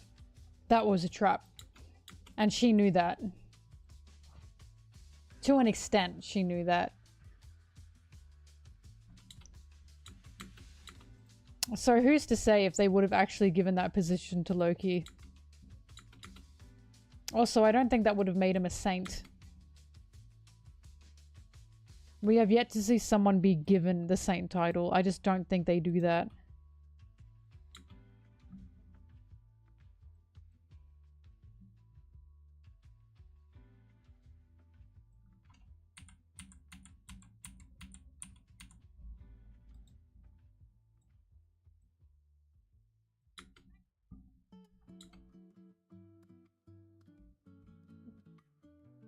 Maybe he took it. What, Loki?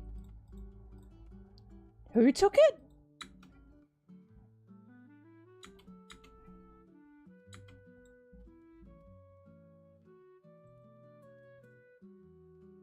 Harold?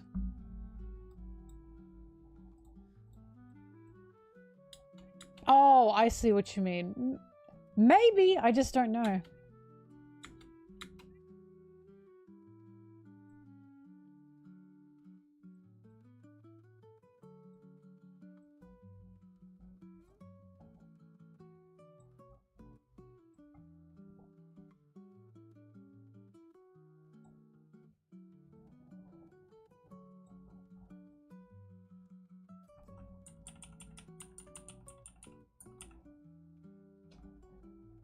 It's cold.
I feel Brooke's story is going to be later.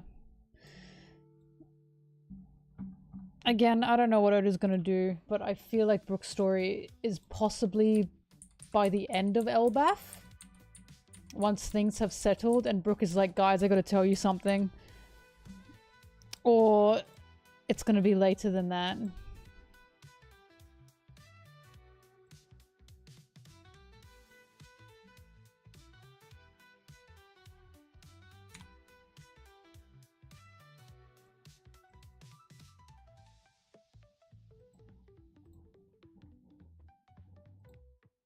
Remember when Wano ended and people thought we were going to get another time skip?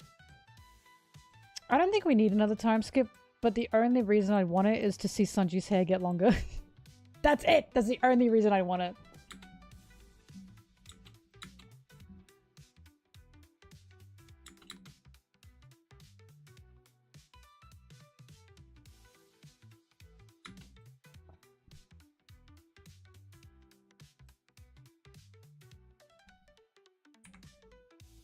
Obviously, I want to see Nami looking even more fabulous.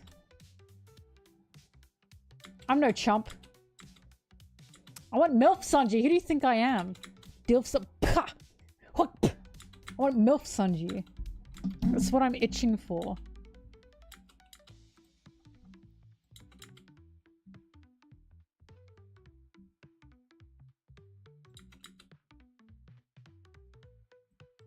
What I love about Sanji's 40-year-old design is if Oda ever does have to make anything canon regarding like 40-year-old One Piece characters or like Straw Hats, he has to use that design. And he has to use that design because the fucking Food Wars person used it. They have solidified it. They solidified it. He now must use that design. And you know what? Don't fix what's broken.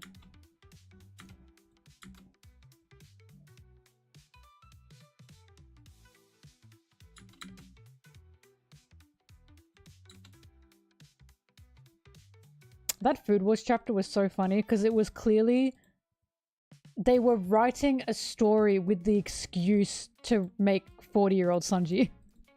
They were like, I could tell they really just wanted to draw him. And you know what? Same. They were such Sanji fans.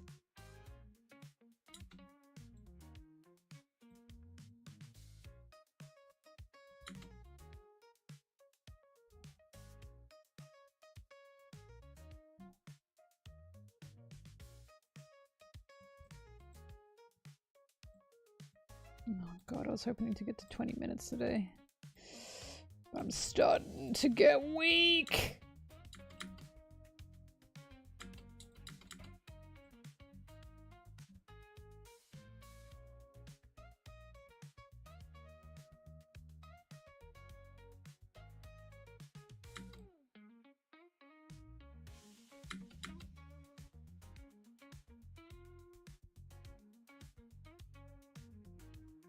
No, I do think Niji cared for Sanji. I do think they all, in a way, cared for Sanji. I just think they were never ever... Because so many people say, oh, they were mutated, they were mutated. Yes, they were mutated, but you also have to remember they were in a household that did not allow them to like Sanji. If they did, they would be punished because Sanji was the failure. That was the whole point. And it felt to me at the very end of Whole Cake Island, Sanji and his siblings got some kind of...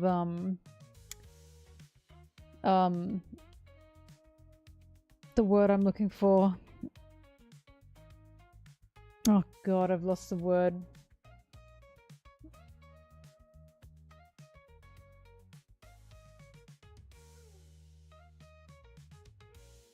Not revival. Fuck, what's the word I'm looking for? No, catharsis. Something arc. They got a growth, whatever the fuck it is. They got, no. I said Judge didn't get any of it. Shit. What did Zuko get in Avatar The Last Airbender? His arc. It was a redemption. Thank you. They got redeemed a little bit. Because, wait, is it redemption? Is that what I'm looking for? No, I don't think that is what I'm looking for. See, I forget these words like this when it gets to this point. Anyway. No, not atonement. Sorry, I don't know why I sound so offended. They just got... Like... I think it's redemption. I think it is redemption. Judge didn't get any. I think it's redemption. Anyway. Sanji and his siblings got some redemption. And the reason I say that is because at the very end of Whole Cake Island, it is supposed to mirror when Sanji first left Germa 66 and first left the Windsmoke Kingdom. And, got pushed out by Reiju. But this time, he's getting pushed out by all of them. They are all protecting Sanji and yelling, "Go Sanji! Run Sanji!" Not just Niji, but Ichiji and Yonji as well. They are literally surrounding him, protecting him, and yelling, "Go! Run! Get out of here!" As Sanji's holding Luffy. And Niji, of course, is the last person to grab him. And he says, "You're gonna get shot if you're not fast enough." And Sanji's going, "What do you want?" And Niji's like chuckling. And it's clear that there's like an actual brotherly bond there. It's clear that, like, we are getting a glimpse of what could have been.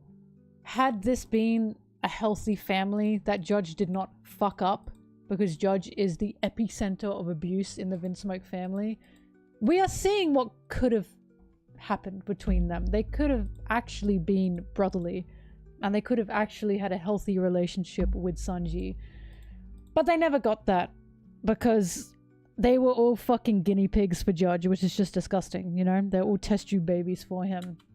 But that very, very, very last moment, and the reason I like that moment is because I feel that the siblings lost respect for Judge. Because not only did Judge cry, obviously, but they watched Sanji grab Judge and say, "You are not my father, Windsmoke Judge." And I always found that scene interesting because he didn't turn to his siblings and say, "And you're not my siblings." It was just Judge. So even Sanji knows, as much as he hates his brothers, because he doesn't like them, he hates them. As much as he hates his brothers, And as much as he cannot stand them, he still will not blame them for what has happened, because the whole household was abusive because of Judge. And he knew that they couldn't go against the literal abuse king that was Judge, because otherwise they'd end up like Sanji, right? And even when Reiju helped Sanji, it was behind Judge's back. Not even she could like help him in a forward way unless Judge didn't know. So at the very end of Whole Cake Island, it really feels like Sanji gets a moment with all of his brothers, but Niji specifically. And I think the reason Niji specifically got that moment is because it was Ichiji, Niji, Sanji, and then Yonji. Like, there was that missing gap there, you know? And I just think, you know, 2-3, I don't know. I just think that was the third brother that was missing. I don't specifically know why Niji, but it's quite clear that Niji and Sanji got just that little brotherly moment. And it was just like, oh... It hurt. It really hurt. Because it's like, fuck, Judge is such a monster. If Judge didn't exist in this family, they would have been a nice, healthy family. Like, they would have loved each other. I just think throughout all of Whole Cake Island, there are hints that the Vinsmoke brothers are interested in Sanji. They are fascinated by Sanji. They have some kind of feeling for Sanji. And at the very end of it, we see that come through when they can actually help him. They can actually save him. And it's like, oh, this is just horrible.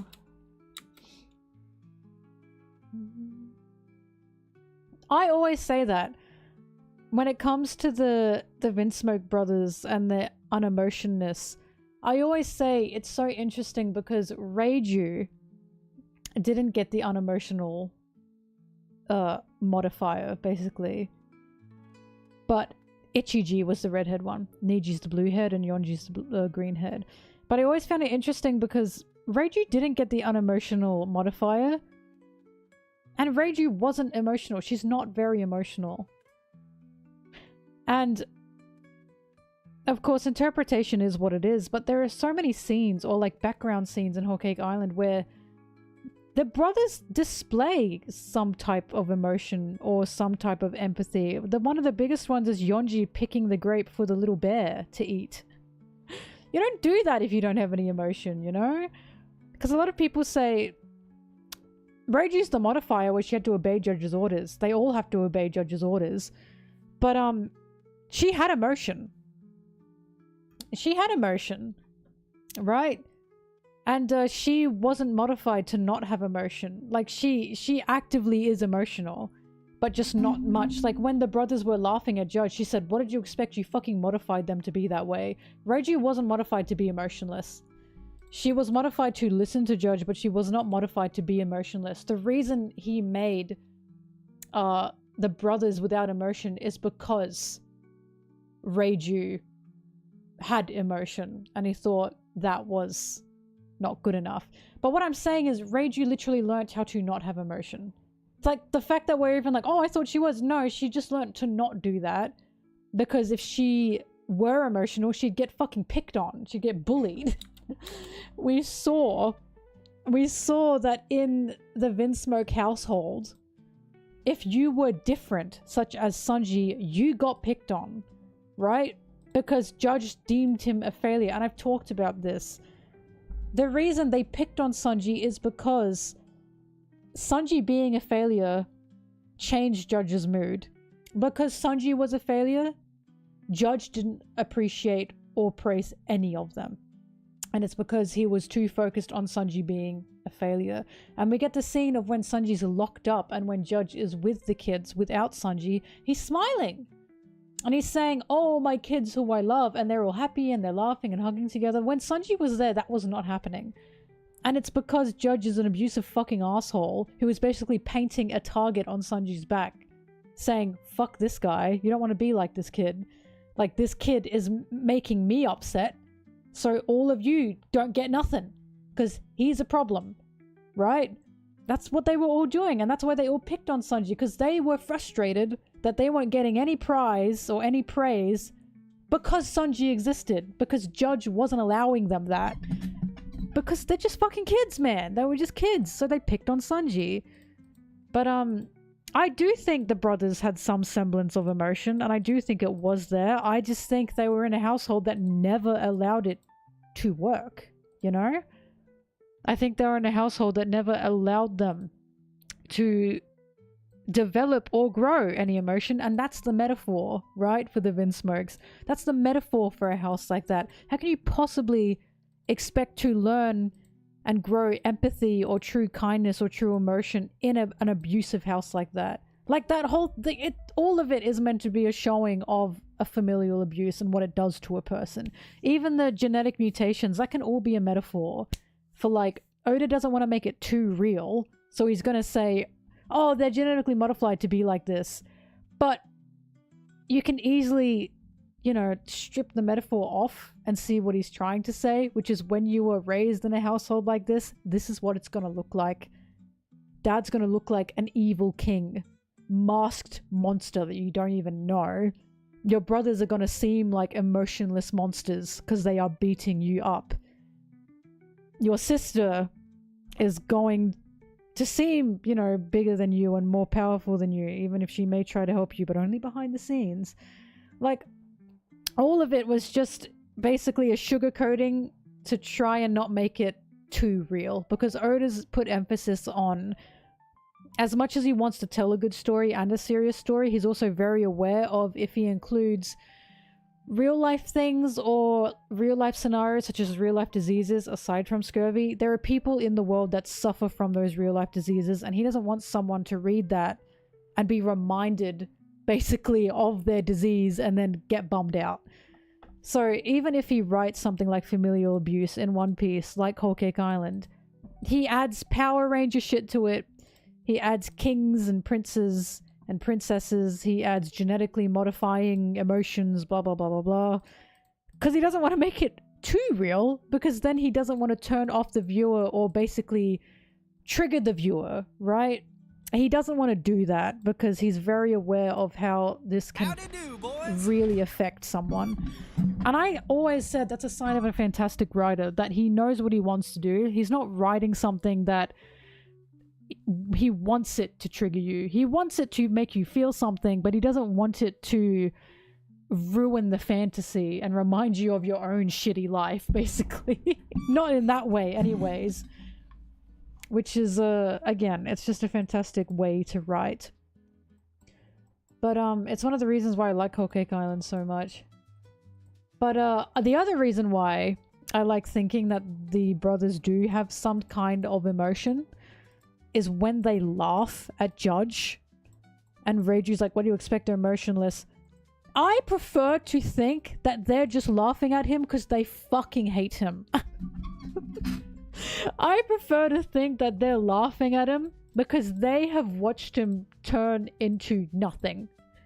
And they fucking hate this guy. Like, he's abused them as much as he's abused Sanji. We have to remember that, right? Well, not as much, but they are also victims of him. So watching them laugh at him was so fucking satisfying, because it's like, this, you fucked up all these kids. You are a monster. These are all your victims, and they're laughing at you. You know, too fucking right. He deserves that shit. And I like to imagine that they're not emotionless. They know what they're laughing at. Because I much prefer it that way. There are also some people that get, like, really upset when I say that they're also victims of Judge, because of course they don't forgive what they did to Sanji. And that's fine, because I don't think Sanji would forgive that either. I just always say Sanji has a complicated relationship with them because he also knows, right, what was happening in that household. I don't think he'd ever forgive them, but at the same time, I think it's not fair to disregard them as being victims as well. Like, Judge is the abuser. I don't like turning to the brothers and saying, oh, those abusers. Like, they physically hurt him, but they were kids as well. The abuser in this situation is Judge. It is not the brothers. It is not Reiju. It's Judge. He's the monster here. He's the one that made the household this way. That's why I don't like looking at the brothers and calling them monsters, because they're fucked. They hurt Sanji a lot. Sanji would never forgive them for that. Again, fair. Totally fair. But I don't believe Sanji, like... I don't believe Sanji blames them, let's say. Sanji never wants to be them, but I don't think he blames them.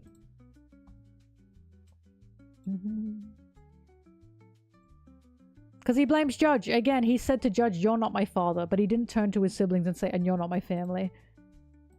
Well, you're not my siblings. Because he did say, I don't consider them my family.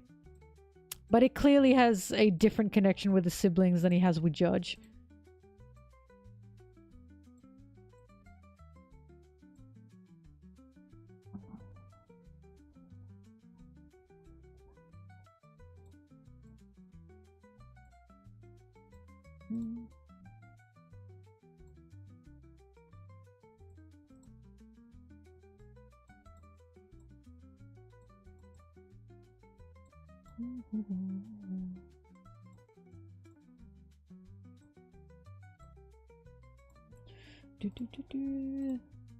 But yeah, I love the ending of Whole Cake Island because I love that page when they surround Sanji and they say, you know, "We're gonna get you out of here."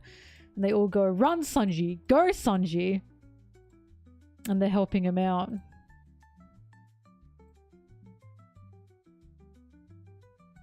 That's true, Mama. It could also be because his mother loved them. And he resembles his mother.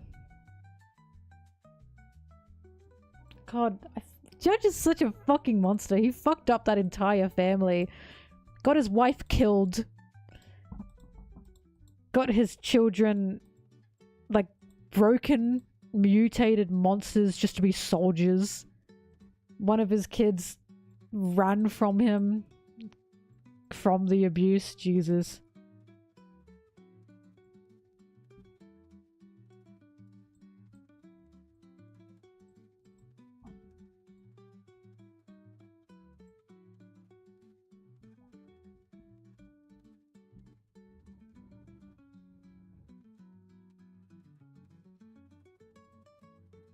I want Judge dead. I love the way Oda wrote Judge because he truly is just an irredeemable fucking scumbag. Just an irredeemable scumbag. He gets absolutely nothing that makes us see any good side of him because Oda said, "Fuck this guy." He doesn't get that. Doesn't matter what his past is. Doesn't matter who he is. If you're abusive, especially to children, you don't get fucking anything. You're just a monster. Absolutely nothing explains around being abusive to children. Nothing. So fuck that guy.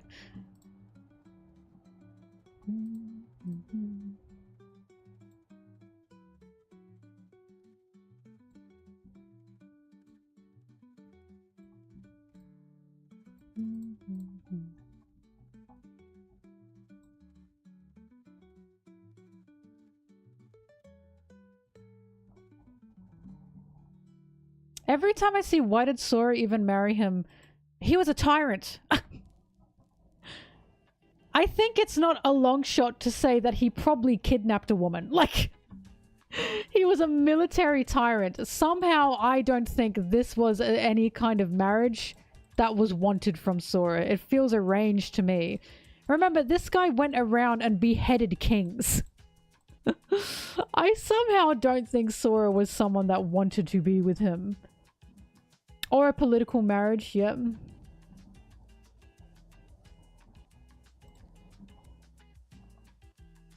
Or maybe Sora was like Sanji and just tried and wanted to see the good in people. Isn't that depressing to think?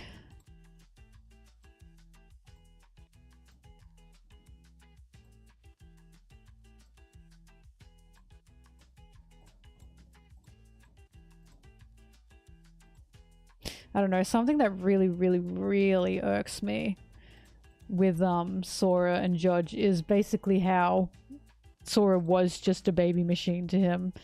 He was literally experimenting on and modifying, like, her and the kids in her womb without her consent. Like, that's just unbelievable levels of disgusting and horrifying. That poor fucking woman.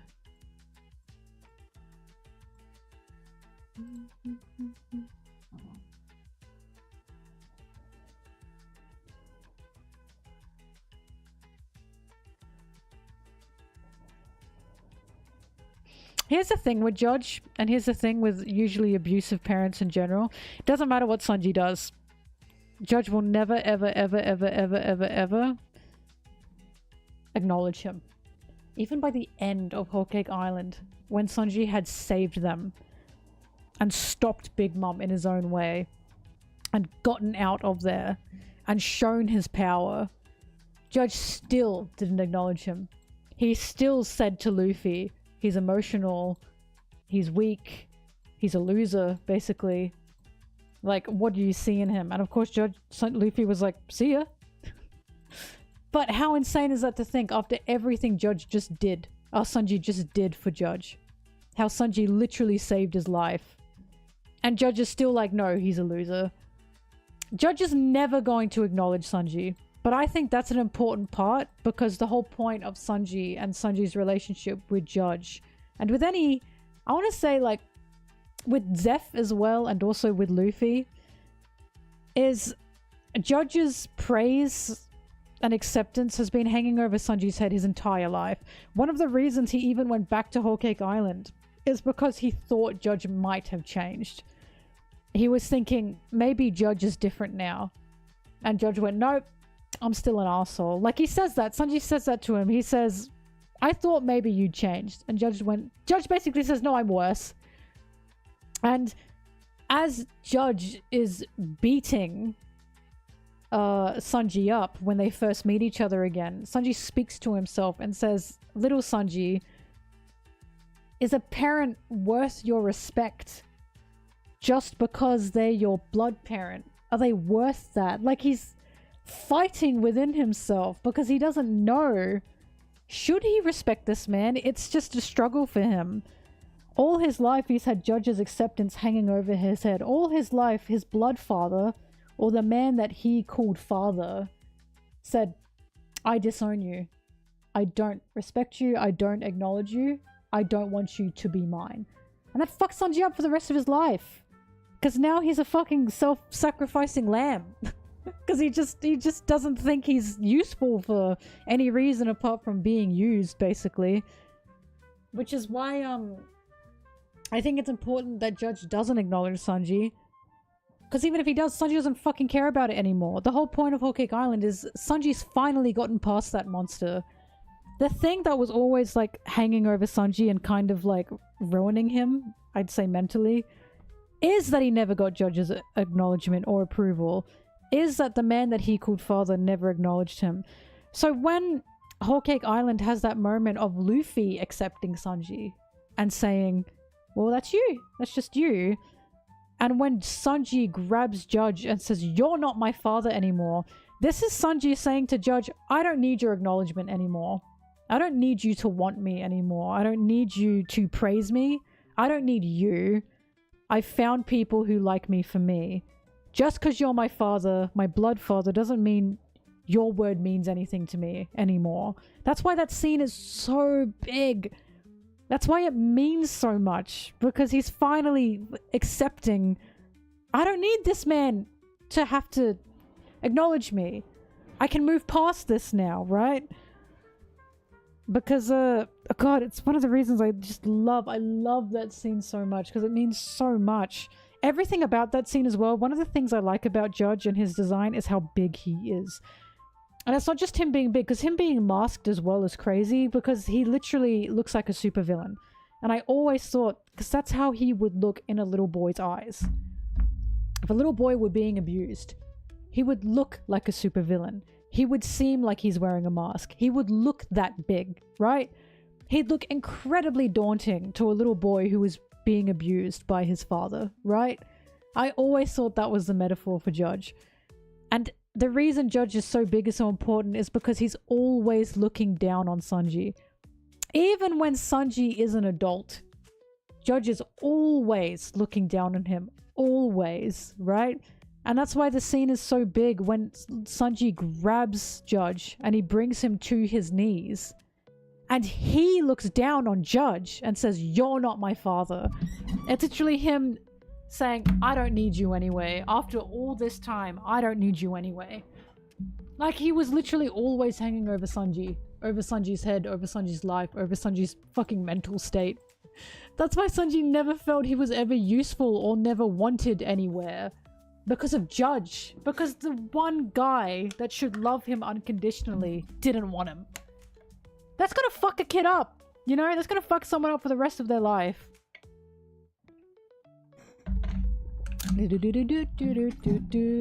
Anyway. So that's why when it got to the end of Whole Cake Island and Judge still didn't acknowledge Sanji, I loved that shit. Because it's showing that an abuser will be an abuser. There will always be an abuser. Sanji can fly to the fucking moon and Judge will not acknowledge it, because no matter what, Sanji is going to be a failure to Judge. Because Sanji will never be what Judge wanted him to be, and he will now forever be a failure. It just doesn't matter what he does, and that's what abusers do. You will never, ever, ever be enough to an abuser. You will never be good enough to someone who was abusing you. They will always use ways or just see ways to hurt you, to never acknowledge you, right? That's exactly what Judge is doing to Sanji. He's never going to acknowledge him. Because not only does Sanji not want it, that's what an abusive parent does. They will just never acknowledge you. But Sanji doesn't need it anymore. So good for him. Now he's just kind of stuck with Luffy's acceptance.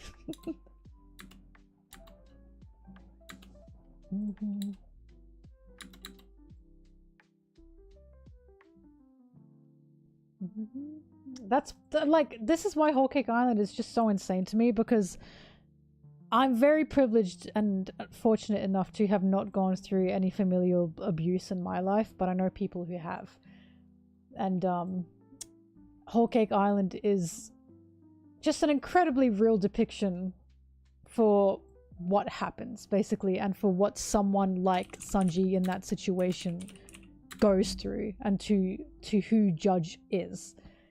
Like, Judge, as cartoony as he is an incredible depiction of an abusive father and what they are and how they are abusive. Because the funniest and most, well, not funniest, but the most interesting thing about Judge is he never touched Sanji. He never physically hurt Sanji himself. The only time he did was when Sanji was an adult and he was fighting him when he came back to Whole Cake Island. But throughout the whole Sanji's childhood, Judge never touched him. It was the others that were beating him. Because that's what Judge was wanting. That's what he was doing. He was painting that target on Sanji's back. He was making the whole household basically have a rabbit to hunt, right? Because they were all frustrated and Judge was in power. They beat Sanji and they had Judge's blessing. No, well, they didn't have Judge's blessing. They were basically, like, moved to beat Sanji because Judge didn't want him. Well, he didn't kill Sanji because he said it was still human, but he wanted to. He was like, I plan to kill you, but I'm still human. But, he never beat him. He never touched him. He never beat him. That was all the brothers.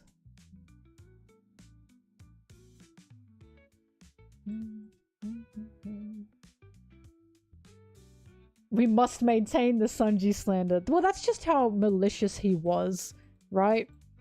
And again, that's how, when I was reading Whole Cake Island, I knew that this depiction of an abusive father was strong, simply because Judge never laid a hand on Sanji. He manipulated and basically power managed the household to be against Sanji. Sanji became the outlet of abuse because of Judge. And that, you know, that's just horrible for that little boy.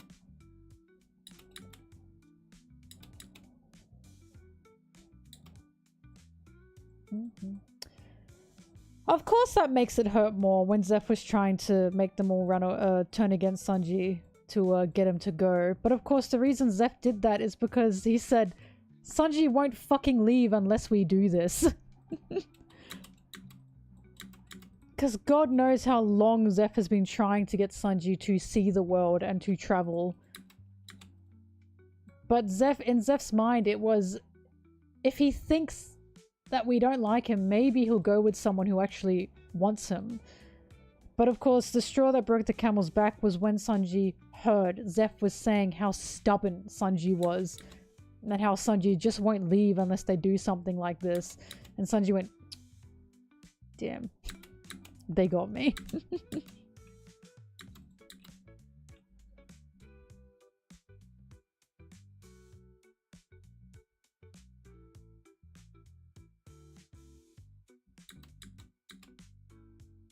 Showing a spear of his own for no good reason, exactly.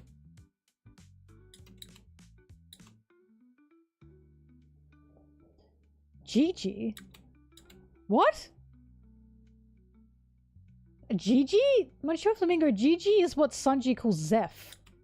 That means old man.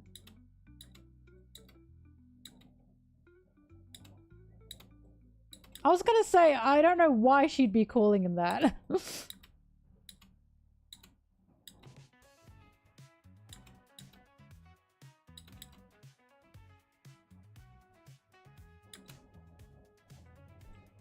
That is Freudian as fuck if she was calling him Gigi, which is what Sanji calls Zeph.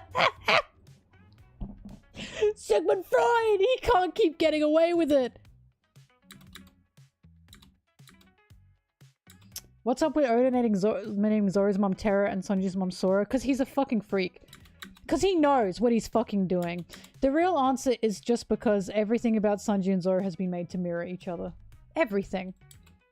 That's the real answer. Because literally everything about Sanji and Zoro... Sanji and Zaro? Who the fuck is Zaro? Sanji and Zoro is supposed to be a parallel. So he's named Sanji's mom Sky and Zoro's mother Earth. You know? That made people crazy when we first found that out. The Zorsanas ate so well that day. We went, oh yeah, son of the earth and son of the sky. Mwah.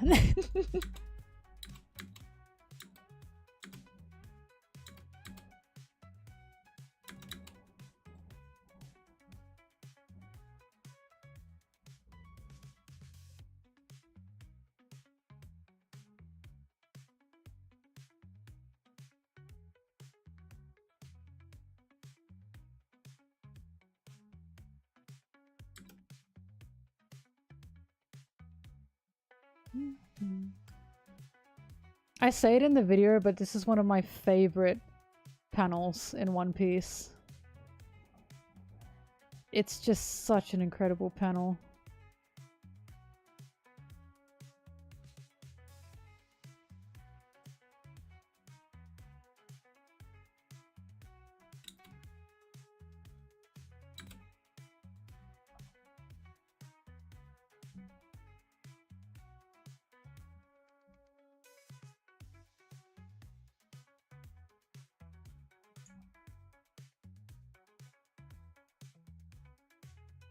Oh, Sanji, what are you doing here?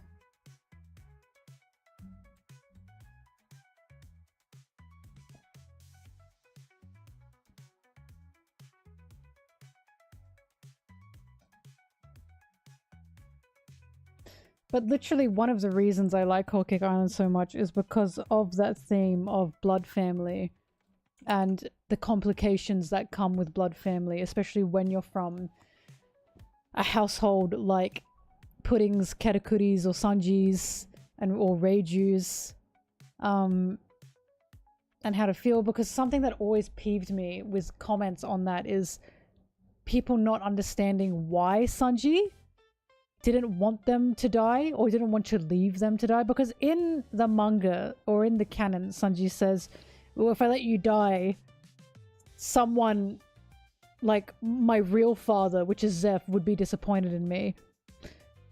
But before that, there's absolutely no indication that he doesn't want them to die because of Zeph. He just says, I can't let them die, right? He cries to Luffy, even though I hate them. I don't see them as my family. I just don't want them to die. And I hate the way people read that and go, well, why doesn't he want them to die? Because it's fucking complicated. Because even Sanji can't put into words why he doesn't get this. They're his blood family. He still has a connection with them, and that is hard to work around. That is hard to understand. And it is hard to let go of. So even though he hates them, he just can't stand them. He still can't stand to see them die either. That's exactly how that situation is, right? That's exactly how it is if you have, like, a family or someone in your family that maybe they're an asshole, maybe they're a piece of shit. It's still a tough thing to navigate around, right? That's what that was about. Like, that scene to me is one of the most, like, human moments that Oda's written, of Sanji being like, even though I hate them, I can't see them die. That's just fucked up, you know what I mean? It felt so real that it, like, hurts. And I hate the way people just gloss over that, like, I would have let them die. Like, oh my god, can you be emotional for a sec? Read some shoujo manga and develop some emotions. Like, god damn. I gotta find this. Hang on, I gotta find the page again. It's the whole monologue. The whole monologue gets me so bad. So bad.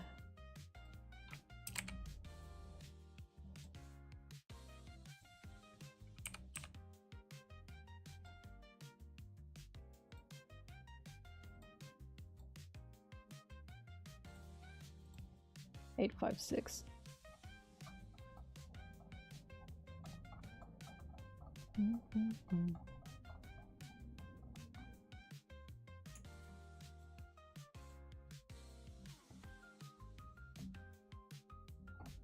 The chapter's even called Liar. Ugh. God, I feel sick.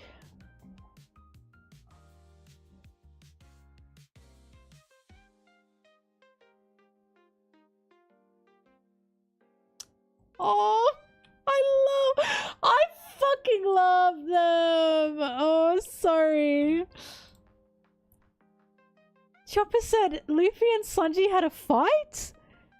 And Jinbei said, given his place in the Vinsmoke family, Sanji must have had a very good reason to come here. He will not be easy to bring back, I suspect. And then Nami pouts. Oh! Oh my god, I love them. Fuck, I love them. Oh my god. Oh, I love them. My heart. That can be a Twitter post. Hang on, I'm saving this. I need this. That is so cute. Fuck.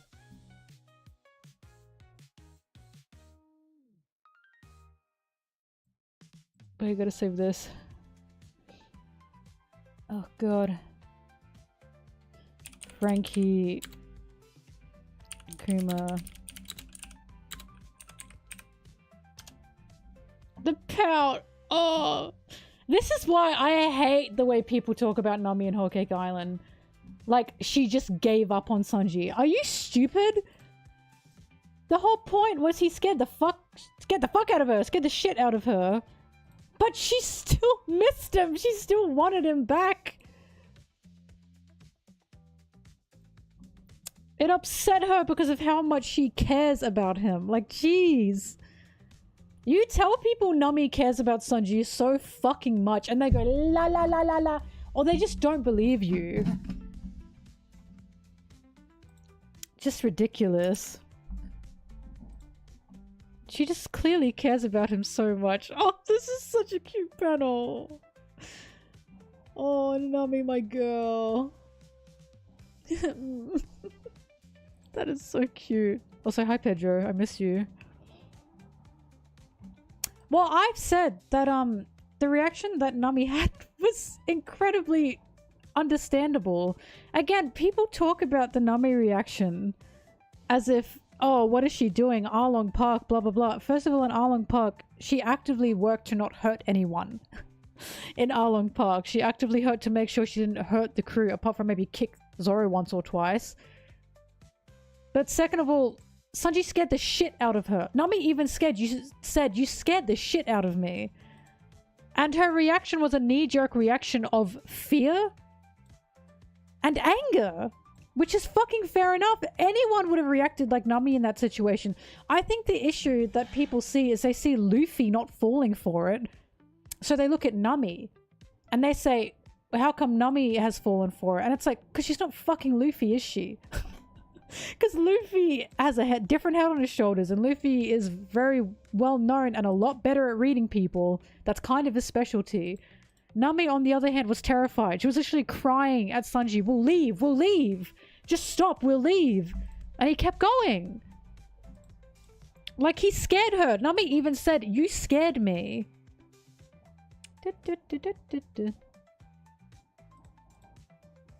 I mean, Nami hit the kid, but then she threw money at him.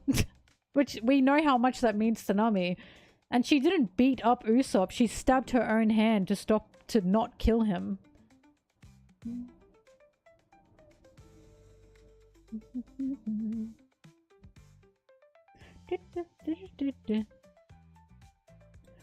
But yeah, that's another thing that frustrates me. When people look at Nami's reaction and go, why? And it's like, what do you mean, why? Luffy's reaction is the crazy one here, because he's the one that figured it out. Nami's reaction is totally reasonable.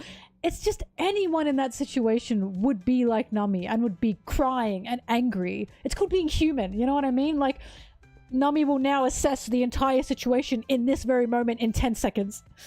Bitch, they went to get Sanji thinking he'd be happy to see them, and suddenly he's beating the fuck out of Luffy? Of course she's gonna be crying and upset. Like, I just don't like the way people talk about her there.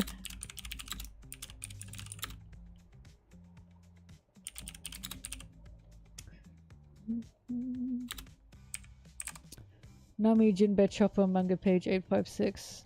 I should add Pedro because I like Pedro.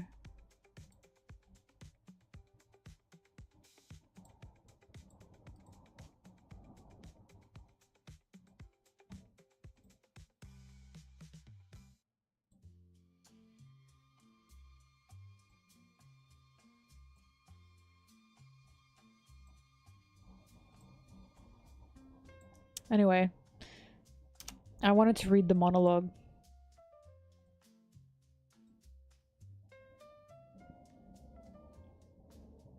It's extremely unfair to compare Nami to him. Extremely unfair. Dragon, stop! Stop it! You're gonna make me blush.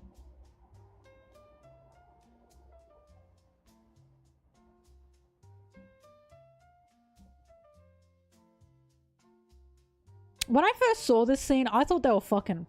As in, I thought they were fucking these women. And I was gagged, because I was like, with your dad in the room? With your brothers and your dad in the room? What the fuck? They were not. I was like shocked. I was like, what the hell?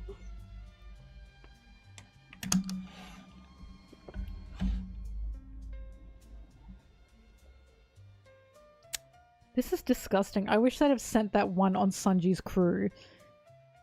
The one named Nami. I like a nice headstrong girl. They've got her prisoner. Maybe we can negotiate a trade tomorrow. And this is why Sanji did what he did, to try and get them out of there. Because he didn't want them to be in danger.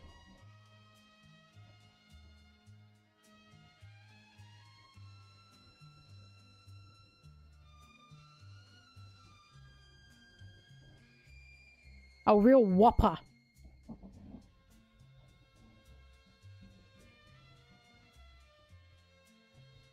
To our failure. Oh. Our usefully useless brother?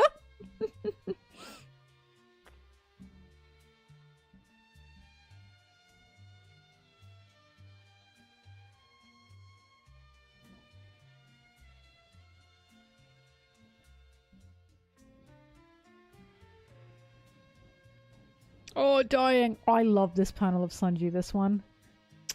So beautiful. Oh, I really like that panel of him. So sad, so beautiful.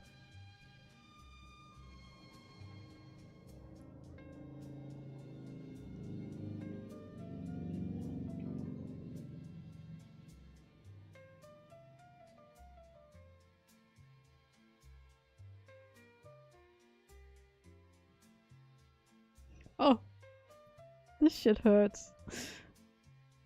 Oh, fuck, he looks so good in these panels. I love when he's sad.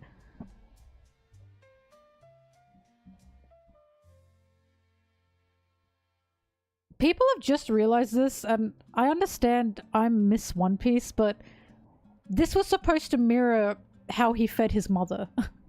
And he fed his mother shit food, and she still said, oh, it's delicious.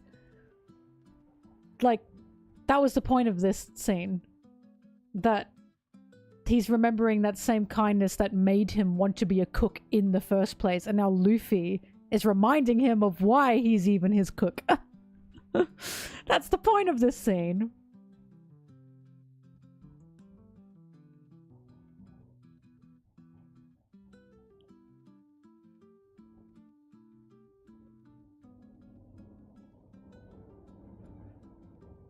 Oh, God, I love that scene. Liar. Oh, liar. God. By the way, Nami is not the modern idol of One Piece. She's the modern idol of us. Like, the audience. The idol of One Piece is Boa Hancock. We cannot forget that. Right? Nami is not at all as well known as Boa regarding idolness. Nami is just Oda's favorite. Like, one of Oda's favorites, and she's also one of the main characters, so of course we see her all the time. Boa Hancock is the idol. Not Nami. Not Nami.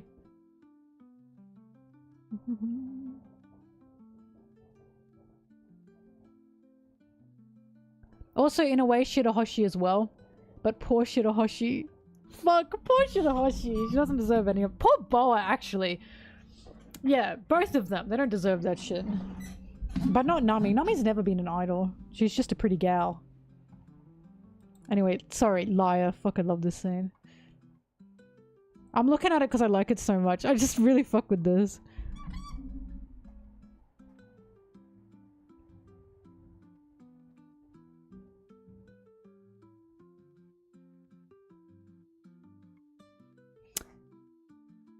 Fun fact, there were like, because you know how like so many people complain about Zoro fighting Sanji fighting Luffy and blah blah blah blah blah. He shouldn't have come back for that. He didn't even apologize. I remember making a post like, Sanji literally understood the gravity of the situation and said, I cannot go back to the ship because I fought you. Like, he said that. Do you know how many people fucking forgot about this? This is how I know that they don't pay attention to Sanji, or they didn't read Whole Cake Island and they only read dot points. Because the people that go, well, Sanji fought him and he shouldn't go back and blah blah blah. Sanji literally straight up said, I can't go back to the ship. I fought the captain and I dishonored the captain. Like he says, the captain of my ship came all this way to track me down, only for me to insult and hurt him to the best of my ability, despite no resistance from him whatsoever. That means I cannot go back to your ship now. Like, he's literally, he understands what he's done. Like, he didn't just get let back in without anyone saying anything. Not to mention, like, Luffy knows that the fight was a lie, you know? But it's like, the way people say that, it's like, I know you didn't fucking read Whole Cake Island, or you've, like, forgotten. You've forgotten. Right? Like, it's just crazy. And every time I bring this up, they go, oh, I forgot he said that. I'm like, I know you did. I know you forgot he said that. Goodness me. I love this one. Peace. Sad peace sign. Look, the way Luffy shuts up as well. I just love this scene as well because Luffy's listening to everything.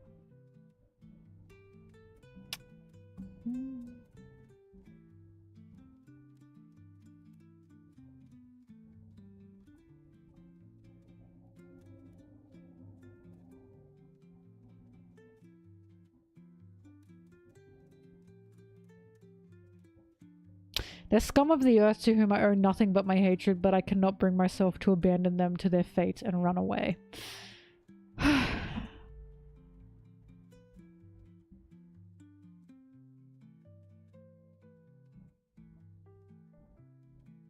Oh.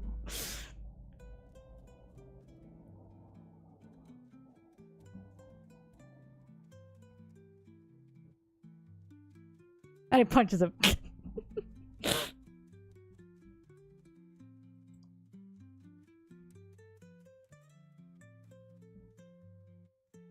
I really like this moment as well, because I feel like in this moment, Sanji was expecting Luffy to be like, okay, fine.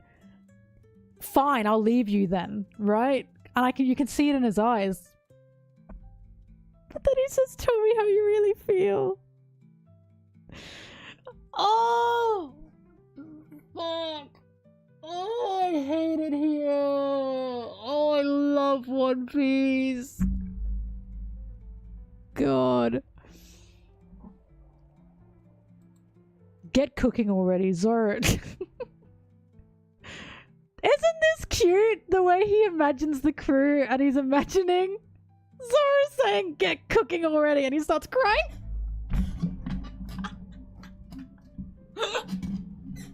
Damn, my happiest memory is Zoro yelling at me to just go cook in the kitchen. Get back in the kitchen! And he's like, oh fuck, I miss them. Oh god. If Zoro knew this, he'd make fun of him forever for it. Haha. Haha, you like when I tell you to go to the kitchen.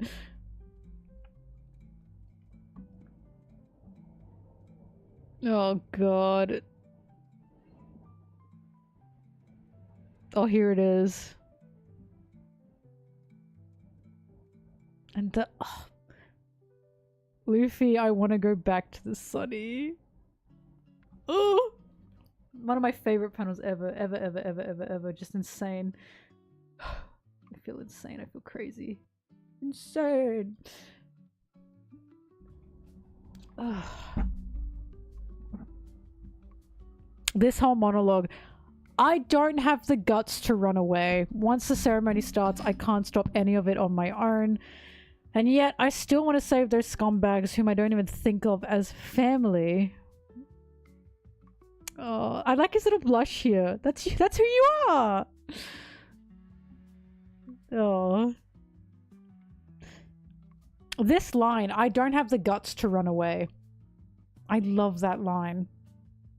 Like, he's so scared he can't even run. Like... That's how fucking scared he was. Every time I read Whole Cake Island, and I read with people or people talk to me about it, I love reminding them the whole of Whole Cake Island, Sanji's terrified. He's fucking terrified. He's literally in his hell. He's scared the whole time. So when he says, I don't have the guts to run away, he's so scared he can't even fucking run. Like, that's just so horrifying. He was just scared. He just wanted to go back. The reason this got me so bad is because the entirety of Whole Cake Island, he's putting on a mask. Obviously, he's pretending to not be him because he needs to, you know, be strong to get through everything. And he's just hoping maybe if I get through everything, something can work out. But of course, nothing ended up working out. But the whole entire time, he was thinking, I want to go home. Oh. The whole time I was thinking, I want to go home. That fucks me up, man. He had this desire and want to go home the whole time, but he was still trying to give himself up. I hate him. I hate him. I want to go back to the sunny. Man.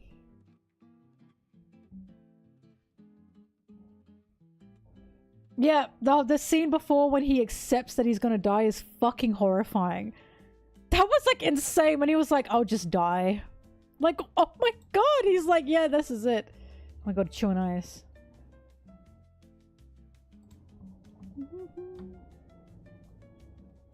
Hey, boy. Miss Hancock. Oh, this scene. Oh, it's all good. Because this is when the storm has literally passed and the sun is coming out. Oh! Also one of my favorite panels ever. I just love this panel. When the sun is coming out. And he's like, oh, it's looking up! Oh, I feel sick. I feel sick.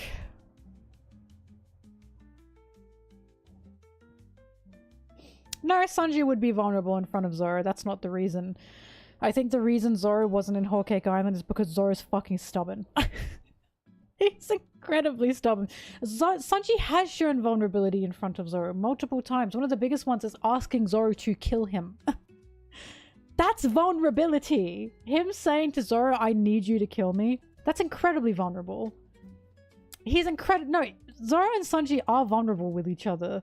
The fact they even have a secret that they're hiding from Luffy means they have a vulnerability together. The reason Zoro wasn't in Whole Cake Island is simply because Zoro would have countered Luffy. Zoro would have been like, I'm not waiting, I'm gonna go get him. Because remember when the Straw Hats were missing Vivi? And Zoro said, if you miss her so much, why didn't you just kidnap her? And they were like, what the fuck is wrong with you? Like... Zoro's always been like that. If Zoro on Whole Cake Island, he'd be like, I'm not waiting. I'm just gonna go get him. He's pissing me off. And then that would have caused more problems.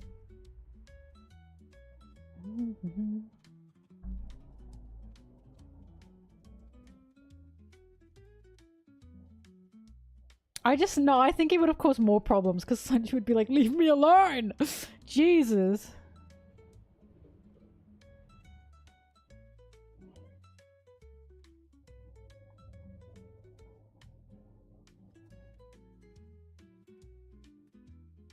Look how little and round Sanji looks. Wait, I love this scene coming up. Me, who's read this before. Guys. Guys, wait. I think this is really good. No way.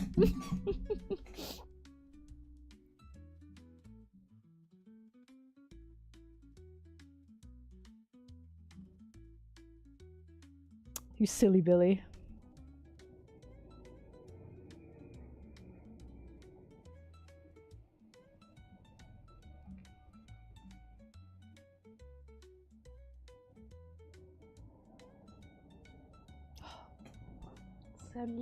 I love this scene. I love this scene. Because Luffy's like, we're gonna crash Big Mom's wedding, and of course they're going Big Mom. And Sanji knows. Like, that's too much. He doesn't want them to do anything for him. Luffy, she's an emperor of the sea. I don't want my selfishness to expose them. The way he says this, expose them, expose Nami to danger. Like, he can't even keep it up. So, and then the next scene, they go, yay! And Sanji's face. He's like shocked. He's shocked that they missed him. Guys, I can't do this shit. I love Whole Cake Island. Oh, I love Sanji. I love Sanjino.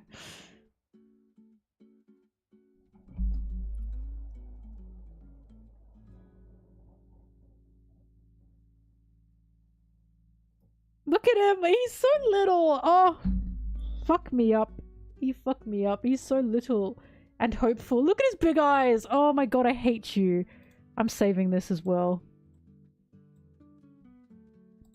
I want him.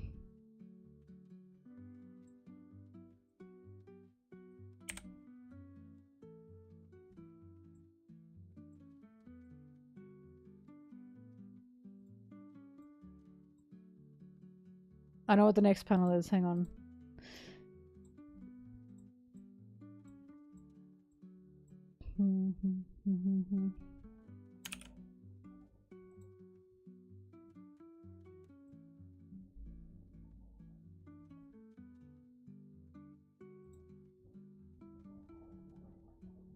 There it is. I'll never forgive you. After the way you cast me into the depths of terror, I'll never forgive you. But I can forget that for a moment. The point is, there's not much time until the tea party, and we are not leaving without you on board, Sanji. Got that? Oh my god, a marriage proposal!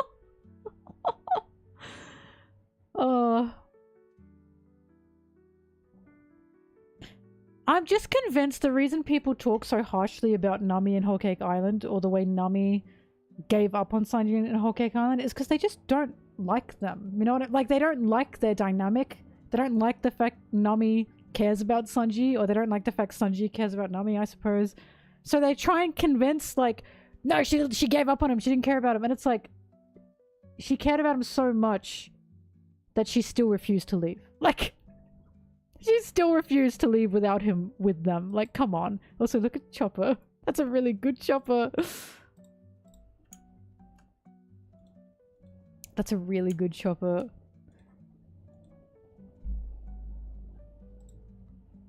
I will say some of Oda's best art is like a Chopper panel. He's got really good choppers and Chopper expressions.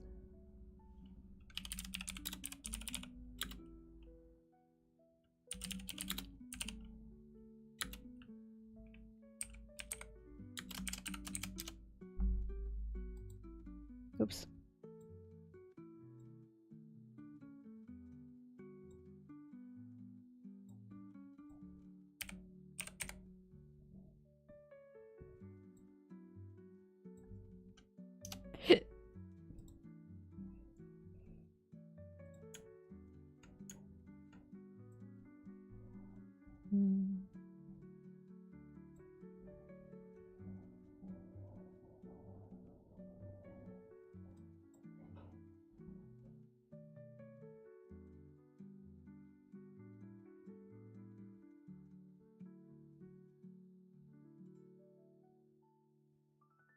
Hang on, I want to get to the scene where Sanji and Luffy, like, show up at Beige's castle. This is also one of the scenes I use when people say, first mate this, first mate that, and I'm like, they all listen to each other, because in this moment, Jinbei's literally laying down the plan to Luffy, and is saying, I set up a meeting for you and Beige. Do you want to go to it? Like, do you see what I mean? They just always, they all work together.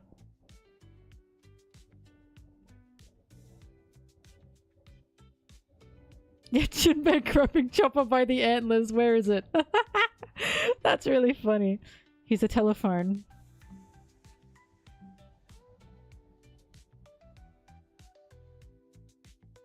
I've heard he cuts the heads off animals and enjoys watching them writhe in the throes of death. Chopper.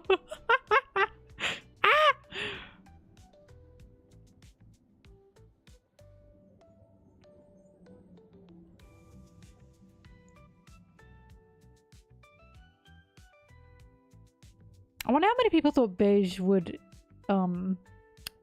betray them in Whole Cake Island. I bet tons of people did. No, I'm trying to get to another scene. I just like Whole Cake Island. This is the trap. I try and like go to a scene and then I start reading it.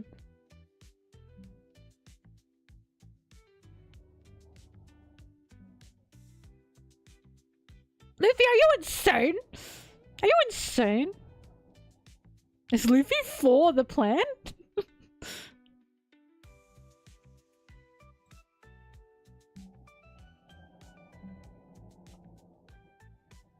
Damn, Miss Nami.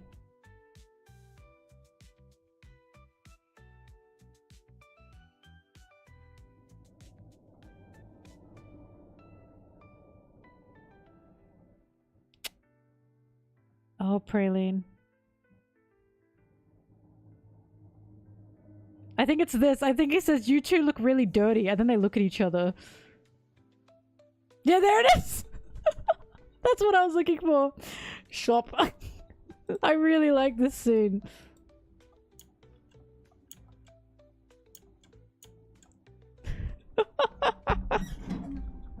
They look at each other like, fuck. We kind of are dirty. I love this scene.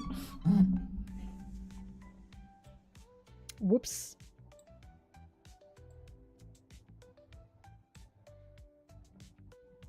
Shop.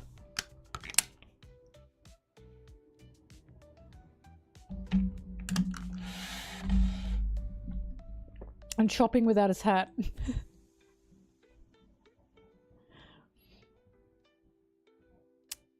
Bro, he's got that shit on.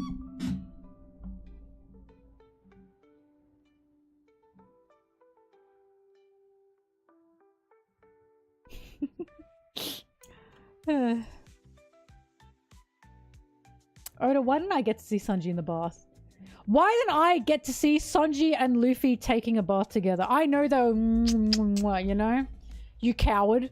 He just didn't want to show- It's not an R18 manga, guys. He couldn't show it. Oops.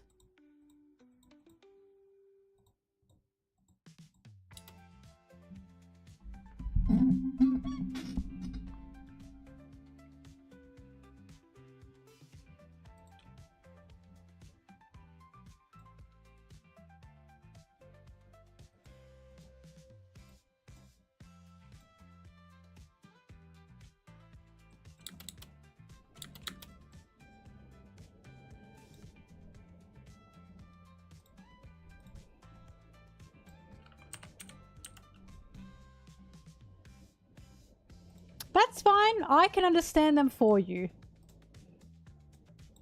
Give all of your misunderstanding to me and I will turn it into understanding.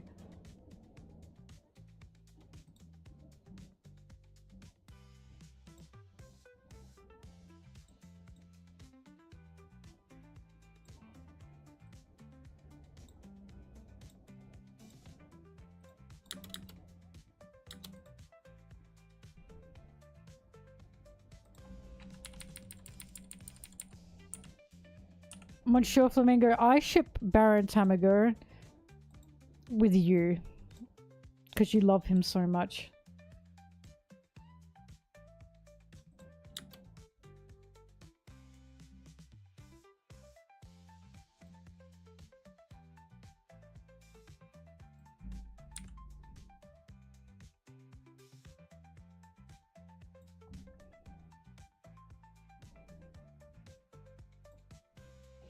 Why are you laughing, Flamingo? Do you not love him? What do you mean some? Who is some? Who is some? You are the only Baron Tamago fan on the planet. When you say some, you are talking about you. Who the fuck is some? This has to be the OTP. Not true. There's others.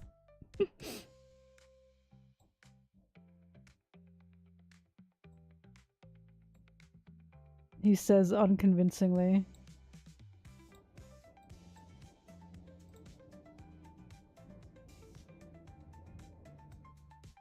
Rain Dragon. Yeah, tell Monsieur Flamingo about it. He can yap your ear off about it. A man of knowledge.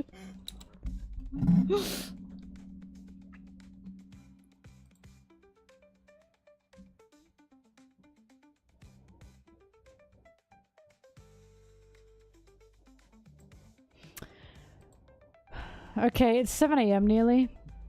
I've been streaming for...